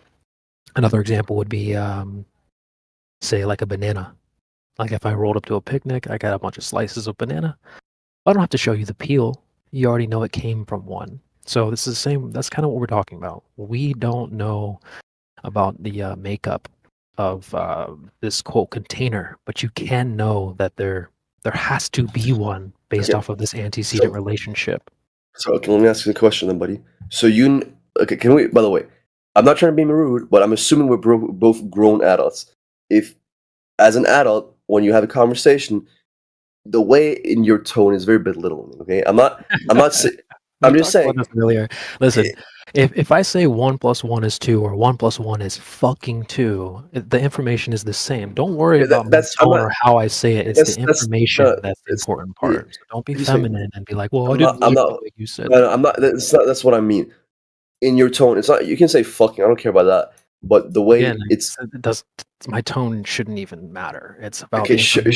Sure. About an antecedent relationship and sure, the buddy. second law of thermodynamics. Sure, buddy. Sure, I got that. What you're doing is called tone policing. You're focusing on an emotion or resulting from a message. Yeah, that's not what I did. Emotion resulting from the message instead of the message itself, which is a discrediting tactic and it's not appreciated. No, I'm okay. Whatever. No. Dude, so do you have a rebuttal for the antecedent relationship type thing? He's saying I'm not gonna. I don't have a rebuttal because I've not. been bothered doing research on that topic. That's not something I have on hand. I don't have a paper. Take your time. Here's the thing: even if I found something, you'd most likely have done more research on that specific topic than I have. So therefore, probably I'm not gonna come. I don't think I'm gonna outwit you on that one. I can't. I'm not gonna argue from something I Well, don't know listen, about. Tiny, it's not for me, brother. It's for you. Like if you're in a court case, right? If me and you were in court, I'm the plaintiff, you're the defendant. I'm not here to convince you. In fact, convincing you has nothing to do with anything. My job is to make my case for the jury and the judge, and your job is to do the exact same. You're not here for me, so don't worry about me. I'm not here to convince you or any of those things. I'm just not. making I'm the not case here for for me. that either. I'm just saying I can't come with a rebuttal for something I don't have on hand. I'm not. I can't read a whole paper right now. I'm not. I don't have the resources to Worry. that. Well, we can just rip the bandit off and just tell you then. If you don't feel like going to look for what we're asking you you for, we just can just tell you point blank that there is much no easier. paper, there is no demonstration, there is no evidence of the claim that you can have gas pressure without a container, period. Okay. And if you don't want to hear it from me, I've got George, or what is this guy's name? I don't. Your word is fine. Your word. I don't need to hear from an AI or whatever. It's not AI, brother. It's Yeah. I'm an actual scientist. Okay. Or Yeah, someone buddy. you But might yeah, respect, but- buddy. I'm gonna. Okay. I'm gonna just take your word for it. Okay. I'm gonna take your word for it. Okay. So you know that there is something keeping around the quote unquote Earth, correct? Well, just like when I give you a steak, you know that came from a cow. So yes, it's an So antecedent relationship. you know. Okay. So let me just ask you. Stars, for example, are they outside or inside this? Before I even became or learned any of this stuff, back when I used to believe what you believe right now, there was a quote I heard that said, "The greatest mysteries known to man are the sun, the moon, and the stars." So I didn't know what the stars are then, and I don't know what they are now. I don't know. So you don't don't know believe either. that a star is. No. Hold on. I know the story just like you do. I know what we're all told. Okay, we all see the same thing, but the thing is, when your team globe, they attach a bunch of stories to the things that we see. So I look up at the star, I look up in the sky and see stars, and the story that's attached to them is they're certain millions and trillions of miles away. They're big balls of burning something. Yeah, I know the story. So you don't believe that, correct? Is that something you don't believe? Hell Or no, I I'm don't sorry. believe that. Why? Because again, the claim is that they're a bunch of gas, right? And when you need a container for that. So yeah, that's a big problem. I think you're okay. Here's the thing, I'm not gonna say with certainty, but I'm pretty sure there's a difference between a gigantic mass of nuclear fission going on and you taking fart spray that you bought or fart gas that you bought from your local convenience. I don't think it's the same. That's not. But there's difference. I think the gravitational pull of that is going to keep it also. I don't think it's going to float away. I'm not going to say with certainty, but from my basic understanding of physics, I don't think the gas is the same way that works everywhere. It's not. Space is one big fucking vacuum almost. So I don't. Well, you also need a container for a vacuum as well. So there's a lot of problems with the claim. The further you get out into outer space, you don't have to address the finer details. You can know that the whole claim of outer space is cap anyway, because you need a container for gas pressure. Okay. So so in a container, can things go out and not come in? Or if the opposite, can things come inside the container and not come, and things can't? So when you have and you know that there's a container, right? Well, let me ask you this. No, I'm asking a question, buddy. Here first. You already asked it. I'm trying to answer. No. Do you know that there's a container? Yes or no? You already covered that. So let me just answer your question. You asked if things can go in and out. I would ask you this. We talked about earlier about the leaving out of outer space or leaving the universe. Can things go out of the universe? I'm not sure. Maybe. Right. Well, where would they go to? Is there like an outside place outside of the universe? I don't know. There might be. There might not be. It's not. I'm not a. This thing. There's nothing wrong with the answer. Not knowing. You shouldn't know everything. Not knowing is perfectly fine. Yeah, it's fine. Yeah, it's good. It's a good answer as well. Sure, nothing wrong with that. I'd rather not know than make shit up. So sure. Exactly. Yeah. Yeah. From my understanding, there's no outside of the universe. Yeah.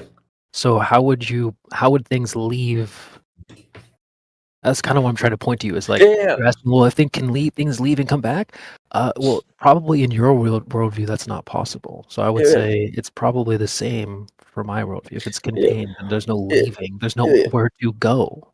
Okay, yeah. I just wanted to make sure. So hypothetically, in your worldview, things Hypothetically. like Hypothetically. I just No, like saying that. I prefer. I know it's right. I just enjoy saying it. It just rolls off the That's tongue. okay. Okay. You made me laugh. Things like asteroids. I don't have to prove the existence of an asteroid to you, know, right? They have entered the Earth. You've seen a fucking. Whoa, you've seen whoa, sh- whoa, whoa. No, I mean, let me finish my sentence. What do you buddy, mean you before don't have to prove it? prove? Have you not seen Have you not seen a shooting star in your life before? That's not what you just said. Though you said meteorites fall Meteorite. hit the ground or whatever, asteroids. So what do But you're like? Well, there's asteroids. I don't have to prove it. What do you mean you don't have to? No, no. But can we? So, do you not believe in the existence of a meteorite? Have you seen one? Have I seen a shooting star? That's Yes. not. That's not the same thing. Have I seen a meteorite inside a museum? Yes. That's not the same thing, bro. Have I seen one fall, then picked it up on my hands? No. Have you? Yeah, me neither, bro. So that's Yeah. so why are you saying like I don't have to prove it? Like you've never even seen one. I've seen one. Yeah, I've seen one physically in a museum. Okay, that doesn't exactly mean that what you saw in the museum fell from the freaking sky, bro.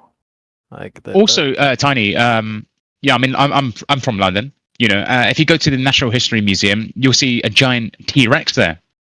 Probably one of the first things you'll see, unless it's moved off somewhere else.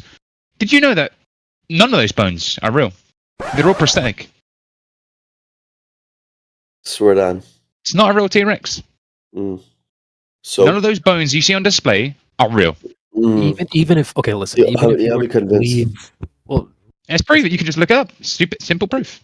Tiny, regardless of what you believe, they're not hiding it. They admit that they keep the quote real bones somewhere else. Okay, so that doesn't matter to me. That's not what I'm talking about. What Jim is saying is actually true. Is that just because it's in a museum doesn't mean it is what they're saying it is. Okay? They're showing you a big T-Rex with bones. That doesn't. They didn't dig those bones up from the ground.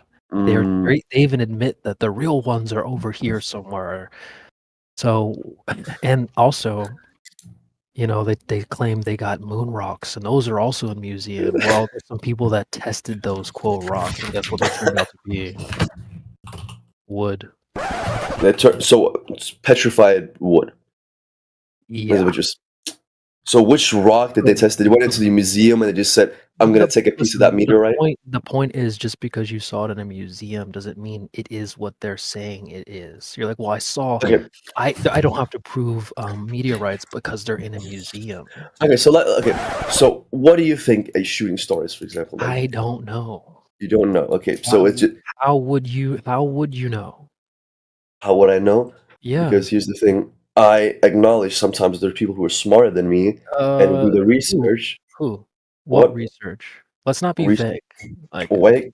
I assume that an astrophysicist. This is what people do. Like, well, there's a bunch of big brain guys that figured out the answers. That's listen, like having imaginary friends. I like to believe that an astrophysicist spent his time in university not going to act. Who? Let's just get hypothetical. I'm just gonna hypothetical. You're hypothetically saying there's answers. My cousin Mikey, he's an astrophysicist. Okay, well that person doesn't exist. So that's Yes, what he I'm does. trying to tell you. How can you prove that though? Well, this is your claim, so it'd be on you to prove it. The fuck? I have a picture of my cousin Mikey on my phone. It doesn't verify what you're saying about him. But let me talk. So my cousin Mikey. The point is, listen, this is what people do. They say, well, I trust all the scientists. Well, I said I trust my cousin Mikey. Okay, well, you made that up after I pressed you for. No, I didn't. I just gave you an example. I didn't think I needed an example beforehand. Okay. Well, anyway, regardless, this is what people do. They say, well, I trust all the scientists. Well, if this was a court case, I'd be calling one of your witnesses to the stand. So let's call Mikey to the stand. What does Mikey got for us? Mikey, should I call him on the phone right now? A picture of him isn't really cutting it. So you want to call Mikey? No, because Mike lives in a different time zone and he's asleep right now. I don't want to wake him up in the middle of the night. Okay, well, this is... Stop the cap. I mean, you're not really making a case, bro. Like, okay, let me ask you a question. This guy that I just made up, that he has the. Bro, it's my cousin Mikey. Bro, why did I make up my cousin? Just chill out. I'm chill. I'm perfectly calm. What about this, Tiny? What about this? Neil deGrasse Tyson, one of the most famous, astrophysicists, I think he's called, right? He claims multiple times. It's a funny video that I watched. He claims the Earth is spherical. He claims the Earth is now, 10 years later. He's like, oh, the Earth is more like a pear shaped. What? What do you mean pear? What do you mean a pear? What do you think about that, Tiny? Scientists like claiming this one and that one. Now, okay, what about this? Let me ask you a question, buddy. These sciences, right? Do they go to acting school? Let's get an answer for the question first. For my cousin Mikey? No. No. About the Neil deGrasse Tyson claiming the Earth looks like a sphere, when he claimed also it looks it's more of like a globe, spherical shape. What the answer is? I don't know. He's a fucking moron. I don't know. Maybe. Why would he? Why are they giving him a microphone to quote educate people? He's the quote scientist that you believe in. So why is he a moron all of a sudden now that we've called him to the stand? I'm not saying he's a moron. I'm saying his knowledge. That's exactly what you just said. Yeah, you said that. You just said he was a moron. He might know things here and there, but when you do talking in front of a fucking microphone 24/7, that's you paid to do. You say, I'm gonna assume he said to say a lot of shit. He mistakenly said it. Is that what you're saying? I'm not. I haven't said that. I'm not. I can't read his fucking mind. Can I? Bro, when I read his mind, I don't have a fucking brain riser. Look, I'm gonna ask you, buddy. Let me ask you a question. People go globe whisperer real quick. They're like, "Oh, well, actually, what he meant was not what he said." I don't know what the fuck he meant. I'm not. I don't care. I can't read his mind. Okay, but he's the quote scientist, like Mike. He said what he meant. Sure, I don't. It doesn't really matter. I don't. What do you trust? You said you trust the scientist. No. I trust my cousin Mikey. I don't trust Neil deGrasse Tyson. Why don't you trust Neil deGrasse Tyson? They give him a microphone. No one's ever heard of Mikey. You know Mikey? Who's Mikey? I know Mikey. I know Mikey. Who the fuck is that guy? He's your cousin. Exactly. Who the fuck is that guy?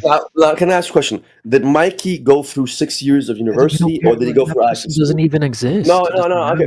Let's assume Mikey doesn't exist. Right? Let's not even worry about it. Let's stick to the topic at hand. Let me ask you a question. Let's move on from your cousin Mikey. Okay, let me ask you a question. So these scientists, right? Ooh. What are they? Let's just put them in a group. Let's just say science, right? I'm not giving a specific name. No. I already explained. You guys do this all the time. Well, there's you guys. Is just I'm black. Yeah. Listen. This is getting old real quick, Tiny. You gotta reel it in a little bit. All right. The acting's getting pretty rough. But people do this all the time. Oh, I believe all the scientists. There's this vague entity, this shadowy group. Okay, well, who? Why do you believe in these imaginary people? I didn't say I believe in them. I just have I finished my current sentence? I might have said. I said earlier. I can barely even get a sentence out, my brother. Because you keep interrupting me halfway. But sir, do you know that in order to have a big ball of gas, you have to have a container? Unless you can show otherwise. Yeah, but he's saying if I can finish a sentence, I might be able to get a bit more out. Okay. Now I speak really. So he's saying these. Let's just. So the quote unquote people they put in front of a microphone, do they go to? Yeah, just say these. Let's put them in a group. The people. Why are you this? Look, listen. This is. Let me finish my fucking sentence. Jesus Christ! I know what you're trying to say. What? Finish my sentence. Read my mind. What, you guys act like you're about to get a Nobel Prize for repeating this. I didn't say that. What did I say? Repeat it here. Listen. And go ahead, say it. No one cares about so you think they're all actors? No, well, like, dude, we're trying to address the actual evidence on the table, the claims on the table. But I'm asking, what do they get paid to do? Why does that matter? Because if they're on the government payroll to do nothingness and just lie, that has nothing to do with anything. Let's actually address the claims on the table. The claims being one of them that you can have gas pressure without a container. It doesn't matter what any man says. It's about what can be demonstrated. So forget your scientists or whatever. That cannot be demonstrated. Period. It's a violation. I want to like maybe talk about that actually. What do you think the sun is, Creation Bear? Again, no. I already said this. No one knows. You don't know. Tiny doesn't know. No one in this panel knows. Nobody knows. Mikey doesn't know. Mikey doesn't exist. But what if it is a gas? A bunch of gases in nuclear fusion. That's not just automatically true because they say it. So how would... Right. So then the conversation kind of ends there. Really, Yeah, if none of us why we know. try to get people to come back down to the ground, because you know what you can do is test things here on the Earth. You can actually test the surface of the Earth. You can't go up to a shooting star and test that. No, yeah, good point. We also can't, you know, we also can't really create a star for testing. You know, like that would kind of ruin the whole solar system Right, which kind of goes model. back to no one Quote knows quote. what those things are. Okay, so that's why it's come back down to the ground, Tiny Jim, and we can actually test things on the surface of the Earth here. That's what this is all about. Listen, this topic doesn't mean answers to all of life's mysteries. It's simply what is the surface of the Earth doing? So Tiny, you gotta reel it in, bro. You're really no, but I'm just saying. Listen, let me just have you do this, Tiny. Why don't you take 30 seconds, look around you, right? All the surfaces nearby. Are you inside right now or outside? I'm actually currently in the woods, walking around the forest. Yeah, so you're gonna. I mean, you're not gonna be on. Not gonna be here very long. If you can keep up the acting, but I'm inside. What's up, regardless of buddy? where you are, look around you and let me know if you. So the surface is around you, right? I'm proposing that there's only two options here. I'll give you some examples. The mouse here in front of me is curved, right? It's got curvature to it. It's rounded, right? The screen of my computer is flat. The back of it rounded. The table that this is on is flat. Okay, the cup here next to me is rounded. So I'm challenging you is there a third option here, or would you agree that that is a true dichotomy? I don't know. Look around you. Take 30 seconds if you need it. Look around and see all the surfaces here. I've got surfaces that are flat and surfaces that are rounded or not flat. So do you see a third option? Shit, a square? That's a shape, bird brain. I'm talking about surfaces. Look, sure you can figure this out. Let's just rip the band-aid off because I don't think this guy's really here in good faith. There's only two options for surface description. It's either something can either be curved or it isn't. Period. There's no third option. So what we're saying is that the surface of the Earth can only be doing one of those two things. That's what the subject boils down to. The answer is newsflash. It's not curved. What's not curved? The Earth? The Earth. And you saw that from what exactly? Again, I'm trying to point. You didn't even take 30 seconds to look around your own surroundings. I took. Hold on. You didn't even look around you to understand that there is a dichotomy here. I don't have to, quote, see the whole thing to understand that the surface can only be doing one of two things. And that is? Again, we just covered this. It's either rounded or curved, or it's not. Okay. So what you can do is go out to the field in reality and test the surface of the Earth to see which one of those two it's doing. Let me give you an example. Say, let's take a hood of a car. I imagine most hoods have curvature to them, right? Unless you drive like an old Cadillac or something. Shit, so I drive a 98 Mustang. Don't know the curve on that one. Pretty sure it does. Actually, I'll get a picture. Fox body? Is that a Fox body? I don't know what the fuck the English word is. Yeah, it is. Yeah. 98. Let me get a 98 Mustang. No, not sedan. No, I missed it. At 68. Hold you accountable. Let's 60. Okay, yeah. Sorry, I thought you. 90, 60. Jesus Christ, I'm at 90. Yeah, 60. Hey, you're a bad actor, bro. Let's just. Bro, I said 60. I didn't mean fucking. Look, English is not my first language, buddy. Yeah, sure. You're a horrible actor. But anyway, we'll start with the 98 Mustang. If you look at the hood there, you see how it's got curvature to it? Yeah. I don't mean the 90, I mean the 60. Okay, regardless. Yeah. Do you see the hood? Sure. Is that even a fucking Mustang? Even the 68 Mustang's got some curvature to it. A little bit around the back, yeah. Yeah, just a wee bit. All right, so let me just get a screenshot of the 68. Either way, you're being difficult. I don't know why you're being difficult, Tiny, but you can see that the hood has curvature. Yes. There's a bit of curvature. Okay, slightly. Great. Sure, of course. So let's take that hood, and let's blow it up to the size of a state or a country. Quite big, right? So if you wanted to test that surface to find out if it's curving, what we could do, Well, say you had something like a laser, and you shine this laser over the surface of the hood. If there's any deviation whatsoever away from that laser, you automatically know it's curving, period. So that's what you can do in the field. You can look for this, quote, deviation of the Earth away from your straight edge. The point is, it can only be doing one of two things, right? It's either curved or it's not. So what we're telling you is that it's not curved, bro. And you can go into the field and conduct these tests on your own.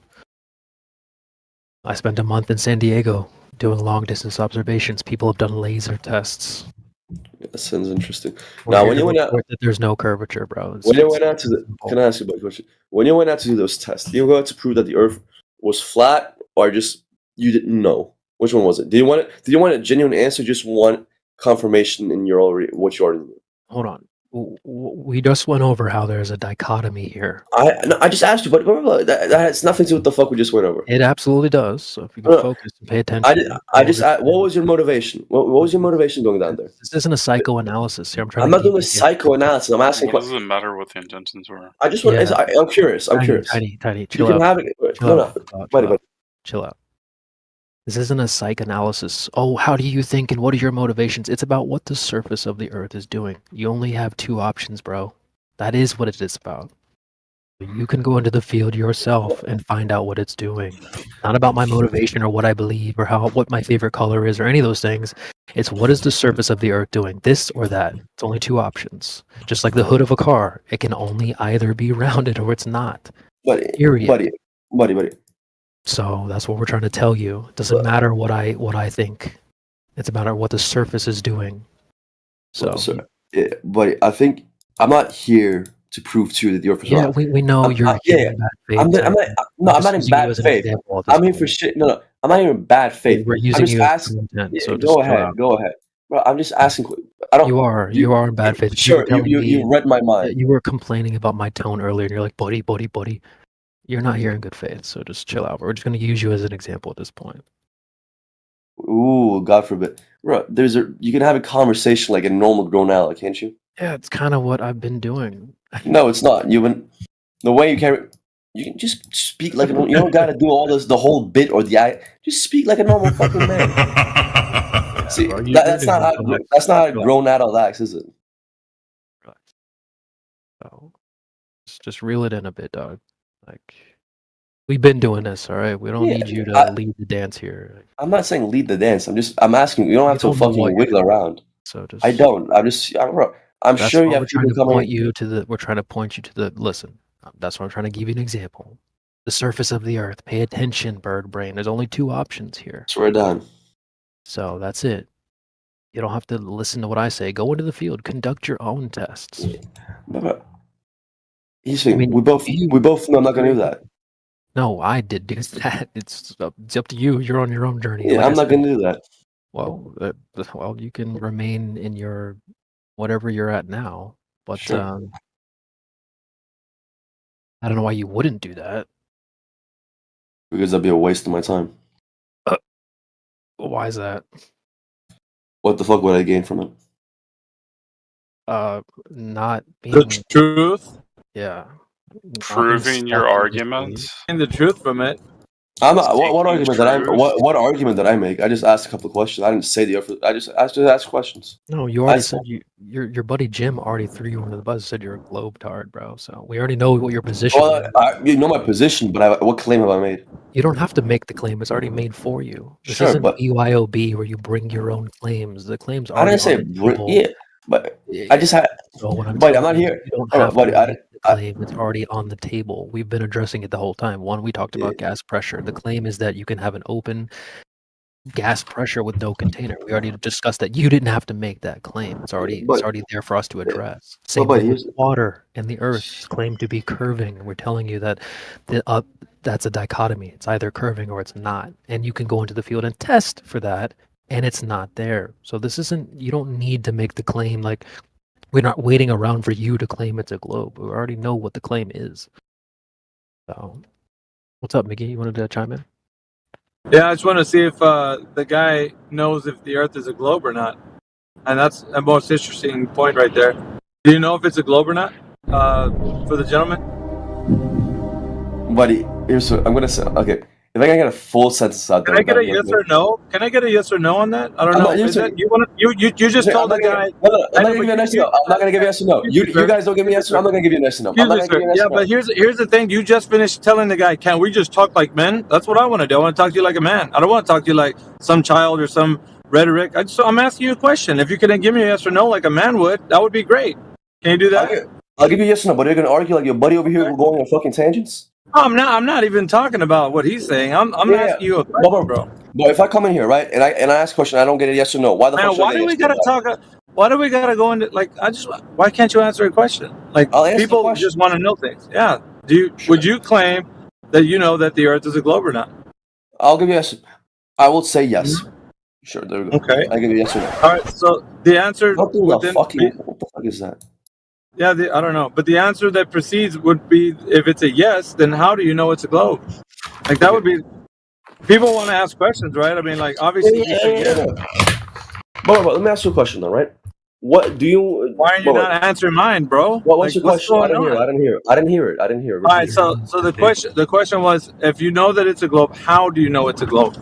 How do I know it's a globe? Okay. Yeah, if you know it is, like, how do you know it's a globe? Sir, will you start with the fucking Who Wants to Be a Millionaire Stop with noises? feelings, bro. It's okay. You don't have to get triggered. So just answer the I'll- question.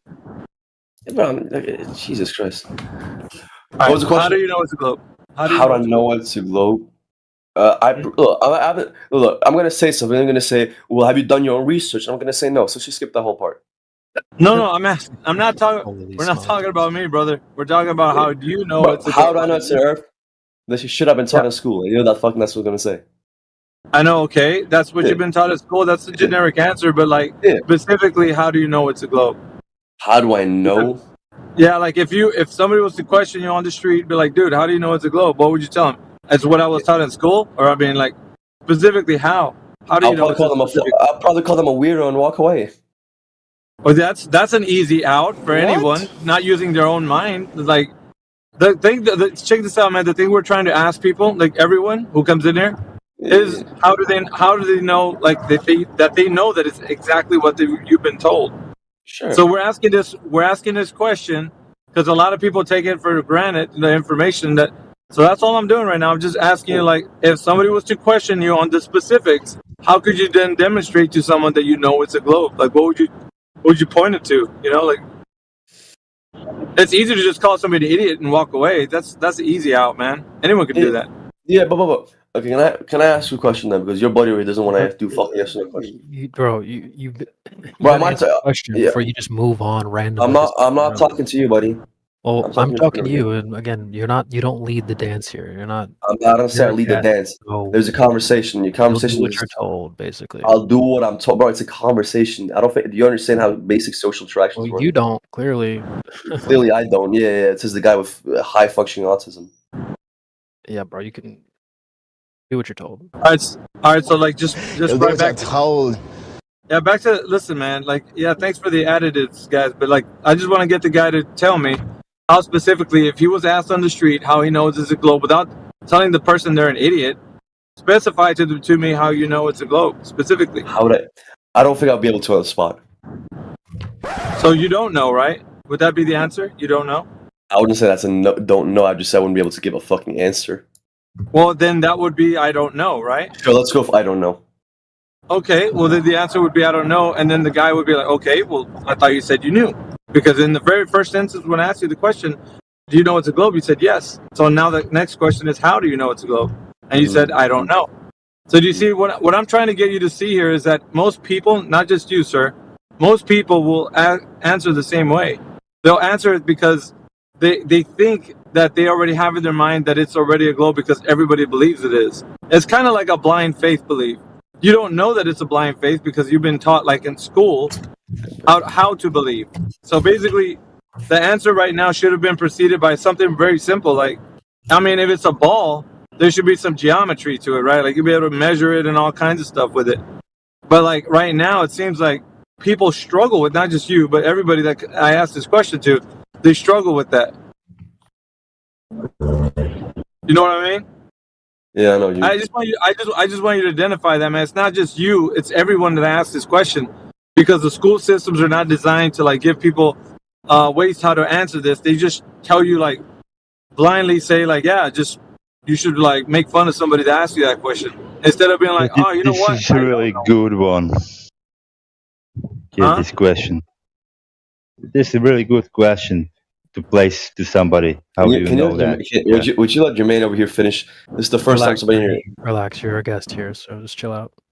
I don't know who's chiming in right now, like the other guy, but yeah, I just want the guy to know, like, it seems like when people come into the server, and I know what it feels like, okay, because a lot of people come in here and it feels like you got to be like on a defense stuff. It's not that, man. Just trust me. A lot of people that come in here they get put this way, but it's everybody, man. Everybody gets asked this question, and a lot of people they really don't know, and that's all right. Like I wouldn't call anybody idiot or stupid or because they don't know. What I would say is you're being honest. Like if you're being genuine, like you're like shit, I don't know, like obviously, but yeah, it's just. I can vouch for him, Mayhem. He's being genuine. He's here in good faith. He's not trying to. Jim, just Jim, he's not. So okay. Jim, just. Oh, he's like, buddy. I appreciate, bro. I'm not gonna lie. I appreciate your fucking tone. I like the way you talk. I want to. Yeah, bro. I'm not gonna lie, bro. You seem like 100% a cool fucking dude. Your buddy over here, not that much. But like, here's the thing. See, that's what I mean. It's kind of weird. You know what I mean? Like, that's just kind of weird. All right, so like, what would you think would be wrong with that? Like, if I ask anybody else, because honestly, I want you to stick around. Because if you stick around, then you'll hear me ask the question to other people, and then you'll hear how they respond. Bro, here's the thing. The thing is, right? You guys, I'm gonna assume you've done a shit ton of research on this topic, right?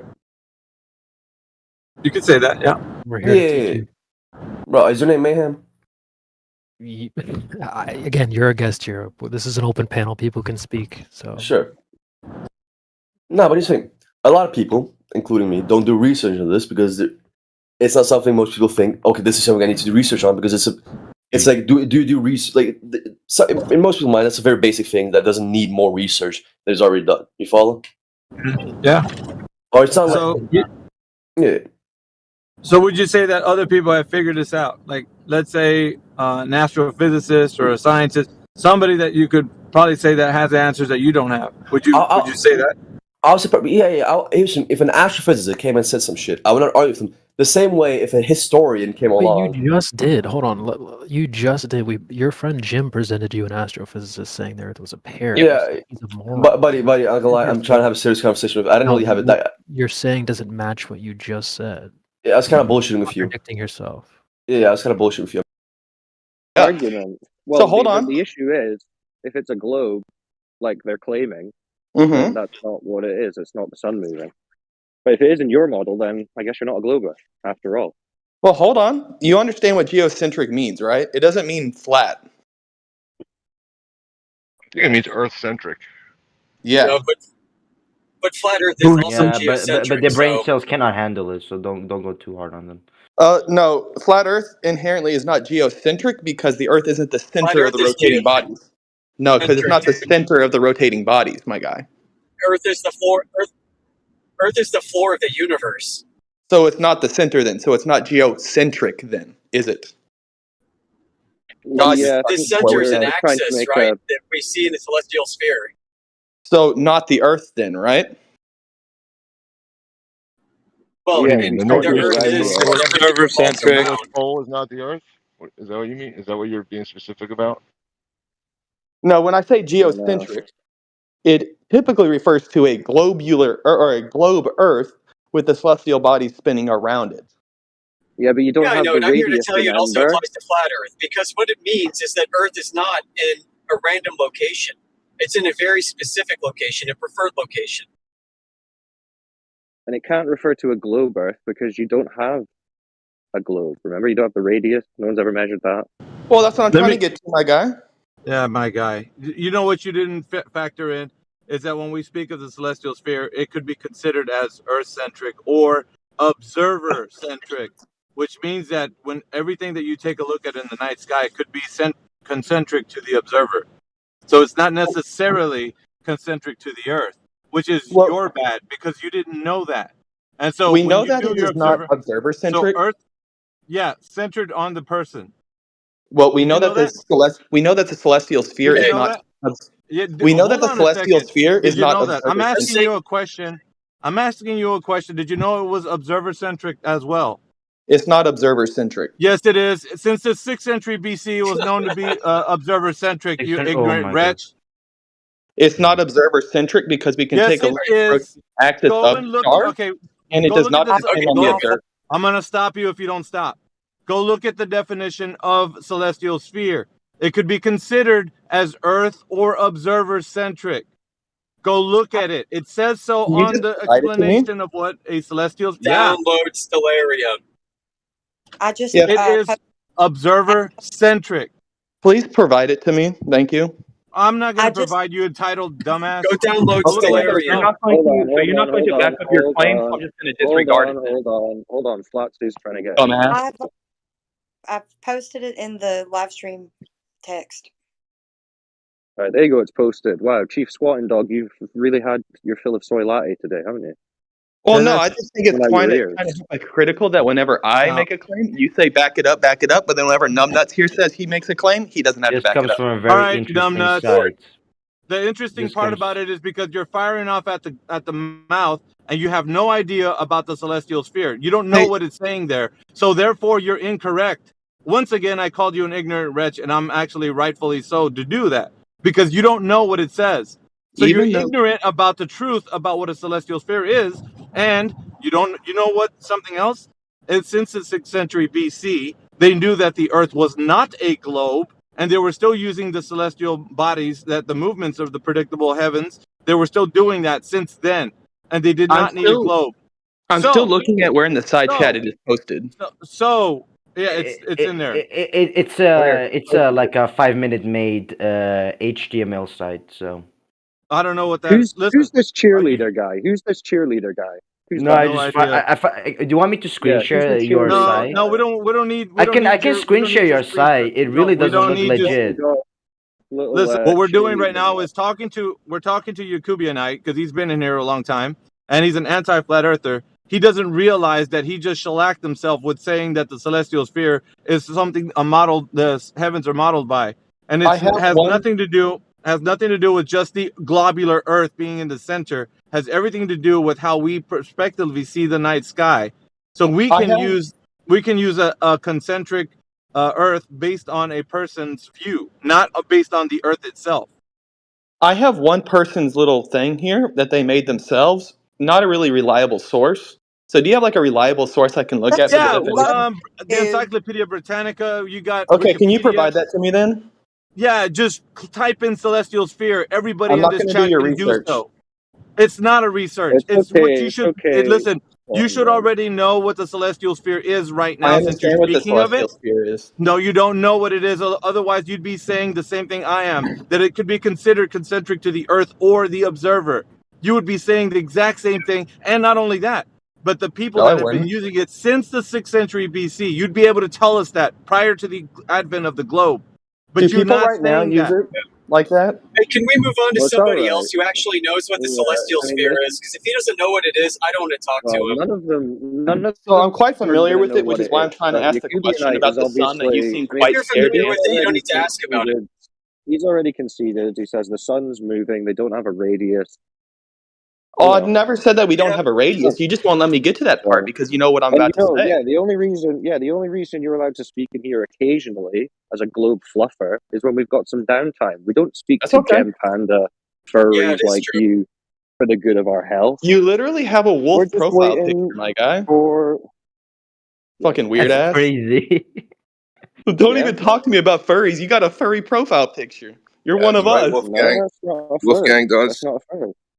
Yeah, that's absolutely a furry. You're It's a wolf in a confused. suit. You're confused. Anyways, like I was trying to say, an actual wolf. Yeah, like you were trying to say. Keep drinking your soy. So who is the cheerleader guy who was coming in for Mr. Soy Latte here? Does he know the radius? That would He's be getting very excited. He's the bat. He's a bat. Yeah. Oh, bat. Also, yeah, what's up, bat? By all technicality, I'm apparently also a furry because of my profile pic. All right, well that's okay. We're in the So do you same know the gang, radius? Psycho, or Cyclone, I think is your called. Yeah, Cyclone. Don't lump me in with you guys. I know the radius. That's what distinguishes me from you. What's the claimed Amazing. radius of the globe? Do you know? I'm not gonna debate with you.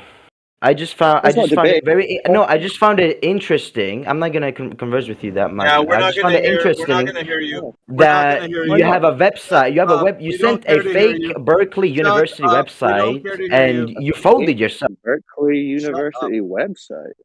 When did What's I he do that? talking about? Some bullshit, dude. We have to listen to him. Well, I'm not here to provide evidence. I'm here to just talk shit. Well, we don't need to hear you. Put your shit That's on all mute. right. They just spaz out. They just spaz out, embarrass themselves idiot. as usual. Spiral. So annoying. Yeah. These guys, It's man, full mode.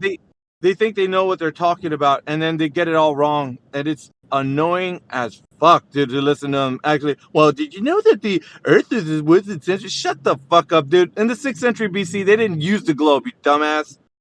Isn't that Dunning-Kruger, Alpha? I would say so. And ain't nobody asked me shit in no room that I didn't answer. Yeah. They just So don't check like this my out. answer. Yeah, sorry, Dimok. Check this out. Everybody in this chat right now can actually look up what the celestial sphere is, and you're gonna find out it has nothing to do with the Earth being a globe and the origin story of where it came from. So what's interesting about it has nothing to do with the globe, has everything to do with the sky and how they got northern and southern hemisphere, equator, right ascension and declination. All that kind of stuff, longitude, latitude, all that stuff is garnered from the celestial sphere. So the foundation for astronomy and celestial navigation has everything to do with the celestial sphere. And they knew this information prior to the advent of the globe, which Jacobianite doesn't know. So he comes in here with this fucking idiotic idea that is just talking about the Earth being, the way we see the night sky concentric to only the Earth, and it's not. It's concentric to the observer, which means that everybody sees their own personal transparent dome of the night sky looking like the stars are affixed to it. And that's the exact description of what the celestial sphere is. When you look at it, that's what it says. Now, I'm not just saying that's the description of what it is, and that's how we see it. And furthermore, of what we're using today.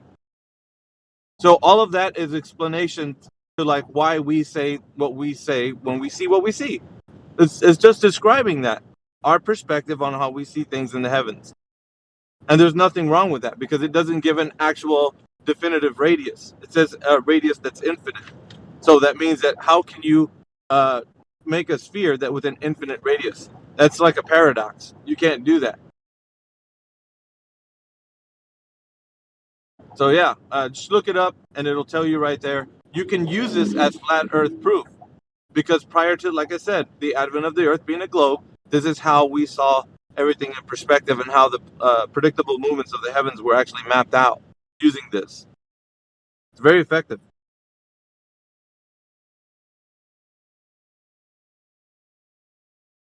There's a couple of versions of the celestial sphere, Alpha.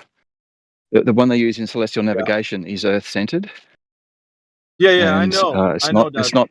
So, and we I know, don't but care about the radius. It's just a concept. The I idea of know the that. sphere. It helps you visualize I it, right? get that. Like the whole thing about this is the information that's put forth has to be understood as such. Like what we get is a conflation of the celestial sphere and terrestrial sphere being one and the same, and it's not. So everything can be thought of either radially emitting itself out from an Earth-centric point of view, or emitting radially from a observer-centric point of view. Either way, you're going to get with this understanding that as a person can observe the night sky, everything away from him radially is being observed. So The that's what we celestial all sphere see. doesn't work on a flat Earth. Yes, it does. It was used No. prior to the advent of the Earth being a globe. You numbnuts! Why do people You act like this? cannot Dude? assign Okay, coordinates Because on if the they Earth just say on a it, if they celestial just say it sphere doesn't work, against a then flat they Earth. can just say it doesn't work, Yeah, but but they not have to actually prove that it claim doesn't how work. it doesn't work. Yeah, they have to prove it. You So all we know cannot right now put is that coordinates on a yes, you flat can, Earth bro. from a It's flat not the Earth. from a Listen, Bro, celestial you're getting sphere. it wrong. Stop Those are talking. You're getting it celestial wrong. sphere The coordinates. idea. You're getting it wrong. It's not Earth. Listen, the Earth itself is not curving. What's curving is the angle of view of things to the sky. So it can be used as something that is useful for Then celestial you cannot navigation. have a In the case, spherical hold observation on, of the bro. universe. Wait, I'm It's not done yet. celestial sphere coordinates. So Your as you're navigating, your flat okay, you plane don't will know how to stop, prevent do you you? from observing Yeah, I below. don't like people talking through me. You got one chance to shut the fuck up. All right. Oh, shut So the fuck up, you old self. Don't give a all shit. right. So basically, you're traveling over the Earth, right? But you're using an angle of view to do so, and with that, you're using the heavenly bodies as you're traveling over the Earth.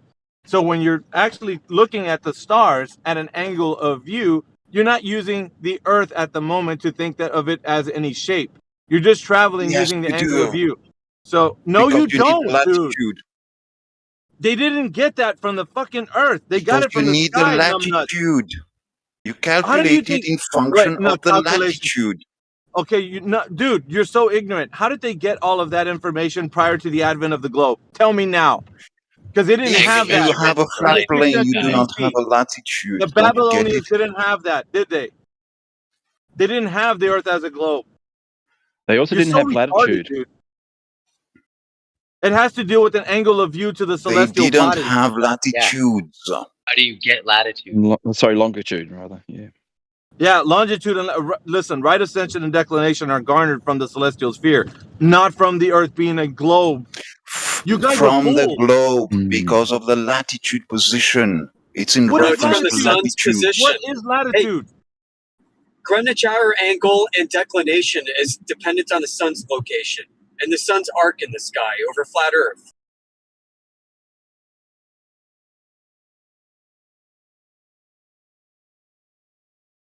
Unless the latitudes are stacking upon each other vertically, Why don't you they're just not. tell us how latitude was done? Sorry, Demok. This is the most frustrating conversation with these guys. They don't know how any of this was garnered, and their ignorance is the reason why people are frustrated because they don't have any understanding of how latitude or longitude was actually garnered.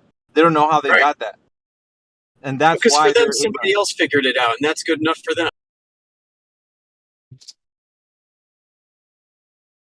It's the same story. It's like some smart guy figured this out. So, flat earther, I'm going to trust who I think is a smart guy instead.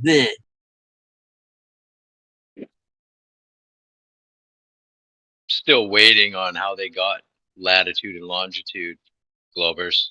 I think he left the room, but you could tell him. Yeah. So latitude is based on the change in elevation of the celestial sphere as you move away from north, right? So all of the stars Is that a move. linear measurement? Yeah, so for every 60 nautical miles you move away from the North Pole, the whole celestial sphere rotates 1 degree down, right? Yeah, that along that sounds line like of north-south. you're going across a plane and that's making a accurate. measurement. Well, no. Well, that means the stars need to be at different heights for every observer, right? You can't draw a triangle on a flat plane. No one's making claims about the heights of the stars. Daza, don't pull this bullshit again. You've already been drugged through the ringer. You're using Knock it off. you're using the celestial horizon plane. Yeah. That's a plane that's perpendicular, right, to your vertical, right? It's the same altitude as somebody who's like 1,000 miles away. Same plane. No, it's not. No, everybody's celestial equator. Sorry, not the celestial equator. The sensible horizon plane. So the plane under the feet of the observer is unique to the observer. Yeah, in your model, not in reality. Yeah, well, the model stacks up well against reality, says who. That No, it doesn't actually at all, because in this case, you'd actually have to have a curved Earth, which you do not. Well, that's the challenge that we were facing here, right? Just to describe the Yeah, and the challenge that we've already decided is over, since none of you can provide any globe curvature evidence. Curved water. More importantly, curved water. Yeah, well, I've had this conversation here before. I can demonstrate water's curved using GPS, right? but that's another conversation. That's Don't want not to accurate derail enough. that. What Why? the hell are you talking about? Exactly. Computer Why screens isn't are going to help us GPS? with water, brother. Why isn't GPS accurate enough?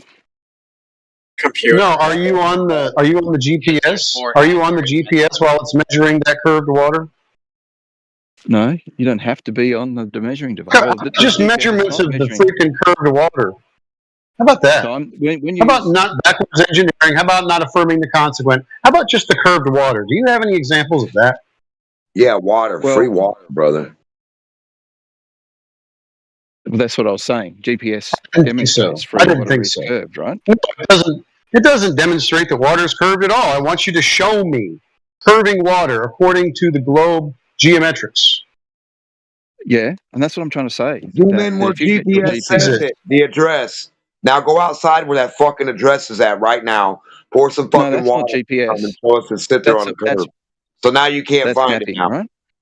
Oh my God. That's a map. So if you get GPS right, and if you say you're on a ship, right, and you logged your GPS No, we're not coordinates on as nothing. You got to go to the spot. You go to that spot on your fucking magical cartoon, tap it, zoom into the address where you said water's curving or the longitude and latitude, bro, and get the fuck out there and show us it's curving. Stand on the other side of a hump of water. At Let's rest. just imagine, okay? I'm going to do this for you. I can't do it today, but I will do it over the next few months. I will collect raw GPS data from a boat, and I'll bring it back to you and demonstrate that it shows that the Earth is curved. I want you to stand on the other side of the curving water, dumbass. You little guy. Microscopic nothing boy.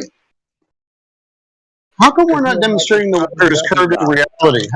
How come we're always doing it backwards, Daza, where you got to use something that's, at this point, basically unfalsifiable? You don't even have an example of a satellite that we could look at, do you?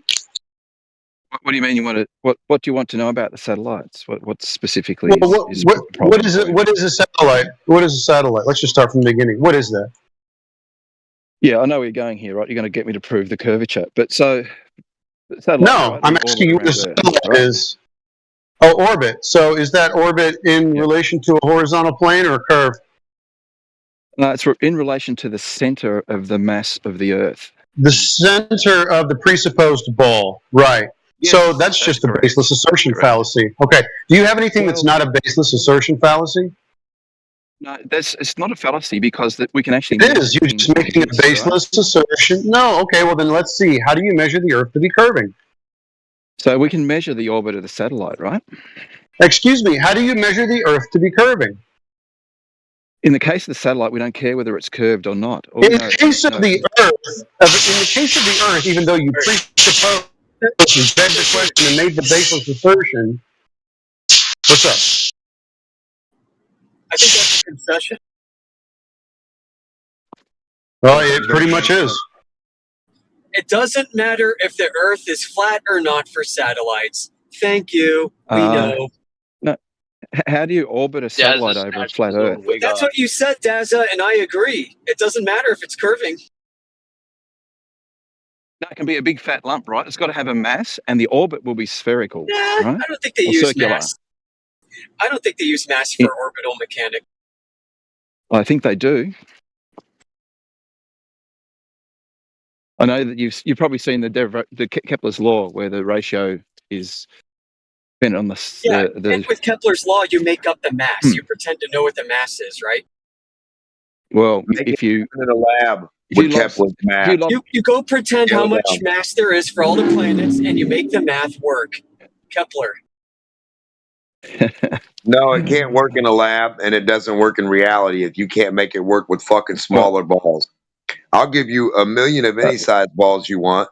Get your calculation going on the different masses, you lying mofo, and let's see some orbits happen, some Kepler's laws happen. Put them in a vacuum chamber if you want. Don't laugh now.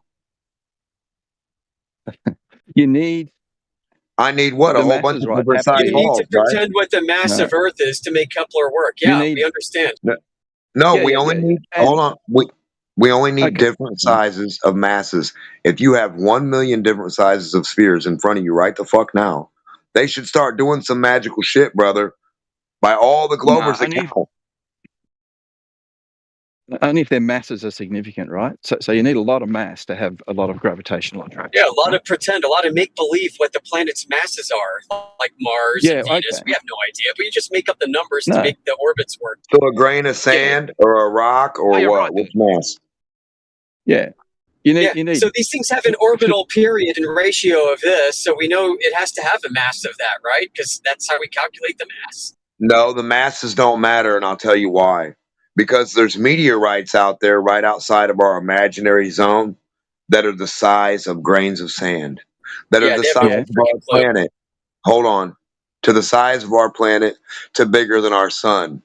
But these idiot mofos keep saying the fucking mass matters about something that makes no sense when there's every imaginable size of imaginable fucking thing floating out there right past each other right now doing its thing. And ain't nothing stopping it but you on Earth, right? You're stopping gravity. You're stopping all the universe from happening, right? With the little fucking dirt and the different masses of different balls and rocks we have here, right here, supposed to react a certain way like in space. How do you stop them? You're awesome. So those little things flying around, right? They don't interact with each other much because they don't have much mass, but they interact with things that have a lot of mass, like planets, right? Which is why they That tend was to a be joke. attracted to. I can't tell. Amish, I think it is in the background there. So even if we don't know the mass of the Earth, right? If we can measure the position of one of these satellites and its speed and work out what it's doing, then we can deduce that it is actually doing what is said, right? If a balloon floats, then a balloon floats. How much deduction do you have? How much time Well, do you got? you can actually measure the speed of the satellite, right? By From where? particularly ones like GPS that broadcast From where radio to where, signals. brother? You can measure. Where did you measure it? Yeah. Show us. So every GPS receiver actually indirectly measures the speed of the satellite as part of the calculation to work out where you are. It Right. works out So what how the do you measure Doppler mass shift in of the zero radio signal gravity? is. Hang on a second, guys. I've just got to go and pause for a minute.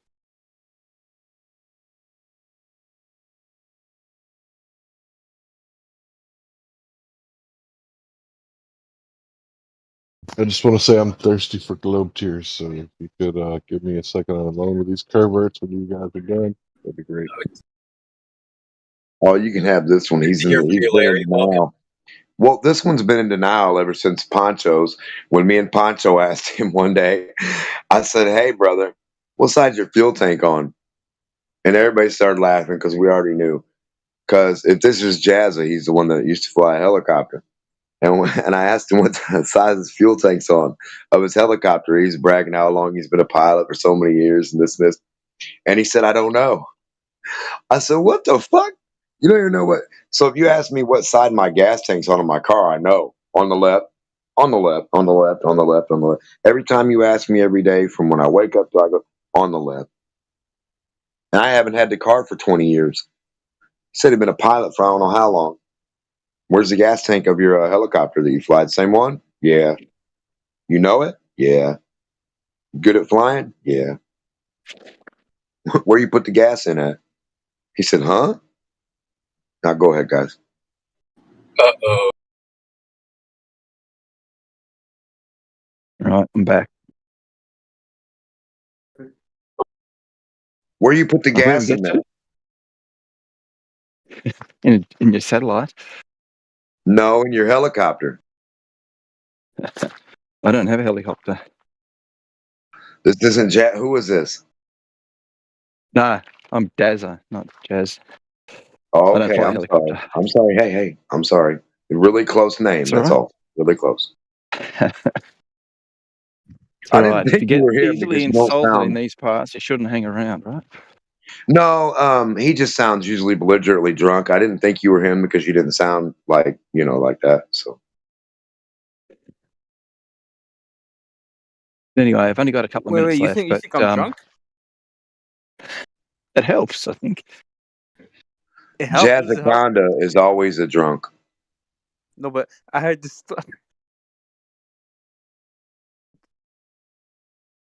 What's so funny? You motherfucker. I heard the story that a woman, she used to give wine on a plane, and she said, "How did Hamza used to say that story without laughing?" Is he cutting out for everybody or just me? I'm sorry. I was saying, she said, "At least I give it out with my left hand." So, do you and your friends want to speak up, display name? Yeah, I was just saying, Ibn Hazm narrated ijma' that the Earth is round and not flat like you flat earthers. Nice. Hey, quarters are round. Hula hoops are round. Bro, he's round. mad saying quarters are round. Compass So is is a round. hula hoop and a donut and a frisbee and a plate. Did you just figure that out today? Yeah, Your butthole is round. that's not a bad question. Is the compass flat display name? Yes. I'll need to research. Research whether Yeah, you should do longitude and that before you latitude. come in here spouting your Dunning-Kruger. Yeah, My what? research whether longitude and latitude stack up on each other. Wait, what And is stuff. latitude? Oh boy. Holy shit. Yeah, you're definitely in the wrong saloon, pal.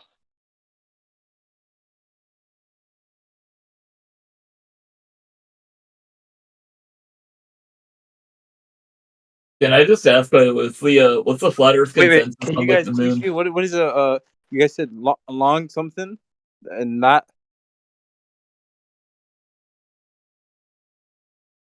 hello? Or is it two old guys? Yeah, we said long stuff and math. You're right. Wait, long stuff in math. What do you mean? Like a long number? Like a long horizontal plane. What and a about long What is horizontal? elevation. What about Jordan? I know what a Did you plane speak is. up to or It's no? that thing that goes in the sky Huh? with the What's feathers. I just wanted to make sure you This were is there an as a English backup. help class. If you need to look up horizontal, go get a dictionary in your own time. Whoa, calm I just down. have a question for the flat earthers here. What's the consensus on like the moon? Like, is the moon fake too? Or Ibn Hazm, The he moon is narrated a good. consensus that the Earth is The round. moon is awesome. Ibn Taymiyyah too. You guys know Ibn Taymiyyah? Who's that guy that's just talking gibberish? Dude, Look, the moon has you guys nothing to got do. if you're There's a guy moon, named, his name's I'm Ahmed. talking right now. Ahmed Ibn Relax. Taymiyyah. I'm talking. Hold up. So the moon has nothing to do with the Earth being measured curvature or not. So we're actually focused on the Earth at the moment. So if you yeah, I have any know. evidence that the Earth, Yeah, but I know. But if if the you flat have Earth, any evidence that the hold Earth on. is curving, bring that evidence forward. We don't care Well, about I'm what not you here think the moon is. Well, hold on. Is the moon Yeah, not you're in relation to the deflecting. Earth, No or? deflecting, Yeah, bro, please. stop. We're not gonna be talking about UFOs. Red man, spider face man, dude, whoever, whatever the hell your name is. My phone's blurry. Sorry, I Well, can't read your name. Well, What's your nobody's name? talking. I didn't mention UFOs. For one, I mentioned the moon because the moon is in relation to the Earth, Yeah, right? we're not gonna talk about UFOs. That's what I just told you. Is the moon a All right. UFO? No. No, it's okay. Who's the guy that's talking? So listen, the only thing we were concerned with right now is people that think the Earth's a globe presenting evidence of the Earth's curvature being measured. So if you got that, you may continue and you have the floor. But please produce the Yeah, evidence but that the Earth is can I just ask, like, how is the moon not relevant to the Earth question? No, we're 'Cause- not talking about the moon. Right now we're focused on the Earth. Yeah, but Do you I know, but understand the words that are if the coming Earth, out of my mouth? if the Earth was flat, It's though, a like serious Answer discussion, my guys. question. by You have current one scientific time to answer models, this. hold All right, on. so So you're just gonna no, we're not gonna hold on. We want the answer to the specific question. How is the Earth's curvature measured? So we want the answer to that. We don't give a shit about the moon right now. We're only concerned with the Earth. So please answer that.